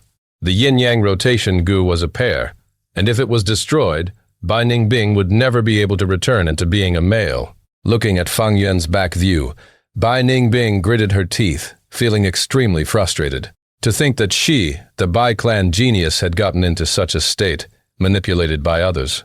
This feeling caused the arrogant and prideful Bai Ningbing to feel extremely unhappy. Now we do not have a healing goo, so if we get into danger, what can we do? The problem is not just that, but I do not have a single goo worm with me. I have no fighting strength. No, I have to capture some wild goo worms and refine them, otherwise I won't even have any strength to protect myself. Bai Ningbing was rambling on when her stomach suddenly started growling. Damn, she held her stomach, feeling a strong sense of hunger. Hey, guy who is washing clothes, take out some jerky, I'm starving. While floating in the raft for 5 days, they relied on Fang Yuan's jerky as food. Although the jerky was tough, with the texture of wood when chewed on, it could fill the stomach and provide energy. Fang Yuan stood up, using his hands to wring the water off the black robe, shrugging it around before answering, Bai Ningbing, why are you so anxious? Hold this. Bai Ningbing frowned, taking the black robe in reluctance. Fang Yuan called out the Tusita flower again, taking out a bag of jerky. Bai Ningbing grabbed it immediately, chewing on the tough meat. She chewed until her jaws hurt, but she was extremely satisfied. Fang Yuan looked at her, smiling. When did this Bai clan genius ever starve before? Thinking of his previous life, he knew exactly how she felt. Bai Ningbing ate another piece of jerky, licking her dry lips. This reduces hunger, but is way too tough. Sigh, having meat to eat, it is already a huge blessing. Fang Yuan's smile became even more intense, for under Bai Ningbing's astonished gaze, he took out an iron pot. You even brought a pot? That's great. We can use water to cook the dried meat. We can just take water from the river. But we need firewood to start a fire, so we'll have to chop down some wood. Saying so, Bai Ningbing looked around, feeling troubled. They were at a shallow beach, with one side being water, and the other being a tall cliff. On top of the cliff was dense vegetation, but there was not a single piece of wood on the beach itself. Bai Ningbing wanted wood, so she would need to climb up the cliff and chop the trees. If this was back when she still had her goo worms, it would be a piece of cake easily done. But now that she had nothing, wanting to climb up this slippery cliff was too tough. Bai Ningbing felt troubled secretly, but at this moment Fang Yuan took out some coal stones. Coal stones were better than wood, and Bai Ningbing was naturally surprised when she saw this. Soon after, Fang Yuan took out some kerosene and flint as well as a metal rack. Soon he set it up. On seeing this, Bai Ningbing became serious, her blue eyes staring at Fang Yuan. "Your preparations are way too much. Did you already have had thoughts of leaving Qingmao Mountain long ago?" Fang Yuan's preparation was overboard. With him bringing even these things, the smart Bai Ningbing found something amiss, obviously. "What do you think?" Fang Yuan smiled, not answering her, but pointing to the metal pot. "You can go get some water now." Bai Ningbing gritted her teeth. Fang Yuan's attitude was annoying her. She took some water while Fang Yuan had already started a fire. First, he got the water to boil in the pot, then he threw a bag of jerky inside. Soon after, the smell of fragrant meat could be felt.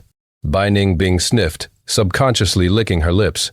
Fang Yuan took out his chopsticks and ladle and started having a feast with Bai Ningbing. The cooked meat was soft and could be easily swallowed with a few bites, while the boiling meat soup caused the two to feel warm on the inside. The only problem was that this river water had some sand in it, giving a gritty texture when eating. But under such situations, having such treatment was already nothing to be displeased about. "I'm not that full yet, let's cook another half bag of meat." Bai Ningbing was not satisfied yet, saying as she touched her tummy. Fang Yuan immediately rejected. "No more, we have to conserve our food." "Why so stingy? See this forest behind us? How many wild animals could there be?" Bai Ningbing said in displeasure. Fang Yuan gave her a stare. "Of course I know there's animals in there, but that also means wild beasts." "How many wild beasts can you take care of now? What if we meet a beast group? What if we get ambushed by wild goo worms? Even if we kill the wild beasts, if their meat have poison, can we eat it? Can you differentiate between poisonous goo worms?" Bai Ningbing stood dumbfounded, unable to retort. Fang Yuan snorted. Bai Ningbing was the Bai clan genius, so she naturally was full of utter arrogance, thus this was enough already. If he continued lecturing her, she would hit her limit. He sat down cross-legged, taking down the pan and hanging his black robe on the metal rack, using the residue heat from the coal stone to dry it. Fang Yuan continued, "It's getting late. Let's stay here for tonight and continue exploring the forest tomorrow. I specially chose this area with cliff on 3 sides, so there would be little wild beasts that can reach us. Thus, this is relatively safer. But we cannot be complacent. Let's keep watch in intervals." This was the benefit of having 2 people. Fang Yuan willed and summoned the chainsaw golden centipede and sky canopy goo. "These 2 goo worms, I'll lend them to you for the time being. Get familiar with them," Fang Yuan said. He was only a rank 1 initial stage cultivation, so it was near impossible for him to use a rank 3 goo worm. Even with A-grade recovery speed and the heavenly essence treasure lotus, he could not display the true power of a rank 3 goo worm. He might as well give it to the rank 3 Bai Ningbing. Bai Ningbing received the goo worm, looking deeply at Fang Yuan. Between goo masters, goo worms could be lent. In the goo worms, a goo master's will resides. As long as the master acknowledges it, others can also communicate with the goo worm and use their powers. Of course, it is not as convenient as a goo worm one refines personally. Also, as long as the original owner wills it and changes his mind, the others would immediately lose their ability to command the goo worm. But even so, goo masters rarely lent their goo worms to others. Although they were forced by the situation, Fang Yuan's actions were extremely unrestrained, and this caused Bai Ningbing to become alert. Chapter 202, Crocodile Killing Intent, A Young Girl's Sorrowful Call. Translator, Sky Pharaoh Editor, Sky Pharaoh Chainsaw Golden Centipede. Bai Ningbing mumbled with a complex expression as she stroked the dark golden carapace of this rank 3 goo. She had suffered quite a lot due to this chainsaw golden centipede during her battle with Fang Yuan. Who would have thought that there would be a time where Fang Yuan himself would lend it to her? The way Fang Yuan used the chainsaw golden centipede had left a lasting impression on her. Bai Ningbing immediately copied Fang Yuan's method and waved the chainsaw golden centipede like a greatsword. From time to time, she willed the chainsaw golden centipede to lengthen or shorten, waving it around like a whip. The silver blades of the chainsaw rotated and cut through the air, producing a strange distortion of the light. Sky Canopy Goo. She put the Sky Canopy Goo in her aperture, and inwardly poured white-silver primeval essence on it, with her brows raised. Immediately, her body was covered with an armor of white light. Fate really works mysteriously. To think, there would be a day where I would be using your goo, she sighed while looking towards Fang Yuan. Fang Yuan was silent. He was sitting cross-legged beside the warm coal with his eyes closed. His attention was on his aperture, where the full primeval sea of an A-grade aptitude appeared in front of him. 90%. His aptitude had only been just over 40%, and now it had increased by more than double. Although my cultivation has dropped from rank 3 to rank 1, with my years of hard work wasted, it is still all worth it. Fang Yuan was satisfied. In a Goo Master's cultivation journey, there were 3 most important things: aptitude, resources, and Goo worms. None of these 3 aspects could be lacking. Previously, Fang Yuan only had C-grade aptitude, and had to resort to all kinds of means of resources and goo worms to try to make up for the deficiency in his aptitude. Those years spent in Qingmao Mountain had been quite difficult and exhausting. His cultivation speed had been pretty good, but that was the result of him exhausting all the means available to him and taking high risks. If his aptitude had been A-grade at that time, he would have faced a completely different scene and be able to easily reach rank 3. Such a twist of fate. I now have an A-grade aptitude, but don't have the safe environment to grow up like in the village. Additionally, the resources and the goo worms I have now can't compare to before. Fang Yuan was now wandering outside his home ground, and with his weak cultivation he could face mortal dangers at any moment. This situation naturally couldn't compare with the safe and stable environment back at Qingmao Mountain. And of course, there would be no stable trading areas to exchange for mutual benefits. Fortunately, with the Heavenly Essence Treasure Lotus, the greatest problem that is resources is resolved, so at least there will be no worries before I reach rank 3. Fang Yuan looked through his 90% green copper primeval sea, where a blue and white lotus had taken roots in the depths of his aperture. Its petals were healthy and plump, giving off a holy and immortal aura. This Heavenly Essence Treasure Lotus was a rank 3 and had an enormous potential for development. Just to refine it, Gu Yu Clan's Foundation Spirit Spring had to be wasted. It was equivalent to a miniature portable spirit spring, and back when Fang Yuan still had rank 3 cultivation, it continuously recovered Fang Yuan's primeval essence, giving him the recovery speed of a B-grade aptitude.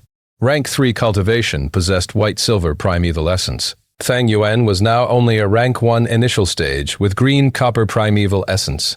With the Heavenly Essence Treasure Lotus in his aperture, his primeval essence recovery speed was raised to an extreme rate. If I only use rank 1 goo, my primeval essence recovery speed would be shocking and almost inexhaustible.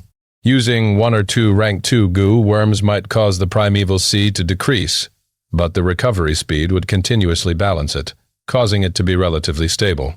Using a rank 3 goo will exhaust the primeval essence very rapidly, and the consumption would far surpass the recovery speed. My primeval sea would be thoroughly dry within few moments, Fang Yuan calculated in his mind.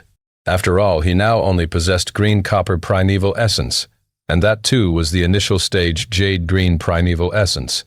The quality was far too low. Other than Heavenly Essence Treasure Lotus, Fang Yuan still had other goo. First of all was his vital goo, Spring Autumn Cicada. This rank 6 guy was numbered 7 in the list of mysterious goo. Once it turned into one's vital guy, it could no longer be taken out of the aperture, and was now residing in the middle of the aperture. After going through another rebirth, its aura was no longer the same. Its bright yellow-green light was completely gone, and now looked dispirited and extremely weak. It was concealing its figure, and as time flowed, it silently absorbed time from the river of time, and began another round of convalescence. Fang Yuan comprehended inwardly, I absolutely can't use Spring Autumn Cicada within a short period of time. In such a dangerous state, if I used it, it would be absorbed by the river of time, and I would just be throwing away my life by self-detonating. Without the pressure from Spring Autumn Cicada, other goo worms could freely let out their instincts. 4 kinds of light flashed around the rank 2-4 flavors. Liquor worm's chubby body as it swam around the surface of the primeval sea, enjoying the moment. The carp fossil-like hidden scales goo calmly laid on the bottom of the sea, letting the primeval seawater cleanse its scales. A black beetle with a pair of iron pincers on its head was soaring in the air above the sea. It was the plunder goo. And similarly spiraling with it and having a fun time was the white-armored yang goo of the yin-yang rotation goo. Rank 4 blood skull goo was lying deep in the sea, bright red bloodlight occasionally flashing on its surface. As for the other goo worms, Blood Moon goo had turned into a red crescent imprint on Fang Yuan's palm. Earth Communication Eargrass goo had turned into one of Fang Yuan's ears and wouldn't normally show up. The Tusita flower resided on Fang Yuan's tongue as a tattoo. Sky Canopy goo and Chainsaw Golden Centipede were lent to Bai Ningbing. Calculating the numbers, Fang Yuan possessed a total of 12 goo worms. This was a truly big number. Generally speaking, it was normal for a low-level goo master to have 2 or 3 goo. When one reached rank 4 or 5, they would raise this number to 4 or 5. Even Divine Investigator Ti Shui Lung only raised about 7 goo. Do not be fooled by Gu Yue First Head or Lord Sky Crane. Both were special cases and were old monsters with centuries of accumulation. The amount of goo worms possessed by Fang Yuan was 3 to 4 times more than normal goo masters. More numbers meant huge economical burden on the goo masters, along with the pressure of managing and raising them. Fang Yuan may have chosen his goo carefully, with most of them being easy to raise, but with the limited goods and resources in the Tusita flower now, Fang Yuan was under a huge burden. Facing the brunt of this burden was the 4 flavors liquor worm, as its food was fine liquors. There was a lot of wine stored in the Tusita flower, but it would only be able to support the 4 flavors liquor worm for half a year. I need to find new source of liquors within these 6 months, or I have no choice but to reverse refine the 4 flavors liquor worm back to liquor worm. Next was the plunder goo. Plunder goo's food was difficult to find, and the amount of the food stored for it in the Tusita flower could only last for 5 months. Then, it was the Earth Communication Eargrass. Earth Communication Eargrass's food was ginseng roots, but thankfully there were a lot of it in the Tusita flower, enough to support it for a year. As for the Blood Skull goo and Blood Moon goo, both required blood which needed to be thought out properly. And for the yin-yang rotation goo, if they were intact and formed a complete Taiji light sphere, they would be self-sufficient in feeding on the transformation of the yin and yang qi. However, only yang goo was left now. Fang Yuan would need to take out some time to release it and let it absorb the yang qi in the air. Raising this yang goo was very important. Only with the yang goo could Fang Yuan suppress Bai Ningbing, gaining a cheap bodyguard and a guarantee for survival. This signified that Fang Yuan couldn't casually enter mountain and underground caves. If by any chance were he to be trapped in a special situation where yang qi wasn't available, the yang goo would die from starvation, and at that time Bai Ningbing and all his fury and despair would become the greatest enemy to Fang Yuan. All in all, Fang Yuan was in an awkward situation now. He had a lot of high-ranked goo in his possession, rank 3, rank 4, and even a rank 6 goo. But the unfortunate thing was that he only had rank 1 cultivation at the moment. To him now, using the high-ranked goo was quite troublesome and inconvenient. The more crucial point was that he seriously lacked goo with healing and movement abilities. Now what I need to do is gather some wild goo worms and resolve these issues. If only I get lucky and come across a suitable goo. Being able to escape from the shuttle swordfish groups could be considered my good luck, but there is no way I could be so lucky every time. After Fang Yuan sorted out his thoughts, he slowly opened his eyes with a grave expression. When he had just opened his eyes, he saw Bai Ningbing walking over with a white eggshell on his hand. Look at this. I was just trying out the Chainsaw Golden Centipede and drilled the ground, but to think there is an egg hidden under this beach. Too bad it was smashed by Chainsaw Golden Centipede, Bai Ningbing said. This egg was the size of half of a wash basin, and the white eggshell was thoroughly smashed and only some yolk remained in it. Fang Yuan only took a glance at this eggshell before his expression turned tense. This is bad. This is the egg of a 6-foot crocodile. Is this beach a breeding ground for the 6-footed crocodiles? He quickly stood up, Quick, use the chainsaw golden centipede and check if there are more of such eggs in this beach. Bai Ningbing's gaze shook and pointed behind Fang Yuan. It's too late. Look. Fang Yuan turned around and saw hundreds of dead logs floating towards the beach from the river. The dead logs came ashore and revealed their true forms. They were all enormous crocodiles. These crocodiles had thick carapaces, sharp teeth, and 3 pairs of feet. Right now, their bloodshot eyes were tightly staring at Bai Ningbing. 6-legged crocodile groups. Bai Ningbing subconsciously loosened her hand under the glares of the crocodiles. The white eggshell fell onto the sand, smashing further in the process, and what little yolk left in it seeped into the sand. Iss! The 6-legged crocodiles hissed in rage before charging forward on their 6 legs towards the 2 youths. At the same time, in Qingmao Mountain, in the former site of Guye village, snow covered everything, and glaciers had formed everywhere. A group of people were standing on the snow like iron nails nailed into this white world. Father, Ti Ruonan kneeled down on the snow and shouted out her father's name with tears flowing down her face. 5 to 6 days ago, Ti Shuileng had an intense battle with the Guyu Ye first head, but when he was at death's door, he kept his daughter's safety in mind and sent out the mountain giant puppet Gu and iron fist grappling Gu. The mountain giant puppet Gu formed into a copper mask and covered Tai Ruonan's face, protecting her. The iron fist grappling Gu turned into a giant hand, taking her away from the mess at Qingmao Mountain. However, these two had already been infected by the blood frenzy Gu and had turned into a pool of blood not long after completing their tasks. Tai Ruonan rushed back to Qingmao Mountain in a crazed state, but on the way, she was besieged by a group of beasts. In the moment of her great danger, Tie family's reinforcements had arrived. They had come because of Tai Shuileng. Tai Shuileng always executed matters earnestly. Just to be safe, he had sent a letter for reinforcements to their clan.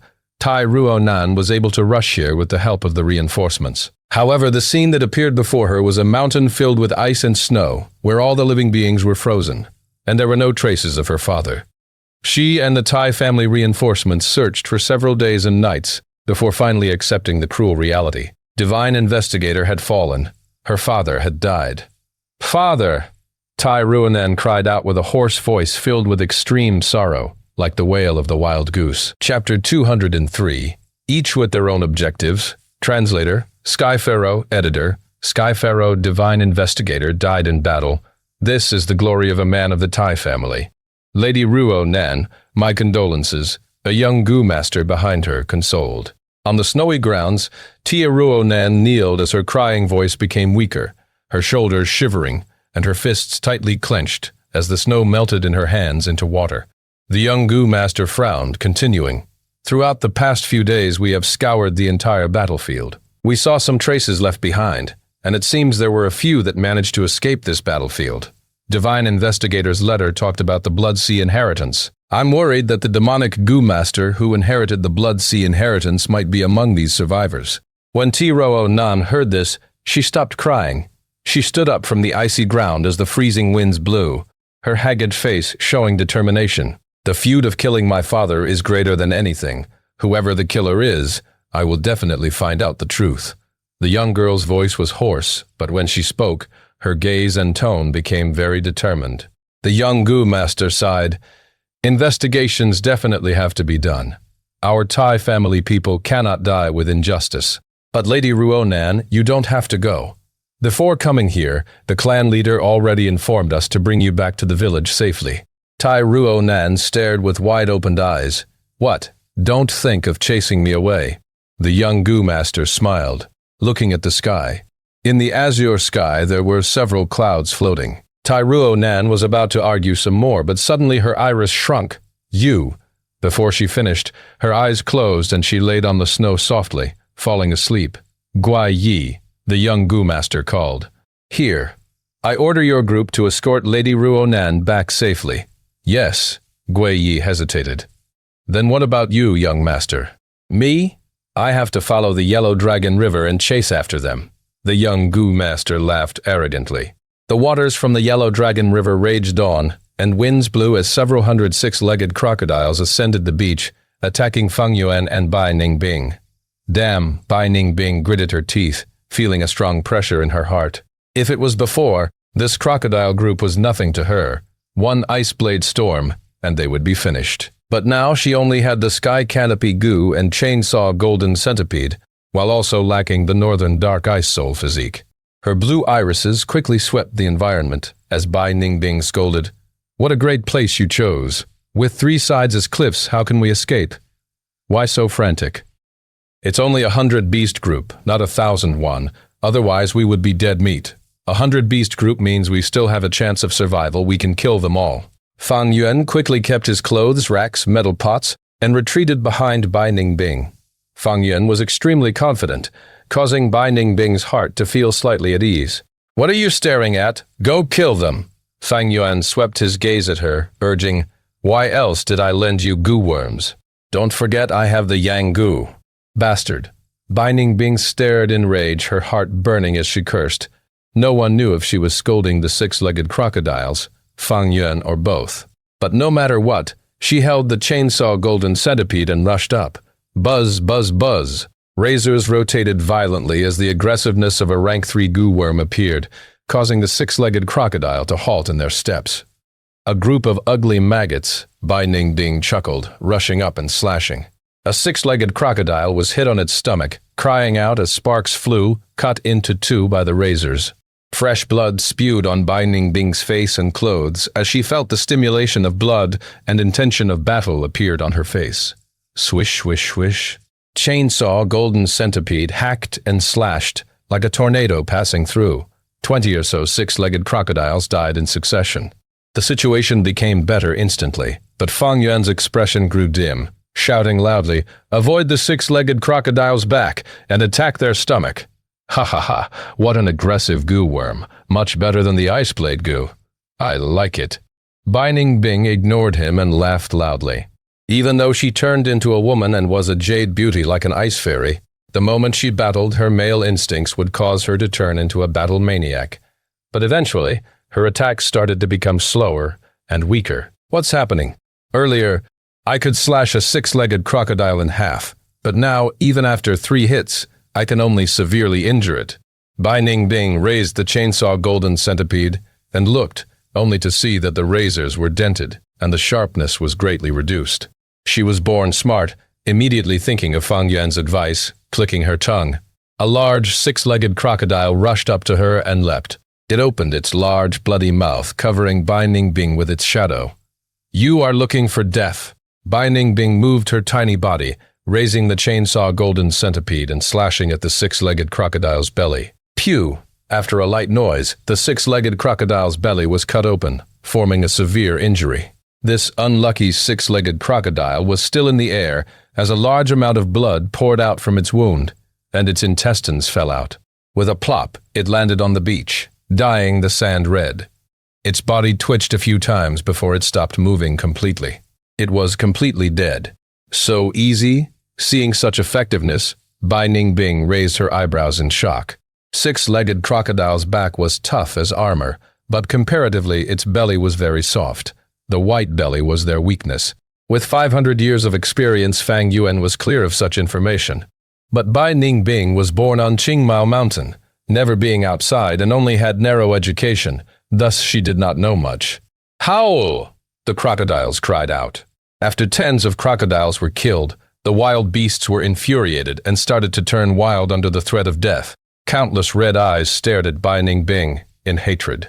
Wild beasts had limited intelligence. The lightning lycan had human intelligence, but it was an exception among the many species of wild beasts. These wild beasts would always treat the most dangerous enemies as the biggest threat and the first to eliminate. As for Fang Yuan, who stayed at the back, they ignored him. "Come." Bai Ningbing moved forward instead. She was not someone stubborn, and after that hit, she immediately changed her tactics. The centipede tail stabbed onto the beach as its body shrunk, then expanded and slashed at the field with the razors. 6-legged crocodile's stomach were easily slashed, as blood and intestines spewed. Crocodiles after crocodiles fell as Bai Ningbing killed as she wished. At the rate this is going, the crocodile group will be nothing to be afraid of. What truly threatens me is not these beast groups, but Fang Yuan. As the situation turned better, Bai Ningbing considered in her heart, having second thoughts. The Yang Gu was in Fang Yuan's hands, causing Bai Ningbing to be restrained, and she had to obey Fang Yuan. But he was the Bai clan genius. Thus, there was great arrogance in his heart. How could he resign himself to this? If I slaughter Fang Yuan, will I be able to get that Yang Gu? Bai Ningbing's eyes shone with coldness as a thought appeared in her mind. But once this thought emerged, she understood Fang Yuan like she understood herself. With Fang Yuan's personality, which was tough as steel along with his ruthless methods and meticulous thoughts, if he really was going to die, he would destroy the Yang Gu 100% of the time. There were no other possibilities. Moreover, I do not have a Gu worm at all. Sky Canopy Gu, Chainsaw Golden Centipede. They are all his. No matter what, I have to get my own Gu worms. Fang Yuan's lips curled, staring at the battlefield. Bai Ningbing's movements became slower, while her eyes turned more shiny, and he saw all of it. Towards her little thoughts, Fang Yuan was crystal clear. He did not find it strange. He understood Bai Ningbing's predicament. He would have had the same thoughts if he was in that situation. They were both arrogant fellows. How could they submit to others and be another's puppet? But situations surpass men. So what if it's a genius? Hehehe.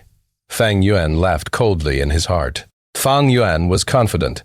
With such a strong bargaining chip in his hand, Bai Ningbing was like a butterfly trapped in a net. It was natural to struggle at first, but eventually she would land in his palms, understanding the situation and becoming tamed, turning into a useful pawn piece. The battle continued. Large numbers of six-legged crocodiles laid on this beach. Bai Ningbing breathed roughly, sweating profusely as her attacks slowed down.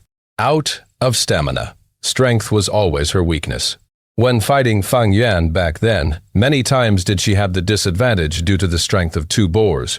Now that she fought for an hour, her stamina was running out.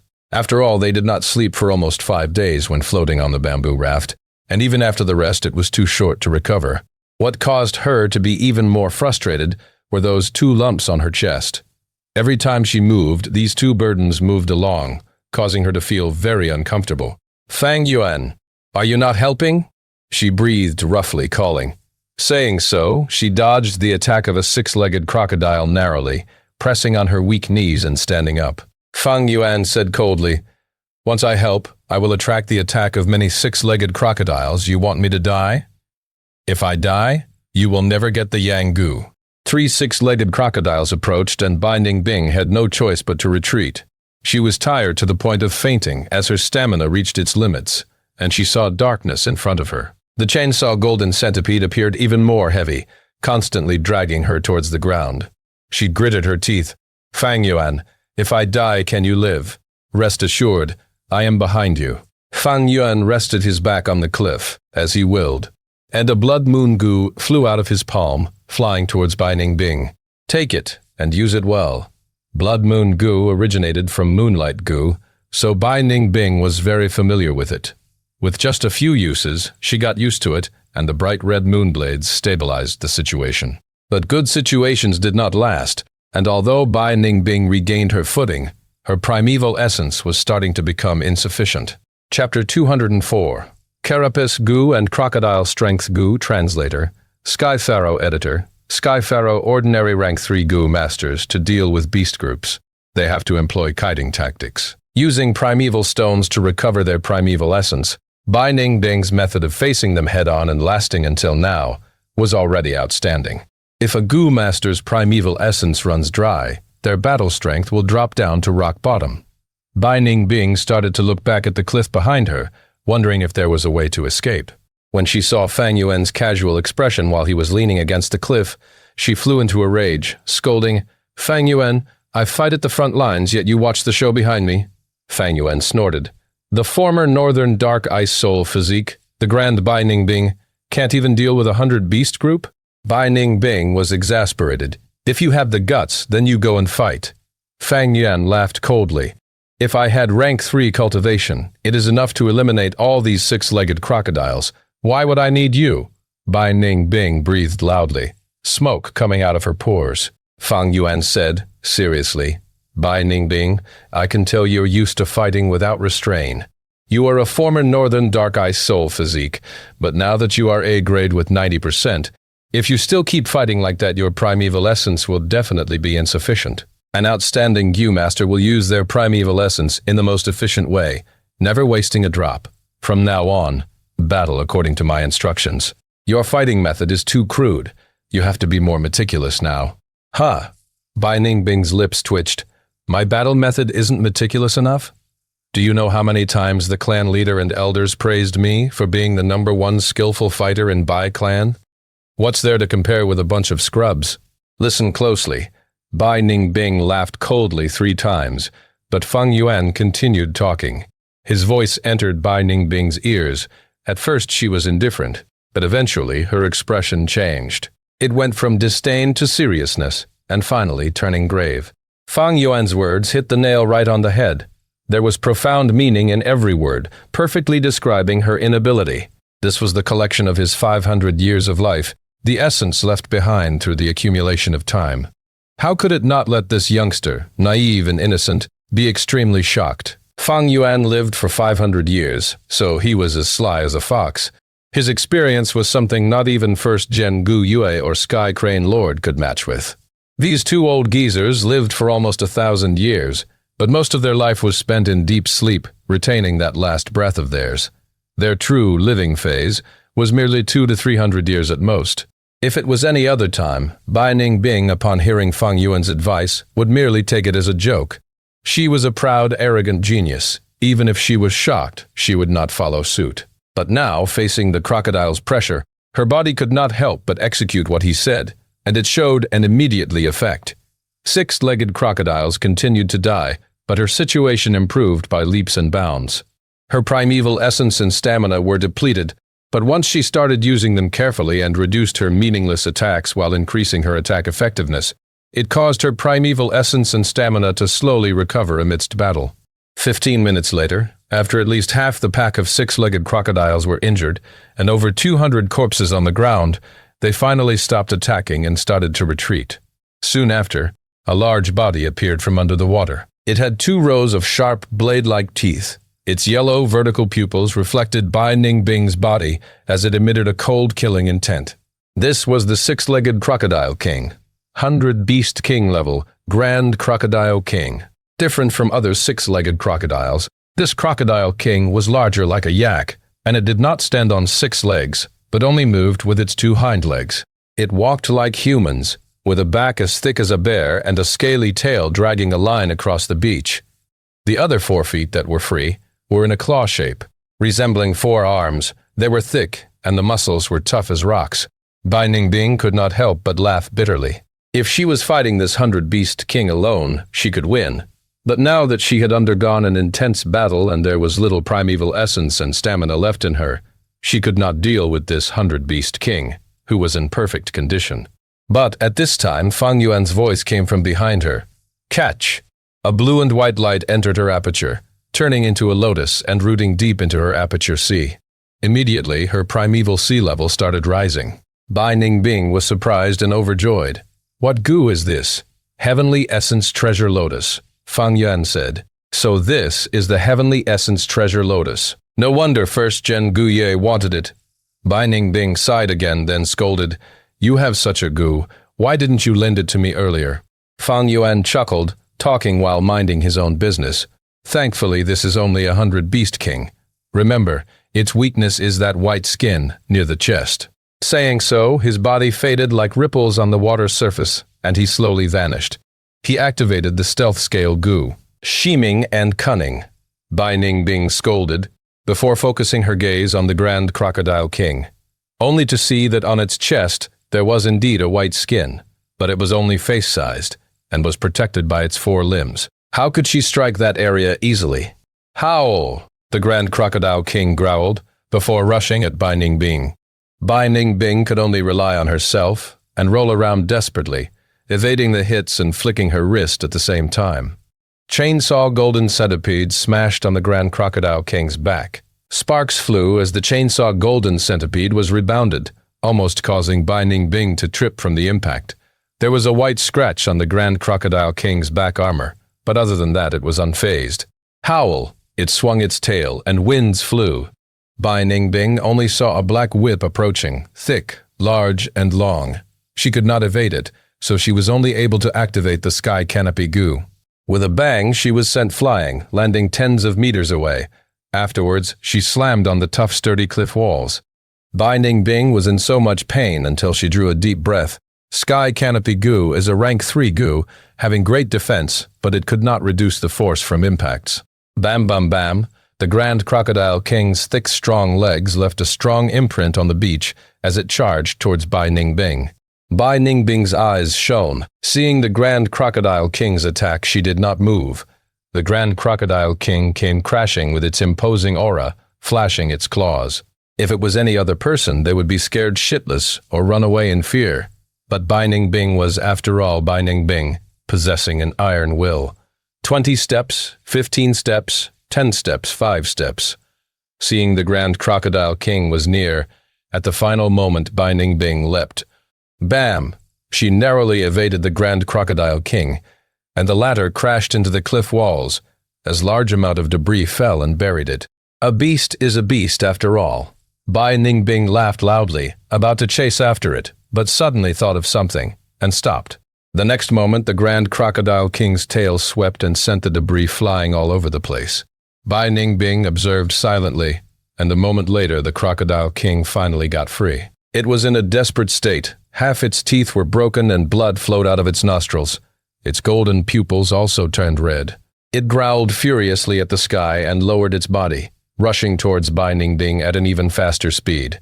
Bai Ningbing retreated, smiling as she dodged. Bam! With a huge bang, the cliff walls collapsed, and smoke flew everywhere. An hour later, the injured Grand Crocodile King covered its white skin in futile, as blood continued to ooze out of its wounds. Soon after, it plopped on the ground, on the beach that was completely wrecked by the battle. This blood moon goo is pretty useful, huh? With that bleeding effect, I can kill that Grand Crocodile King so easily. Bai Ningbing looked at the red moon insignia, thinking in her mind. After the Crocodile King died, the remaining 100 six-legged crocodiles lost their drive and morale, escaping into the river one by one. Finally over, Bai Ningbing shook the chainsaw golden centipede on her hand away, sitting on the beach in exhaustion. Fang Yuan's figure came out of the shade, squatting at the Crocodile King's corpse and searching. Found it. When he took back his hand, there was one goo in each of his palms.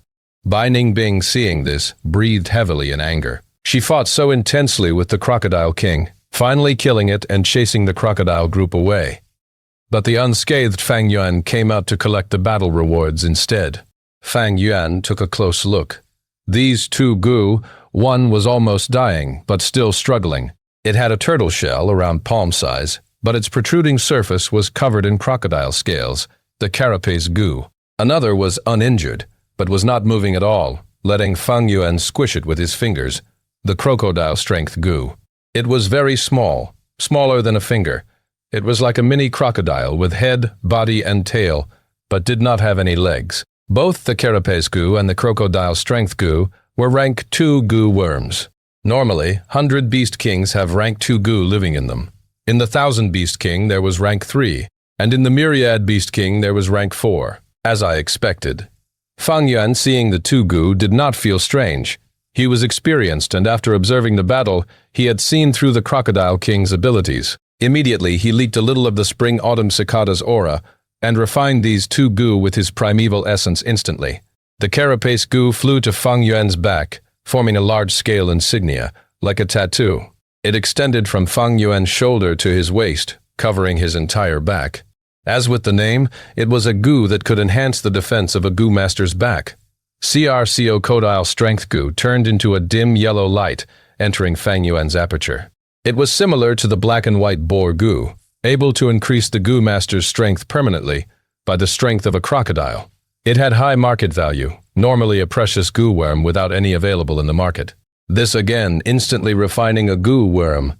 Seeing this, Bai Ningbing could not continue but be furious, as her pupils dilated to pin size. When she fought Fang Yuan earlier, she found this secret. Back at the clan, she searched the records and checked up on some assistance-type goo that can achieve this effect. But at this moment, as she witnessed the scene again, she felt that the truth might be different. This guy has so many trump cards. Sky Canopy Goo, Blood Moon Goo, and Chainsaw Golden Centipede aside. But even the Heavenly Essence Treasure Lotus, his battle tactics are also completely superior to the clan's teachings. Also, what goo did he use earlier?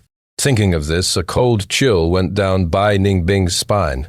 Chapter 205, Sleeping in the Treetop Translator, Sky Pharaoh Editor, Sky Pharaoh Roar. The sky was getting darker as the river surged and ebbed. At dusk, the beach was colored red with crocodile blood, and hundreds of six-legged crocodile corpses were lying all around. Two youths. From beside one particular gigantic crocodile corpse, Fang Yuan slowly stood up. He did not have any thoughts of fleeing when the six-legged crocodile groups had attacked. Although he only had rank 1 initial stage cultivation, he had Bai Ningbing, who was a rank 3 peak stage goo master. Her cultivation base added with his rank 3 goo worms were more than enough to annihilate 100 beast group. On one hand, he was in need of an external force like the six-legged crocodile groups to oppress Bai Ningbing and also take the chance to train her. On another hand, he also needed to find suitable goo worms for himself. I might only be at rank 1 initial stage, but with my A-grade aptitude and Heavenly Essence Treasure Lotus, my Primeval Essence recovery speed is fast enough to let me use rank 2 goo worms. But what a pity that both the Crocodile Strength goo and Carapace goo aren't really ideal for me. Fang Yuan sighed as he pondered in his mind. Sky Canopy goo was a rank 3 defensive goo which he lent to Bai Ningbing. Now he needed a suitable defensive goo for himself. However, the Carapace goo's defensive area was too small in that it could only defend his back. And even though Crocodile Strength goo was a precious goo, Fang Yuan already had the strength of 2 boars, strengthening further would instead harm him. Below rank 6, goo masters only possessed a mortal body which had a limit in how much it could endure and couldn't be strengthened continuously. Fang Yuan already used the black and white boar goo to remodel his body and increase his fundamental strength. Using the Crocodile Strength goo would surpass what his body could endure and would only harm him. That is to say, unless he found other goo worms which could supplement for the Crocodile Strength goo, he would be committing a suicidal act by using it.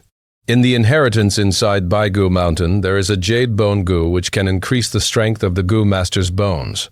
After using this goo, there would be no problem in using the Crocodile Strength goo. However, there is still quite a distance from Baigoo Mountain, and it will take at least 10-15 days. Fang Yuan gazed at southeast direction. Then he willed and summoned the Crocodile Strength goo. He gave the Crocodile Strength goo to Bai Ningbing, and at the same time, called back the Heavenly Essence Treasure Lotus. Use this Crocodile Strength goo. It will let you gain the strength of a crocodile. The process will be a bit tough, but it should be done after you repeatedly activate it for a month, Fang Yuan instructed. Bai Ningbing nodded. She was inwardly happy. With the Crocodile Strength goo, she could make up for her weak strength. She had looked for such a goo back when she was in Bai Clan, but she had no luck in finding such goo. To think that she unexpectedly found the goo which she had always wanted out in the wild. Dangers lurked everywhere when goo masters journeyed outside, but at the same time, there were plenty of opportunities. Let's go. The blood odor here is too concentrated and will definitely attract the wild beasts.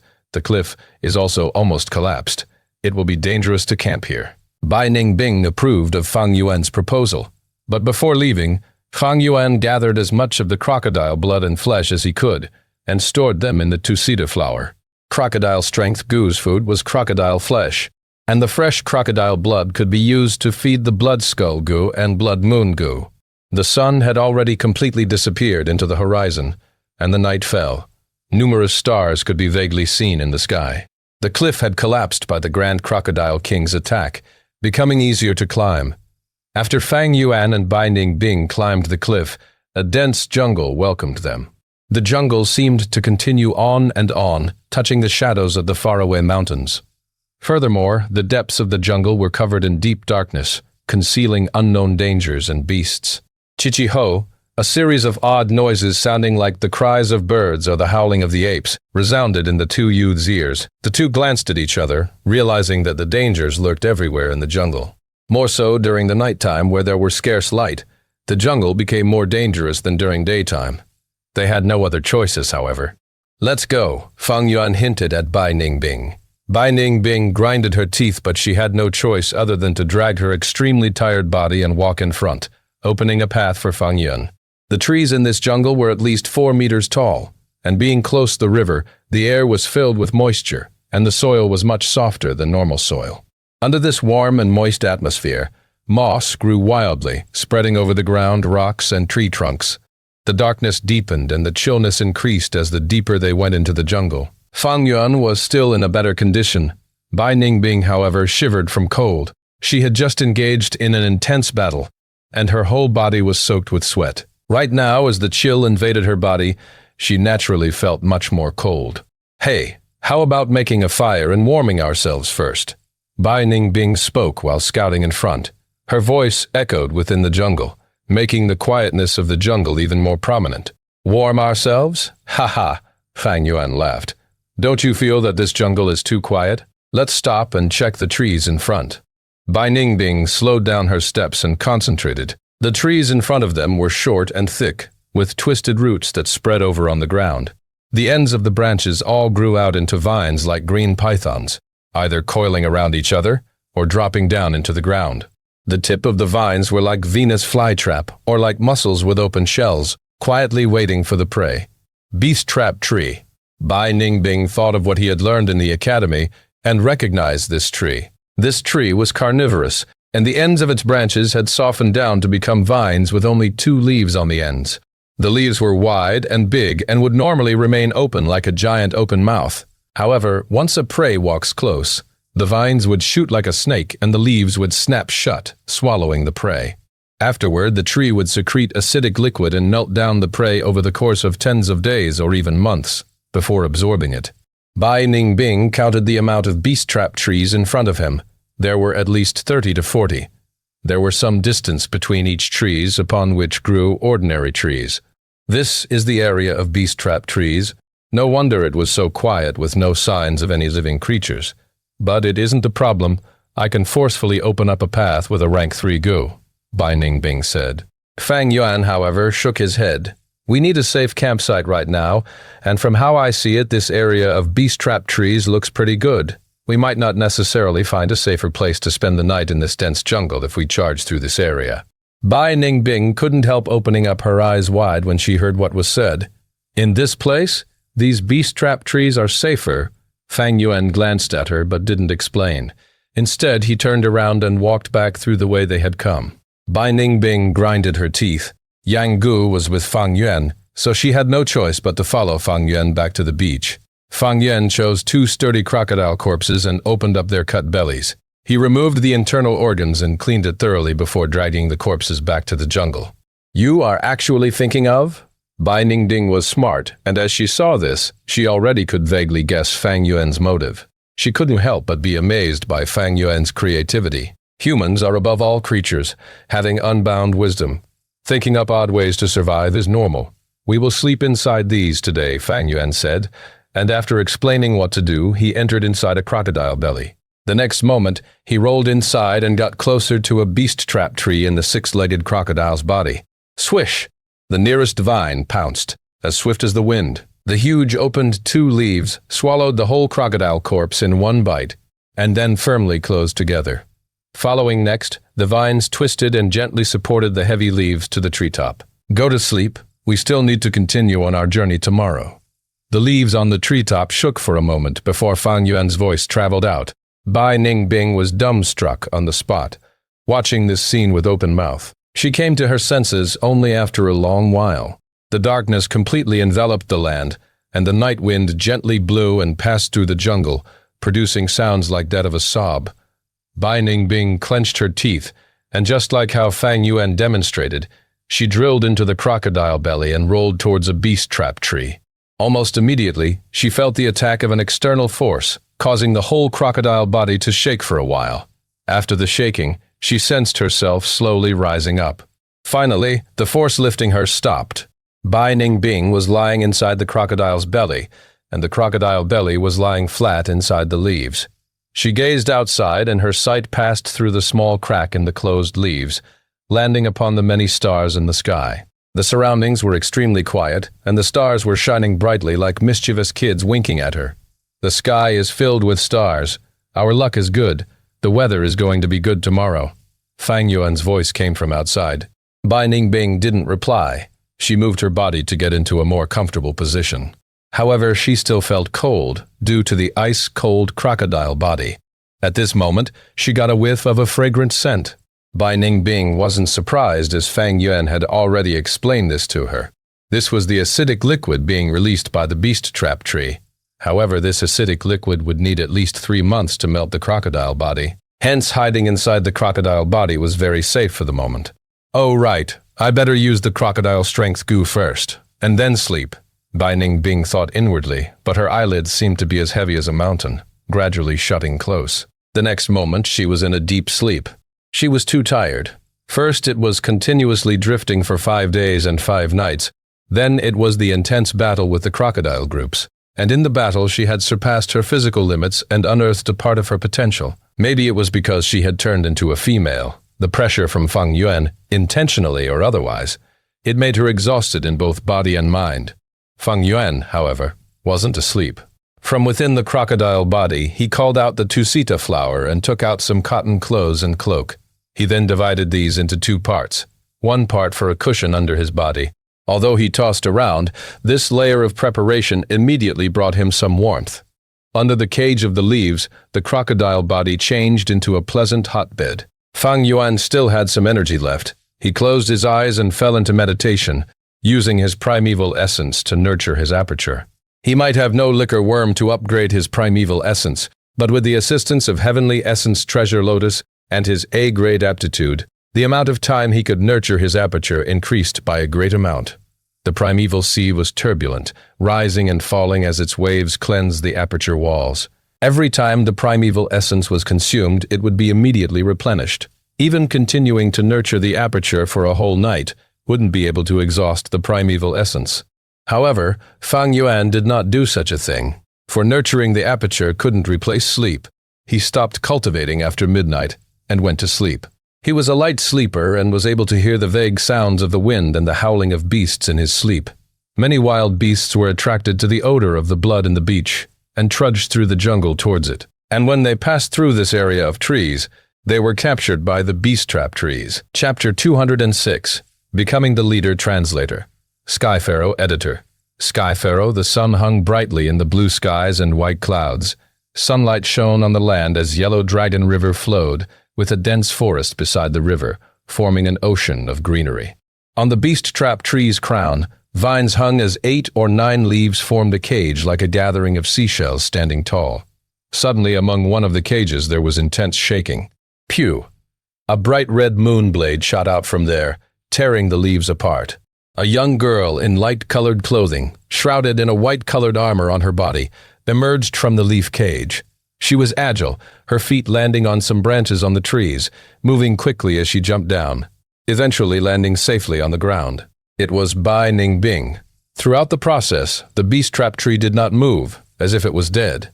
Bai Ningbing looked at this beast trap tree, thinking of what Fang Yuan had said to her the previous night. Towards any prey that escaped, the beast trap tree will not attack further, because any prey that can escape is not something the tree can deal with. Even without intelligence, the instinct of the beast trap tree can allow it to adapt and survive better in the wild. Achoo! Bai Ningbing could not help but sneeze. As she rubbed her nose, she observed the surrounding and checked out her location. In this beast trap forest, most leaf cages were hanging high up in the tree crown like shiny green seashells. It seems that the blood smell on the beach has attracted many wild beasts. The beast trap tree had a great harvest last night. Bai Ningbing thought in her heart as she stretched her limbs, cracking her neck. She had an uncomfortable sleep last night. The crocodile's corpse was hard and tough. Coupled with the cold night, although she was extremely tired, she was woken up by the cold several times. Thus, with huge eye bags, she was in a bad condition mentally.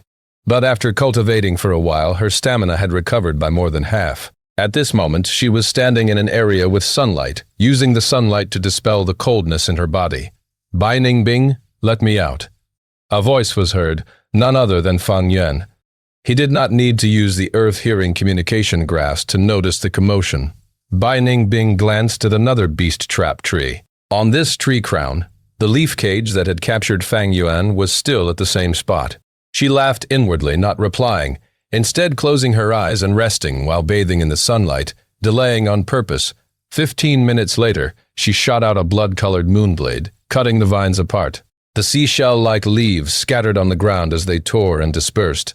Bai Ningbing slowly walked over, using another blood moon blade, cutting the leaves as Fang Yuan moved his way out of the cage. What's with the delay? I woke up ages ago, and even managed to cultivate for a while. Fang Yuan's face was gleaming, looking extremely refreshed. The clothes and cloak that he took out last night had already been kept. Bai Ningbing snorted. Fang Yuan's current situation was beyond her expectations. She had thought that Fang Yuan would be like her, not being able to sleep while feeling hungry and cold. Thus, she delayed his release, trying to torture him. But to think that his condition was at its peak. It's getting late. We have to start moving. Let's eat first. Fang Yuan shot out the Tusita flower, taking out the coal stone, iron rack, iron pot, water bottle, and dried biscuits, etc. He moved quickly, cooking a pot of meat stew in a short while. Next, he searched around, finding a large number of mushrooms under the cover of the beast trap tree. These tree shrooms were long, dry, and thin, looking dark purple or black. Bai Ningbing looked at Fang Yuan as he put these into the pan, questioning, "Wild vegetation cannot be eaten without caution. They might be poisonous." "Yup, you're right." Fang Yuan nodded. "Then don't eat." Bai Ningbing laughed coldly. "If you get poisoned, I do not have a healing goo worm." Fang Yuan indifferently took out a ladle, drinking a huge mouthful of meat soup under Bai Ningbing's close watch. Bai Ningbing snorted. Only until Fang Yuan drank 5 to 6 mouthfuls of soup did she assure herself that there was no danger in the soup. After drinking from the ladle, her eyes shone. Compared to yesterday, this stew had a much fresher and sweeter flavor. She directed her gaze towards the tree shrooms in the soup. Evidently, the difference was due to these mushrooms. She could not help but look at Fang Yuan as he sat on a rock, drinking soup with his head lowered as he ate the dry biscuits full of vigor. Although their sleeping condition was the same, Bai Ningbing compared it to her own pathetic state and felt a trace of admiration towards Fang Yuan in her heart, no matter how much she denied it. Of course, if she knew that Fang Yuan had secretly taken out his cloak and clothes to keep warm, then she would have had a different feeling altogether. Fang Yuan felt her gaze landing on him, but he did not raise his head, only smiling lightly, pretending he did not notice it, and continued eating. Ever since Qingmao Mountain, where Bai Ningbing resolutely saved him, Fang Yuan felt that pure demonic nature in her. Demons are crazy, impervious to reason, adamantly walking on their own path. Bai Ningbing's demonic nature gave Fang Yuan some ideas on how to make use of her. But this person, Bai Ningbing, was also complex. On one hand, she was too tender. After getting new life and solving the problem of the northern dark ice soul physique, she did not want to give up anymore, enjoying life and not resolving to die. But on the other hand, her demonic nature made her pursue excitement, thus having a completely unrestrained personality. She did not fear death, and if death was exciting enough, she would chase after it. Such a person is like a young dragon, full of curiosity towards the world, carrying an unrestrained nature, and whose wildness was untamable. She had her own path, her own ambitions and aspirations. Bai Ningbing had not fully grown into a demon lord. She was merely a demon child now. But this true demon will never change her path, and her direction cannot be altered, and she definitely will not submit to anyone. True demons are only loyal to themselves, moving in the darkness alone, walking their own paths. True demons will admire other people, but they will never submit. A true demon is the lord of their own, the supreme existence. Fang Yuan understood Bai Ningbing because Fang Yuan understood himself. He knew that Bai Ningbing would never submit to him, but not submitting does not mean she couldn't be subdued. While not able to change her path, it does not mean she cannot be used. If Fang Yuan had rank 3 cultivation, he would not need her, but with only rank 1 initial stage now, Bai Ningbing's value was great. Of course, wanting to subdue her and make use of her, some efforts needed to be put in.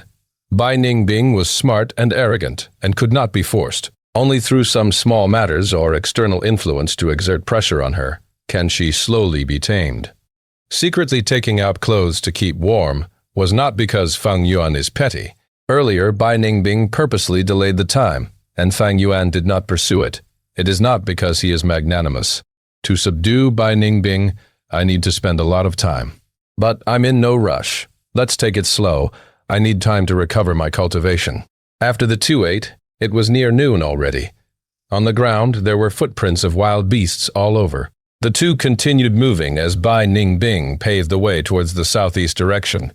The deeper they went, the taller the trees in the forest. Earlier, there were only beast-trap trees around 3 to 4 meters tall, but gradually they became 5 to 6 meters tall. And at times there were 7 to 8 meter tall king trees, like a crane among a flock of chicken. Of course, there were also dying tree branches that had fallen onto the ground filled with green moss, or at some areas there were budding leaves, or broken wood, split apart by lightning, showing the fury of the heavens. These great beings grew in close proximity in this area, shrouding the heavens. The deeper one went, the colder it got. The strong sunlight was blocked by the lustrous tree leaves, and only a tiny ray could penetrate, creating large shadows in the forest. The wind blew, and the tree leaves made a swish sound, as shadows moved like shattered gold. In the forest, not all was peaceful. At times there would be deer, foxes, rabbits, and other animals moving around. Most were birds, all sorts of birds, either in groups of 3s or 5s, or a large flock flying in the sky. Others stood on tree branches as they sang out in harmony. Sometimes there would be the roaring of tigers from far away. The two moved and stopped, relying on the earth-hearing communication grass to avoid many dangers. But some areas could not be avoided, thus Bai Ningbing's battle strength was needed to force their way through.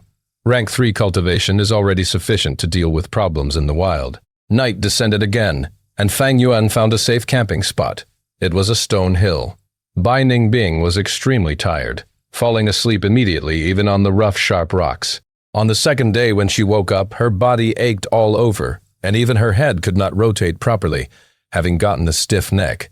Her sneezing also became more frequent. It was obvious she caught a cold. Fang Yuan took all these into consideration as they continued on their journey.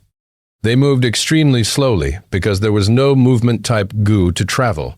Previously, Fang Yuan used the thousand-li earthwolf spider, and Bai Ningbing used the white-form immortal snake goo.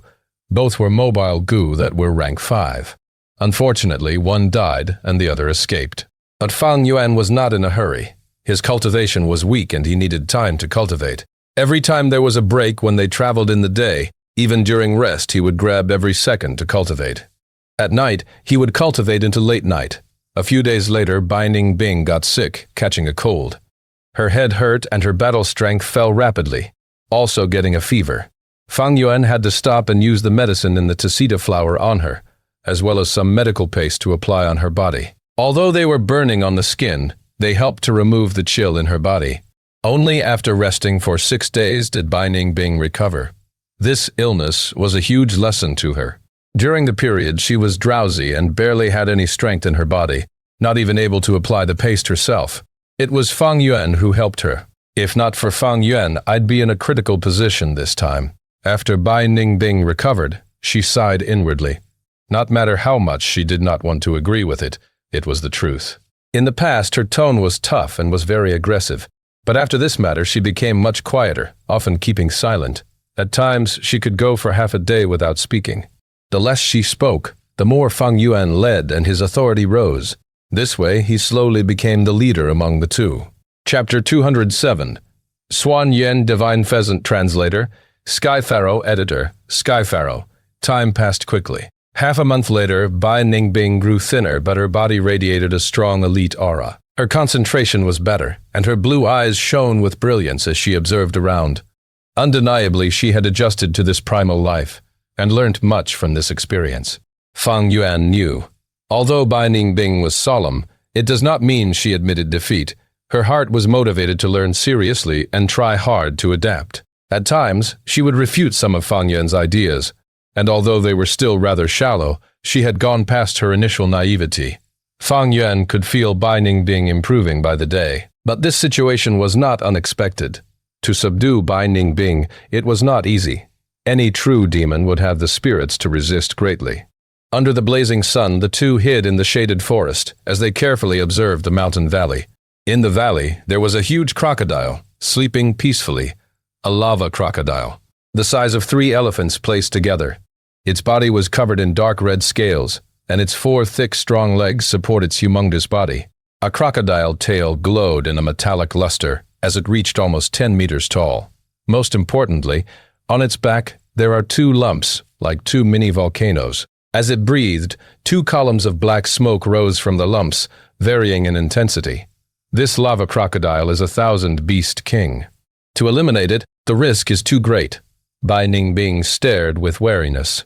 On a 1,000-beast king, there are rank 3 wild goo worms. Together with the beast king's strong body physique, even rank 3 peak stage goo masters would have difficulty finding victory in a 1v1. Great risks, greater rewards. It is not easy to find a crocodile in the forest. Crocodile strength go needs crocodile meat to feed on. We have less than half left now. Let's test out this crocodile strength first. Fang Yuan said. Lava crocodile lived underground in groups. Only the Beast King have the strength to get to the surface and breathe in fresh air, enjoying the sun. Bai Ningbing gritted her teeth, standing up. After getting the crocodile strength goo, she had been using it. Now her strength was greatly increased, but there was still a distance from the strength of one crocodile. The increment was not completely done yet. The lava crocodile was asleep, but when Bai Ningbing got around 50 steps away from it, it opened its red-golden eyes. Plop! It supported its body as it turned its head, 2 gushes of hot air coming out from its nose. Bai Ningbing's expression was solemn, activating the canopy goo, but still feeling a strong feeling of heated air gushing at her face. She did not take out the chainsaw golden centipede, but shot out the blood moonblade. The rank 3 moonblade hit the back of the lava crocodile, shaving off some scales, and succeeded in angering the lava crocodile king. It aimed accurately at Bai Ningbing, opening its huge mouth and shooting out a dark red lava fireball. The lava fireball was the size of a stone meal. Bai Ningbing did not dare to take it head-on, and dodged. Bam! Lava fireball drew an arc in the sky, landing on the mountain rocks. In an explosion, shards of mountain rocks flew apart as the flames burned. A small-sized mushroom cloud floated into the sky before dissipating. At the explosion area, a huge crater was created, and inside fresh lava was still flowing as they slowly cooled down. Rank 3 lava explosion goo. Fang Yuan, seeing this, concluded in his heart. Few minutes later, Fang Yuan threw down a rope from above the cliff and pulled Bai Ningbing up. Lava Crocodile King growled several times, but did not give chase. Fang Yuan and Bai Ningbing's figure vanished as it continued to lay on the ground, enjoying its sunbath once again.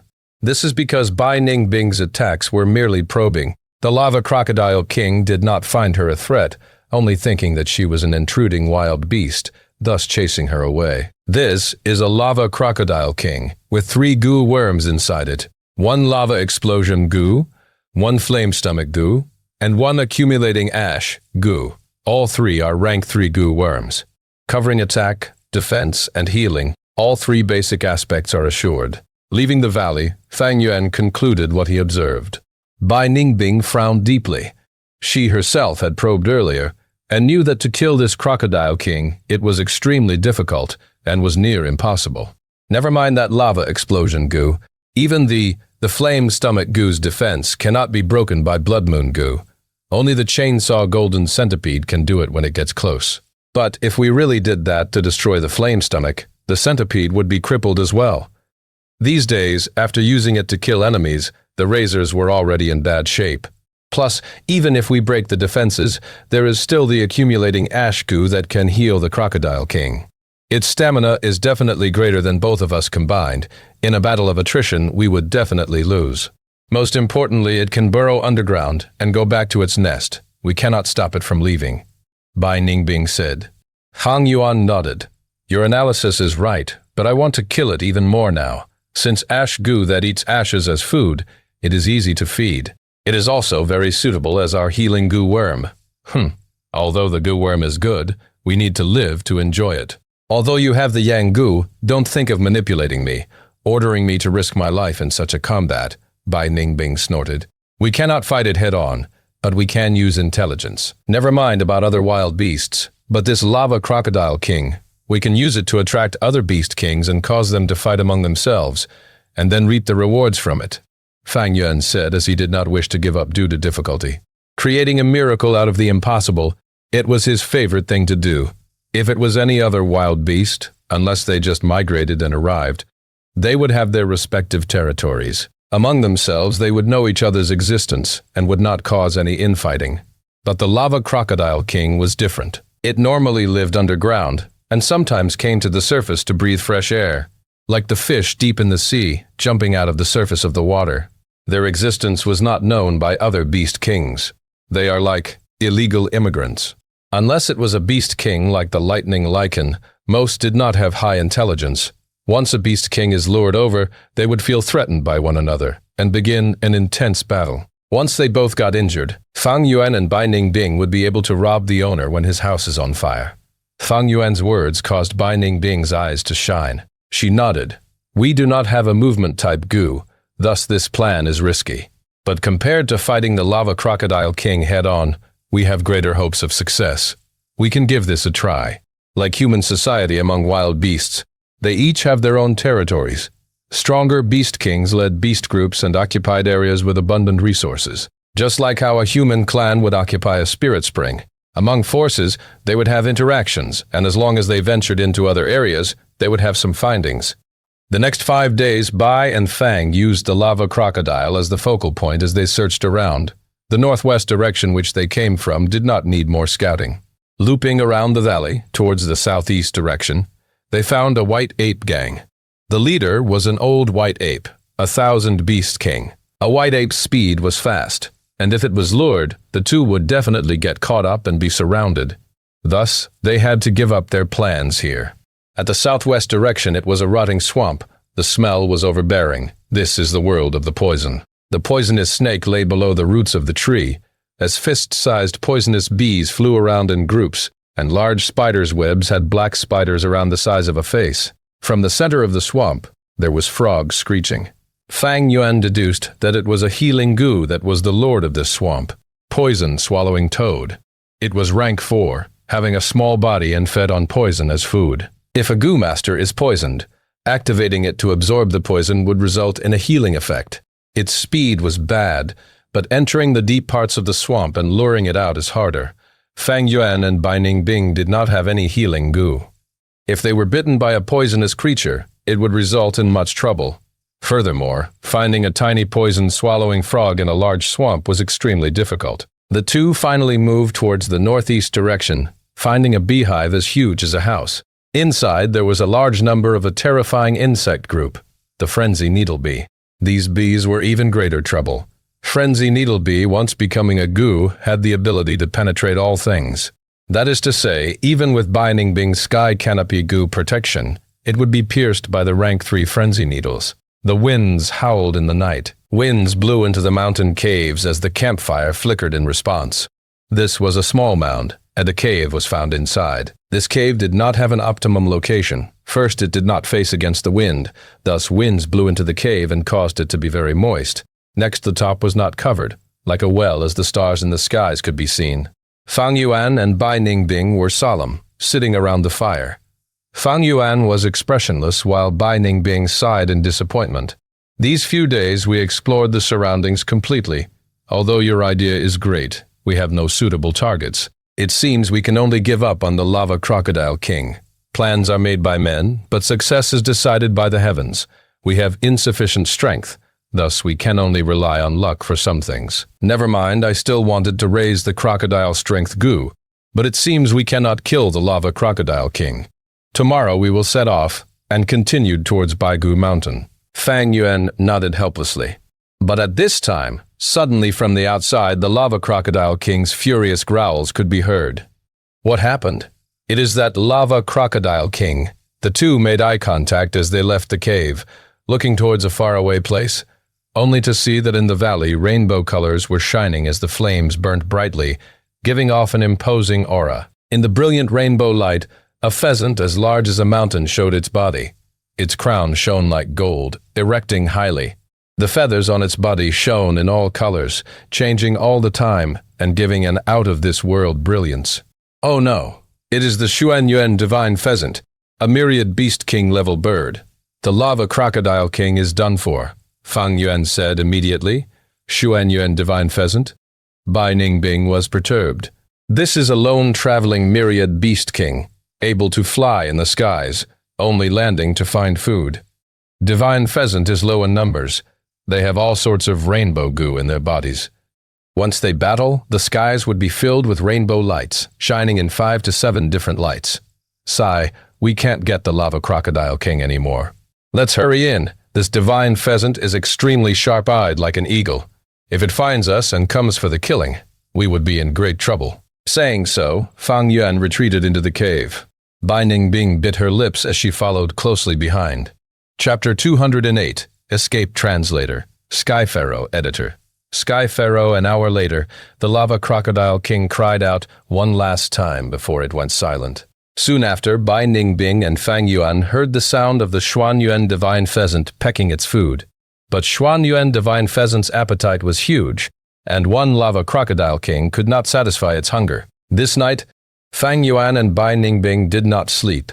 After the lava crocodile king's cries, they heard the white apes screaming, the poison-swallowing toad screech, and the fluttering of the bee groups.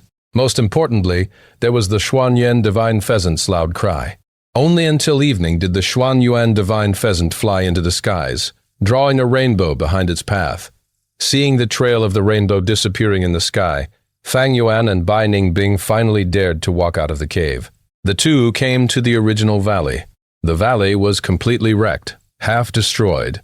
The lava crocodile king laid belly side up on the ground, as dead as it could be. Its stomach was pried open by the Xuanyuan divine pheasant, and the flesh and intestines within were all eaten. Only its remaining skeleton, held together by the dark red crocodile skin, was left. The two searched for a while. They soon found a red glass fragment. This was the remains of the flame stomach goo. Evidently, the lava crocodile king activated the flame stomach goo for defense, but it was forcefully defeated by the Xuanyuan divine pheasant, causing the flame stomach goo to be destroyed. As for the other two goo, lava explosion and accumulating ash goo, they were nowhere to be found. This was nothing strange. Once the host dies, the goo worms inhibiting the wild beasts' bodies will leave and roam around like they've lost their homes. Accumulating ash goo was a very ideal healing goo, perfect for Fang Yuan's situation. But things did not go according to one's will most of the time. Not obtaining the accumulating ash goo was within Fang Yuan's expectations. But they did not return empty-handed. There was still some flesh left in the lava crocodile king's corpse. The Xuanyuan divine pheasant ate most of the corpse, but left behind some scraps that Fang Yuan and Bai Ningbing could take. After working for an afternoon, they finally cut out all the meat and stored it in the Tusita flour. These crocodile meat is enough to feed the crocodile strength goo for 3 months. Let's explore other areas. Fang Yuan and Bai Ningbing came to the territory of the white apes. The dense forest earlier had white ape groups playing and swinging around. But now everywhere there was broken trees, with white ape limbs in the mix. Some old, crippled, or young apes defended the corpses of their kin. As they cried out loud, the entire forest covered in an atmosphere of sadness and devastation. The Xuanyuan divine pheasant had caused a catastrophe to this 1,000-beast group the night before. Right now only 200 or 300 were left, and the last few hundred beast king white apes were all injured. Bai Ningbing stared with shining eyes. Right now the white ape group is at their weakest. Shall we attack? Fang Yuan stopped her. Not that he pitied these white apes, but knew that in a way they were even more dangerous now. An army burning with righteous indignation is bound to win. Don't mess with these white apes. Once you do, they'll attack in rage, relentlessly attacking until we're dead. Those few hundred beast kings, although they are injured, it is not something you can deal with alone. Bai Ningbing, hearing so, looked at Fang Yuan before giving up on her plan to attack. The two moved towards the southwest area, towards the rotten swamp. The swamp had turned into a completely different site, ravaged by the Xuanyuan divine pheasant. Their living environment had been greatly destroyed, and the swamp's major forces were redistributed. Although the Xuanyuan divine pheasant left, the swamp was not in peace. All sorts of poisonous beings were killing each other, in chaos. Fang Yuan and Bai Ningbing stood at the fringe of the swamp. In only a while they saw 3 battles occurring. One sight was of 2 brightly colored poisonous snakes battling, until one was swallowed by the other. But not long after, a crab-sized scorpion came and stabbed the poisonous snake to death. The second battle was between a poison powder moth and an eerie blue toad. When battle ensued, the toad stretched its tongue and swallowed the moth. A moment later, the moth died of suffocation in the toad's mouth, but the toad was also poisoned to death by the powder. The third battle was between a face-sized black spider coming out from the mud. Its body was covered in ants. After a while, the ants won, and completely devoured the spider. Seeing such a chaotic scene, Fang Yuan and Bai Ningbing left immediately. Finally, they came to the nest of the Frenzy Needlebee group. The house-like beehive had collapsed completely. The surroundings was quiet. Not a single Frenzy Needlebee was left. The two got closer. Immediately, the fragrant smell of sesame entered Bai Ningbing's nose as she sniffed. What smell is that? The smell of the beehive. Frenzy Needlebee do not create honey, but their hives are a great goo refinement material. At the same time, it is a kind of food that humans can consume directly. Fang Yuan said so, stretching his arm into the beehive. Crack! The beehive fragments were dark yellow color. Under Bai Ningbing's curious gaze, he placed the beehive into his mouth, biting and crushing it in a few bites, swallowing it. The beehive tasted like biscuits on earth, fragrant and crispy. But undeniably, this naturally produced food was much more delicious than biscuits.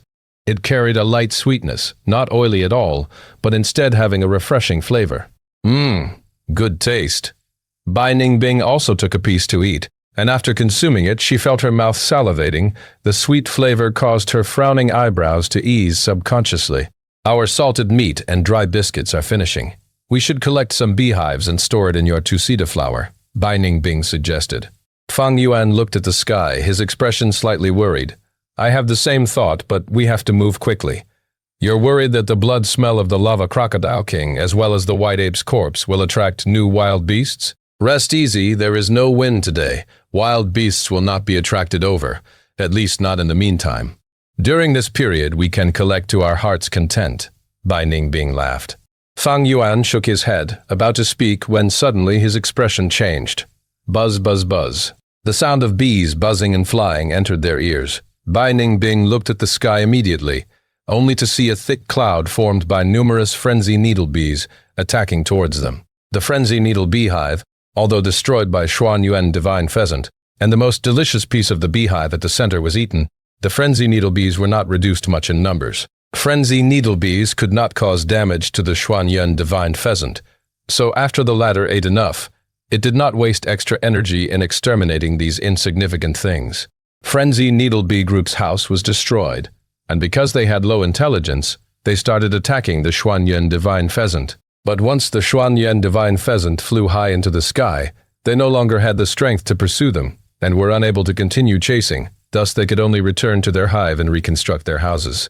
Afterwards, they saw two youngsters standing in their house, eating their hive. Under this situation, what hesitation was there? The fury towards the Xuan Yuan Divine Pheasant earlier was completely transferred to Fang Yuan and Bai Ningbing. At once, numerous Frenzy Needlebees flapped their wings and rained down on the two. Bai Ningbing was stunned. Why are you still not running? Fang Yuan turned around and left, taking huge strides. Being reminded like this, Bai Ningbing immediately turned around and chased after Fang Yuan. The Frenzy Needlebee group was behind them, relentlessly chasing. Fang Yuan ran in front while Bai Ningbing fell behind. They did not have a movement-type goo, thus Bai Ningbing was quickly caught by the B group. Chink, chink, chink. Bai Ningbing activated the sky canopy goo, and a white armor appeared but flickered immediately, receiving almost 1,000 attacks in just a moment. Frenzy Needlebee's needle were tough as steel, extremely sturdy. Together with their high-speed flying, it was no inferior to a needle rain attack. Large numbers cause a qualitative change. Bai Ningbing's primeval essence continued to reduce. The B group's attacks are not to be underestimated. What was more troubling was that some of the Frenzy Needlebees had become goo. Rank 3 Frenzy Needlebee goo had piercing ability, so even the sky canopy goo could not defend against it. Bai Ningbing's back was quickly pierced and she bled, causing her to grunt in pain, while her running speed broke her usual limits due to the stimulation. Bai Ningbing had never thought she could run so quickly on her own. With her speed, it looked like mountain rocks and trees came flying at her, and she had to concentrate with all her mind to dodge them. If she was tripped by anything, the bees would surround her at the first opportunity. Under such an attack, she was dead meat. With Bai Ningbing behind him tanking the pressure, Fang Yuan's situation was much better. He activated his primeval essence, injecting them into his carapace goo at his back. The skin on his back became uneven, slightly bulging and becoming a tough and thick crocodile skin armor. Ordinary Frenzy Needlebees could not penetrate the crocodile skin armor, and the few bee goo were attracted by Bai Ningbing. After running for another 15 minutes, the bees still chased relentlessly. Fang Yuan and Bai Ningbing were panting as their speed started to reduce. "There's hope! There's a lake in front!" As the situation turned dire, Fang Yuan suddenly shouted. Bai Ningbing was overjoyed. Trees became less densely packed as a blue-white light appeared, expanding within the greenery. The two rushed out of the forest, and a lake was seen. Fang Yuan did not hesitate, and with a plop, he jumped into the lake. Bai Ningbing followed closely behind. Swish, swish, swish! Frenzy needle bees were bent on getting them, diving into the water as well. Bai Ningbing's white armor shook intensely as she received a large number of attacks. As the intense pain hit her, she bit her lips and paddled with her hands, swimming towards the deeper parts of the water. A moment later, Fang Yuan and Bai Ningbing emerged from the opposite shore. The smell of the beehive on their bodies had been washed away, and when looking back at their original spot, there were large numbers of frenzy needle bees indignantly flying about, attacking the water out of frustration. Although the frenzy needle bees were small, they were resilient. Even if they fell into the lake, as long as it was not too deep, they would resurface. "Damn it," Bai Ningbing cursed, still feeling the lingering fear from earlier. Her expression was ugly. Be it the Xuanyuan Divine Pheasant, or White Ape Group, or even the Frenzy Needle Bee Group, none of them were those she could deal with. If last night she was found by the Xuanyuan Divine Pheasant, she would become its meal. Rank 3 cultivation in this cruel world of nature was the bottom of the hierarchy. "I've had enough. When will we reach Baigu Mountain?" "Shush, be quiet." Fang Yuan's expression was solemn. He half squatted as his finger touched the remains of a fire that had been put out earlier. Bai Ningbing immediately frowned deeply. Undeniably, these were traces left behind by humans. Chapter 209. Encountering a demonic Gu Master, Translator, Sky Pharaoh Editor. Sky Pharaoh. The lake water was still, reflecting the clear blue sky and white clouds. Even after losing the frenzy needle bee's chase, Fang Yuan and Bai Ningbing's mood were solemn, because in front of them there was traces left behind that signified this area was once used by people to start a fire and cook meat. Earth communication, ear grass, Fang Yuan willed, and roots grew out of his ear as they extended into the ground and dug their way in. Fang Yuan's hearing became many times stronger. After listening for a while, his expression loosened up as there was no one ambushing in the vicinity. Soon after, he went to the remains of the fire and touched the ashes, not letting go of any evidence that he could find. The fire was started half a month ago. The other party is alone and should not be nearby. After a while, Fang Yuan concluded from his findings. Alone, Gu masters from a clan have to travel in fives. It seems this person is a demonic Gu master. Bai Ningbing frowned as she sighed. If it was a Gu master from a clan, they would be righteous Gu masters, and there is hope of interaction. If it was a demonic Gu master, once they meet, a battle is assured. This situation is not because righteous people are kind, while demonic people are evil, but because when one is alone, they would display their true nature. There are no restraints in the wild. Thus, they act without reservation. Righteous Gu masters move in groups.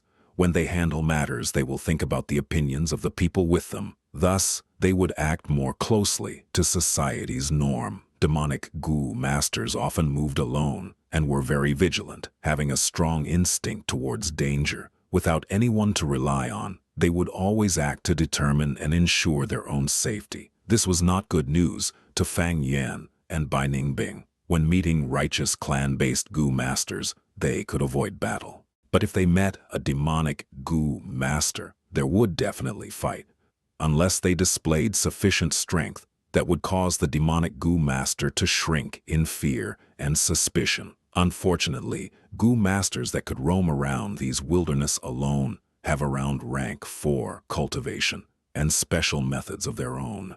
How many weaklings would there be? For Fang Yuan and Bai Ningbing, one was a new rank 3, while the other was rank 1 initial stage. Without sufficient Gu worms to cover all grounds, even when they traveled in the woods, it was full of danger, and every step was a difficult gamble. If they encountered a demonic Gu master, they will most likely be done for. Thankfully, we discovered the traces of this campfire, so from now on, we should not blinding rush our journey, but recuperate and at least mend our current wounds back to full health, Fang Yuan said. Bai Ningbing nodded. After being reminded, she also felt her back hurting. Fang Yuan summoned the Tusita flower, taking out bandages and medicine, giving a large portion to Bai Ningbing. Although the carapace goo's defensive area was small, usually being useless, this time it helped Fang Yuan by a lot. And because Bai Ningbing attracted most of the firepower, Fang Yuan barely had any injuries. He quickly handled his wounds and rushed over to help Bai Ningbing. Bai Ningbing took off her upper shirt. Numerous fingertip-sized holes filled her back, causing fear to who saw it. Frenzy Needle Bee is rank 3, large in numbers and also having penetrating abilities. It countered the Sky Canopy goo. But Bai Ningbing also used the Ice Muscles goo before, so with 2 layers of defense, her life was saved. Tsk, tsk. Bai Ningbing gritted her teeth, breathing in deeply as she endured the pain of cleaning the wound. Soon after the injury was bandaged, Fang Yuan placed the empty medicine cans and the last remaining bandage into the Tusita flower. We have little medication items left, the same with bandages. Even though we have been thrifty and even reused the bandages when we could, it seems we really need to find a healing goo as soon as possible. Fang Yuan stood up with a solemn expression. Medication is an expendable item and was difficult to make and takes time to collect. If they had a healing goo, not only would the effect be better, it also used primeval essence that can be naturally recovered. With this comparison, the superior one stood out easily. But an ideal goo worm is too hard to find.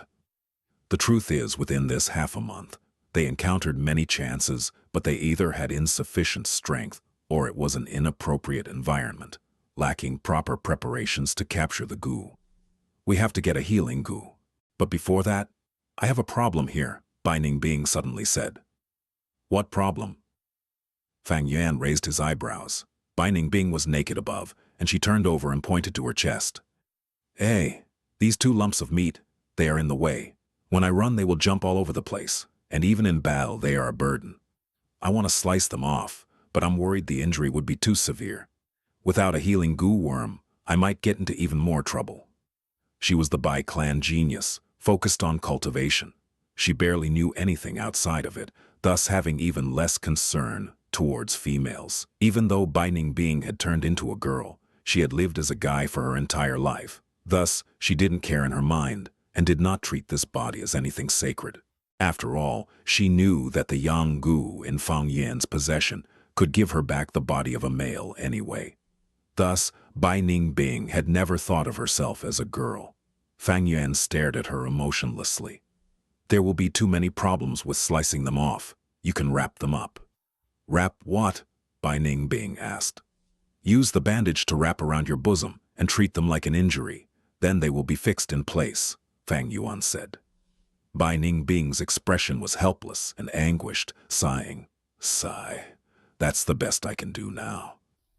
The sun gradually sank. As the night sky descended, there were streams of wild beasts coming to the lake to drink water, and the 2 did not dare to stay there for long. Fang Yuan found a naturally formed cave at a nearby steep cliff.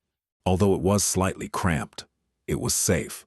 After clearing the birds living within it, the place became their temporary residence.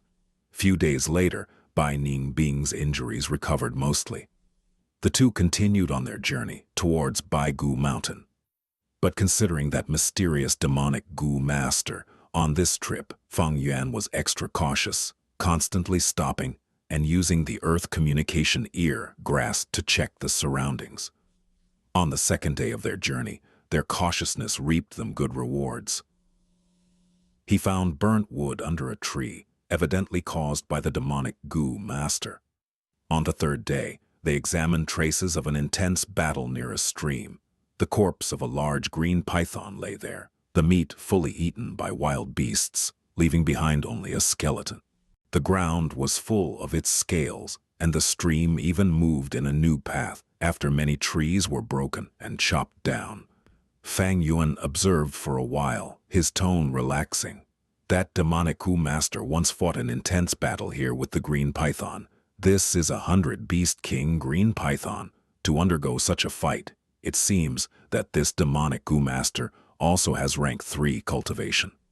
But even so, Fang Yuan did not want to meet with this demonic Gu master. He would rather deal with unintelligent wild beasts or Gu masters. Gu masters have intelligence and would use every bit of strength wisely. A rank 3 demonic Gu master has much greater threat to Fang Yuan and Bai Ningbing compared to the frenzy needlebee. But things do not go according to wishes, and on the afternoon of that day, the two found traces of the demonic Gu master once again. This demonic Gu master is injured. There is some flesh that was cut away on the ground here, so it seems the Gu master got poisoned, Fang Yuan said. On Earth there are no poisonous pythons, but in here they were extremely common.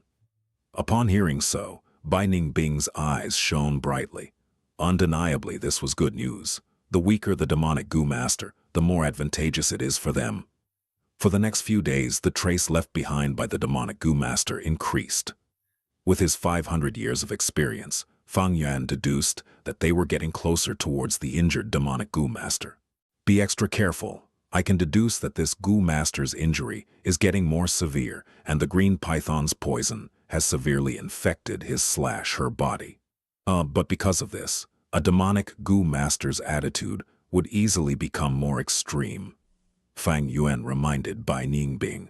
Battle would definitely be handled by Bai Ningbing. Fang Yuan's rank 1 initial stage cultivation is useless. The greatest advantage now was that the enemy was out in the open, while Fang Yuan and Bai Ningbing were hidden. The two moved with even more vigilance than before. They moved even more slowly and moved with less distance than before. Eventually, on one afternoon, Fang Yuan opened his eyes, keeping the roots coming out of his ears. I found that demonic Gu master. That person is in that cave, at their last breath. Just earlier, he heard the sound of human breathing in that cave. Strike while the enemy is weak. Bai Ningbing aspired to battle, revealing ruthlessness in her eyes. But she was stopped by Fang Yuan. Be patient. We do not need to strike. With this situation, in just a few days, she will die of poison. I see. Bai Ningbing's killing intent reduced, but at this time. The two outside, why bother hiding? I've already found you. A weak voice came from the cave. Hearing this, it was clear that the demonic Gu master was female. Fang Yuan's expression changed, immediately retreating. Don't you want my primeval stones? My Gu worms? The voice came from the cave again. Fang Yuan and Bai Ningbing moved even more quickly. Although the other party was weak, her tone was firm.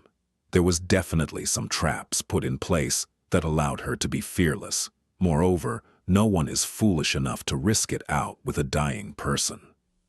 Leaving after coming here? Hey, there's no such easy way out. You shall all stay. Suddenly, a body came out of the cave. All up to you. Fang Yuan's body flickered, hiding his presence. Bai Ningbing clicked her tongue, activating the sky canopy Gu and summoning the chainsaw golden centipede, engaging the enemy. The two fought for 3 rounds, and the demonic Gu master was suppressed. She was a middle-aged woman without shoes, having large feet and thick black fur growing on her soles. Her face and limbs had a peculiar green color. It was caused by the green python's poison. After a moment, the demonic female Gu master gradually could not contest. Suddenly, she stepped the ground firmly and jumped back into the cave. Bai Ningbing chased after relentlessly. Don't chase her, Fang Yuan suddenly reminded, but did not make it in time. Bam! A loud explosion occurred right under Bai Ningbing's feet as her entire body was blown away. Chapter 210. Plotting translator, Sky Pharaoh editor, Sky Pharaoh rocks, and fragments flew as smoke rose into the air. Bai Ningbing was sent flying to the ground, but with a jump, she stood up again. She had the protection of the sky canopy Gu and was uninjured, but the sky canopy Gu in her aperture took the impact, her white armor fading by at least 30%. What the fuck? Bai Ningbing cursed, concentrating and looking over. The explosion site had turned into a 2 to 3 meter crater. Inside the cave, the demonic female goo master laughed smugly. Good. Even if I didn't kill you this time, come at me again if you have the guts, little woman. Bai Ningbing snorted. Although she was furious, she was not an impulsive person. During the earlier explosion, although the sky canopy goo protected her, if she took a few more hits, the sky canopy goo would have been destroyed. What was that earlier? An explosion suddenly burst from the ground. So if I left the ground, would I be able to avoid such an attack? Bai Ningbing thought in her heart. She was not stupid, although naive and pure in some areas, and her battle instincts and wits were still at genius level. I do not have a flying goo, and if I lap, I am bound to touch the ground. No, I do not have to attack. This person's words earlier was trying to incite me to attack. Hey. Thinking so, Bai Ningbing laughed darkly. Do you think you are safe if you hide in the cave? I just have to camp here. You will come out eventually. Ha, then wait all you want. I have prepared a large amount of food, and you are vulnerable to the weather outside. So let's see who will outlast the other, the demonic female goo master retorted. Bai Ningbing laughed coldly. For the longer they dragged, the more beneficial it was for her. Because this demonic female goo master was poisoned by the green python, she would get weaker as time passed. But at this time, Fang Yuan cupped his fist at the demonic female goo master. We met by coincidence in the wild. We are purely passing by. Sigh, making things difficult for you is the same as making life hard for ourselves. I hope we do not meet again. Farewell. Saying so, he turned around and left. Go where? She is only a rank 3 goo master. As long as we grasp that explosion method, we are assured to win. Bai Ningbing frowned. Fang Yuan snorted. You are also rank 3, but I am rank 1. Let's hurry on the journey, stop creating so much troubles. Better safe than sorry. Bai Ningbing was stunned, but quickly understood Fang Yuan was acting. Although she did not know what he was planning, with her understanding of him, she decided to cooperate with him, pretending to be angry. You are always so cowardly. Sigh, never mind, I'll spare your life. She looked at the demonic female goo master deeply, not hiding her killing intent. Soon after, she followed Fang Yuan into the woods, out of the demonic female goo master's field of vision. After they got enough distance, Bai Ningbing broke the silence. That explosion technique of hers is not a problem. When she fought me earlier, she did not use it. Only when she stepped into the cave, and I got into range, did the explosion occur. I'm guessing she buried the goo ahead of time and cannot move it. We can lure a group of wild beasts and use them to test out her traps. These words fully displayed Bai Ningbing's talent for battle, but Fang Yuan laughed, asking instead, Then what comes next? Bai Ningbing was stunned. Fang Yuan squinted his eyes shining brightly. According to what you said, luring a group of wild beasts to test her traps. So what? Forcing her into a dead end. Once she knows she has no chance to survive, she will risk her life to battle, at least bringing one of us with her. Even if we survive, we will suffer losses. Plus, even if we defeat her, she will carry the thought of not leaving anything valuable to us and destroy all her goo worms. For a goo master to destroy his own goo worms, it only takes a thought. We have no method to prevent it, so after we kill her, we won't get any goo worms. What benefit is there to us? Bai Ningbing frowned. Earlier, they had guarded against this demonic goo master, afraid of getting ambushed by her. It was to protect themselves. But once they found out that she was not too strong, their intentions changed completely. It was to kill this weakened demonic goo master and take her goo worms, strengthening themselves. Wild goo worms were of all types, but those with suitable ranks and were easy to feed were few. A goo master's goo worms were all carefully selected, considering all aspects. If they can be obtained, it would be much better than capturing wild goo worms. But very few people can obtain goo worms after killing their enemies. Other than dying in battle, goo masters just need one thought to order the goo worm to destroy itself. Many of those defeated have enough time to react and would not leave their goo worms to the mortal enemies that kill them. It would not be hard to kill this demonic goo master. But to take all her goo worms, it would be difficult. Don't you have a plunder goo? Bai Ning Bing asked. One plunder goo can have little effect. Dealing with wild beasts is still fine. But against goo masters, to succeed, we need to fulfill harsh conditions. Fang Yuan shook his head. Bai Ning Bing suddenly thought of something, worried. If we leave like this and end up allowing her to escape easily, what would we do then? Fang Yuan laughed heartily, saying confidently, in the short period, she will not escape. Righteous goo masters, either clan or sect-based, would receive a degree of nurturing and had higher quality. Conversely, demonic goo masters were often uneven in quality. Some were traitors of the righteous path. Thus, these people have been trained and have goo master foundations. However, some were farmers or hunters that obtained a chance to awaken their aperture, obtaining some inheritance, and were considered half-baked. This demonic female goo master has a rough accent and poor fighting tactics. She does not have enough survival experience either. Everywhere she goes, she leaves behind traces, and even after getting injured, she does not conceal the blood traces. I see that her body is tough and healthy, having large hands and feet. She is most likely a farmer, only lucky to have gotten an inheritance. Fang Yuan continued analyzing. That explosion earlier should be a rank 2 grass goo that she buried in advance, called the charred thunder potato. No matter who steps on it, an explosion will occur. A farmer peasant. How much knowledge can she have? Getting python poison and being unable to cure it. With her worsening injuries, she feels frightened and unsafe. Thus, she subconsciously planted many charred thunder potatoes in front of the cave. If we force her, she might do some extreme things. But if we leave on purpose, she will have a breather and temporarily relax her emotions. She might even suspect whether or not did we truly leave. There are dangers outside, and she might encounter us.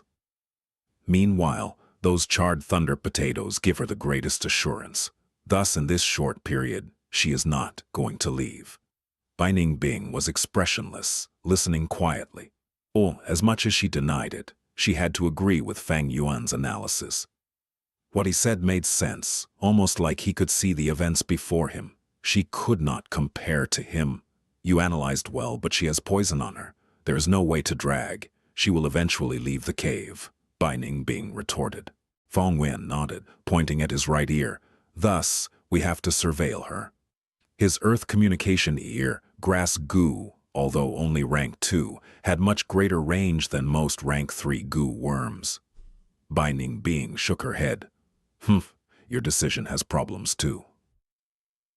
Activating the earth communication ear, grass requires continuous primeval essence expenditure.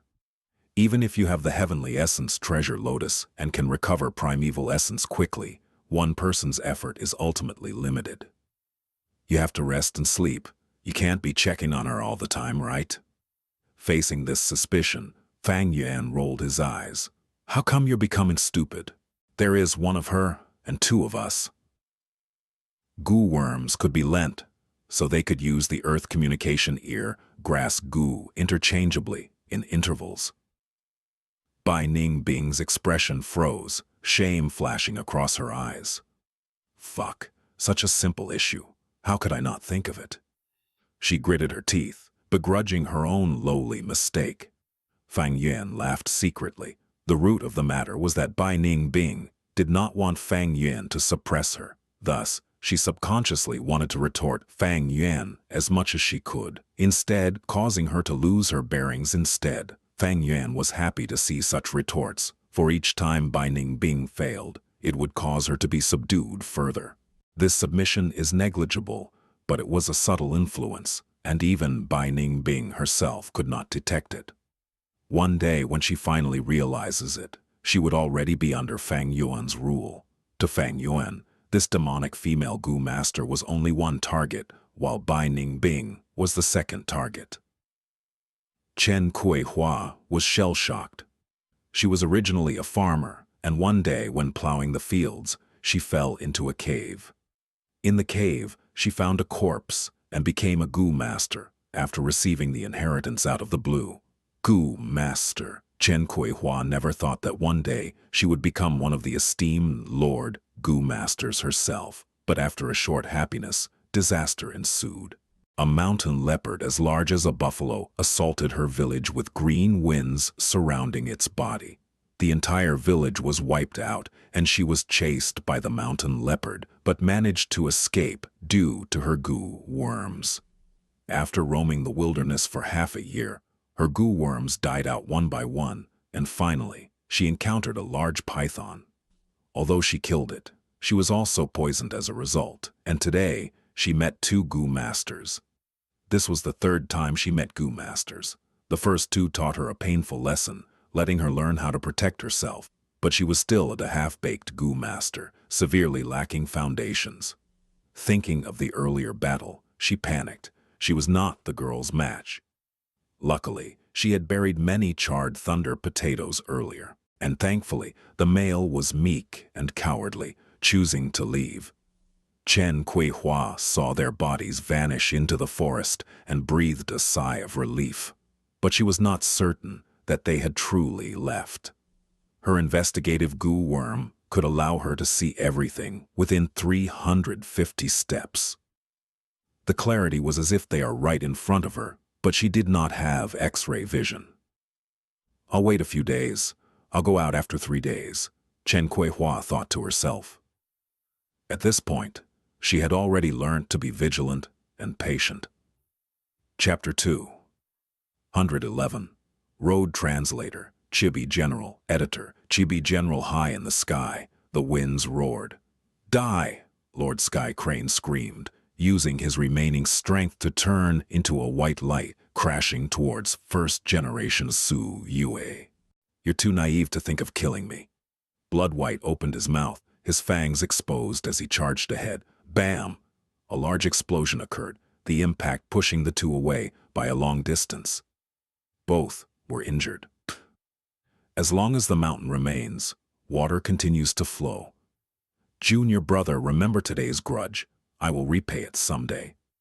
First-generation Gu Ye laughed loudly, activating his bat wings, trying to fly away. Suddenly, a huge shadow appeared in the sky. He raised his head, only to see that heavily injured Iron Beak flying Crane King. Not dead. Damn it. First Gen Gu Yue's expression changed. Being intercepted by the Iron Beak flying Crane King, Lord Sky Crane caught up and unleashed a pincer attack.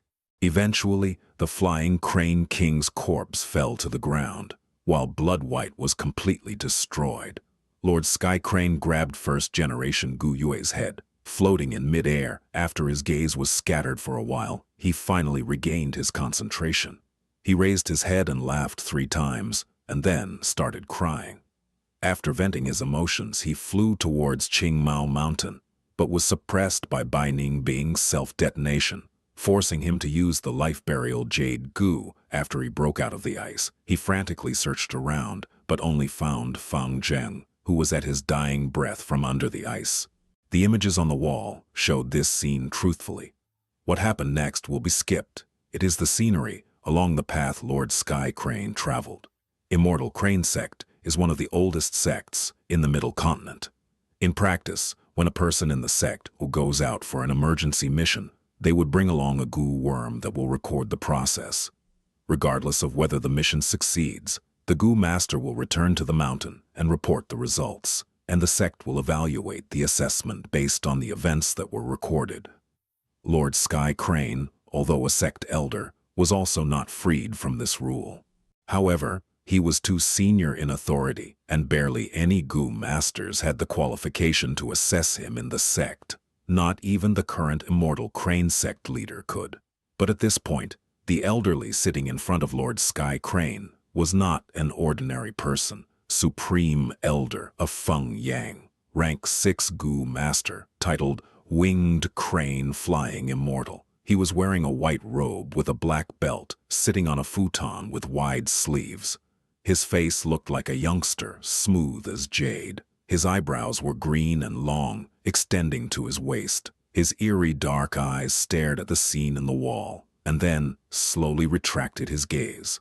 Lord Sky Crane stood beside him politely, not even daring to breathe loudly. Truthfully speaking, Lord Sky Crane had been asleep for almost 1,000 years, and the Crane Immortal was still his junior.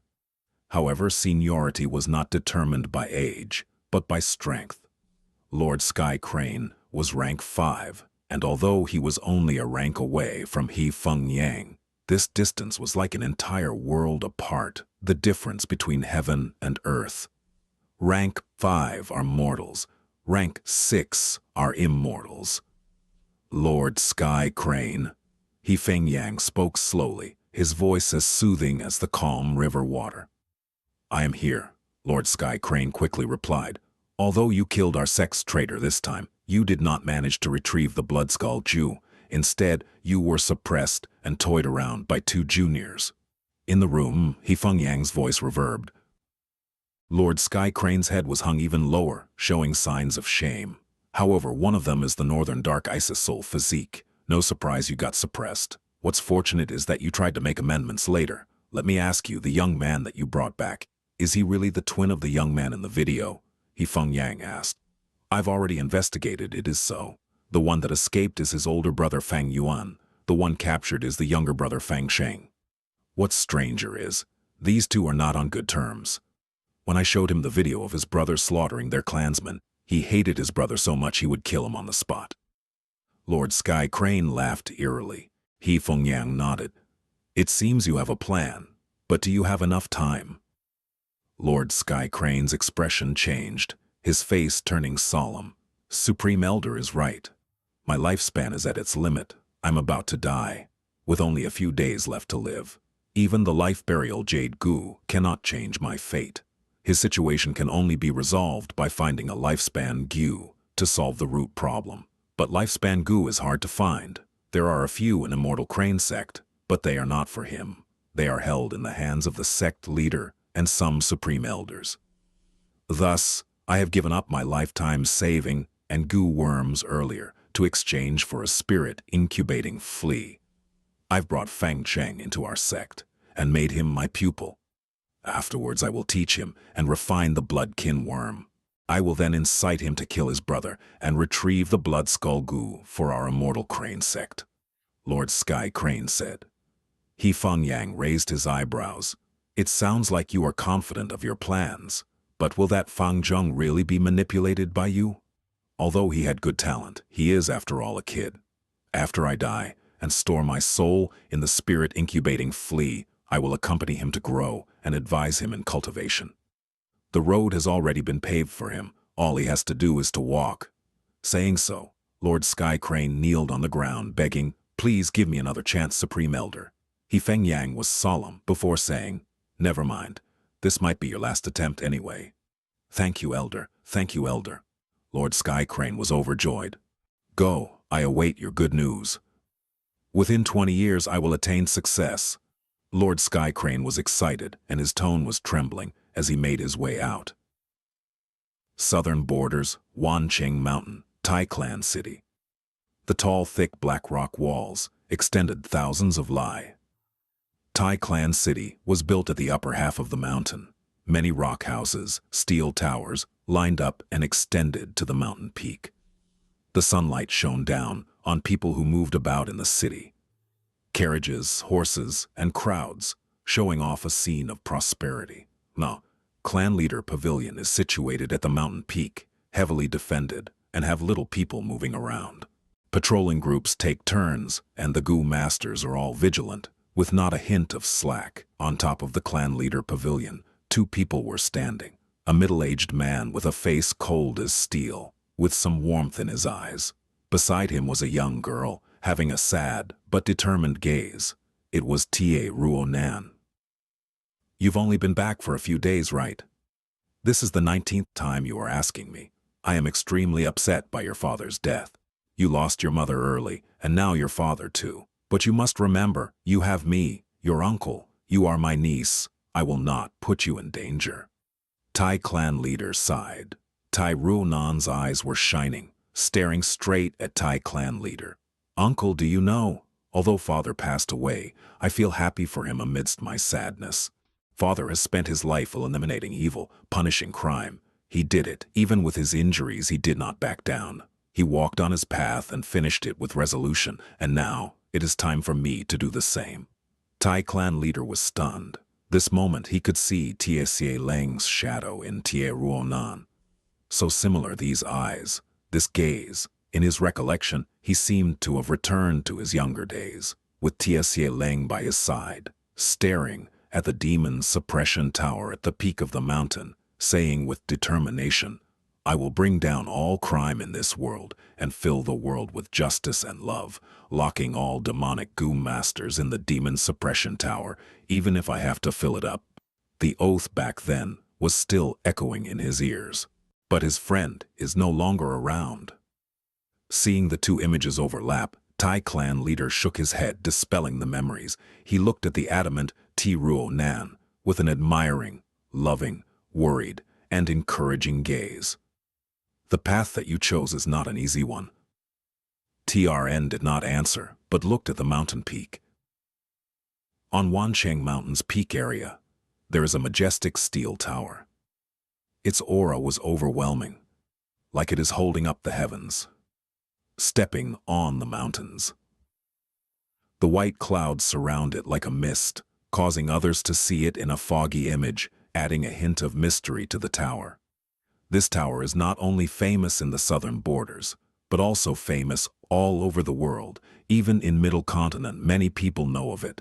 Demon Suppression Tower. The tower itself is over 300 meters tall, with almost 100 floors. It was designed to be rustic and ancient, overflowing with righteousness. Since it was built, hundreds, thousands, and even 10,000 demonic goo masters have been imprisoned by Tai clan. Even Tai clan leader was not sure. It was the symbol of righteousness, the pride of the Tai goo masters. It is also the resting place for many demonic cultivators, leaving behind their anguish, regret, indignance, and remorse.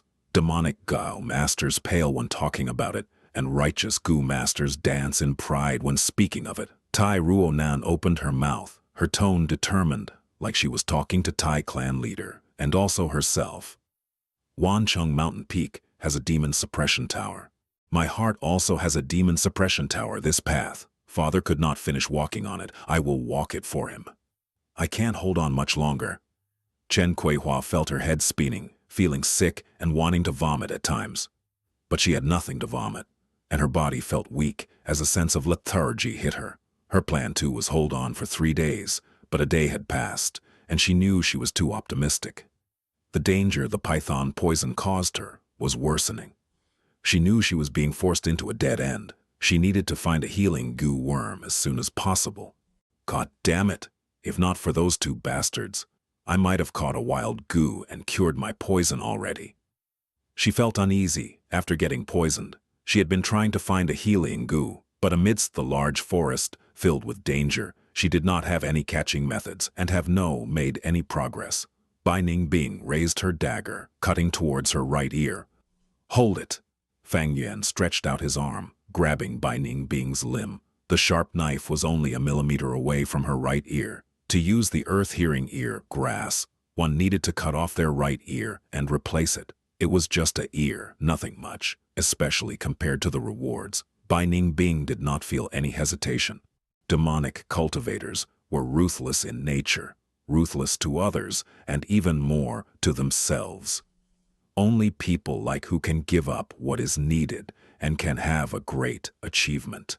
"No need to do so, she's out," Fang Yuan said, starting to move. He used the earth-hearing ear's grass, following Chen Kuihua from far away. Not long later, he heard fighting noises. The two moved closely with the dense shrubs, following behind secretly, only to see this demonish female goo master fighting with a twin-headed boar. After watching for a while, their eyes shone with excitement. Chen Kuihua's situation was disastrous. Her battle strength was lower than ordinary by a large margin. This twin-headed boar is 100 beast king having a defensive chew. This is a battle of attrition. We can take advantage of them. She really buried the charred thunder potato goo. A bit strange this goo master fought for so long. Why isn't her primeval essence running out? It seems she has some support goo like the heavenly essence treasure lotus, or fish bubble goo, etc. After another short while, Fang Yuan saw that the time was right and called the stealth scales Sosku, handing it to Bai Ningbing. Bai Ningbing understood and nodded in agreement, hiding her body and getting closer secretly. Bam! Another explosion occurred. The twin-headed boar stepped on another charred thunder potato goo. This time it fell for good, never getting up again. It laid on the ground, continuing to struggle as its stomach was blown open. Its intestines started to flow out as its blood oozed out. Oh, this damn boar, what a thick skin. Only after so many explosions did it die. Chen Kuei-hua breathed roughly, leaning against a tree, seeing darkness ahead of her. This battle drained her last remaining energy as extremely fatigue hit her. The fear in her heart sustained her, preventing her from just fainting immediately. No, I have to hurry back to the cave. If I collapse in the wild, it will be too dangerous. She was about to move when she felt wind by her ears. Strange, how can there be wind? This was the last question in her lifetime. Bai Ningbing patiently got closer and struck like lightning. She used the boar's death to cause the demonic female goo master to let down her guard, then killed her in one strike. Chen Kuei-hua's brain was smashed by the chainsaw golden centipede as her headless body plopped on the ground. We did it, Fang Yuan laughed heartily, walking over quickly. Bai Ningbing had already squatted down, her mind entering Chen Kuei-hua's aperture, slightly disappointed. There's only 3 goo in the aperture. Goo worms that were refined by goo masters were slightly rigid, not as witty as wild goo worms. The demonic female goo master was dead. Her aperture started to get dark as the 3 goo worms remained inside. But this was no problem for Fang Yuan. Plunder goo, he willed, easily retrieving these 3 goo. They were 1 rice bag, grass goo, 1 iron thorn thistle goo, and a charred thunder bean mother goo. These were not all. Fang Yuan searched around and found a hairy leg goo in the demonic female goo master, a jumping grass goo. Lastly, he found a bookworm in her smashed brain matter. Unfortunately, this bookworm had already been killed by Bai Ningbing's attack earlier. This bookworm has to be the inheritance item. The information inside helped her to learn many things about goo masters. It should have some secret recipes, etc. Fang Yuan said in pity. Never mind the bookworm. There's no healing goo in this demonic goo master. Bai Ningbing was greatly disappointed. Fang Yuan was solemn, not speaking. He expected her to not have a healing goo already, since she was poisoned, and if she had a healing goo, even if it could not remove the poison, she would not be in such a bad state. What he felt weird was, in the battle earlier, this demonic goo master's performance was weird, especially in terms of primeval essence. Her recovery speed surpassed A grade, in par with the 10 extreme physiques. But she was not a 10 extreme physique, only having A grade talent, and among these goo worms, none could help recover primeval essence. So this is how the breasts are tied. At this time, Bai Ningbing unfolded the demonic female goo master's breast wraps. Fang Yuan's gaze was fixated on the silver triangle tattoo on the corpse's breasts. The 3rd watch goo. Fang Yuan was surprised. 3rd watch, 1 goo, what's that? Bai Ningbing raised her eyebrows. This goo is rank 5, able to accelerate time by 3 times. It is gone after 1 use, an expenditure type goo. Once used on a goo master, it will form a silver triangle tattoo on their chest. Soon after, Fang Yuan explained in detail. 3rd watch goo, when used on a goo master, cause their time to flow 3 times as fast. The river of time, flowing at its pace, measured at a singular speed. To normal people, a day is a day. But to the 3rd watch, goo's user, a day is akin to 3 days condensed into 1. Chen Kuei-hua, who had the 3rd watch goo, experienced rapid cultivation growth. When others used 1 day to nurture their aperture, she used 3. The difference in speed is evidently seen. There is another advantage, that is primeval essence recovery. On her, the river of time flows faster, 3 times of normal people. Thus, her primeval essence recover is also 3 times. This is also why, in the battle earlier, her recovery was something that caught Fang Yuan and Bai Ningbing by surprise, but everything has 2 sides, good and bad. With such a great effect, the third watch Gu has an equivalent weakness. The worst was, it expended lifespan. When time flows 3 times as fast, her lifespan shrinks in proportion, reduced to 1/3 of the original. Chen Kuei-hua only got her inheritance for less than a year, but to her it was almost 3 years. Also, any injuries or illnesses that required time to aggravate would intensify on her. The green python's poison needed time to infiltrate her body and worsen. When others get poison, they experience the worsening of poison at a daily rate. But to her it was 3 days' worth of worsening every day. This is also why the poison affected her so greatly. To be given this third watch Gu, it seems this woman's inheritance is at least a rank 5 inheritance. Unfortunately, it had gone to waste, falling in the hands of such a person. Bai Ningbing snorted, looking at the headless corpse in disdain. In the long run, the third watch Gu's danger is huge, shrinking the Gu Master's life to 1/3. But the truth is, this Gu is very useful to a demonic Gu Master. Demonic Gu Masters fight alone, without any clan or sect's support. They also have to guard against the ganged attack of the righteous faction, and thus put survival as their priority. Only living is important. Everything else can be discarded. The higher their cultivation, the greater their chances to survive.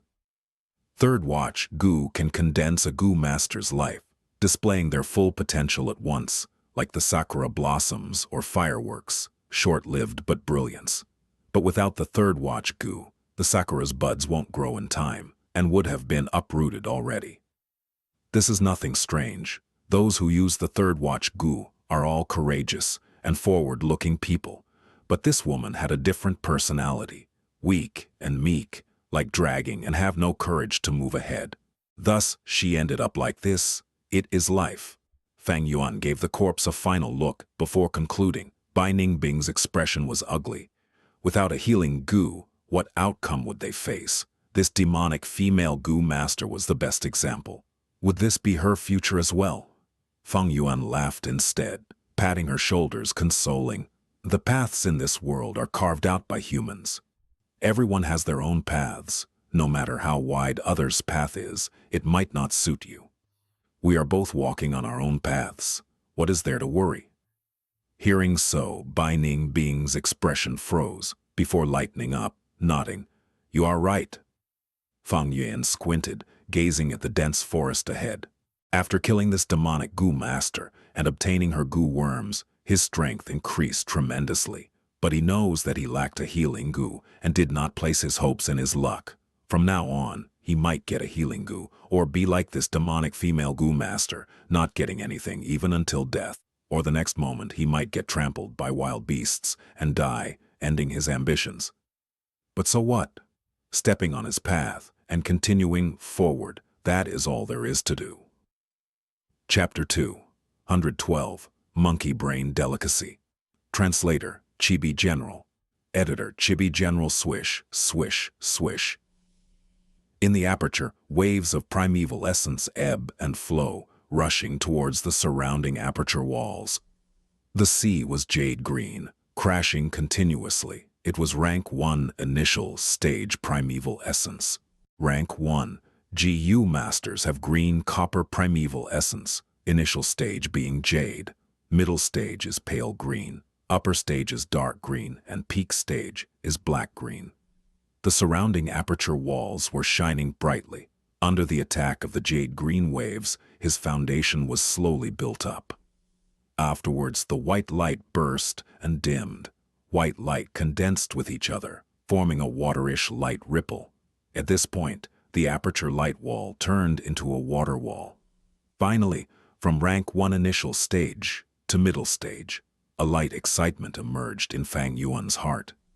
Initial stage aperture walls are light walls, middle stage is water walls. Once the water walls are created, it means Fang Yuan was back to rank 1 middle stage. It has been over 20 days since we killed that demonic female goo master. During this period, I've been cultivating non-stop, not wasting a single minute. It is no wonder I advanced to middle stage. Fang Yuan slowly opened his eyes. What a pity I do not have the liquor worm on me, otherwise my cultivation would be even faster. Liquor worm can cause a goo master's primeval essence to be refined into one small realm higher. Using it to assist in cultivation can achieve a greater result with less effort, since Fang Yuan's rebirth, other than the Spring Autumn Cicada, the first goo worm he got was the liquor worm. After that, he purchased a second one and refined the two into the 4-flavor liquor worm. A pity, though, was that the 4-flavor liquor worm only works on rank 2 goo masters, being useless to the current Fang Yuan. The truth is, Fang Yuan had gotten 3 liquor worms in Qingmao Mountain. The third was from Gu Yue Yao Lei's body.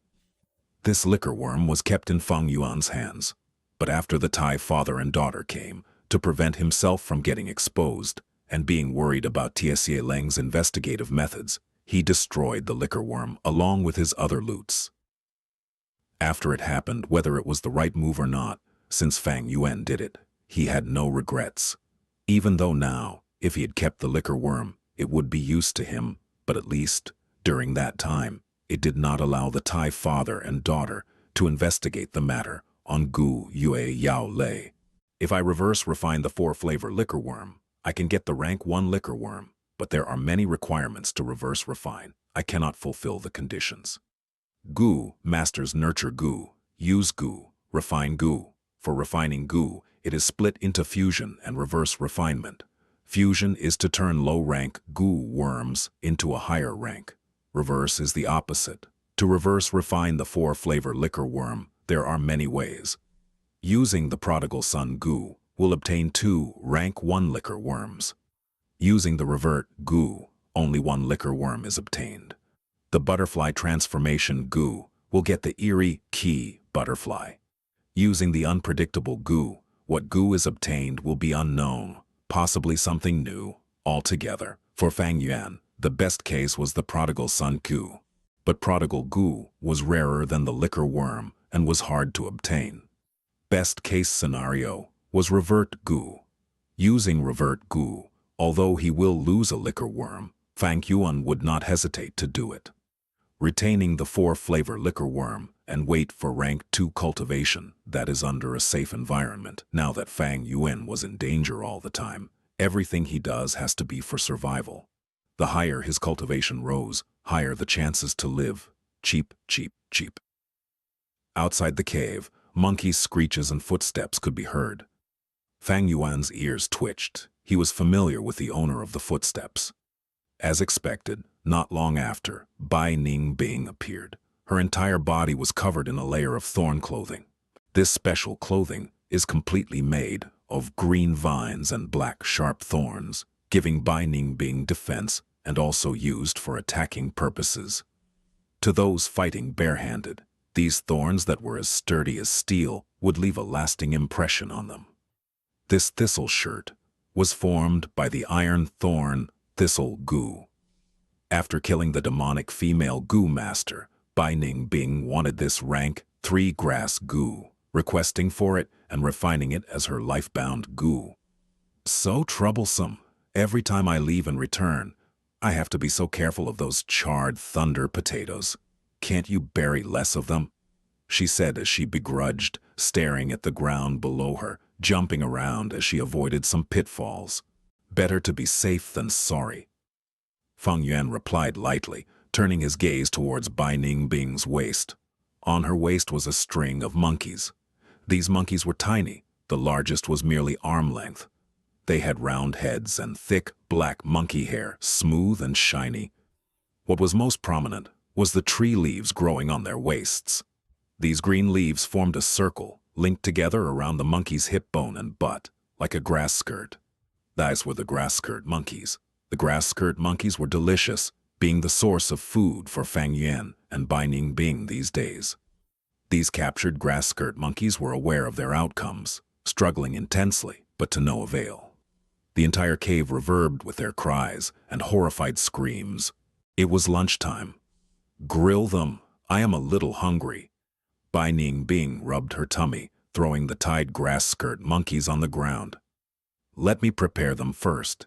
You can grill them later. Your grilled meat tastes much better than mine. She squatted down, about to kill them. Fang Yuan stopped her. Let me teach you a new eating method. Afterwards, he moved his finger, and a goo flew out of Bai Ningbing's aperture with a bloody light. The blood light landed on Fang Yuan's palm, turning into a blood moon insignia. It was blood moon goo. Fang Yuan's palm started to glow with red light. Although the blood moon goo was rank 3, Fang Yuan was not using it to attack. Thus, he could still barely control it. Bai Ningbing did not know his intentions, her blue eyes staring intensely, only to see Fang Yuan stretching his hand, raising a grass skirt monkey. He grabbed its neck, causing its head to be unable to move. Soon after, the palm shining with red light landed on the monkey's head and circled one round. Back then, he used the moonlight goo to open the gambling rocks. Now he used the blood moon goo to cut the monkey's head. After one round, Fang Yuan's primeval essence hit rock bottom. As the red light vanished from his palm, Fang Yuan smiled as he grabbed the monkey's head, pulling it, and opened its skull. The white monkey brain was revealed from within. The grass skirt monkey struggled profusely, screaming in utter pain. Its shrill screams echoed in the cave. But Fang Yuan has the strength of 2 boars, his arms like steel, not moving at all. The grass skirt monkey's limbs were tender and did not have claws, unable to harm Fang Yuan at all even if it tried. Have a taste of this fresh monkey brain. Saying so, Fang Yuan handed a spoon to Bai Ningbing. Like this, raw. Bai Ningbing, looking at the white brain with some blood traces, hesitated. Fang Yuan smiled, demonstrating. He placed the spoon into the monkey brain, scooping and placing it into his mouth. As he swallowed, the brain flowed down his throat. At that moment, the grass skirt monkey's screams intensified, its body spazzing like it was electrocuted. Bai Ningbing tried too, scooping the monkey brain and placing it into her mouth. At once, a fragrant grass smell spread from her tongue without a tint of blood. Like the texture of being curd, with just a little strength, the entire monkey brain melts in your mouth with a little sweetness, giving a refreshing taste in the entire mouth. Her throat gulped, swallowing this monkey brain. Her blue eyes shone with bright light, crystal clear, as the fairy-like face showed an enjoying expression. So incredibly delicious, the young girl exclaimed. Only this grass skirt monkey can have such a taste. Their brain is a natural delicacy, Fang Yuan said, as he scooped another into his mouth. He advanced to middle stage, and it calls for a mini celebration. This monkey brain is a good reward. Bai Ningbing laughed heartily, moving faster than before, swallowing the second mouthful.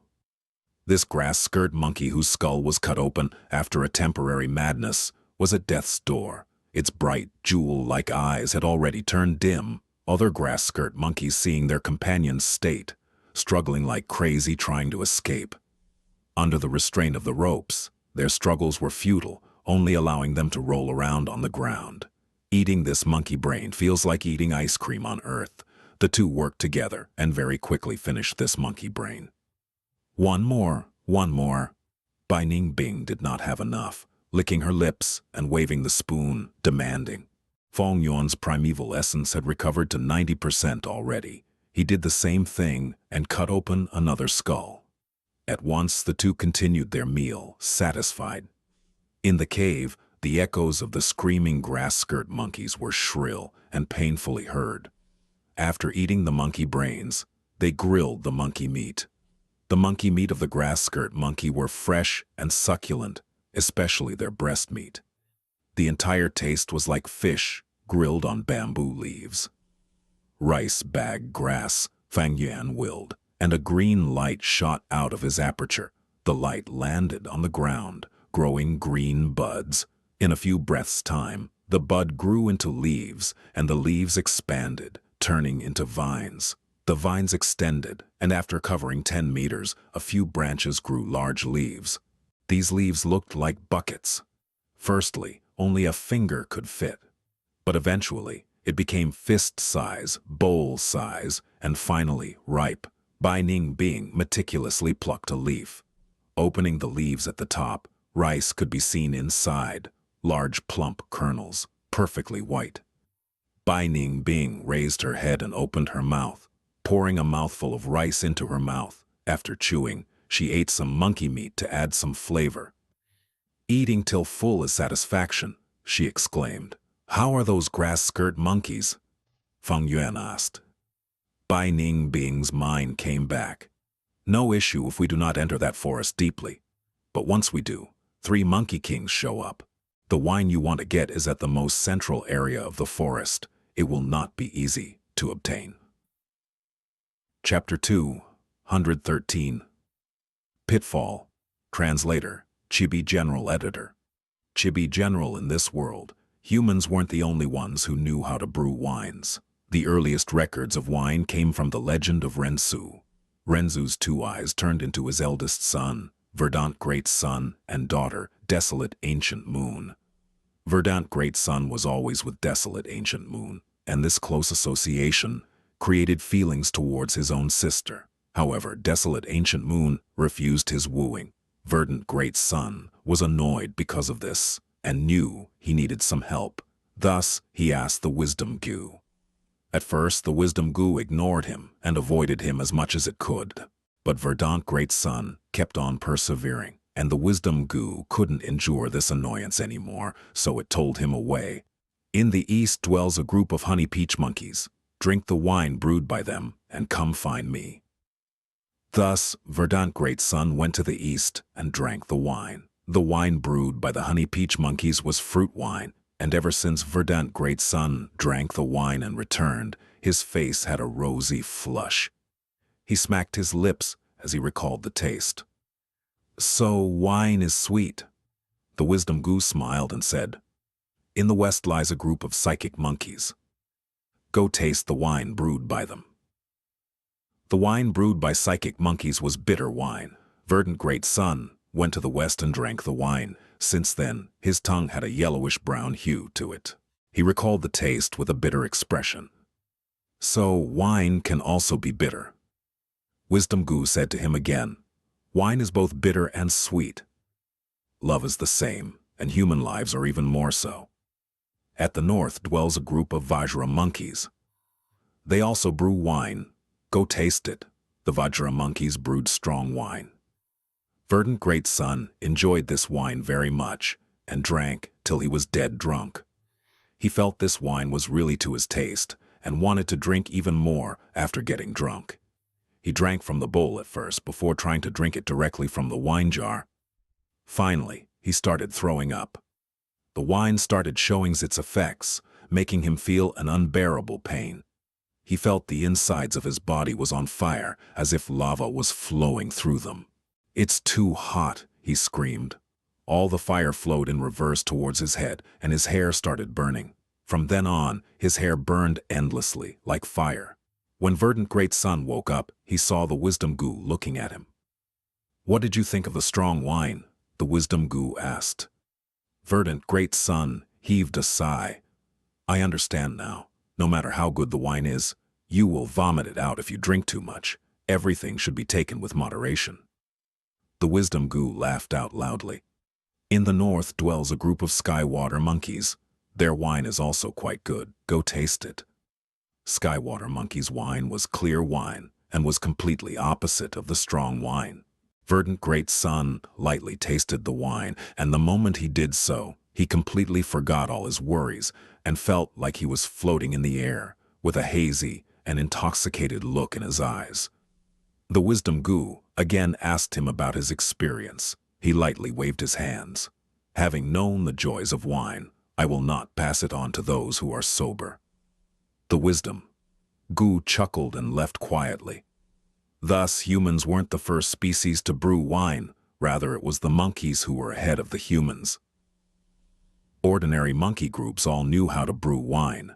The wines were different from one monkey group to another with all kinds of taste. However, humans collectively called the wine brewed by the monkeys as monkey wine. Fang Yuan had chosen this cave to rest because he sensed the sign of the breakthrough in his cultivation and stopped at this cave to concentrate on breaking through the bottleneck. Another reason was for the monkey wine. The higher the rank of the goo worms, the more food they consumed, and at the same time, the period for their feeding increased. Fang Yuan had made sufficient preparations, but there was a limit to the storage capacity of the Cicada flower. After the consumption in this whole journey, there was some space cleared up, which would be more than enough to store some monkey wine. Wine had other uses as well, disinfecting the wounds and warming the body. The reverse refinement of 4 flavors liquor worm also required wine as an auxiliary ingredient. Even if the conditions for the reverse refinement weren't met, having wine as a backup food for the 4 flavors liquor worm was good enough. However, getting the monkey wine wasn't easy.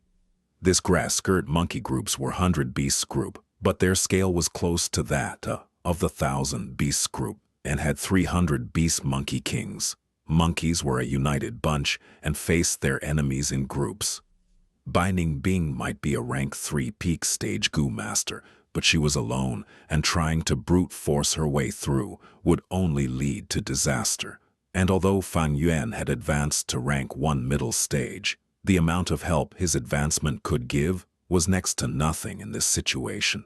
However, Fang Yuan was determined to get the monkey wine, and Bai Ningbing was worried about this. "So we need to use our brains. Follow me." Fang Yuan stood up and patted Bai Ningbing's shoulder. He carefully stepped on the ground, avoiding the buried charred thunder potato, and walked out of the cave. Outside the cave were lush trees, bright sunlight, with the birds' songs and fragrance of flowers in the air. In moments, the two neared the territory of the monkey groups. Fang Yuan carefully observed, and finally chose a sloped area. He surveyed the area from the higher grounds before nodding his head in satisfaction. He stepped around on the ground and said, "Let's dig here." After enough time passed for an incense stick to burn, this sloped area that faced the sun was dug out by the two, with a depth of 30 feet and a diameter of 50 feet. Charred thunder potato mother goo. Fang Yuan crouched on the bottom of this pit and summoned the goo with a thought. This goo resembled a potato, with uneven surface and tiny little holes all over it. Regardless of its appearance, it was a genuine rank 3 goo. "My primeval essence won't be enough. I will lend it to you." Fang Yuan handed the charred thunder potato mother goo to Bai Ningbing. Bai Ningbing held the goo and poured her primeval essence to it. Soon, green sprouts sprouted out from those tiny little holes in the potato mother goo's surface. The sprouts grew rapidly, blossomed, and bore fruit. After several breaths of time, the finger-thick dark green fruit was fully matured. The sprout withered and came falling down, with the fruit on Bai Ningbing's hands. Fang Yuan took these dark green fruits and carefully filtered through them, removing the bad, dead, or empty shells. After the selection, there were less than 1/3 of the fruits left. These fruits were the charred thunder potato goo, a rank 2 Jew. Once they were buried in the ground, they grew with the help of the fertility of the soil, and as long as any living beings stepped near it, the vibration would cause the charred thunder potato goo to self-detonate. Fang Yuan held one of the fruits and refined it instantly. As he pinched it in between his fingers, he poured his green copper primeval essence towards it. The charred thunder potato goo started giving off a faint green light and slowly hovered up.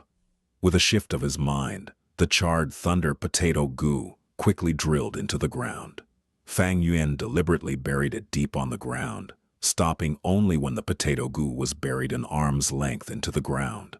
The primeval sea in his aperture rapidly decreased as the surrounding fertility of the soil gathered towards the charred thunder potato goo. In Fang Yuan's perception, this tiny grass goo instantly grew up to a fist-sized potato. This was a matured charred thunder potato goo, which could explode with even a slight vibration. Bai Ningbing marveled at this scene. "Looks like that demonic path, female goo master buried the charred thunder potato goo near the surface of the earth, making it easy to self-detonate. The way you buried it, it should not explode even if I step above it, right?" "Naturally," Fang Yuan replied and continued on his work. Bai Ningbing's mouth twitched. Fang Yuan didn't reply or properly, and with her proud demeanor, she didn't question anymore, but rather concentrated her gaze and began to ponder upon it herself. After being with Fang Yuan for such a long time, she knew Fang Yuan never made useless moves. Fang Yuan stood up only after burying this layer of the pit. He wiped the sweat on his forehead before calling Bai Ningbing to bury the pit together, but after just covering the pit for a bit, when the bottom of the pit was raised by 15 feet, Fang Yuan ordered to stop. Then, he continued burying another charred thunder potato goo. Bai Ningbing immediately realized Fang Yuan's plan upon seeing this. So it was like that. Charred thunder potato goo is only a rank 2 goo, and self-detonation of just 1 has a limited power. By burying them like this, once they explode, even 1,000 beast kings might not get off easy. But how will you lure those 3 monkey kings here? Charred thunder potato goo was an offensive goo, but it couldn't be moved, which greatly lowered its practical value. How difficult can that be? At the opportune time, we will just capture 2 to 3 young grass skirt monkeys and taste their brains here. At that time, their miserable screeches will definitely attract the furious monkey groups. It will only be ordinary monkey groups at first, which you will be able to block and fend off. Then, it should be those 3 monkey kings. Fang Yuan replied while burying the grass goo. Bai Ningbing couldn't help nodding her head. Wild beasts were wild beasts, possessing limited intelligence. Fang Yuan's plan might be very rough, but it was absolutely practical. As long as we kill the 3 monkey kings, getting the monkey wine will be as easy as a pie. Of course, it will be even better if we can take the goo worms on those monkey kings. Bai Ningbing mulled over it. Following this, they spent the whole afternoon in this pit. Bai Ningbing produced the charred thunder potato goo continuously, after which Fang Yuan would personally bury them into the ground, and then the 2 would bury that layer of soil. After 1 layer of soil was another layer of soil, till the pit was filled to the surface. The 2 were drenched in sweat. Fortunately, Fang Yuan possessed the strength of 2 boars, and Bai Ningbing had also fully cultivated the strength of 1 crocodile.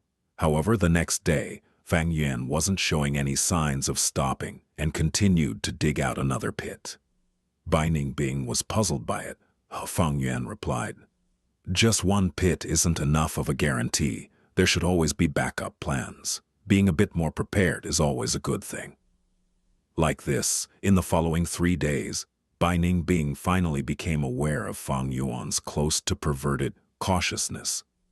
They had dug no less than 5 pits, and buried great numbers of charred thunder potato goo. Naturally, the scale of the first pit was the greatest. Due to all these preparations, the grass skirt monkey plan went by extremely smoothly. The monkey groups were all defeated with just 2 pitfalls. Out of the 3 monkey kings, 2 died and 1 was injured. The injured monkey king escaped with the remaining monkey groups. The dead monkey kings were blasted to pieces. The goo worms on them didn't survive. Fang Yuan stored great amounts of monkey wine till the Tusita flower couldn't store anymore. The amount of wine was enough to reverse refine the 4 flavors liquor worm. There wouldn't be a problem in feeding the liquor worm for at least 2 years. And if they came across a caravan, these monkey wine could also be sold for good price. Before we go on, we need to clean the battlefield and fill up the 2 exploded pits. Is there a necessity for such cautiousness? Bai Ningbing felt pain whenever she thought of the pitfalls. Now, Fang Yuan glanced at her before saying 1 sentence which made Bai Ningbing obediently work. "Did you forget how we chased that demonic path female goo master?" It was by relying on the tracks left by the demonic path female goo master on her way. Those pitfalls that you dug.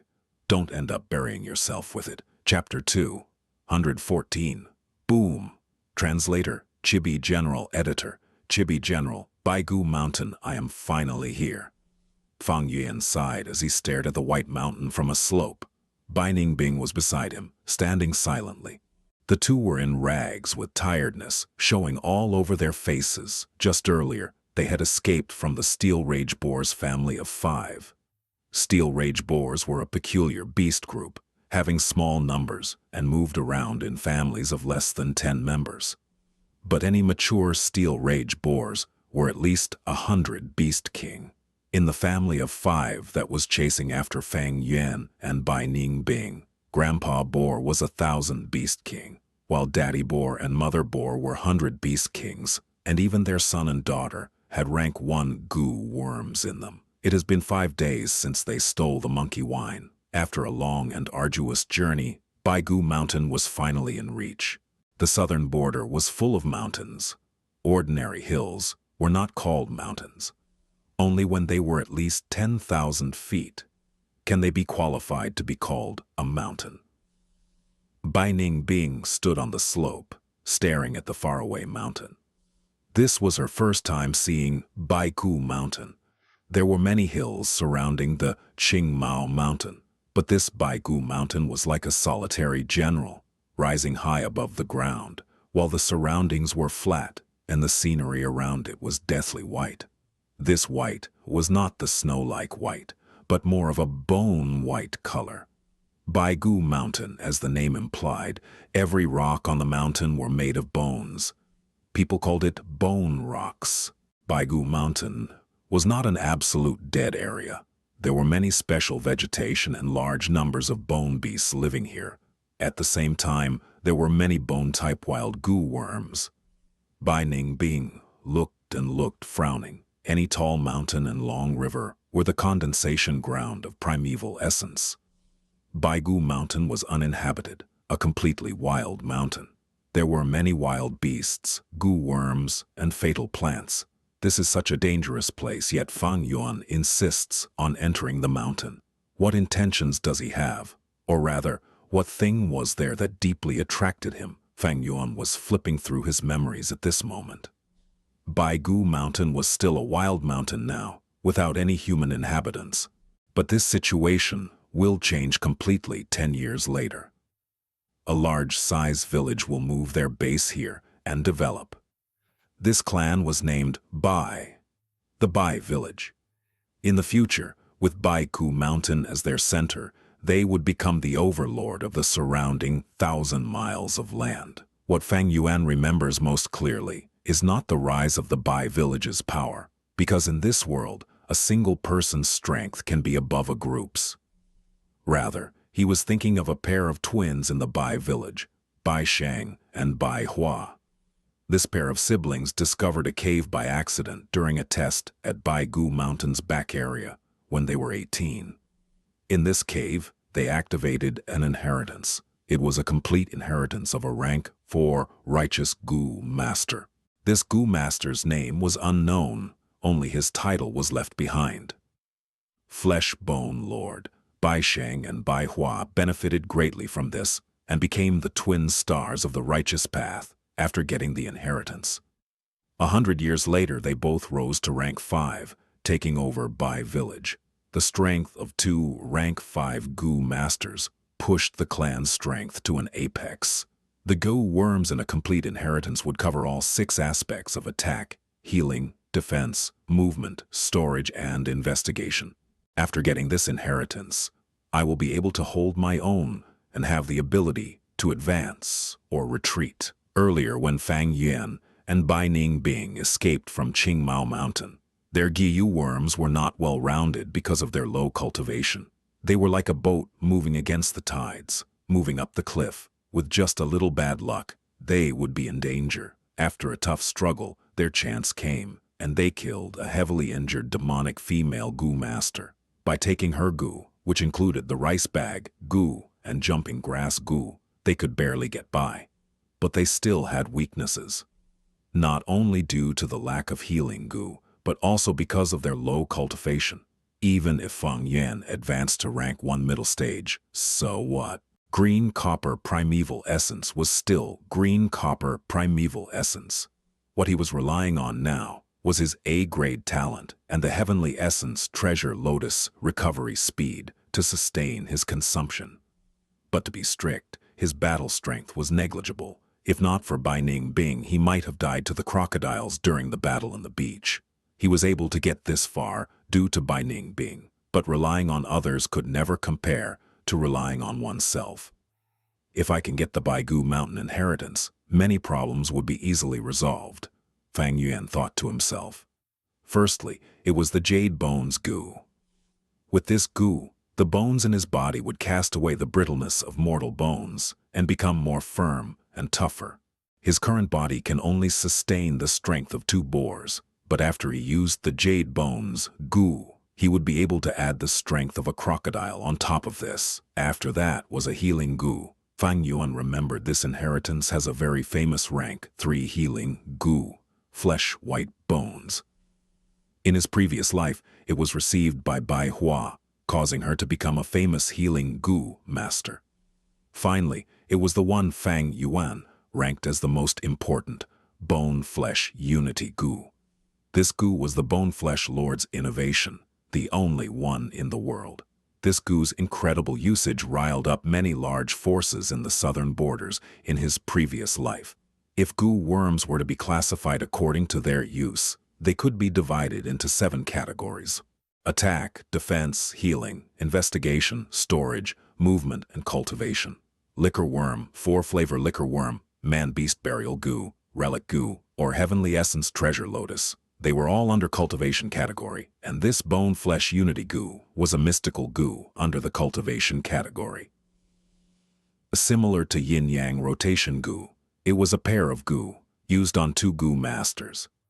It could let the 2 goo masters undergo dual cultivation 1 and advance their cultivation together, getting greater effects with less effort. If I can obtain the bone-flesh unity goo with Bai Ningbing's help, I can advance my cultivation quickly. My cultivation will be shocking after I reach rank 3 stage. Especially in early stages, its effects will be even better than the liquor worm. I must get it no matter what. Fang Yuan glanced at Bai Ningbing through the corner of his eyes. Bai Ningbing realized nothing, still staring at Baigu Mountain. Fang Yuan laughed coldly in his heart. When they were about to move out, a few silhouettes suddenly flew towards them. Righteous goo masters. Both Fang Yuan and Bai Ningbing were taken aback. A total of 4 goo masters were approaching them. When they were 100 steps away, they landed on the ground and moved towards Fang Yuan and Bai Ningbing. The leader was an old goo master, giving off a rank 3 aura, while the remaining 3 were all rank 2. Their uniform were the same, and their movements were in synergy, showing the signs of an elite group. How can we encounter righteous goo masters in this desolate mountain range? Goo masters and wild beasts are completely different. Even though I am rank 3 peak stage, with the chainsaw golden centipede's razors dulled and Fang Yuan as a burden, I might not be their match. We're in trouble now. The 4 goo masters got closer amidst Fang Yuan and Bai Ningbing's bitter sighs. Sure for Atachi afwash. Totorino. The last few rays of the sun were like blood, and crows screeched as they flew back to their nests. Tiao Tian walked in the center of the group with a cold expression. There were 8 people in their group when they had set out of Qingmao Mountain. Each were an expert of the clan. But now, only 3 of his group remained. Tiao Tian's heart bled when he thought of the sacrifices. The losses were too severe. This was way out of his expectations. The losses were not because their cultivations were insufficient, but because their luck was too bad. After finding out Fang Yuan and Bai Ningbing's traces, they started to move along Huanglong River. But Huanglong River flowed too rapidly, leaving behind barely any traces. Even if they used goo worms and had investigative experts, they still deviated from the path. With no choice, they had to move against the current, spending a lot of time before discovering Fang Yuan and Bai Ningbing's raft. However, troubles came soon after. They encountered a large number of 6-legged crocodiles and were attacked. To be honest, they were pretty unlucky. This beach was the breeding ground of the 6-legged crocodiles, and after it was destroyed, the 6-legged crocodiles that dominated the area were wiped out. Beast groups were also split up into different forces. After the original owner died, this place became free for all, and many surrounding groups of 6-legged crocodiles competed for it. Just when they were about to take control of this area, Tai Clan's group arrived on the shore. What thing dares to invade our territory? This land belongs to us 6-legged crocodiles. snatching territory from us. You're asking for it. The territorial concept of wild beasts was not to be trifled with. Thus, a huge battle broke out, and under the united attacks of 2 groups of 1,000 beast groups and 3 groups of 100 beast groups, the Tai clan group lost 2 members and were forced to escape. Fang Yuan's methods of removing traces were very experienced. Thus, their investigations did not make much progress. With the help of goo worms, they eventually found out the direction Fang Yuan was headed to. But then a colorful nightmare descended. The Xianxia divine pheasant descended from the sky, staring at them and thinking of them as food. Even now, the entire escape process was deeply buried in Tiao Tian's heart. The image of the Xianxia divine pheasant became his nightmare, waking him up from his sleep every night. Xianxia divine pheasant took away 3 of his companions' lives. Among them were their most professional investigative goo master and even a rank 3 defensive goo master. Truly insane losses. Right now, the goo master in charge of investigation was a half-baked one. Even with such a loss, Tiao Tian did not think of giving up. He was the 4th young master of Tai clan, with a great aptitude, and carried the hopes and dreams of the clan since young. He cultivated intensely, inheriting the iron will personality of the Tai clansman. Reinforcing Tie Shuileng and his daughter was his first mission out of the village, but he only managed to save Tie Ruonan, and the divine investigator was sacrificed. This was a great contrast to his original intention. However, if he caught the demonic bastard that got the Blood Sea inheritance and take revenge for Tie Shuileng, it would be a great success. Such a merit would turn into his asset when vying for the clan leader position in the future, getting him more support from the clansmen. He was not worried about the strength of the demonic bastards. In the process of chasing them, they had discovered from the traces that the 2 had limited battle strength, or maybe they had suffered some injuries, only having the collective strength of one rank 3 goo master. Even though I lost many companions, I am a rank 3 goo master, and so is Ti Dao Ku. With 2 other rank 2 goo masters to assist, our strength dominates those 2. Once we capture the demonic bastards, the loss of manpower will turn into proof of my iron will and never give up traits. Tiao Tian's eyes shone with determination. A 4th young master, we have found some traces ahead. It seems the direction we are heading is not wrong. At this moment, the investigative goo master reported, "Oh, quickly bring me there." After the time taken to drink a cup of tea, 2 holes were dug open, revealing corpses of a large number of grass-skirt monkey. These grass-skirt monkeys have died for less than a week. It seems we are catching up to those 2. Ti Dao Ku said in joy. Tiao Tian breathed in deeply. His mood was suddenly lifted. Finally, we're nearing the end. He clenched his fists, walking forward excitedly. He stared at the beautiful sky. The night lights shone on his young face, reflecting brightly in his eyes. All his patience and efforts were not in vain. He was finally getting the results. Although the sun is setting, I can see hopes and the future from it. He sighed in his heart, suddenly having the mood to ascend this slope and enjoy this beautiful moment. The few goo masters near him gazed at him with admiration.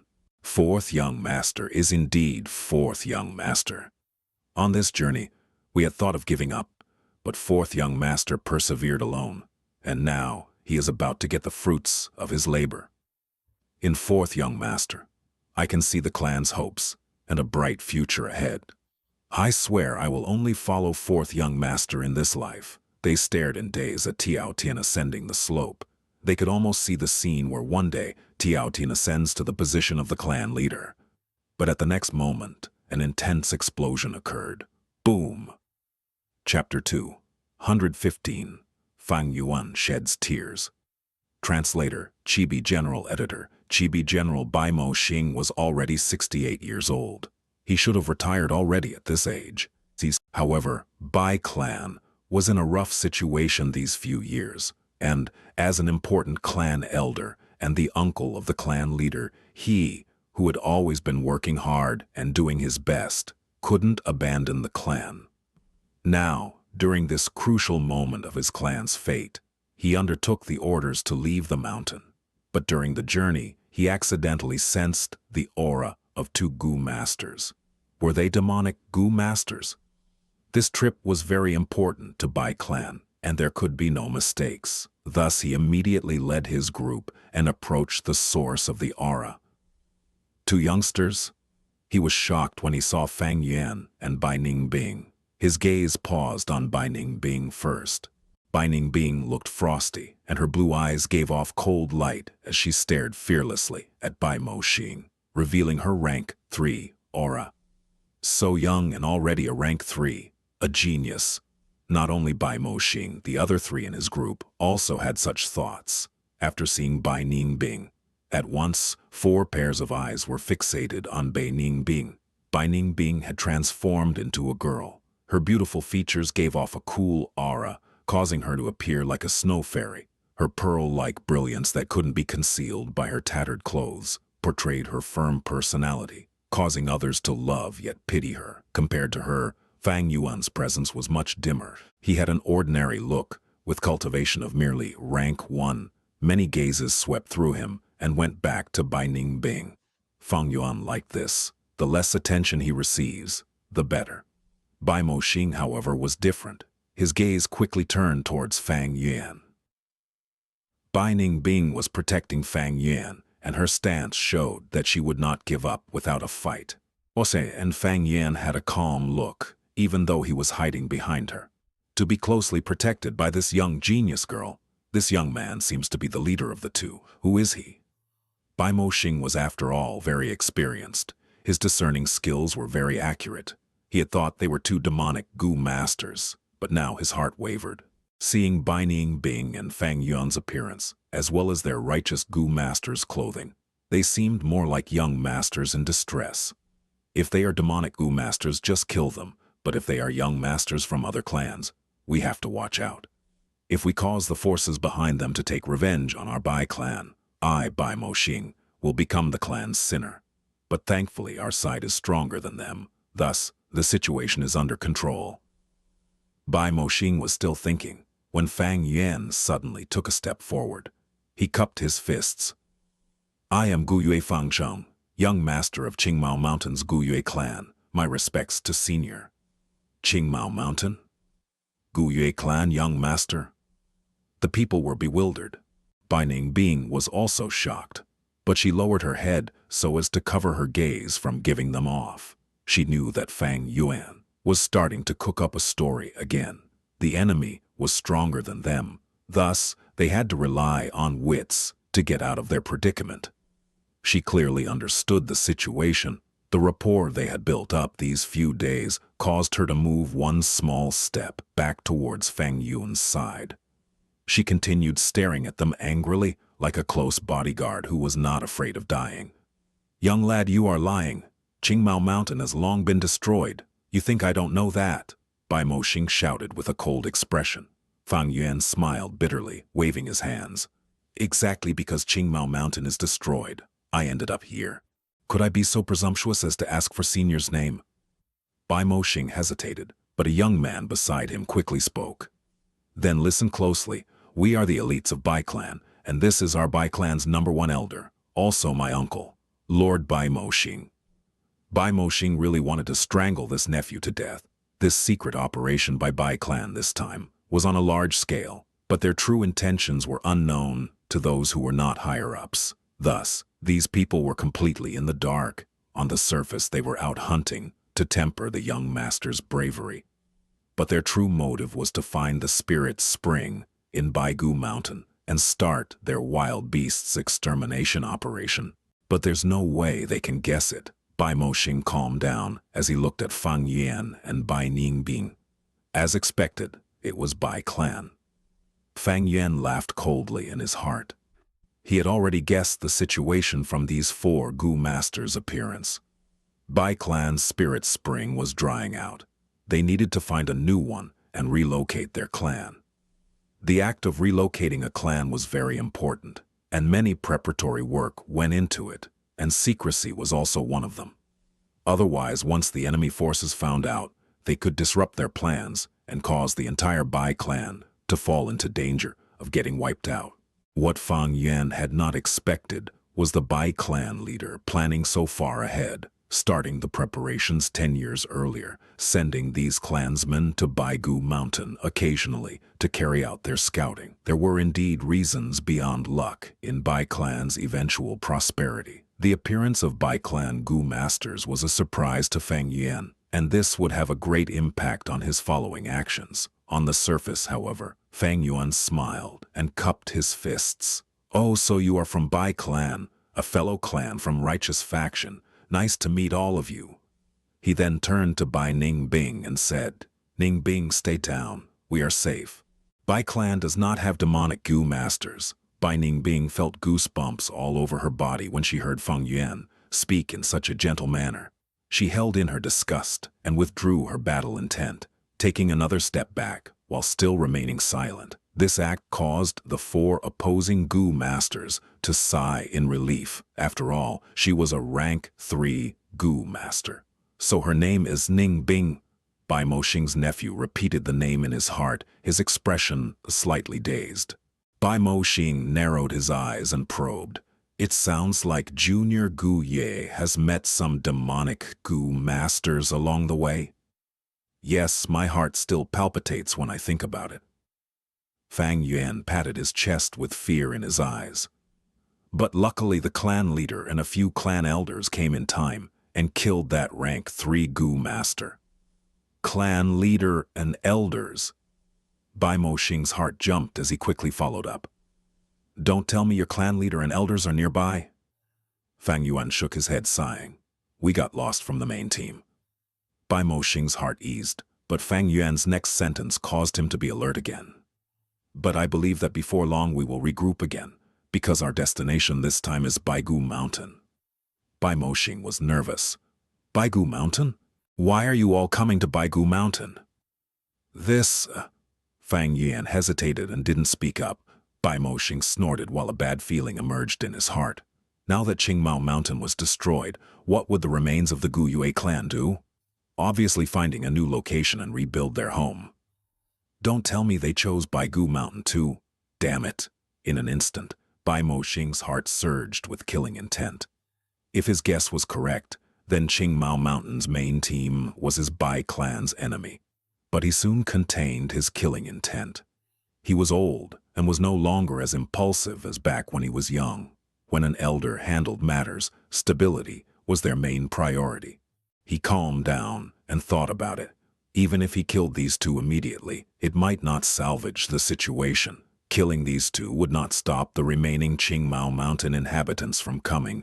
It would instead worsen the situation, creating foes even before they met. These enemies had no foundation here, but were powerful. Didn't you hear what the Gu Yue young master said? The main team had the clan leader and several elders. The most troublesome part was these people wouldn't hesitate to fight to death if the situation became desperate. Furthermore, even if he attacked now, that girl called Ning Bing was a true rank 3 Gu master. His side would still have casualties, although they were stronger. Finally, such an important matter should not be decided by him. The clan leader was not far away. Why not ask her for instructions? Bai Moxing decided to stabilize the situation with Fang Yuan and Bai Ningbing first as he thought of this. He started smiling and said enthusiastically, "This is really a coincidence, Junior. Our Bai clan's main team is just nearby. We are holding an annual hunting event. As half the landlord, we invite you to come and be a guest. Please allow us to host you." Fang Yuan hesitated purposely. "Come, our Bai clan's grilled lamb leg is top tier." Bai Moxing's nephew also began to persuade, but his gaze was fixed on Bai Ningbing. Fang Yuan touched his tummy, showing a conflicted expression, a bit of hesitation but also yearning. Bai Moxing's eyes shone and laughed loudly. "Junior, don't hesitate anymore, and you are not giving me face." Only then did Fang Yuan bow. "Then I shall impose upon your clan." A banquet was held inside a spacious tent. Fang Yuan and Bai Ningbing took a seat next to each other. A few clan elders sat opposite each other, and in the head seat was the Bai clan leader. The tent's roof was opened, allowing them to see the blue sky. And in the center was a lamb being grilled, its fragrance extending throughout the entire tent. "Come, lamb leg is the most tender. Guests from afar, please have a taste," Bai clan leader said with enthusiasm. She was a middle-aged woman, and under her indication, the servants grilling the lamb cut the lamb leg and offered it to Fang Yuan. Soon after, they cut off the other leg and placed it in front of Bai Ningbing in a silver plate. The lamb leg was still sizzling hot. Fang Yuan took a bite. He could taste the crispy, fragrant skin and the tender, juicy meat. If it had been marinated with some honey or some cumin powder, it would have been even tastier. Indeed, a delicacy, no less than the grass skirt monkey's brains. Even Bai Ningbing was full of praises. "Our guest's happiness is our utmost pleasure. Ha ha ha." Hai Bai Mo Xing laughed. Fang Yuan ate and ate, when suddenly his tears started flowing out. Everyone was shocked. Bai clan leader asked, "Junior Fang Xianxia, why are you crying?" "The taste is truly divine, but thinking of the last few days where I and Ningbing could barely survive, going through one danger after another and thinking of our clansmen suffering in the wild without food to eat, I can't help but feel heartache. Please forgive me, Bai clan leader." Fang Yuan stood up and cupped his fist. The few clan elders glanced at each other and sighed. Bai clan leader asked, "My clan feels deep sympathy towards Gu Yue clan's disaster. Junior, can you tell me what in the world happened at Qingmao Mountain?